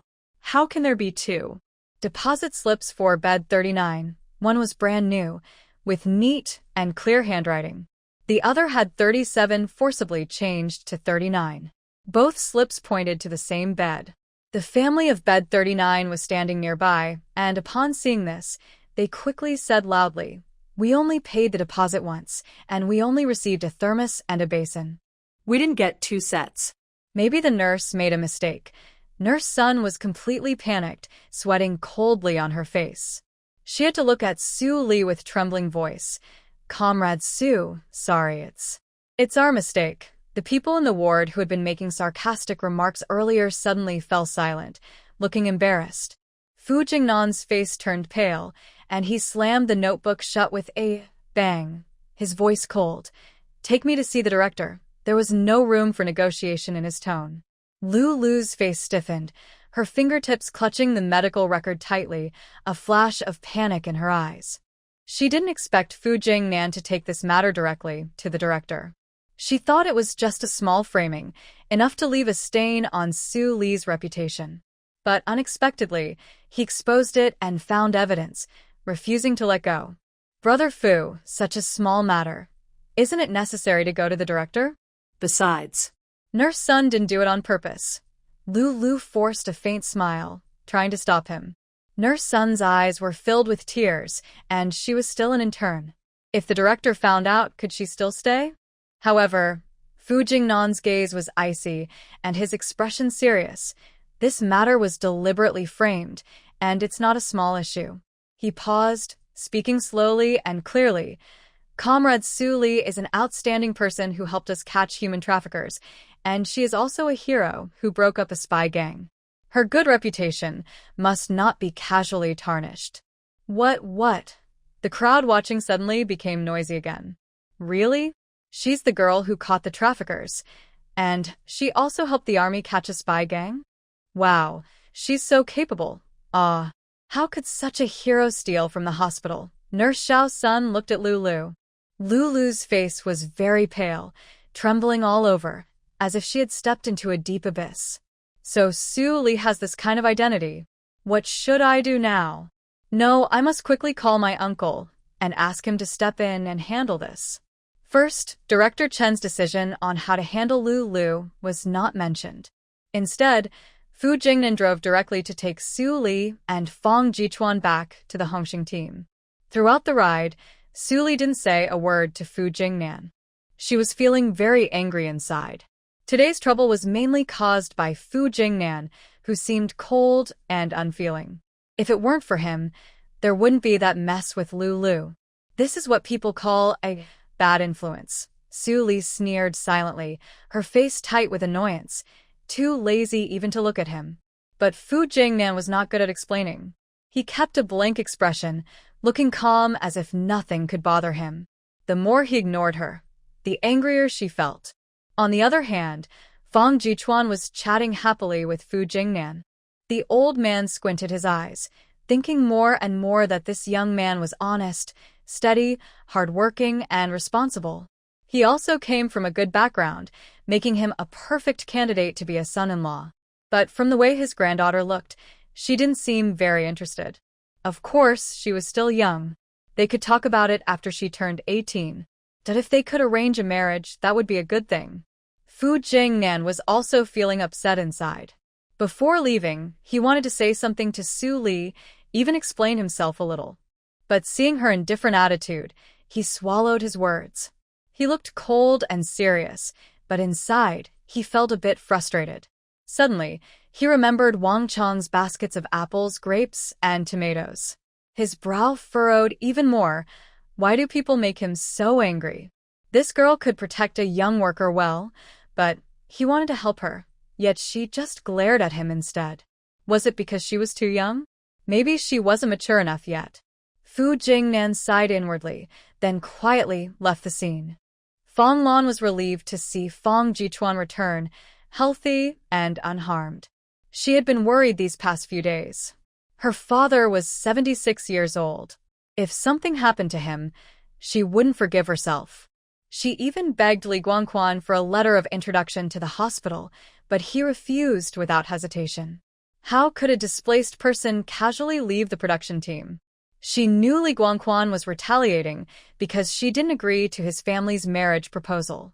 But she had no regrets. If given the chance again, she wouldn't agree again. Fortunately, the daughter is capable. With her by her father's side, he feels much more at ease. Li Guangquan was very angry at home, stomping his feet. Since a few days ago, he gave Lu Yuanyuan 5 jean of cornmeal, and ever since, she has been cold and silent, not even speaking to him. A couple of days ago, she went even further, directly going to her daughter's house, saying she wanted to take care of her pregnant daughter, Huaihua, and didn't come back home. This morning, she just returned, and the first thing she did was to take out the only 20 jean of wheat flour, pack it carefully. It was clear she was planning to give it to Huaihua. Li Guangquan was very angry inside. There was only this small amount of grain left at home. He had already promised Fingxi to save 10 jin. Later, he planned to have Fingxi cut some meat to make a good meal for the Mid-Autumn Festival. "Why are you doing this?" Li Guangquan frowned and reached out to stop her. Lu Shuang was holding a bag, her face pale. Huaihua was about to give birth. How could she not have some grain? As a father, didn't he care about his daughter? Caring, Li Guangquan's temper flared even more. He pounded the table and shouted, "Our family needs to eat. Besides, the Mid-Autumn Festival is coming. You took all the flour away, and now we're left to starve." Lu Shuang was also stubborn, holding her head high and replying, "Huaihua giving birth is a big event. What's wrong if the family eats some coarse grain? If I don't send it to Huaihua, do you want to keep it for that fox spirit?" The atmosphere in the house instantly grew tense. Two people over 50, one only thinking about the festival and Fingxi, the other only about her daughter and grandson, argued loudly. "Fine, you woman. I won't argue with you anymore. If you don't want to live like this, then forget it." In the past few days, Li Guangquan felt anxious and uncomfortable, like eating too many spicy peppers. Lu Shuang rolled her eyes at him and snorted coldly, "Do whatever you want." She had to send the flour to her daughter. She hadn't forgotten about the 6 jin of cloth tickets either. "Fong Jichuan has come back. Do you think your son will be any good?" Li Guangquan said coldly. "What does that have to do with my son? It wasn't him who started the fight. It was Lu Daniu who kicked." Lu Shuang quickly defended herself. "Is Su Li a reasonable person? Don't forget, it was your son who brought her here." Li Guangquan took a deep breath of smoke and shouted at Lu Shuang. That day, when he heard something had happened, his heart sank and he thought, "This is bad." But when he arrived at the scene, Fong Jichuan had already been pulled away by Fu Jingnan. He went home and said a few words to Li Yuejin, but his son was not convinced. He kept shouting that the old man deserved it, calling him a troublemaker who dared to hide under a tree and slack off. Was he here to be punished or to enjoy himself? Before he could finish, his son turned and walked away with a sullen face. Children really grow up fast. You can't say much to them anymore. These days, he was worried that Su Li would come back and keep bothering his son. If she caused trouble for his son again, that girl could do anything. He strongly suspected that the issue with Qian Xiaoyu was caused by Su Li, but he had no proof. Now, at this critical moment, what should he do? Maybe he should ask Lu Shuang to take some things to check on Fong Jichuan and see if she could find out anything. Lu Shuang looked at the eggs and cornmeal in the basket, pouted, and reluctantly headed toward the cow shed. Honestly, she really didn't want to come. Especially thinking about seeing Su Li later, she felt uncomfortable inside. A few days ago, Li Guangquan came home and said that the two people in the cow shed didn't like her son Yuejin at all, which made her unhappy. That girl had 3,000 yuan in dowry, was strong, and could work hard. But her background was from a wealthy family, so she was still considered a capital's daughter. She didn't think she was a good match for her son. Her son Yuejin was from a proper family, working in a commune, with a bright future ahead. Yet they looked down on him and refused him? It was a huge joke. But Li Guangquan, trying to comfort and scare her, forced her to go. So, she reluctantly packed 5 eggs and 2 jin of cornmeal and headed to the cow shed. The cow sheet had already finished dinner. Recently, because of the harvest season, everyone was very tired. Luckily, the corn and peanuts in the fields had been harvested, and now it was time to harvest soybeans and grains. Su Li hadn't been home these days, so Lu Yuanyuan decided to cook with everyone in the cow shed. Although there wasn't much profit, Lu Yuanyuan's skillful cooking made the food taste very good. Especially Xin Qian, who kept saying that Lu Yuanyuan's dishes were as good as those in a big restaurant in the city. Lu Yuanyuan just smiled and said nothing. Today, Su Li and Fong Jichuan returned. Su Li bought cigarettes and alcohol for Xin Qian and Lu Minghuai. Fu Jingnan was even more generous, bringing 10 pounds of pork and a large piece of ribs. Everyone in the cattle shed was very happy. Xin Qian ate braised pork at noon and stew ribs at night. He kept talking about it all evening. He kept praising Fu Jingnan for being capable, saying he even knew how to give thoughtful gifts. Su Li listened to his mumbling and couldn't help but roll her eyes. Honestly, the apples and grapes she had Wang Chong bring back these days weren't eaten by him. A few days ago, he carried them home in a backpack, but in the last 2 days, she gave him a big cardboard box to carry. Wang Chong kept exclaiming, "Su Li, where did you buy these apples and grapes? They're so delicious. Even better than the ones from the military supply store." Su Li rolled her eyes at him. "Just eat them. Don't ask so many questions." Wang Chong thought she went to the black market and warned her secretly, "Don't go to the black market. That place is not safe." No one knew how Wang Chong managed to bring them back. They were immortal fruits from a space, something money couldn't buy. When Lu Shuang arrived at the cattle shed, she saw everyone sitting in the yard, cooling off and chatting happily. It didn't look like a typical scene for the people working in the cattle shed. "Oh, the secretary's wife is here." Chen Fong saw Lu Shuang come over and casually moved a small stool. Fan Lan Frau Wen. She disliked seeing members of the Li family. Apart from her past conflicts with Li Xiaolian, the various incidents after arriving at Hongxing Brigade made her dislike the Li family even more. "Secretary's wife, what brings you here?" Fong Lan asked suspiciously. "Comrade Fong, I came to check on you because you fell a few days ago," Lu Shuang said as she placed a basket on an old, small table. Everyone in the yard was stunned, all looking over at once. "She fell? Clearly, it was your son who kicked her." Fong Jichuan didn't move, only nodded faintly. Lu Shuang secretly sneered. She thought, he's just a controlled labor camp inmate, and she still considers herself an old cadre. But she kept a smile on her face. Fong family sister, it was all a misunderstanding that day. Our Yujin didn't know better.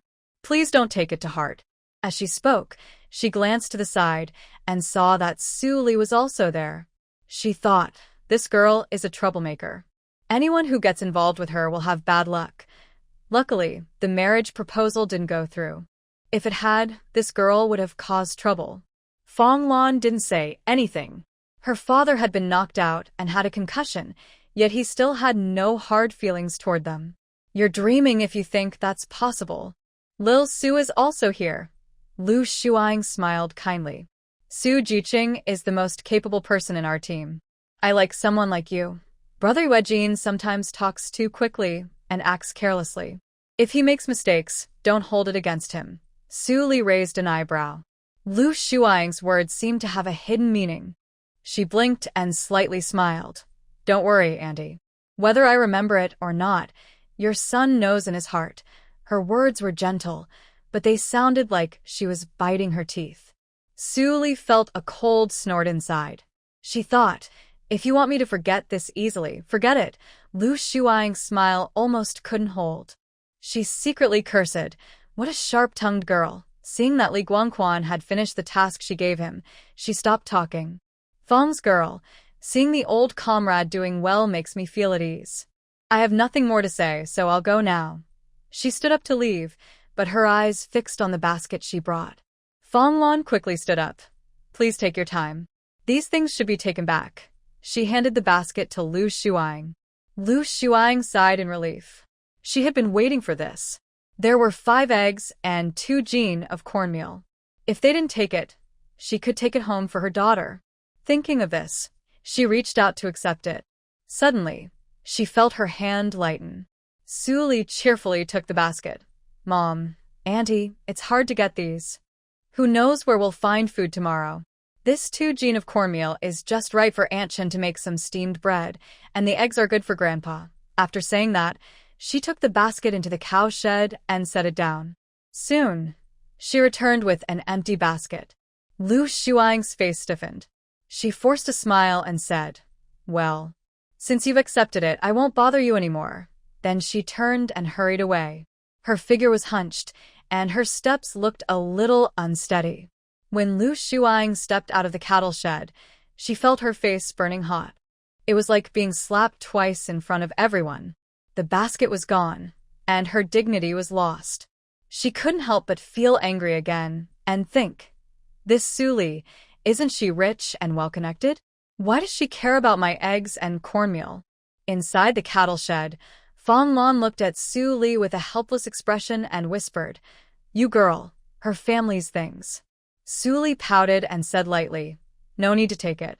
Let her taste what it feels like to be hurt. Tomorrow morning, we'll cook some for each of us." Fong Lan laughed and shook her head, gently tapping her on the forehead. Everyone watching the two joke around couldn't help but laugh. This girl really refuses to suffer any loss, and no one knows who she's following. Lu Minghui looked at the lively mother and daughter and warned, "Li Guangquan is not a good person to deal with. He's ruthless and cunning. Be careful not to give him any reason to catch hold of." Shun Qian also nodded. "He sent the grain for this month yesterday. I looked at it and saw it was old stock, with the sorghum moldy. Luckily, our girl found that valley, or we'd be starving or exhausted." While they talked, they didn't realize another secret plot against Su Li was quietly beginning. The next day, Su Li followed the villagers to the autumn field. The sun was blazing, and the sound of sickles echoed through the grain fields. They bent over and harvested for half the morning, all sweaty. Su Li was quick and even deliberately helped Lu Yuanyu and harvest an extra row. Since yesterday, Su Li had noticed something was wrong with this girl. Her face was pale, and she spoke even less than before. She asked her, but she didn't say anything. She wondered if she had been bullied these days. Sure enough, when Wang Danny strolled over from the edge of the field, Su Li knew she was here to cause trouble again. "Lu Yuanyuan, aren't you city kids here to learn from the countryside? You only harvested 3 rows of grain out of 4. That's at most 6 work points. You okay with that?" Lu Yuanyu looked up and shot her a cold glance, too lazy to bother replying. Su Li raised an eyebrow. This girl was really tough. She kept pushing forward as long as she could. Wang Danny. Su Li sneered. "Which eye of yours saw her only cut 3 rows? The remaining row was you who cut it." Wang Danny choked, then rolled her eyes. "Su Li, if you want to be a good person, no one is stopping you. You finish your task and earn 10 work points, but Lu Yuanyu can't do it. She only cut 3 rows, so she gets 6 points. That's fair." Su Li laughed angrily. "Wang Danny, do you think the production team is your family business? What did you say? You're too bossy." Susikin, stop arguing. "The production team isn't just her family's." A young sister-in-law nearby mumbled softly, making a few people stifle their laughter. Hearing the noise, everyone straightened up, wiping sweat and glancing over here. They all looked eager for a show. "TSK, Wang Danny and Su Zhiheng are arguing again. Why does Wang Danny always remember the bad and forget the good? She's lost so many times in Su Li's hands, but she still doesn't learn." While Su Li was away a few days ago, she kept bullying Lu Zhiheng. Lu is shy and doesn't like to argue with her. This girl is spoiled by the widow Wang. One day, she'll get her comeuppance. Hearing these gossiping words, Wang Danny secretly hated them.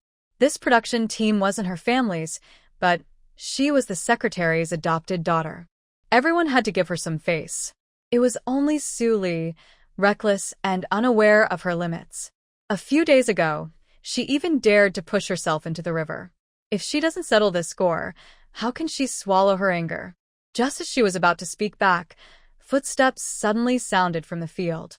Widow Wang carried water over and saw her daughter arguing with Su Li. She frowned angrily, set down her water bucket with a loud clatter. "Danny, what are you crazy about now?" Widow Wang glared at her fiercely. How could this girl be so forgetful? She had told her many times at home to speak less and avoid trouble outside, but she just wouldn't listen. Is Su Li someone easy to provoke? If she really got angry, she wouldn't recognize anyone. The lesson from being thrown into the river a few days ago should have been enough to teach her. Widow Wang quickly forced a smile and kept persuading Su Li. "Su Zhiheng, don't mind her. She's just being pig-headed and stubborn. Uncle Wang, I want to ask about your daughter. Why does Sister Yuanyuan only have 6 points for her work contribution? Did she do less than others?" In this era, the work points for strong laborers in the team are very high. Women usually get 8 points for full work. Su Li is an exception. She works more than the strong laborers and earns 10 points. Before the widow Wang could speak, Da and I Wang immediately shouted loudly, A few days ago, her task was completed with help from Wu Shun and Wu Yi. Today, it was Yu Su Li who helped her again. She didn't harvest much herself and still wants full points. Su Li squinted and said, "No matter what, the task is finished, isn't it?" Dan Wang pouted and challenged. "No. If she didn't do it herself, it doesn't count." Su Li chuckled. "How could it not count? Isn't that how everyone in the team does it? Kids help parents, men help wives, it's normal." Earlier, the little sister-in-law nearby fell behind, and her husband directly helped her harvest to the field. Why is it that Lu Yuanyuan can't do the same? It's clearly just looking for trouble and bullying. Su Li raised her eyebrows and said calmly, "Dan Wang, how many work points do you get in a day?" 10. Dan Wang answered confidently, with a hint of pride in her tone. "Hee hee." Su Li chuckled softly, her eyes bright. "I heard that at the end of the year, your work points are calculated with help from the educated youth." Su Li blinked innocently and asked leisurely, "You're talking nonsense." Dan Wang immediately got anxious, her face turning bright red. This concerns her reputation.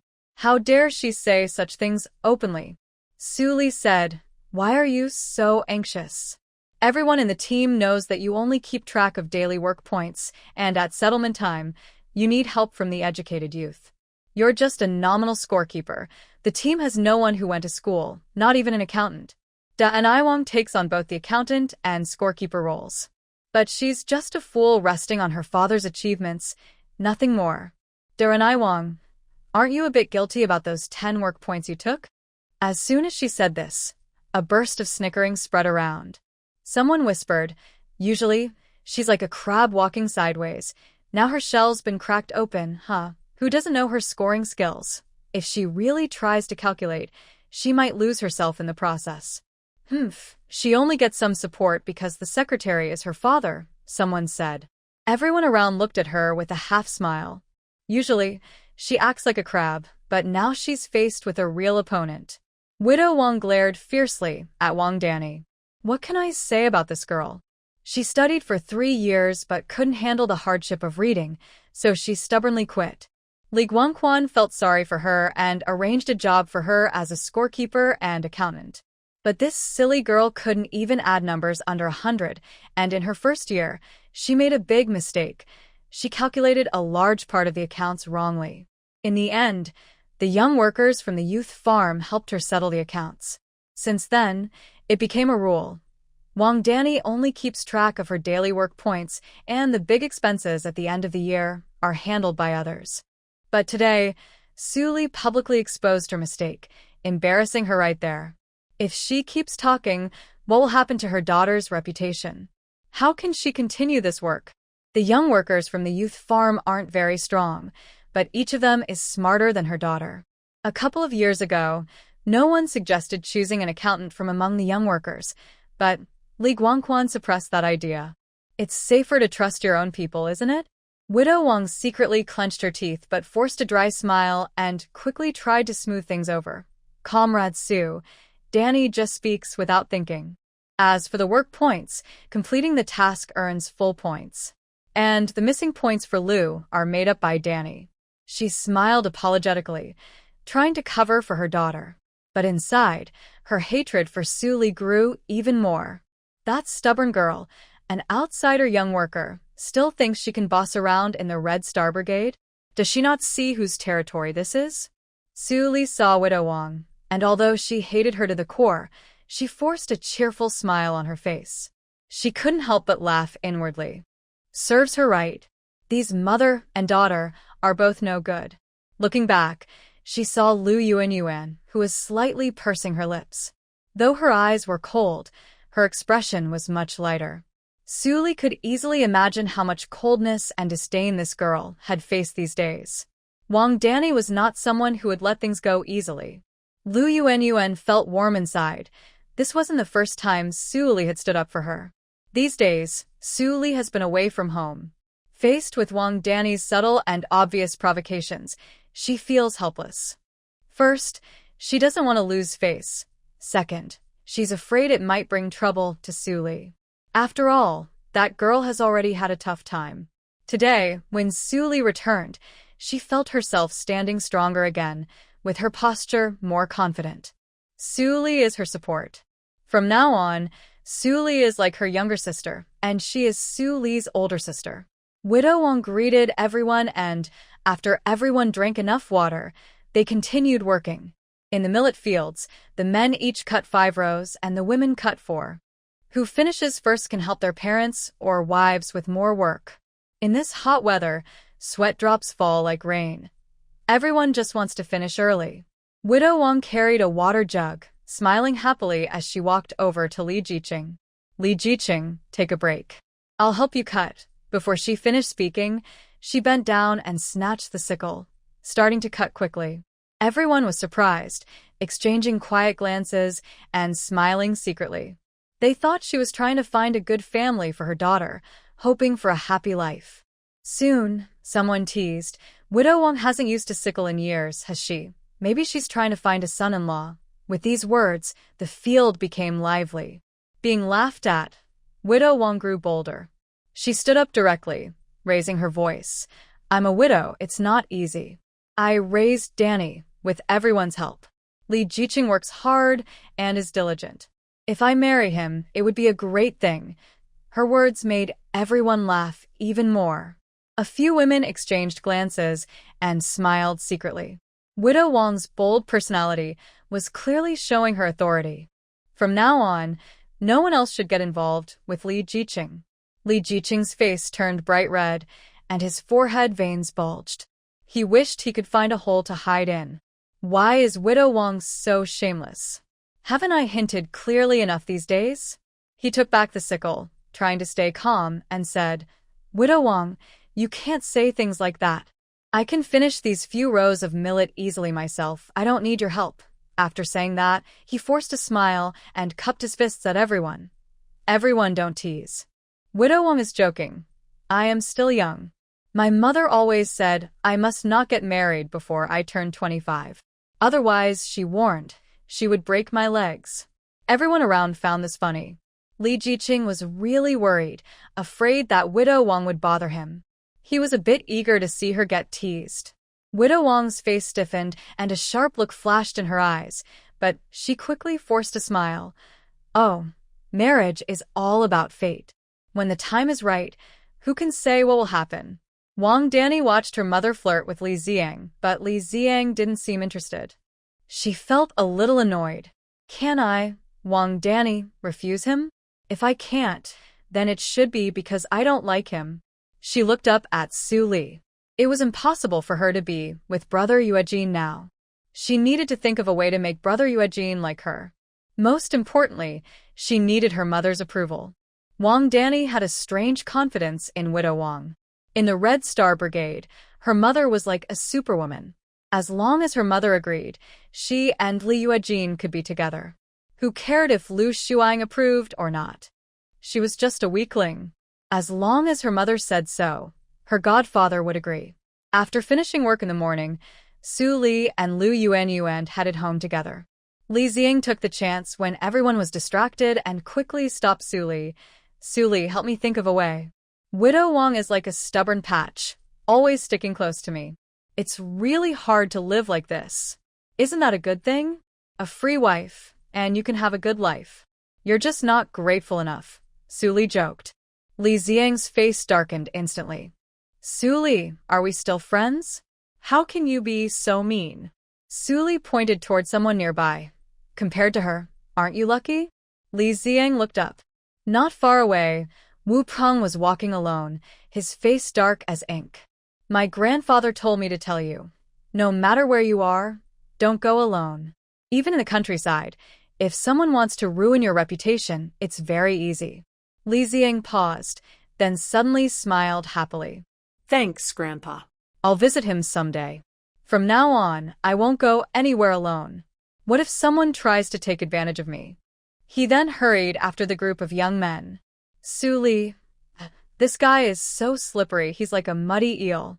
She looked back at Lu Yuan. Sister, are you feeling better now? Yes, I've been fine for a while. I was just worried about causing you trouble. From now on, I'll stick with you, as long as I get to eat.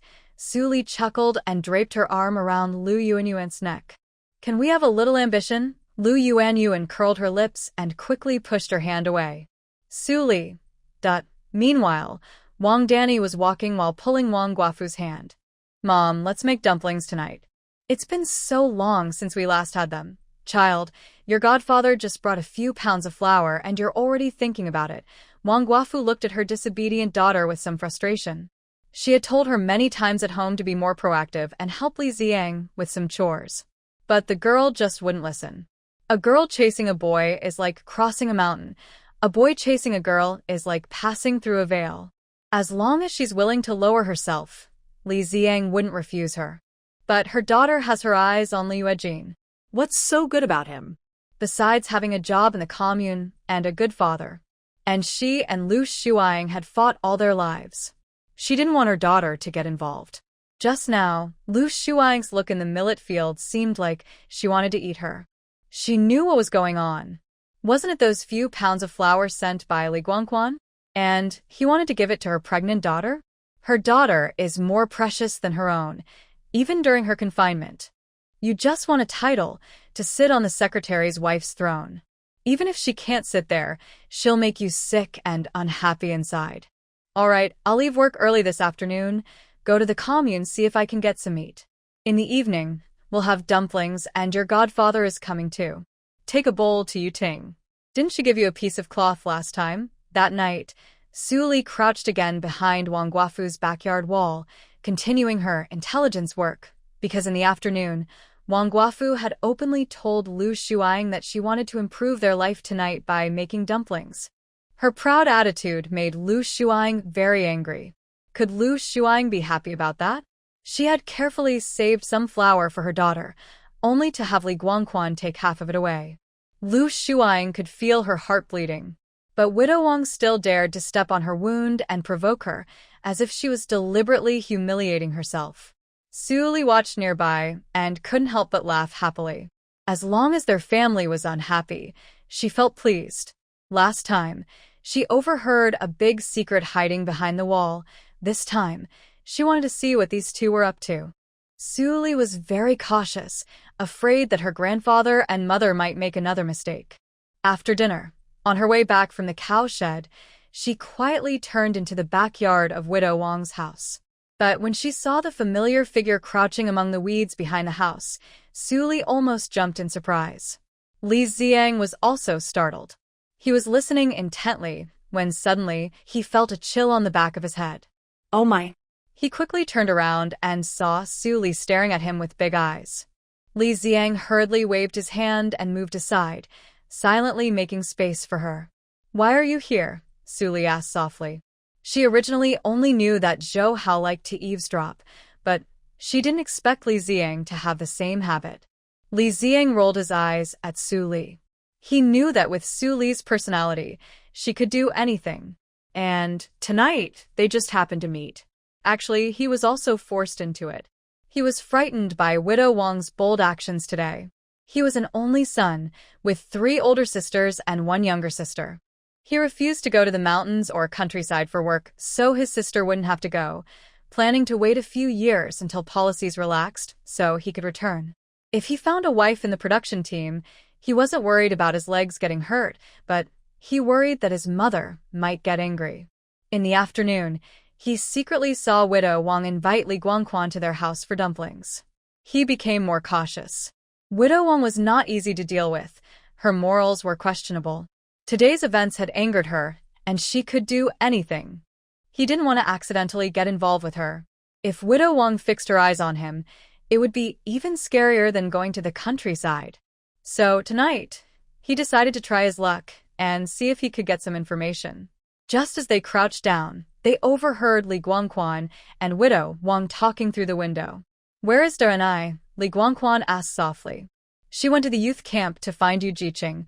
Widow Wang ate dumplings while answering. "I heard that girl is very close to Yu Jiqing and even made you her godmother. What's really going on?" Li Guangquan felt a bit uneasy.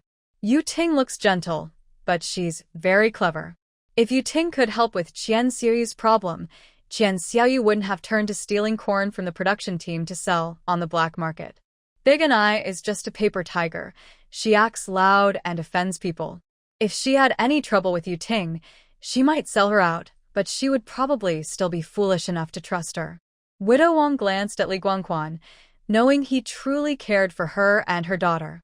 She gently pushed the dumplings in front of Li Guangquan and said softly, I know Yu Ting is smart, but Big and I has no friends in the team. If she's getting along with her now, just go with it. I think that girl doesn't have bad intentions. She just wants a reliable support and to live comfortably in our team. Besides, her father is an official, but even the county officials are not as powerful as the current leader, right? No matter how capable she is, this is Hongxing Brigade. Li Guangquan squinted and nodded. That's true. No one can cause trouble in Hongxing Brigade. Eat some too. Li Guangquan took a sip of small wine, feeling very happy. This is the real life. Thinking about home. Cold stoves, cold pots, Lu Shuang's face as cold as ice, made him uncomfortable. Compared to being comfortable at Fengxi's place, it was no contest. But he never thought about how he treated Lu Shuang. He always had a bad attitude toward her. Is that woman causing trouble? While Li Guangquan was feeling happy, he heard Widow Wang's somewhat proud voice. His face darkened. Causing trouble? Not only did she not speak kindly, but she didn't even give him food. He gently sipped his small wine. From now on, when I give you something, just hide it secretly. Don't wave it around in front of her, or everyone will be unhappy. Widow Wang said nothing but secretly cursed inside. As long as Lu Shuang isn't happy, she feels good. Has your son Yuejin come back? Widow Wang asked casually. Yuejin said he'll come back for Mid-Autumn Festival. Li Dongqing invited him to eat at the Jiqing courtyard. Huaibao just happens to be busy with Mid-Autumn production, and his mother needs to take care of her. So, how will you spend Mid-Autumn alone? Why not come to my place? Widow Wang tentatively asked. Li Guangquan paused and said, We'll see then. Today I tested that kid Li Xiang. The marriage with Da and I might not happen. Widow Wang was a bit upset, her tone filled with regret. A few days ago, she secretly tried a few times. Li Xiang was either pretending to be naive or just acting dumb. Today, she openly spoke in front of everyone, thinking that the boy wouldn't dare refuse in front of so many people. It also stopped those families who had ideas about Li Xiang. But unexpectedly, in front of many people, the boy didn't give any face, refused very clearly and quickly, with no room for negotiation. Does he look down on her Big and I? Does he not realize how comfortable life could be if he married her? Does he not see Wu Peng threatening to marry Da and I to save her? Honestly, she thinks this boy is blind. I looked around, and only Li Xiang and Da and I seem suitable in the youth's courtyard. Others either aren't good enough or come from families that would be a burden. Li Guangquan said with a serious face. But that boy doesn't agree. Widow Wang was a bit anxious. He's not allowed to refuse. Li Guangquan snorted, put down his chopsticks, lit a dry pipe, and squinted. Although she's not his biological child, Denise's marriage has always been on his mind. He watched her grow up and just hopes she finds a good match. Some young men from the production team are honest, but uneducated and not suitable for Da and I. And everyone in the team knows each other well. Some families don't even consider Da and I suitable. Even if she were forced to marry, it wouldn't be a good match. Any good ideas? Widow Wang clenched her teeth, feeling angry inside. Lately, she'd been thinking it over, and honestly, Li Xiang is the most suitable in her eyes. If there's a way to get Li Xiang to agree, she's willing to try harder. Beyond the wall, in the weeds, Li Xiang rolled his eyes. He knew these two weren't good people and were trying to scheme against him. He turned his head to look at Su Li. This guy's ears are pressed tightly to the wall, listening eagerly. Li Xiang. That even I, the person involved, wasn't that absorbed. Noticing Li Xiang's gaze, Su Li glared at him. Listen carefully. This kid never takes his own matters seriously. Inside, Li Guangquan's voice came through. The solution is something we thought of. Girls care most about their reputation and innocence. If he ruins Denise's reputation, isn't he responsible? You mean? Widow Wang immediately looked surprised, and her eyes brightened as she looked at Li Guangquan. Li Guangquan felt pleased and lowered his voice. Find a good time to let the two kids spend time together. But if Li Xiang refuses, then Denise's reputation will be ruined. Will she be able to get married in the future? Widow Wang hesitated again. Would he dare to refuse? Go ask the youth office at the commune if he should be responsible. Is he not afraid of getting into trouble? Later, he might not even be able to return to the city, and heavy penalties could be imposed, Li Guangquan said fiercely. That's a good idea, but I don't know if Da and I will agree. She's very stubborn and keeps staring at your brother Yuejin. Widow Wang was worried about her daughter. Li Guangquan sighed. If she marries into my family, I have no objections. But Yuejin's mother wouldn't agree. She'd make a fuss, and the team members wouldn't look good either, which would cause gossip. Besides, Yuejin doesn't have feelings for Da and I. He only sees her as a little sister. Widow Wang didn't say anything, while outside, Li Ziying almost jumped in fright. Oh my, how could Li Guangquan be so unscrupulous? Coming up with such a wicked plan. Li Ziying cursed inwardly, then turned to see Su Li beside him, giving him a sideways look. That expression clearly said, she was just here to watch the fun, and didn't mind making trouble. Li Ziying quickly lifted his leg to stand up. Ugh, he couldn't stay here anymore. It was too dangerous.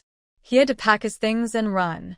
He looked like he was risking his life, as if he might be taken away to be a son-in-law at any moment. Su Li watched his panicked look and smirked.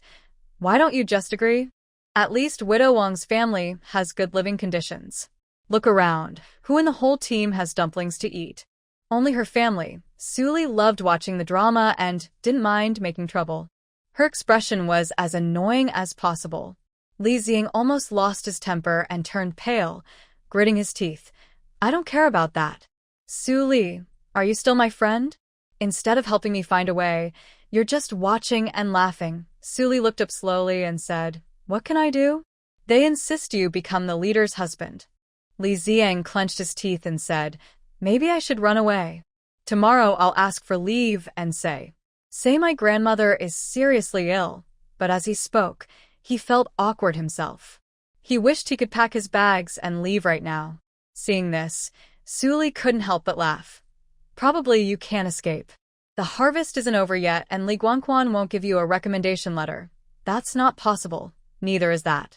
What should I do then? Li Ziying was getting anxious. Since coming to the Red Star Brigade, he had been living quietly and avoiding trouble. But why did Widow Wang take a liking to him? Su Li squinted her eyes. Let's not rush. Let's listen a bit more. Just after she finished speaking softly, Widow Wang's voice came from inside the house. Last time I went to propose at the cattle shed, and it didn't work. Are we just going to forget about it? Her voice was cold and seemed a bit malicious. Li Guangquan chuckled awkwardly. I thought that if I just said it, those two at the cattle shed would agree. My son Yuejin is quite well known in the commune, just because of his background. I didn't expect them to flatly refuse. What do we do now? What can we do? That girl isn't easy to deal with. Yuejin and his men kicked Fang Jichuan into the hospital. I'm worried she might seek revenge. She dares. Widow Wang suddenly got anxious. Su Li had thrown Wang Danny into the river, and she hadn't settled that score yet. Now, Su Li and Li Yuejin were directly at odds, and she was eager to watch the show. But from Li Guangquan's words, why was he still afraid of Su Li? He was the brigade's secretary, and couldn't even control a young educated youth? Widow Wang couldn't believe it. That girl is different from other young educated youths. She's fearless and doesn't fear anything. But she's also fierce, and if she causes trouble, it could be a big mess. Li Guangquan gritted his teeth and said, Yesterday, he sent Lu Shuang to test the cattle shed, but she didn't bring back any useful information. She even wasted 5 eggs and 2 jean of cornmeal. He knew that girl was quick to seek revenge when wronged. Since her son had a conflict with Su Li, he was worried her son might suffer. Widow Wang snorted coldly. No matter how strong she is, she's just a woman. If Yuejin really wanted to, he wouldn't be able to control her. The daughter-in-law bought from the Eastern Wang family ran away 3 times but refused to sleep with the family's crippled eldest son. After being beaten down and forced into marriage by his family, she even had 2 children. Yet, she still lives quietly and peacefully. If Yuejin were to force her, Widow Wang didn't finish her sentence, but Li Guangquan understood clearly. Even Su Li and Li Ziang outside heard everything plainly. Now Li Ziang was no longer anxious. He looked at Su Li with a cold gaze. Just moments ago, this girl was mocking him, but now he was watching her. Ha! Li Ziang couldn't help but laugh. He saw her face change several times, no longer showing the smug expression from before. Li Ziang cleared his throat softly. Li Guangquan's family is also good, with a solid background. Plus, your dowry of 3,000 yuan is the only one in the whole commune. He paused, then twitched his mouth. You've eaten too much. They might dislike that. After saying this, he couldn't help but chuckle. Su Li looked at him coldly and rolled her eyes. What nonsense! Is she someone they can dream about? Inside the house, Li Guangquan said to Widow Wang, Fengshi, let me think about it again. That girl is not ordinary. Widow Wang pouted. No matter how capable she is, what can she do? Once she passes the woman's test, she'll still be crushed and manipulated by her in-laws later. She was just waiting to see Su Li's joke. If she became Yuejin's wife, what could the two men in the pigsty do? They could only agree. Su Li and Li Ziang left Widow Wang's house. They whispered together quietly. Li Ziang lowered his voice and squinted. Did you see that? That pair of scoundrels is working together, plotting everything against us. Su Li snorted coldly. I think they're just frogs trying to eat swan meat. Then her eyes shifted. If things really get bad, should we go for something fierce? I think that's a good idea. Li Ziang smiled. With this girl, he was sure he wouldn't suffer any losses. The youth camp has been lively these days. The team issued a notice. During this period, someone needs to go to the grain field at night to watch the crops, to prevent thieves and protect the animals. The young male workers in the youth village were also scheduled for shifts. Li Ziang was assigned to work on the night of August 15th, the Mid-Autumn Festival. When the news spread, everyone in the yard immediately started talking. Having to stay on night duty during the Mid-Autumn Festival? Isn't that just causing trouble for us? Exactly. How can Li Ziang do it alone? He needs someone to keep him company. How can he eat? Finally, we get to enjoy a good meal, but now he has to work at night. What will happen to him? Everyone was talking at once. At this moment, Li Dongqing called everyone over. On the night of the Mid-Autumn Festival, I want to invite Director Li Yuejin to come and celebrate with us. Do you all agree? As soon as he finished speaking, someone immediately opposed. Why invite him? We bought everything ourselves. Isn't it enough for just us to eat? The female worker Lu Li said coldly. She genuinely disliked Li Yuejin from the bottom of her heart. 2 years ago, when she first arrived at the Red Star Brigade, Wang Widow forced her to move into her house. A 17-year-old girl, innocent and simple-minded, was tricked and persuaded by Wang Widow and Wang Danny. In less than half a year, she had handed over the 200 yuan her parents gave her. When she realized she wanted to get her money back, it was not easy to retrieve what Wang Widow had taken. Wang Widow cried and shouted, and the matter was brought to Brigade's secretary, Li Guangquan.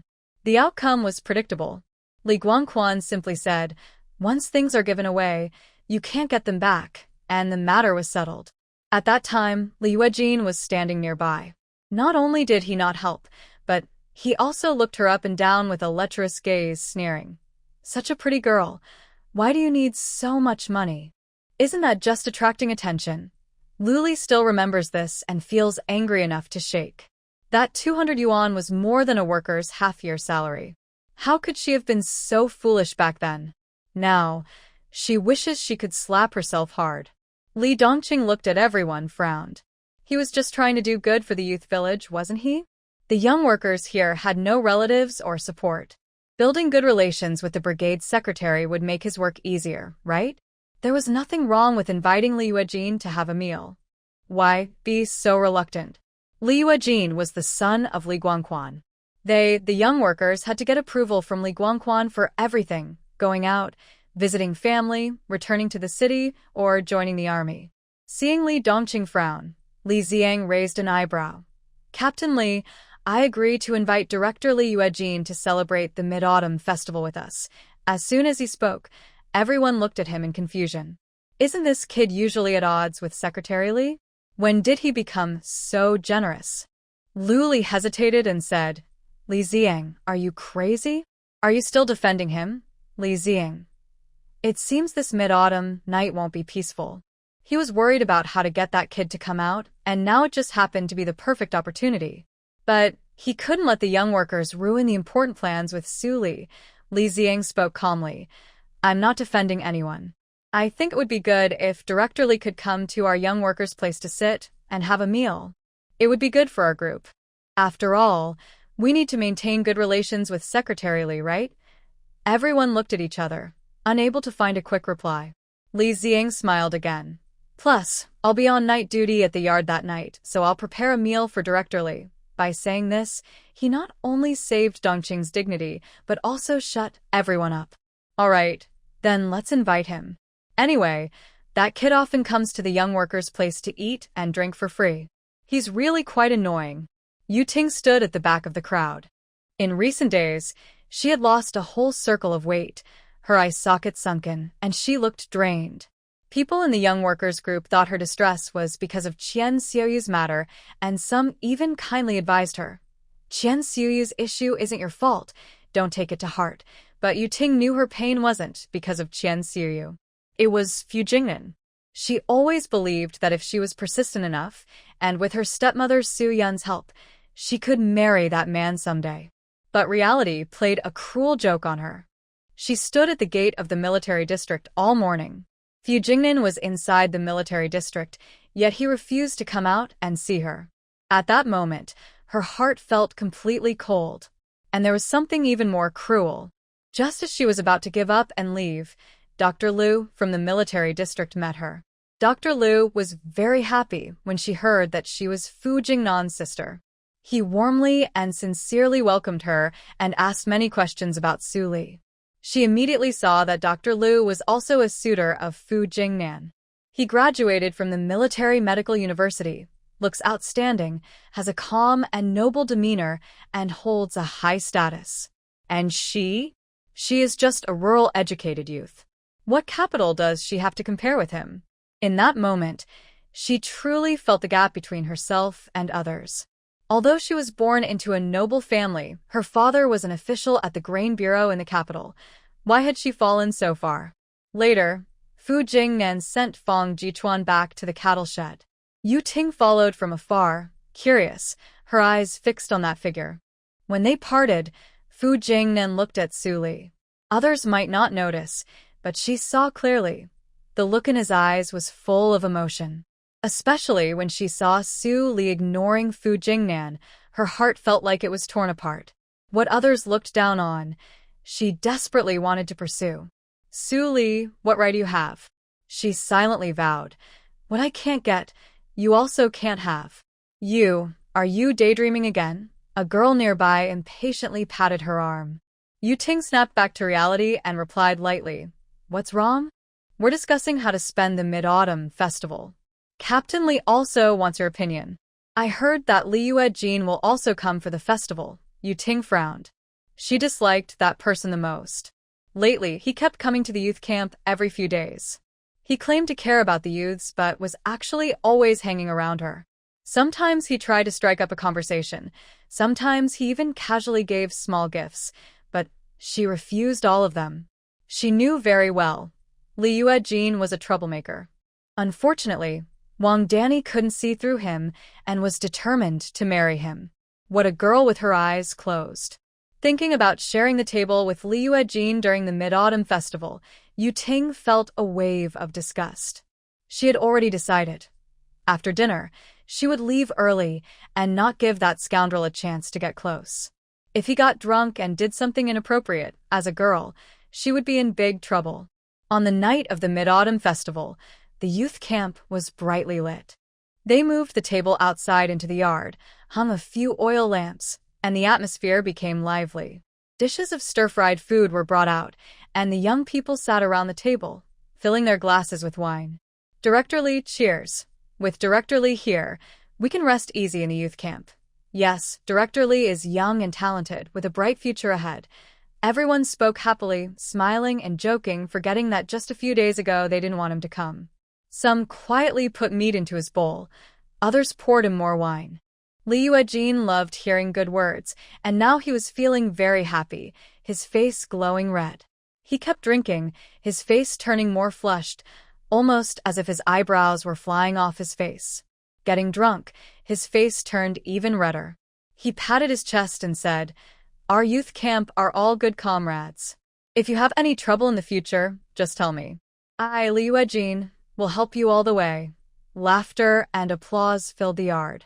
Yu Ting held her cup and sat in a corner, looking uneasy and somewhat worried. Li Yuejin's gaze, under the influence of alcohol, kept drifting toward her. Wu Peng seemed to notice something, his eyes half smiling, and suggested, "Come on, Yu Ting, have a drink with Director Li." Li Yuejin's eyes narrowed happily as he reached out to pick up his glass, staring at her with a sticky look. Everyone's eyes turned to her. Yu Ting frowned, looking upset. She wondered why Wu Yang was causing trouble when she had no connection with him. Li Dongqing saw her expression and glared sharply at Wu Peng, then raised his glass. "Director Li, I'll toast you alone." "Women shouldn't make things difficult for a young girl." Li Yuejin set his glass down heavily, squinting. "You young, you're from the capital, an educated person. I'm just a rough man. In the future, if I become more progressive, I'll rely on you." Everyone was stunned, and the mood suddenly froze. "I remember Yu Young said she wanted to build a new rural area. I told my father we want to set up a primary school in our production team. The implication was clear. If you support me, I can give you a spot." Yu Ting frowned, picked up her glass, and said, "Director Li, if you need help, just say so." "All right." Li Yuejin finished his drink in one gulp. "You promised, so let's have a good talk after dinner." People around looked at each other, wondering what Li Yuejin was planning. Someone quickly changed the subject. "Come on. Let's keep drinking and make the party lively." Yu Ting quickly ate a few bites, then put down her chopsticks. Amid the lively toast and chatter, she quietly slipped away from the table. As the night breeze blew, she felt her tension ease a little. She turned a corner and reached the threshing ground. Sitting on a stone beside the mill, she took a deep breath. Li Yuejin, saying he wanted to talk after dinner? Clearly, he was just pretending to be drunk to take advantage of her. She felt sick just thinking about it, but she couldn't lose her temper now. She could only quietly slip out. She looked up at the yard. Inside, only a dim yellow oil lamp was lit. Tonight, Li Ziang was on night duty. That kid wasn't lucky either. So many good foods tonight, but he didn't get to eat any. Near the yard, a few little boys who finished their dinner early were catching cicadas. What if Li Yuejin really came after her later? What would she do? She didn't want him to take advantage of her. But if Li Yuejin met Su Li, that would be interesting. Li Yuejin's proposal was rejected, and he kicked her grandfather. Su Li hadn't gotten her revenge yet. No matter who lost or won, she would be very happy. If Su Li was taken advantage of by Li Yuejin, she would be even happier. Thinking of this, Yu Ting squinted her eyes and turned her head toward the cow shed. In the darkness of a night, that side was pitch black, only the sound of insects chirping. Li Yuejin, full and satisfied, said goodbye to the young workers. His face was red, and his eyes flickered as he looked around. "Where is Yu Ting? Where did she go?" A young worker smiled and replied, "She seemed to head toward the yard just now." Li Yuejin's heart moved. With a drunken hum, he staggered toward the threshing ground. The night was deep, and it was quiet beside the mill. The moonlight shone down, making Yu Ting's figure look especially cold. Hearing footsteps, Yu Ting looked up and saw it was indeed Li Yuejin. "Why is Director Li here?" she asked with a slight smile, but her eyes flashed with coldness. Li Yuejin was feeling quite drunk. He took a step closer and lowered his voice. "You're in such a hurry. I was thinking we should find a quiet place to talk properly." Yu Ting pretended to hesitate, looking down at her clothes for a moment, then said, "Director, you go ahead and wait in the meeting room. I just need to tidy up, and I'll come over." Li Yuejin felt warm inside, nodded repeatedly, and turned to go to the meeting room. He watched her walk away, then his eyes turned cold. He quickly called over a child playing nearby and handed him a few captured cicadas. Go find Su Li. Tell her Li Ziang is waiting in the meeting room for her.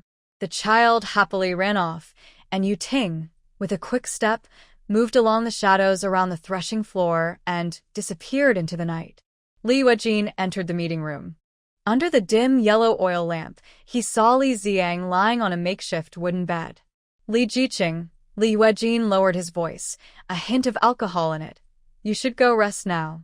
I'll stay here and watch over things. Li Ziang raised an eyebrow. Director Li, isn't it my turn to stay on duty tonight? Li Yuejin squinted and smiled meaningfully. You've had a long day. Go home early and rest. Don't stay up here. I'll handle the yard. Consider it my shift for you. He reached out and patted Li Ziang's shoulder, acting friendly, but with a tone that left no room for argument. Li Ziang looked at him, a flicker of emotion crossing his face, but he didn't say anything.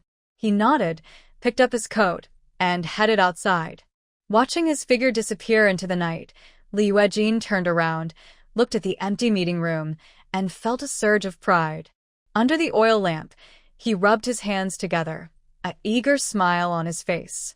Tonight, he was finally going to succeed. Wang Danny carried a basket with a bowl of hot dumplings inside. She walked along angry. She had told her mother many times she didn't like Li Ziang, but her mother wouldn't listen and insisted she bring the dumplings. She didn't want to go, but then she remembered how Li Ziang had refused her earlier, and she was afraid her mother and he might get involved. That made her furious. Maybe going there was good. She could talk to Li Ziang and tell him she didn't like him. She could also humiliate him a little to vent her anger. The wooden door of the meeting room creaked open. The dim yellow oil lamp flickered. Wang Danny softly called out, Li Ziang. Before she finished speaking, the oil lamp suddenly went out, plunging the room into darkness. In the next moment, a rough, strong hand suddenly grabbed her arm and pulled her into a hug. Wang Danny gasped and struggled desperately. Let me go. What are you doing? But the person's breath, filled with alcohol, hit her face, carrying a sense of urgency and dominance. Li Yuejin lowered his voice with a proud tone. Stop pretending. I knew you'd come. Wang Danny was stunned, her heart pounding. Is it not Li Ziang? Is it Brother Yuejin? In the darkness, her resistance gradually stopped. She was breathing quickly, and a thought flashed through her mind. If I end up with Brother Yuejin, my mother would probably agree, right? Brother Yuejin, she whispered softly, her voice trembling with nervousness. Li Yuejin was momentarily surprised, then chuckled softly, holding her even tighter. Soon, the room was filled with a suggestive atmosphere, as the act turned real and became unstoppable. When the child who caught the cicada monkey found Su Li, she and Lu Yuanyuan had just returned from the cattle shed. Who told you to come? Su Li asked casually. It was Yu Jiqing, answered a young boy. Su Li paused, then secretly chuckled. Was Yu Ting trying to drag her into trouble? She casually handed out some candies to the children to send them away. Then she stopped Lu Yuanyuan, who was about to go to bed. Girl, tonight I'll show you a big show. Lu Yuanyuan was surprised. Even though it was Mid-Autumn Festival, she hadn't heard of any production team putting on a play. Come on, I promise it'll be more exciting than a play. As they reached the millstone beside the courtyard, they saw Li Ziang crouched among the weeds. Su Li. Li Ziang's eyes lit up as he lowered his voice. It's a success. Really a success. Seeing Li Ziang's uncontrollable excitement, Su Li also relaxed. If it worked, that was good. She was worried Li Yuejin wouldn't come, and she had planned to knock him out and carry him over. Now, Yu Ting had led her here, saving her effort. She had long suspected that Li Yuejin had bad intentions toward Ting. Since that pig meat incident, she noticed that Li Yuejin's gaze on Ting was not right. Moreover, she had secretly seen Li Yuejin trying to approach Ting several times. This person, after eating and drinking well, and under the bright moonlight, naturally wants to be accompanied by a beautiful lady. Lu Yuanyuan was confused. What are you two secretly planning? I can't understand. Su Li smiled and explained everything clearly. Lu Yuanyuan was shocked. opening her mouth wide. Are you trying to matchmake Li Yuejin and Wang Danny, making them a perfect pair? Su Li raised an eyebrow and smiled. Let those two bad kids be disgusted with each other. Lu Yuanyuan was stunned for a moment, then couldn't help but think, these two are really sneaky. But somehow, this plan just feels so satisfying. She nodded seriously. If those two get together, they'll be troublemakers, stuck with each other forever. Su Li sneered. Li Yuejin still had a big secret to reveal. If he did, it would shock many people. Would they still be able to stay close? While the three of them whispered, they heard hurried footsteps from afar. Before anyone arrived, the voice of Widow Wang floated over. I asked Danny to bring some dumplings to Li Jiqing. That kid is alone out here, and it's not easy for him. Don't laugh at me, but I truly want to see him as a son-in-law. This kid has good character, is polite, and works hard. If they become a couple, it would be a great match, wouldn't it? She pretended to worry and sighed, but Danny hasn't come back all afternoon. I'm worried. I asked everyone to come and check, just in case something happened. As soon as she said this, some people nearby responded flatteringly. Sister Wang has such a kind heart. A few clever ones couldn't help but sigh, feeling sorry for Li Xing. Li Jiqing probably won't be able to escape tonight. Widow Wang is quite difficult to deal with. If she sets her sights on someone, how can he run away? What a pity, such a good young man, being forced into a corner. Li Xiang, hiding in the grass nearby, looked green with worry. Sure enough, Su Li was right. Widow Wang would personally catch him and threaten him. This was the most ruthless way to deal with it. Once caught in her trap, there was no way to escape. If it hadn't been for that first night when he secretly listened behind the wall, or if Su Li hadn't helped him come up with a plan, he would be the one about to embarrass himself inside the house now. Li Xiang became more and more scared, his face turning from pale blue to ghostly white, and he started trembling slightly. A group of people walked through the courtyard and reached the door of the house. They could hear sounds coming from inside through the door. Widow Wang's face suddenly changed. She had asked Danny to bring dumplings, but not to let that reckless girl ruin her reputation. She originally thought that as long as Li Xiang let Wang Danny go inside alone, she could use Wang Danny's innocence to threaten Li Xiang into obeying her. But now, the noise inside clearly indicated something shameful was happening. That reckless girl. The few people who came along also looked worried. They all knew very well what was going on inside. They looked at each other nervously. How dare these two? This is really embarrassing. Could it be that Li Jiqing really likes Wang Danny? It's hard to say. Young people change their minds quickly nowadays. But it seemed tonight would be quite lively. Widow Wang was nervous and didn't think much, suddenly pushed the door open and rushed inside, shouting loudly, Li Xing, you little brat, how could you? She was anxious and yelled loudly, her voice sharp and harsh. It was already rest time, and the village was very quiet. Suddenly, a sharp sound cut through the air, and a few villagers' doors opened. Then, people started running toward the courtyard. What's going on? Is someone stealing something? I also heard the noise. Something's happening in the courtyard. Let's go see. We worked hard to harvest the grain, and it can't be stolen by a thief. By the time Widow Wang realized how much trouble her shouting had caused, it was too late. The two people on the bed were disheveled. When Wang Danny heard her mother's voice, her heart skipped a beat, knowing she was in trouble. But she quickly thought that as long as she was with Brother Yuejin, even if she had to accept the consequences, she would do so. Li Yuejin heard someone approaching and frowned. Who was so reckless as to interrupt his good time? Had he been secretly interested in the young man for a long time? Tonight, things had just started to go well, but thinking about it made him angry. In his panic, he didn't forget to protect Wang Danny behind him. This is his future wife, the woman he plans to marry openly and properly. With a loud snap, the oil lamp was lit. The room instantly became bright. Everyone's eyes turned toward the light, and in the next moment, they all froze. On the bed, Wang Danny blushed deeply, her clothes in disarray. But standing in front of her was not the legendary Li Jiqing. Li Yuejin.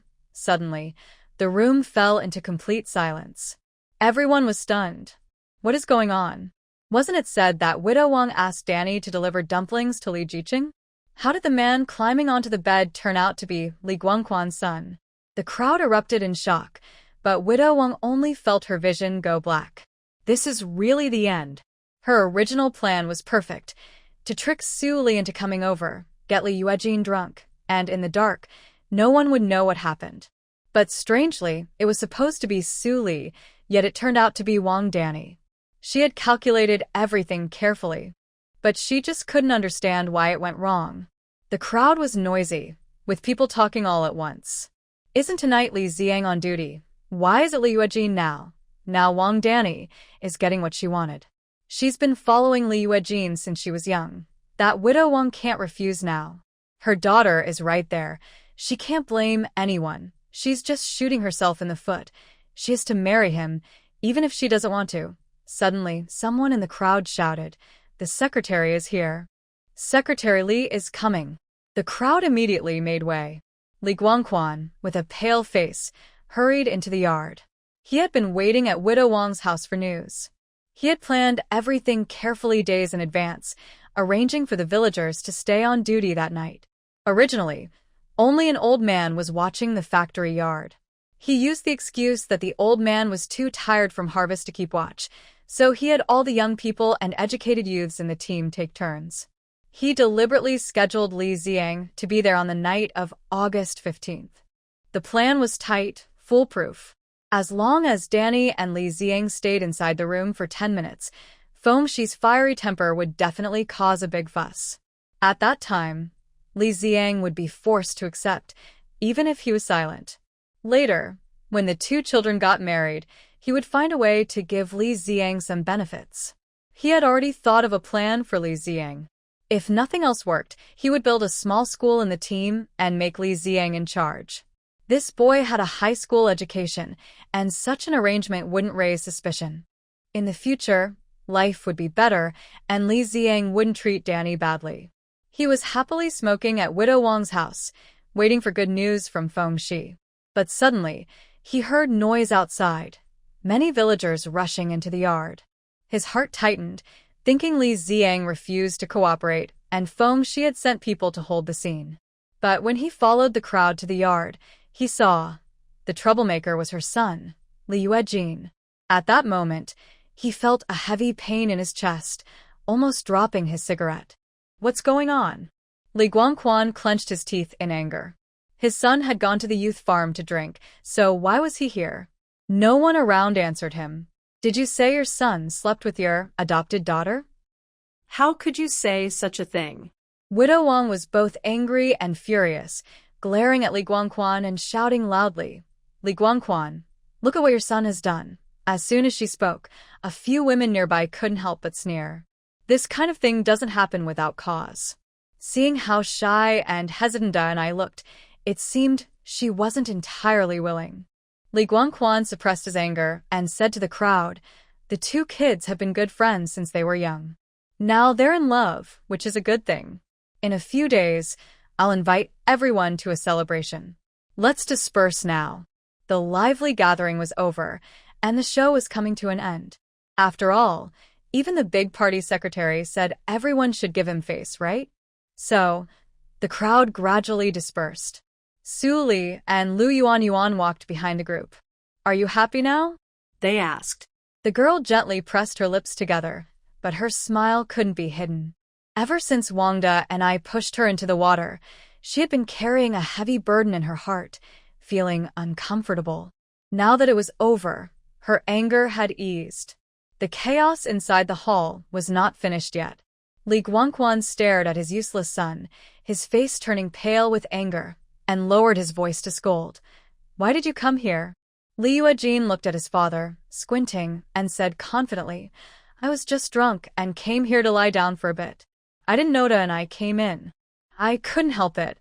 Li Yuejin didn't mention that he was waiting for Ting. If his father found out, there would be even more trouble. Ting, she would have to deal with her later. What about Li Ziang? Isn't he supposed to be on night duty today? I drove him away, Li Yuejin replied. Li Guangquan kicked him hard. Danai is your sister. What are you doing? Li Guangquan was so angry, he almost strangled his worthless son on the spot. He really didn't want Li Yuejin to marry Denai. Their families were already complicated enough. Now it had all turned into this mess. Even if they didn't want to marry, they had to. Li Guangquan's forehead veins bulged as he forced himself to stay calm. He turned around and looked at Widow Wang. She forced a smile on her face, but her voice was weak. Fengxi about this. Maybe we should consider. Widow Wang looked extremely upset. Tonight, Wang Fengxi felt she had lost all face. What should have been a simple plan turned into a joke. And she let the members of the Hongxing team watch a free show. Her chest felt tight with frustration. For Li Guangquan, she had spent half her life with no recognition or respect. Now, her daughter's marriage was also linked to Li Guangquan's son. Does Li Yuejin have the right character for her daughter? She looked back at her daughter. With her daughter's size, if she didn't want to, how could she not escape? She grabbed a nearby wooden stick and swung it fiercely at Wang Danny. Caught off guard, Wang Danny was hit hard. She dodged while crying, her shy expression gone. What is her mother doing? The matter was already done. Shouldn't they discuss the marriage now? Widow Wang looked at Li Yuejin, feeling upset inside. She had already hit her daughter, and this guy didn't stop her. Does he even care about his daughter? Her heart was heavy. But Li Yuejin suddenly spoke. He squinted, looked up at Widow Wang, and asked a question he just remembered. What is Danny doing here tonight? Then he glanced at the basket on the ground. The basket was crooked, with dumplings spilled out onto the dirt. He paused, then sneered coldly. Don't tell me these dumplings are for me. Widow Wang's face changed instantly. Could she really say she brought Wang Danny here to flirt with Li Ziang? Would she accuse Li Ziang of something?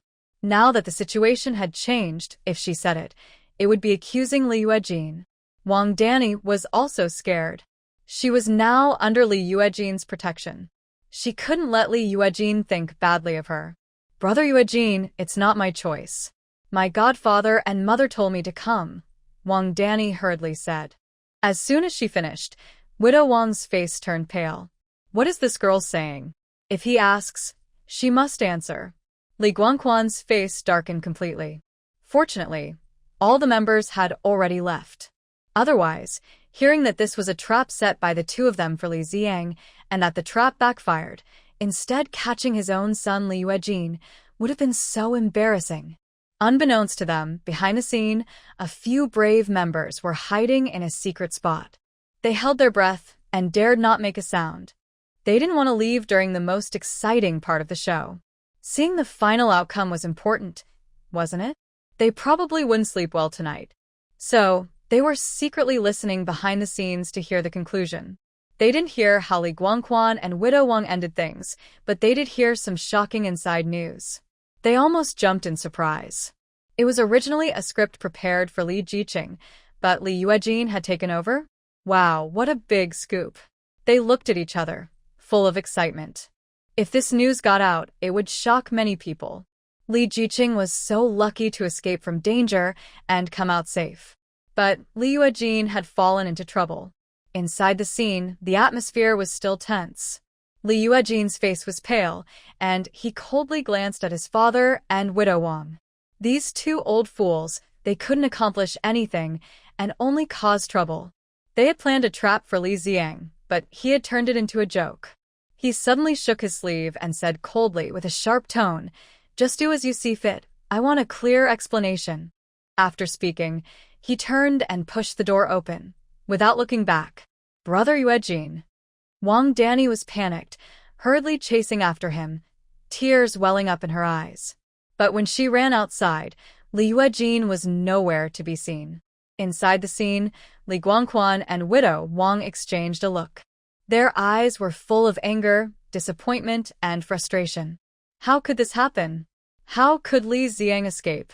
They thought they had everything under control, but in the end, they had only hurt themselves.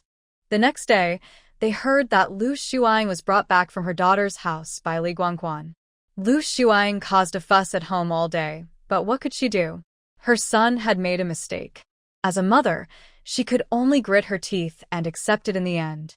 It was accepted, but the bride price sparked a tug-of-war. Widow Wang immediately demanded 3 turns and 1 sound: a bicycle, a watch, a sewing machine, and an old radio. Hearing this, Lu Shuang almost fainted from anger. She pounded the bed frame and cursed loudly. 3 turns and 1 sound? You should look in the mirror. Is your daughter a good match? Getting worked up, she even spat out a harsh threat. If she doesn't marry into my family, she can just stay at home and rot. As soon as she said this, the news spread to Widow Wang. Widow Wang was furious.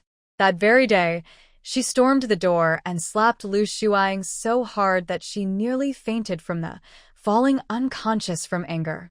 Finally, with strong intervention from Li Guangquan, Lu Shuang agreed to give a proper bride price. Time slipped away day by day amid their heated arguments. The members of the Hongxing Brigade had a very satisfying harvest this autumn. Some even dug the ground with then turned around and asked, "Quick, tell me, what trouble did those 2 families cause today?" This made everyone around burst into laughter. Wow, these 2 women, whether relatives or rivals, fought so fiercely it was more lively than a play. Their petty quarrel kept the members of the Hongxing Brigade entertained. A few days later, a more shocking rumor spread through the village. It was said that this incident involved Li Ziang. Some even claimed confidently, if Li Ziang hadn't run so fast that night, he might already have become Widow Wang's son-in-law. Some members even asked Li Ziang directly. Li Ziang looked serious but a bit naive. That night, I was on night duty. Director Li felt sorry for me after a long day and told me to rest at the youth camp. I really don't know what happened after that. Director Li is a really good person, caring a lot about us young folks. Everyone around looked at him with sympathetic eyes. This kid almost got tricked, yet he was still praising others. Su Li almost burst out laughing. Li Ziang was really clever. He even winked at her, clearly saying, "Bro, how am I doing?" However, Su Li had been acting low-key these days, only working and not showing any other signs of interest. If she heard his inner thoughts, she would only feel deep disdain. Auntie is in a good mood today, without Wang Da and I bothering her. She has worked much more than usual. Although it's lively, people still need to focus on their work. Su Li has no time to get involved in Wang Widow's drama. During the day, she works in the fields, and at night, she helps Xiao Qi with his experiments in the space. Guess what? Xiao Qi's mushroom spores were very successful. He managed to produce 2,000 mushroom bags from just a few small mushrooms. Oh my goodness! Su Li stands inside the temperature-controlled greenhouse, looking at the many mushroom bags, feeling very happy. Xiao Qi, you're so capable. Xiao Qi proudly sticks out his chubby little head. Of course. You're almost done with the harvest. If I don't come up with a new project, how can I stay busy? Su Li raises an eyebrow and smiles. TSK, Xiao Qi, you're like a parasite in my stomach. Once the harvest is over, I plan to build the first mushroom greenhouse in the production team. Alright, but the storage is almost full of fruits and vegetables. Luckily, the temperature control keeps everything fresh longer. Xiao Qi starts talking again, in his chatterbox mode. I'll think of a way. Having good things is a kind of happiness, even if you can't share them outside, right? But she doesn't know yet that when she proposed building a mushroom greenhouse, Li Guangquan opposed her. The harvest is nearly finished, and all the grain has been stored. Next, they need to plow the fields and plant the winter wheat. Su Li holds 2 mushroom bags from the space, pondering over and over. To build a mushroom greenhouse in the production team, how can she bypass Li Guangquan? Only with his approval can the team provide a piece of land, polyethylene film, bamboo poles, winter fleece, and straw curtains, all of which need the team's consent. But can Li Guangquan agree? When Su Li took the mushroom spores to Li Guangquan, he slammed the table. Nonsense. The current task of the team is to deliver the grain, prepare the land, and plant the winter wheat. Who would grow that stuff? I can. I have a way to grow it, enough for a big greenhouse. Su Li meets Li Guangquan's gaze, looking a bit nonchalant. Li Guangquan is so annoyed his teeth itch. As soon as I saw this girl, I knew trouble was coming. After several clashes with her, I haven't gained any advantage. Now she wants to build a mushroom greenhouse. What a crazy idea. Can you produce a whole greenhouse with just 2 mushroom bags? What are you joking about? Secretary Li, if I can make 2 mushroom bags, I can make thousands. Li Guangquan sneered. You think it's magic? Thousands of bags are impossible. Suli, now is the planting season. The workers are exhausted. You're still trying to get people to build a greenhouse? That's just wasting time. I don't need many people. Just Lu Yuanyuan, a few others, and some cowshed workers will do. Li Guangquan slammed the table, his face turning dark. You're a girl from the countryside, and you want to start your own project outside the team? That's bold. Suli was so angry she almost laughed. The team members work hard all year but barely have enough to eat, and they get only a few yuan in return. They can't afford to go to the hospital when sick, so they just endure it. They can't pay school fees, so they watch their children run around the village, earning a few points by cutting grass for pigs. Does he not see the situation of the team members? Although it's a planned economy, some production teams are allowed to build workshops and farms. It's not individual business, but collective industry. And with these, members can share profits at the end of the year and earn a little extra money. There's a saying, if you're in government and don't serve the people, you might as well go home and sell sweet potatoes. What use is a secretary like Li Guangquan? Secretary Li, building a mushroom greenhouse can share profits at the end of the year, and members can earn more money. Why not? Li Guangquan sneered coldly. Money? If this gets out, it would be considered speculation and profiteering. Besides, the collective land can't be used recklessly. Suli narrowed her eyes, knowing Li Guangquan would say this. Secretary Li, what I'm talking about is a collective project. The greenhouse is in the team, and all harvests are shared collectively. Everything is clear. How is that profiteering? Li Guangquan hesitated, unable to argue, and simply changed the subject. Anyway, it's not allowed. What if it fails? What if the greenhouse collapses? Who will take responsibility? The air grew tense. Suli bit her lip and slowly smiled.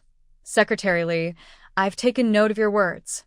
It's a pity that the entire Red Star team elected you as secretary, but you don't seem to consider the members' interests.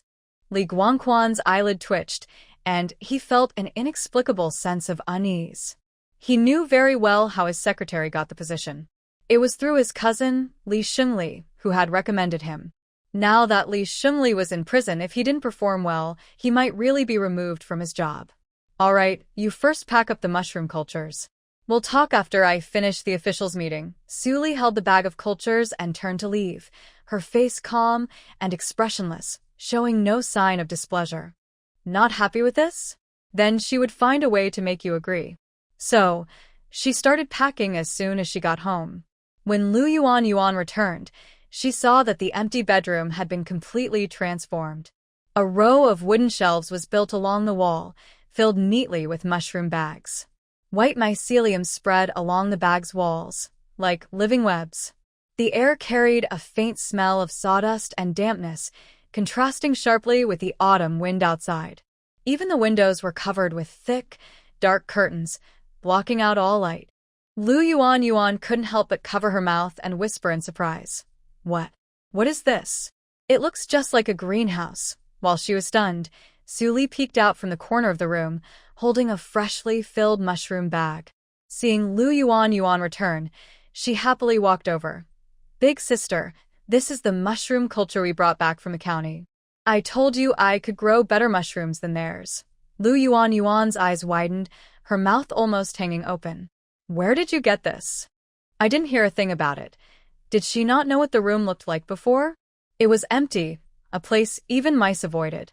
Suli pointed toward the cow shed without changing her expression. Growing in the cow shed. No one usually goes there. The fewer people know, the safer it is. Lu Yuan understood immediately. That place was probably used by experts or highly educated people. They were knowledgeable, and maybe they were the ones helping Suli set this up. Can this really grow mushrooms? Lu Yuan had seen, done, and eaten mushrooms before, but she had never seen this mushroom room. In 10 days, you'll be able to eat the mushrooms we grow. But you have to keep it a secret. Just let Wu Yi Kid not come in either. Since Wu Yi started studying under Lu Yuanyuan, he has been coming every night without fail. Now, he has already learned 5th grade lessons. That kid is very clever. If he finds out someone talking about him, it might cause trouble. She still needs these mushrooms to benefit herself and the people in the barn. With so many mushroom bags, you must be producing a lot of mushrooms. Are you eating them yourself? Lu Yuanyu and asked curiously. People only talk about planting apple trees when they want to eat apples. Who would build a mushroom house just to eat a mushroom? Su Li sighed. I wanted to build a mushroom shed in the team, but Li Guangquan didn't agree.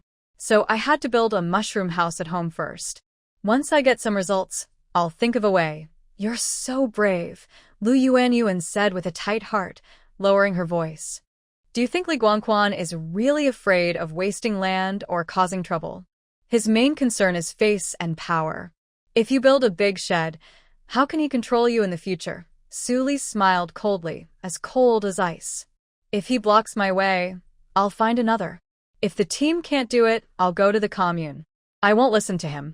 I want the members of Hongxing Brigade to have a good life. Li Guangquan can't stop that. 10 days later, in the office of the Commune Party Committee, Zhou Xinchuan sat at his desk, frowning. A red-headed official document from the county committee was spread out on the desk. It was a new notice, calling for all communes to develop rural collective side businesses. The document clearly encouraged planting oil crops, cotton, vegetables, and other economic crops for collective processing or unified sale to the supply and marketing cooperative to improve people's lives. Zhou Xinchuan flipped through the pages, feeling like there was a heavy stone in his heart. Some production teams already had 1 or 2 small workshops. These teams had better days, more money at the end of the year, brighter clothes. But what about most teams? They still cling to a few acres of staple crops, struggling just to eat enough. Who would risk planting economic crops? If it fails, they might lose even their staple food, and complaints and conflicts will grow. Zhou Xinchuan thought deeply, his fingers unconsciously tapping a rhythm on the desk. Developing the economy is the right choice, but he has been hesitant and unable to make a decision. While he was hesitating, he suddenly looked up. Standing at the door was a young woman, slim in figure, but with a strangely confident expression. The young woman didn't speak right away. She just stood by the door and gave Secretary Zhou a gentle smile. That smile seemed to carry a breeze that instantly lifted Zhou Xinchuan's dull thoughts. Comrade Su from Hongxing Brigade? Come in quickly. Zhou Xinchuan warmly invited Su Li into the room. This Su young woman left a deep impression on him. She had helped the Public Security Bureau catch an important human trafficking gang. He also heard she recently helped the military catch a spy group.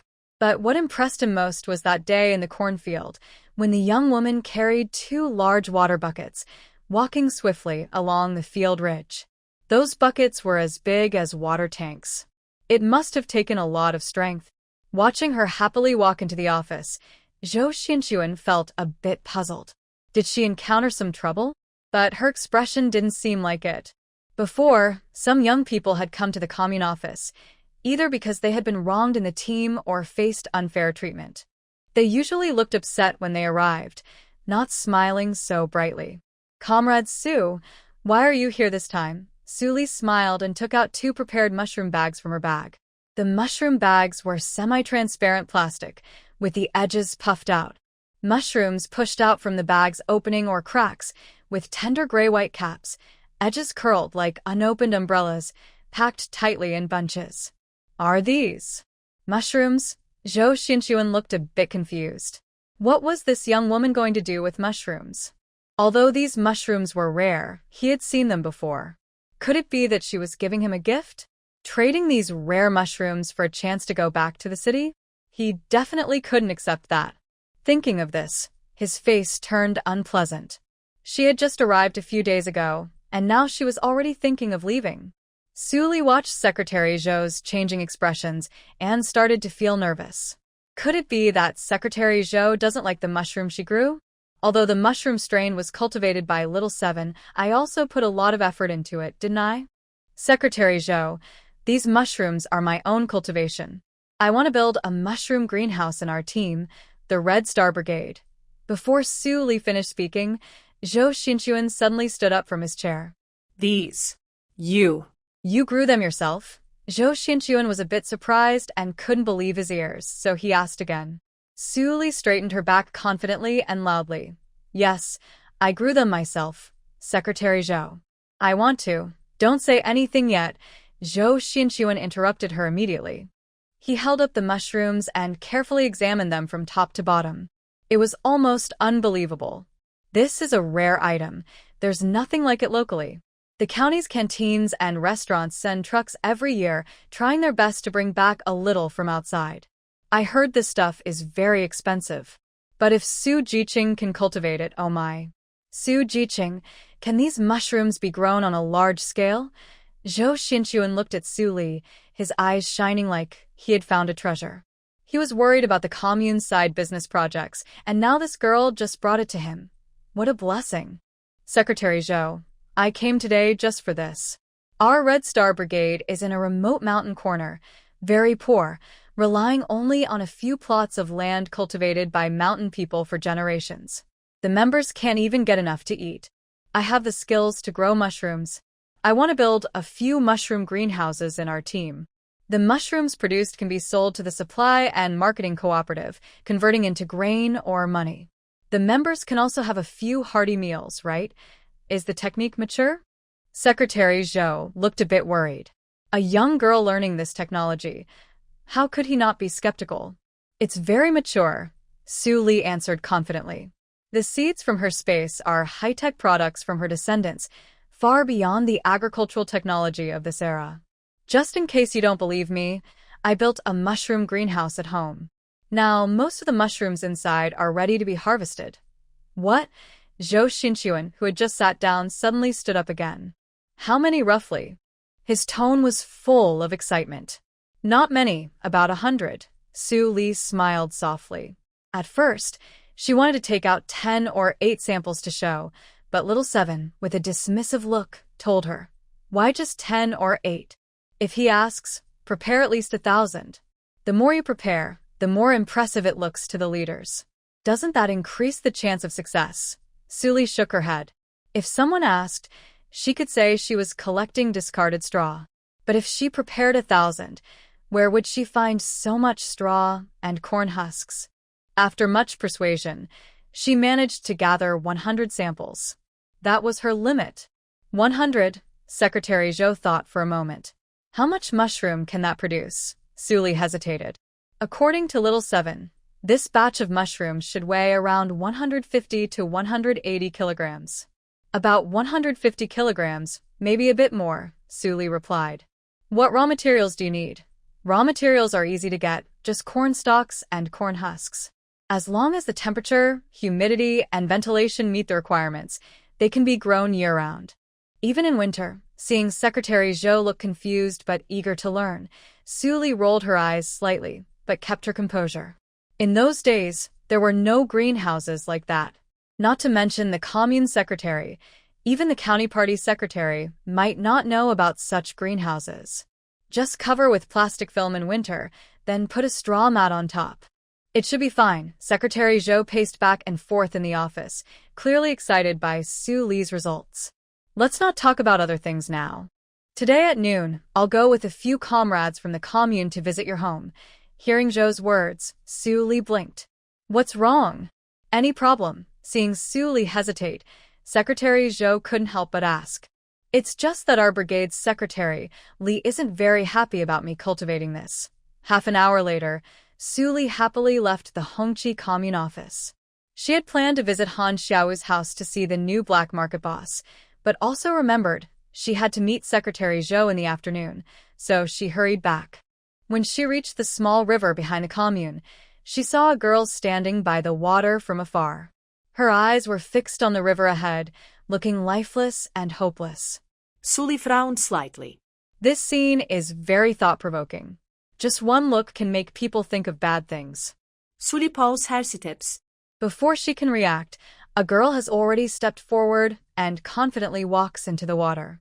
Su Li thinks to herself, this isn't good, and quickly puts down her bag, trying to rush over.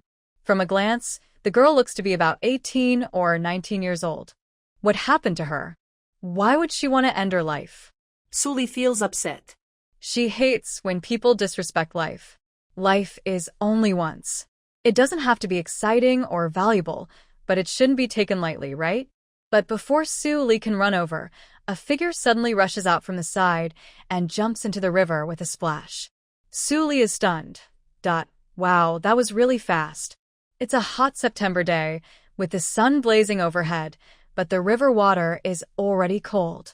If this person hadn't suddenly appeared, she would have been the one freezing today. When she looks closer, Suli's mouth twitches. Oh my, isn't that Han Xiaowu? This guy isn't earning work points with the team. Is he here to heroically save someone? The water churns as Han Xiaowu pulls the girl onto the shore. Without saying a word, he throws her onto the riverbank. Lu Dongmei, if you're going to end your life, don't drag me into it. I still have an ailing mother at home. After saying that, he wipes the water off his face, then turns his head, and his gaze happens to meet Suli's. Oh my, why is she here? Han Xiaowu almost jumps in surprise. Suli narrows her eyes and smiles slightly. Han Xiaowu's words hint at something. This Lu Dongmei, it seems he and this girl have some unspoken matter. Lu Dongmei, Suli quietly repeats the name in her mind, then suddenly has a bright idea. That's right. A few days ago, she and Lu Yuanyuan came back from the county. When they overheard Li Guangquan arguing with someone by the mill, wasn't the younger sister, he mentioned Lu Dongmei. Her gaze drops, and her eyes narrow slightly. Lu Dongmei, lying on the riverbank, is soaked through. Her clothes cling to her body, and her stomach is slightly rounded. So this is the girl who was involved with Li Yuejin. Now abandoned and desperate, she comes here to end her life?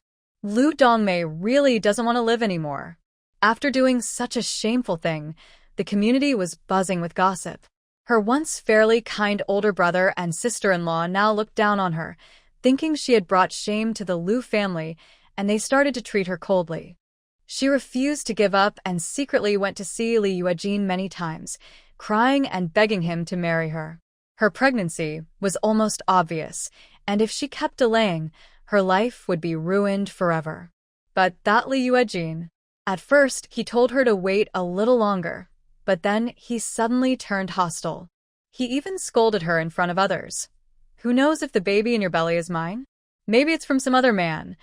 Lu Dongmei was so angry she nearly fainted on the spot. She had no choice but to ask her brother to help her. Lu Maosheng bravely went to see him several times, but kept hitting a wall. Until a few days ago, he came back with a bag of money, 200 yuan. He coldly said it was compensation from the Li family, telling her to find a man and get married to anyone. What made her angrier was that her brother told her Li Yuejin was already engaged to a girl named Wang Danny from their village. At that moment, Lu Dongmei completely broke down and fainted. When she woke up, her sister-in-law coldly said, "We've already found a match for you. Although your background isn't good, the young man has a good character." Lu Dongmei cried her heart out right there. Is this how her life is going to end? Abandoned, disliked by her family, and finally forced to marry a man who doesn't like her? Han Xiaowu never agreed to this marriage. The reason started with his distant relative, Han Laosan. Lu Maosheng thought for a long time. The only way now was to find a husband for his sister, so she wouldn't have to give birth at home. But good families wouldn't want her, so they could only look for someone less desirable. While searching, they found Han Xiaowu. He had a good character but a poor background. Because of Han Xiaowu's family, his mother was sick, and there were no elders to help. Liemöchen contacted Han Xiaowus distant onkel Han Laosan. When Han Laosan heard this, his eyes lit up. Lu Maosheng immediately offered 20 yuan. He said if they married him off, they could keep in touch as relatives in the future. 20 yuan. That was a lot of money at that time. Han Laosan was tempted and, without even consulting Han Xiaowu, nodded confidently. As a result, Lu's family acted quickly. Early this morning, Lu Dongmei was forcibly taken by her brother and sister-in-law to Han's dilapidated courtyard. Han Xiaowu's face darkened at once. Although he was poor in life, He at least wanted to earn his own living with his ability and marry a clever wife to live with in the future. How could he marry a pregnant woman by mistake? Moreover, everyone in the commune knew whose child it was. If he accepted her, wouldn't he be carrying a lifelong burden of shame? How could he continue to be respected in the commune? Lu Maosheng and his wife took their sister to Han's house, leaving behind 180 yuan. They said, "Just live well at Han's from now on," and then left without looking back. Lu Dongmei cried as she threw herself onto the bed, wailing loudly, saying she had no way out. Han Xiaowu shouted coldly, "Go ahead. I don't acknowledge this marriage. You've got the wrong person. I have my mother to support and no time to clean up other people's messes." Hearing this, Lu Dongmei completely broke down. She had already lost hope in her heart, which led to her impulsively jumping into the river later. Su Li cursed inwardly. Li Yuejin, that scoundrel, is truly worse than an animal. He pushed a girl to this point. In this era, a girl's reputation is very precious. If a family has a girl who loses her innocence, it often affects the chances of other girls in the family finding good husbands. Lu Dongmei's niece was almost of marriage age, so no wonder her sister-in-law was cold and hurried to marry her off. But no matter what, she shouldn't jump into the river. She looked at Lu Dongmei, speaking like a kind old grandmother. "You're not afraid of dying, so what are you afraid of? Losing face? Your face has already been trampled into the mud by Li Yuejin. You have no face left. If you die, others will still be living happily. Wouldn't that mean your death was in vain?" Lu Dongmei covered her face, kneeling on the riverbank, crying loudly. After crying for a long time, she looked up, her voice trembling but firm. "You're right. I have no dignity left, so what am I afraid of losing? I am going to the Women's Federation. I want them to stand up for me. I will not let Li Yuejin get away with it." Su Li. In the afternoon, sunlight shone on the fields of the Red Star Brigade, and the fresh smell of turned soil filled the air. Su Li bent over, flipping the soil with her shovel. Each strike was firm and precise, making the ground turn over quickly and smoothly. From a distance, Zhou Xinchuan and the commune officials, accompanied by Li Guangquan, arrived at the place where Su Li was working. "Wow, this young girl is really quick. Not only fast, but she also makes the soil look neat." The officials nodded, looking a bit surprised. "This girl looks like a young, educated person, but she works even better than the regular team members." Zhou Xinchuan watched Su Li's movements and thought to himself, "This girl is not only strong but also smart." This morning, he left her 2 bags of mushroom spores. She picked the mushrooms and handed them to the kitchen, where they made a big pot of mushroom egg drop soup. The taste was so fresh it could make your tongue tingle. After lunch, he took the officials responsible for rural side businesses to see the mushroom greenhouse Su Li mentioned. He probably wouldn't have time for anything else this afternoon. But what's going on with Li Guangquan? When he asked about the mushroom project at the brigade office, he acted clueless, like he didn't know anything. Such an important matter should have been known and reported immediately by the brigade secretary, right? It seems Su Li was right. Li Guangquan is not a very capable secretary. Li Guangquan looked at Su Li working and felt both surprised and angry. 10 days ago, she came to him about building a mushroom shed. He dismissed her then. He thought she was just talking casually, and that a young girl like her could only manage to grow mushrooms on her own. He was also worried that if she succeeded, it would be harder to control her in the future. Now he even resents Xiao, Lian Li. If she hadn't brought Fong Lan over, Su Li wouldn't have come. And none of these problems would have happened. This girl seems to have a special way of challenging him. Ever since she arrived, things haven't gone smoothly for him. Just now, Secretary Zhou came and told him that Su Li had built a mushroom greenhouse at his house. And it was successful. She dared to do that? She didn't even make a sound. In the morning, she went straight to Secretary Zhou of the commune. "Isn't that going over the head?" Li Guangquan's face kept changing from pale to flushed, feeling very anxious inside. Su Li, along with Zhou Xinchuan and other commune officials, entered her yard. The yard was clean and tidy, with rows of cucumbers, tomatoes, peppers, and eggplants. all full of life. Everyone was surprised. Does this young girl really have a talent for farming? Remember, other people's cucumbers and tomatoes are already harvested. But here, they are still green and lush. Suli led everyone to her mushroom greenhouse. She pulled back the heavy curtain, revealing the scene inside. Neatly arranged on wooden shelves against the wall were bags of mushroom spawn. Inside the bags, white mycelium stretched out, moist and healthy, with a fresh, unique mushroom smell in the air. Is this mushrooms? The ones we ate today at lunch. One official couldn't help but exclaim, eyes wide with surprise. Don't blame him for being so amazed. He's never seen mushrooms growing inside spawn bags before. Really mushrooms? Wow, so many. How many pounds do you think you'll harvest? Everyone moved closer, stretching their necks to look. They saw clusters of white, plump mushrooms growing happily. Suli, where did you get the mushroom spores? A commune official asked curiously. This place doesn't usually produce mushrooms. Where did she get them? Suli smiled softly, her voice clear. Last time I went to the county, I saw them in a restaurant. I asked for a few, brought them back, and tried to grow them. It worked. Zhou Xinchuan, where did you learn this method? Another official asked, puzzled. My mother used to study at Kyoto University. I saw a book in the library that had this in it, so I remembered it. Suli blinked shyly and said, See? No one is born knowing everything. She learned it from a book in the university library. Applying what she learned, that's the real purpose of young people going to the countryside. If they had a dozen more like her, they wouldn't mind at all. Liwangkwanza yalitz wisha wildly, kursing inwarly. He thought Suli was just a stubborn girl, but it turns out she really has skills. If these mushrooms are sold, how much extra income would the production team earn in a year? Thinking of this, his face turned pale and he felt nervous. Oh no, this girl might lose control. At that moment, he happened to hear Suli talking about her mother and her experience at Kyoto University, which made him secretly happy. You little brat, how dare you mention your rebellious mother in front of the commune officials? You really don't know your place. He raised his head with an odd expression and said to Secretary Zhou and the commune officials, Su Jiqing's mother is also in our production team. She is one of the people being transformed in the cattle shed. As soon as he finished speaking, the people around were stunned.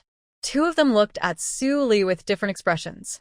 Suli smiled slightly and said, I came to Hongxing Brigade because of my mother. Her words implied clearly, if it weren't for my mother being here, would you see these mushrooms today? The others awkwardly smiled, realizing that Su Jiqing and Secretary Li didn't get along well. Zhou Xinchuan glared sharply at Li Guangquan, annoyed that he brought up something sensitive. Did he think I didn't know? I knew all along. He stared at the mushroom patch, feeling his breath grow heavier. His heart was excited. This is a treasure. These mushrooms are like gold nuggets. If they could be widely promoted, the entire production team's side income could increase several times. This young girl not only knows how to dig the land, but also has a clever mind. She's like a blessing from heaven. The more he looked, the more amazed and satisfied he became. The nearby officials discussed excitedly. If we bring this to the county supply and marketing cooperative, city folks would go crazy trying to buy it. I heard this stuff is good for health and very popular. Exactly. If our commune can grow it on a large scale, it would be amazing. While talking, a few officials couldn't help but reach out to touch the mushrooms, but quickly withdrew their hands, afraid of damaging them. Everyone's face showed satisfaction. Suli smiled calmly and confidently. She said slowly, this mushroom growing method is very simple. Growing them in greenhouses makes management easier. If the supply and marketing cooperative can handle the purchase, it's much more profitable than growing grains. Her words immediately made everyone feel excited. Yes, it's much faster than growing grains. How many harvests can we get? If we can promote this widely, Hongxing Commune will become famous. This young girl is amazing. Not only is she capable, but her mind is so quick. Li Guangquan stood nearby, his face turning pale. Seeing the officials praise Suli endlessly, he felt as if he had been slapped hard, burning with pain. Su Li saw Li Guangquan's gloomy and complicated expression and felt happy inside. She loved seeing him so angry and frustrated, yet unable to do anything to her. This afternoon, Han Xiaowu went with Lu Dongmei to the County Women's Federation. If everything goes as expected, Li Yuejin will be taken away tomorrow morning. Zhou Xinchuan stared at the mushroom shed, feeling more excited the longer he looked. If they could harvest these mushrooms, they could become famous not just in the county, but in the city. Pick these mushrooms now, Zhou Xinchuan said, his voice full of excitement he couldn't hide. Tomorrow morning, I will ask the supply and marketing cooperative to come and pick them up. As for the price, you can negotiate with them. But the money from selling the mushrooms will go to the collective of the production team. Since these mushrooms took up space in your house, the team will give you 20 work points. Starting tomorrow, you won't need to do collective labor anymore. You can stay at home and take care of these mushrooms. What do you think? Su Li's mind moved quickly. She was just looking for an excuse for her grandfather to rest. Here was her chance. She hesitated and said, Secretary Zhou, you know I am strong. Doing farm work doesn't tire me at all. Can I ask you for a favor? Zhou Xinchuan squinted, and everyone was surprised. This young girl doesn't want to push her luck. Earning 20 work points a day is already good enough. I don't want the 20 work points from the team. Su Li smiled, her eyes bright and her expression sweet. My grandfather is also in the big team's cattle shed. He's not in good health. A few days ago, he was just discharged from the hospital. Could he come and take care of these mushrooms? He really can't handle the tough conditions in the cattle shed. Everyone looked at each other in silence. What is the cattle shed? People sent down from the countryside, no matter how noble their previous status, had to do heavy physical labor to reform their minds if they made mistakes. No one was exempt. Su Li's mother and grandfather had both been sent to the cattle shed. Oh, how sad. But this girl was kind enough to speak up for her grandfather. Seeing that Su Jiqing was able to develop a mushroom-growing method, Secretary Zhou probably wouldn't disagree. Zhou Xinchuan thought for a moment and looked at Li Guangquan. Let's follow what Su Li suggested and have the old comrade in the cattle shed take care of it. Li Guangquan looked a bit uncomfortable. Secretary Zhou, taking care of mushrooms is a light task. If the displaced workers do it, the team members might have opinions. As he spoke, he secretly thought, such a good job. How can I let that old guy from the cattle shed do it? How many mushrooms are produced each day? How much they sell for? Without someone I trust watching, I can't be at ease. Su Li gave a cold smile. Secretary Li, these mushrooms are at my house. Do you think it's appropriate to let others handle it? She cultivated these mushrooms to benefit her grandfather and the people from the cattle shed. If she didn't get approval, why would she put in so much effort? Secretary Zhou frowned. Although there are some issues with the people from the cattle shed, taking good care of this batch of mushrooms is also a way to successfully reform their minds. Li Guangquan could only awkwardly smile and nod repeatedly. All right. We'll do as you say. After speaking, he glanced at Su Li. Don't get too proud. Mushroom income still goes to the team, and I'm the one in charge. Su Li, find some time to write a detailed plan for greenhouse cultivation, Zhou Xinchuan added. Li Guangquan's face immediately stiffened. A greenhouse plan? Isn't this pushing Su Li into the spotlight? If this continues, can he still hold his position as secretary? Su Li smiled slightly, confidently. All right, secretary, don't worry. I can have it ready tonight. She turned and went to the yard, plucking a few cucumbers and casually picking some ripe tomatoes, washing them before bringing them out. Secretary, comrades, try the fresh vegetables from my yard. The cucumbers were bright green and crisp, making a crunchy sound, with a fresh aroma spreading instantly. The tomatoes were bright red, juicy, and looked so tempting.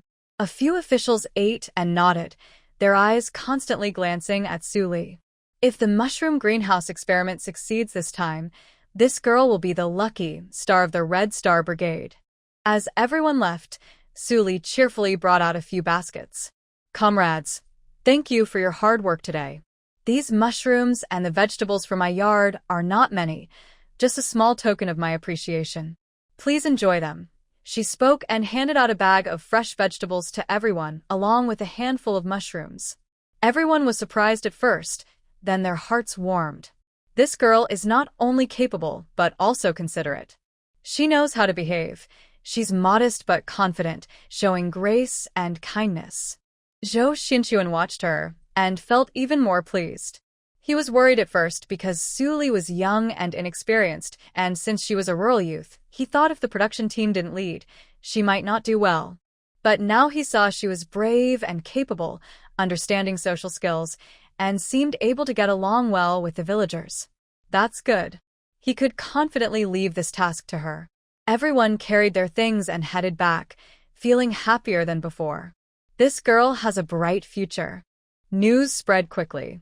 The villagers of Hongxing Brigade soon heard that Su Li's family had grown mushrooms, and even the commune officials were amazed. What? Mushrooms? Really? I've only seen wild mushrooms in the mountains. Who can grow them indoors? I heard that the mushrooms Su Li cultivated can even grow in winter.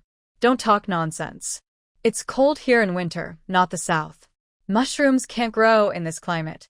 The villagers discussed eagerly. Some licked their lips, eyes wide with amazement. Tisk, things that ordinary people rarely see all year, and she has baskets of them in her house. And she shared some with the commune officials, each holding a big handful. Imagine if we could get a little, how great that would be. Wang Qiulan listened to the women's envy and couldn't help but smile. Stop being jealous. The commune officials said these mushrooms belong to the collective.